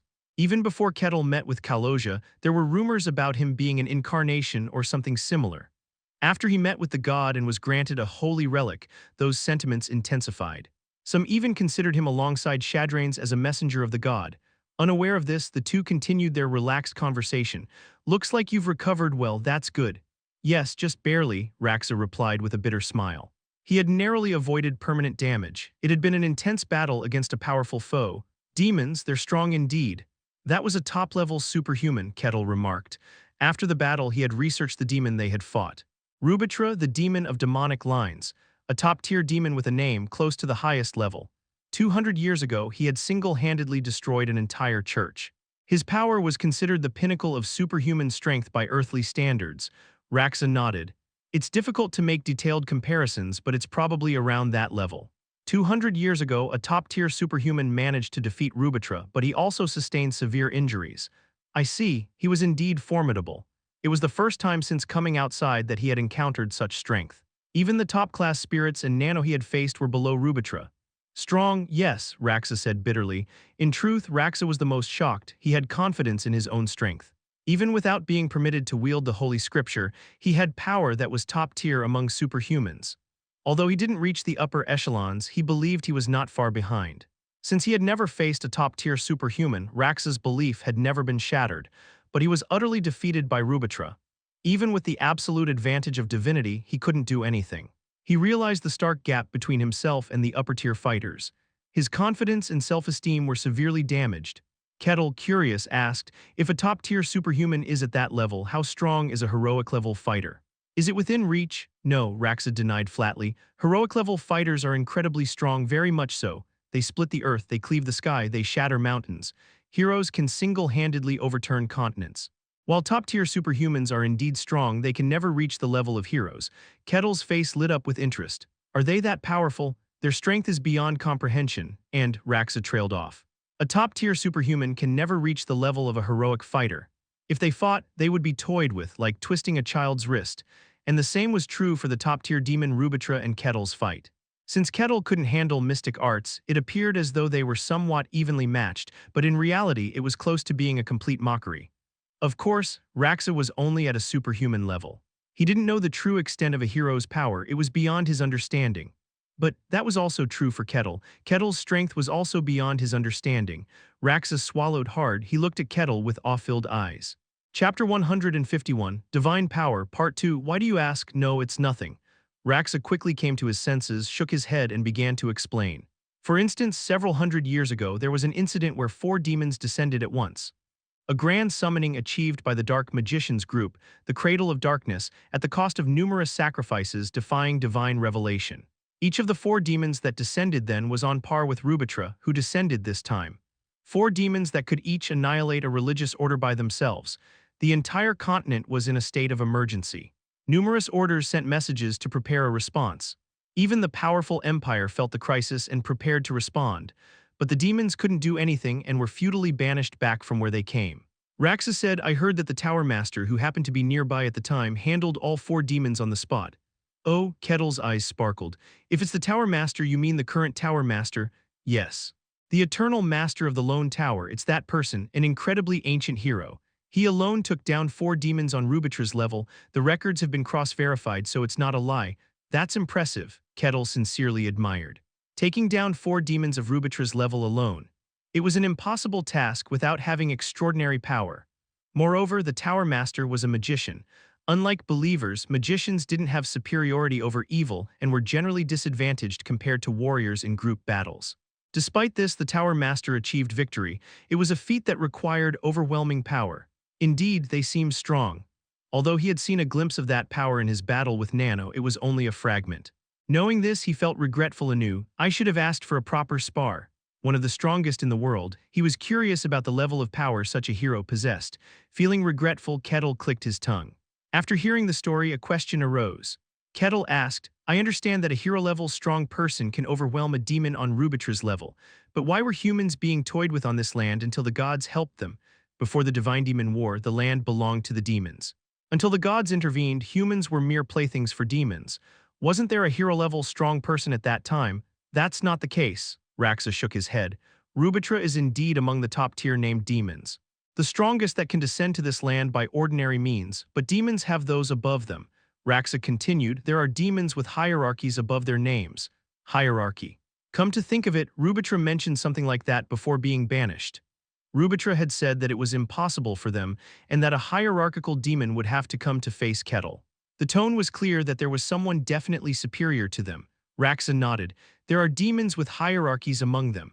Not just named ones, but those permitted to have their own territory within the narrow realms of hell.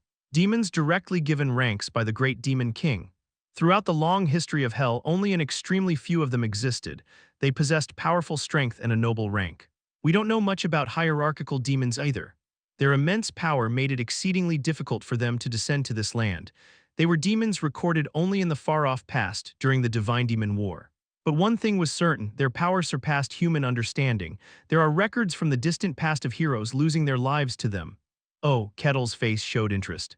If this place had been taken, those demons might have descended too. That's possible. The demon invasion was accelerating. They aimed to reclaim this land according to the Demon King's will. If this place had turned into a sanctuary of evil, it wasn't impossible that a powerful evil would have descended as their headquarters. Thinking of it like that was extremely terrifying. Raxa once again expressed his gratitude to Kettle. Thank you, it's all thanks to you, Kettle. I enjoyed it too, so it's fine. Kettle smiled broadly. After that, they exchanged stories about minor events that happened in the sanctuary while Raxa was being treated. Raxa suddenly remembered and asked, by the way, how was your conversation with Kaloja? You must have been very nervous. It was somewhat interesting, I had a good time. Somewhat interesting, you say? Raxa made an awkward expression. To say a conversation with a god was somewhat interesting, he didn't know how to react. Then, it seems we've finished our talks appropriately, so let's get to the main point. Kettle's eyes gleamed. What is this holy artifact and how do I use it? Kettle had obtained a jet-black bracelet with Kaloja's permission. It was a holy artifact that allowed one to handle divine power. Shadrans had advised Kettle to ask Raxa about how to use it. It was time to get to the main point. Raxa began to explain slowly. That bracelet is one of the holy artifacts Kaloja left us before leaving this world. Each artifact has its own ability. A garment had the holy effect of protecting the body from all evil and disease. A robe had the holy effect of concealing and hiding one's body. A dagger had the holy effect of nullifying the opponent's attack, and the bracelet's effect is divine power itself. A long time ago, there was someone who deeply believed in Kaloja. However, due to their naturally frail body, they couldn't receive divine power. Feeling pity, Kaloja granted them the bracelet out of mercy. That bracelet was given to Kettle. It was still hard to understand how a holy artifact was given to a non-believer, but since it was an act of a god, Raxa had no choice but to accept it. Kettle spoke. So this bracelet allows me to handle divine power? Yes. Oh, Kettle inadvertently let out a sound. He had obtained the mysteries of this world, but due to the peculiarity of his body, he hadn't been able to handle it properly. In reality, this was his first opportunity to handle the mysteries of the world. His heart pounded unknowingly. Kettle suppressed his excitement and asked, how do I handle it? Divinity is the power granted to us by the great god. Therefore, to use that power, one must first offer a prayer to the god. Since non-believers couldn't obtain divine power, it usually wasn't an issue, but for Kettle it was a problem. I have to pray, Kettle muttered, feeling troubled. Raxa, realizing it late, exclaimed. Come to think of it, you're not a believer, Kettle. Kettle wasn't a follower of Kaloja. It wasn't feasible to offer a prayer without sincere faith. Isn't there another way? I'm not sure since it's my first time encountering such a situation, Raxa, flustered, asked. Is there anyone else you believe in? Since Kaloja granted permission, it doesn't necessarily have to be Kaloja. Someone I believe in, not really. After a moment of contemplation, Kettle frowned. There is one suitable figure. Kettle quietly raised his fist. He whispered softly, Blutka. Ki-eyeing as he uttered that name, divinity imbued Kettle's fist. Kettle let out a gasp of wonder. Oh, golden energy materialized above Kettle's fist. It gently enveloped his fist. Although it had no temperature or form, a strange warmth was felt. Just looking at it would bring peace to most people. Divine power of the god. It was manifested in Kettle's hand. Oh, Kettle barely suppressed his trembling body. The great mystery of fantasy was being embodied in his hand. He was genuinely moved. You really can handle it, Raxa murmured with a strange expression. Divine power, which should only be bestowed upon a believer, was in the hand of a barbarian. It was a scene that would be dismissed as nonsense if told to others. Even for Raxa, who was witnessing it with his own eyes, it was a bizarre sight. He asked curiously, "Who is Blutka? Is it the god you believe in, Kettle? I've never heard of them." "He is our ancestor." "Ancestor?" "Yes, the one who first set foot in the White Snowfields. A continental being who led his tribe and tried to establish a base in the White Snowfields. His name was Blutka." Raxa murmured as if understanding. "He must be the first ruler of your tribe." "I don't know the details." I wasn't really sincere, but it seems that as long as the form of prayer is there, it's enough. I was annoyed by the constant shouting of the tribesmen, but I didn't expect it to be useful like this. "It seems you don't particularly like your ancestor." "How could I? He's the one who led us into a terrible place." Kettle grimaced. Raxa nodded as if he understood. "Indeed, I've heard that the north has a harsh climate. It must have been very tough. Most of the barbarians of this world are settled in the north." Raxa vaguely assumed that Kettle was also from there. The north was extremely cold, and it was said that life was hard to sustain there. Having lived there, he must have gone through a lot. "You must have had a tough time," Raxa spoke, implying the hardships Kettle endured in the north. Kettle nodded. "Yes, I went through a lot of hardships." Kettle spoke, recalling memories of the White Snowfields. Though the words were the same, the emotions contained within were vastly different. "So how do I handle this now?" "It's not too difficult." Just as Raxa was about to explain how to use the divine power, he staggered. Kettle asked in surprise, "Are you all right?" I'm sorry, it seems my body hasn't fully recovered yet." Raxa's expression was very pale. Kettle, understanding, put a hand on his shoulder. "It's not that urgent, so take your time. You should rest first." "I apologize, I'll come see you tomorrow." "All right, get some good rest." Raxa left, staggering.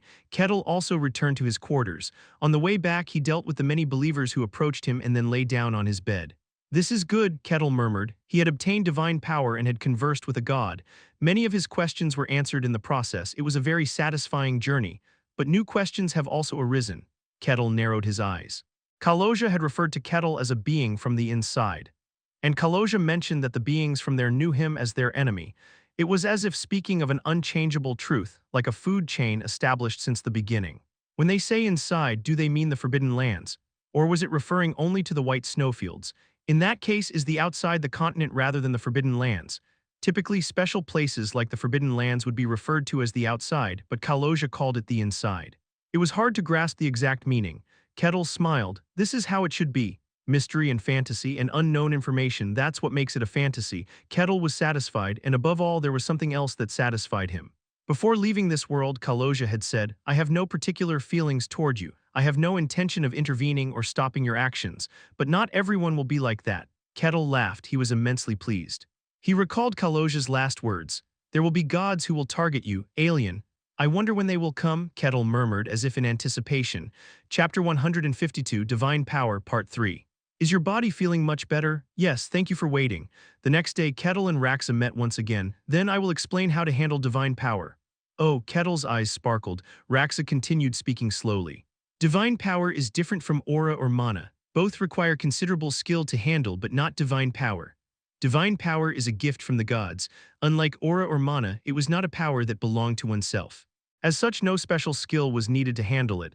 Then how do you handle it? You just need to deeply wish for it in your heart. Is that all? Quite simple. Let's start with a simple enhancement of the body. Pray in your heart for a stronger and faster body." "That sounds good." Kettle closed his eyes and wished in his heart for a stronger and faster body. At the same time, a divine light enveloped Kettle's body, ki-ing. "Ooh," Kettle exclaimed. The great divine mystery was enveloping his body. He felt so moved that he was almost brought to tears. "Is my body strengthened now?" "Yes. According to the great divine power, your body should have become much stronger." Raxa swallowed hard. Kettle's body was special on its own. His strength was enough to overwhelm the demon Rubitra. If such a body were to receive divine assistance, to what level could it reach? Raxa found it terrifying. Kettle, after assessing the state of his body for a moment, clenched his fist. They were currently outside the Holy Land in a plain. The plain was quite messy, bearing numerous marks of battles with pits in the ground and pebbles scattered everywhere. Kettle swung his clenched fist towards the plain. Quang. A roaring sound erupted. A gust of wind surged across the plain. Raxa braced himself against the strong wind. As the wind finally subsided, Raxa was astonished by the sight of the plain. The messy part of the plain had been cleaned as if swept. The pebbles and dust had all flown far away. "This is incredible. The divine assistance is amazing. What would normally take numerous people was accomplished with a single punch." Raxa thought it was possible because of the divine assistance. However, Kettle shook his head. "No, it's not the effect of the divine power." "What? I don't feel any change in my body's abilities." "Really?" Yes. Is it so subtle that I can't feel it? No, that's not it. The divine enhancement was very powerful. It could enable an ordinary human to face someone wielding the divine mystery. After pondering the reason for a moment, Raxus spoke cautiously. Could it be because of the unique nature of your body, Kettle? Ah, is that so? Kettle's body could withstand the powers of a demon without any protection. Regardless of how it was possible, the body itself had an almost absolute resistance to external forces. The divine power Kettle wielded was also an external force granted by the gods. Though Kettle was the user, it wasn't much different from the demon's power. His body had no reason to accept it. That's sad. Kettle spoke in a truly regretful tone. He thought he could finally contain divine power within his body, but it seemed impossible. If I were to handle aura or mana, would it be the same? No, it wouldn't be. Those two mysteries were entirely Kettle's own power. Regardless of the body's uniqueness, as they were his own powers, he would be able to handle them without any issue. Kettle was relieved by those words. That's a relief. Then it seems divine power can't be used to enhance your body. This is the first time I've encountered such a case. Muttering as if he found it curious, Raxa suddenly paused. Wait, in that case, the gust that cleaned the plane just now was done without the enhancement of divine power with just his bare body. Is that really possible? Raxa's face turned pale. It was a strength that defied common sense no matter how he looked at it. Then, aside from enhancing the body, what else can be done? Ah, yes. Body enhancement was only a part of the abilities that divine power possessed. There were many things that could be done with divine power. Raxa began to explain slowly. Around the time Kettle was learning about divine power, the king of the Denayan kingdom, Barbosa, finally breathed a sigh of relief. It's over, the problem with the Ludian kingdom, shaken by Nana who had been a thorn in his side. The presence of the demon had caused the collapse of the royal capital and the near annihilation of the royal family, leaving only one member alive, which was a monumental event that could destabilize the entire kingdom. That had finally been resolved. Although there were still many minor issues left, they were no longer Barbosa's to handle. The sole remaining royal of the Ludian kingdom, one of the two nanos, Aline, had to take care of it. Barbosa pressed his forehead, exhausted.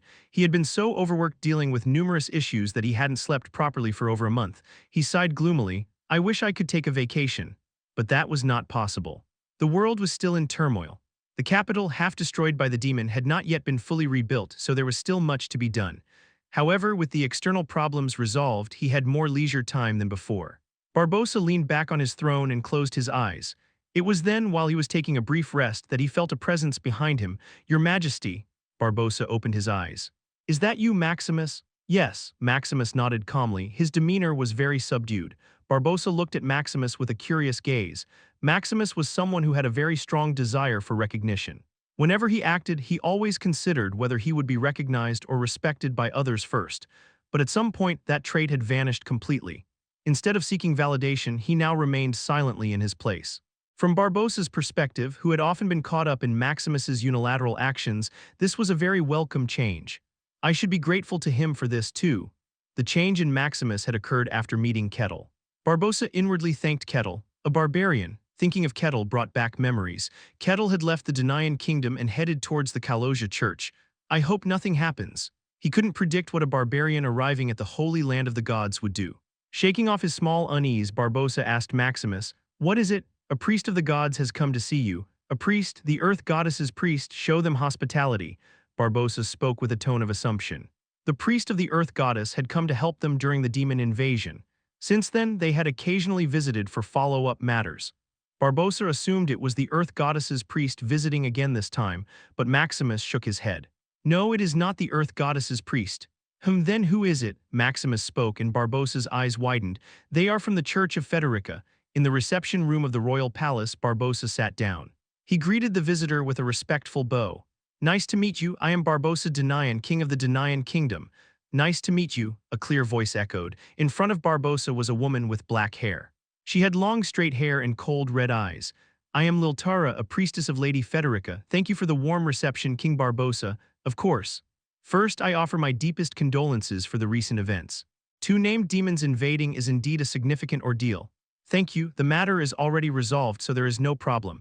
That was only possible under your rule, King Barbosa. Thank you for the kind words, even if they are just flattery. The conversation with Liltara proceeded without any issues. However, Barbosa's expression was not very pleasant. Of all people, a priestess of Federica, there were many and various gods in this world. Among them, some gods' churches were not very welcome. Kaloja's church was an example.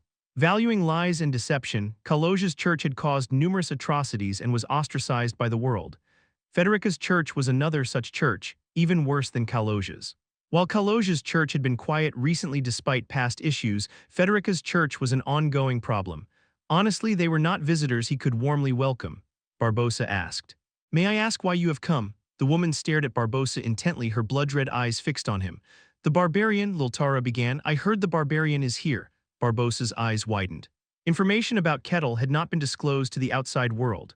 Following the advice of the Tower Master, Barbosa had deliberately controlled the information. Despite two named demons descending and the capital being partially destroyed, Barbosa had maintained silence, though many sought information about the miraculous event. The Federica Church, being quite distant, should not have been able to discover anything about Kettle. How do you know?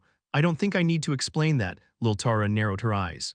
Where is he? Her certainty made it clear she couldn't be deceived. Barbosa spoke slowly. He is not here. He left the capital long ago. Where did he go? It is his journey. It is not my place to speak about it to others. Are you trying to keep secrets from a priest of the gods? Her tone was highly confrontational. Her interrogative stance made Barbosa scowl. I see no reason to explain myself regarding him. Even if you are a priest, I am the king of the Denayan kingdom. He was the ruler of a nation. There was no reason to forcibly comply with the words of a religious church, especially when he had no debt or ties to the Federica Church, unlike the Earth Goddess's church. He had no reason to tolerate such rudeness. While his position generally meant he had to be cautious with religious churches, there was no reason to be subservient unless dealing with the head of the church. Barbosa displayed his displeasure and Liltara, realizing she had overstepped, retreated. I see. I apologize for my rudeness. I understand. I will find him myself. With that, Liltara turned to leave, but Barbosa asked, so why are you looking for this barbarian? Are you going to leave without explaining after this private meeting? Come to think of it, I haven't mentioned it. I apologize. In my haste, I made a mistake. Fine. So why are you looking for him? I received a revelation. Barbosa's eyes widened again at her words. Liltara continued calmly. Great Lady Federica commanded me to capture the barbarian and bring him before her.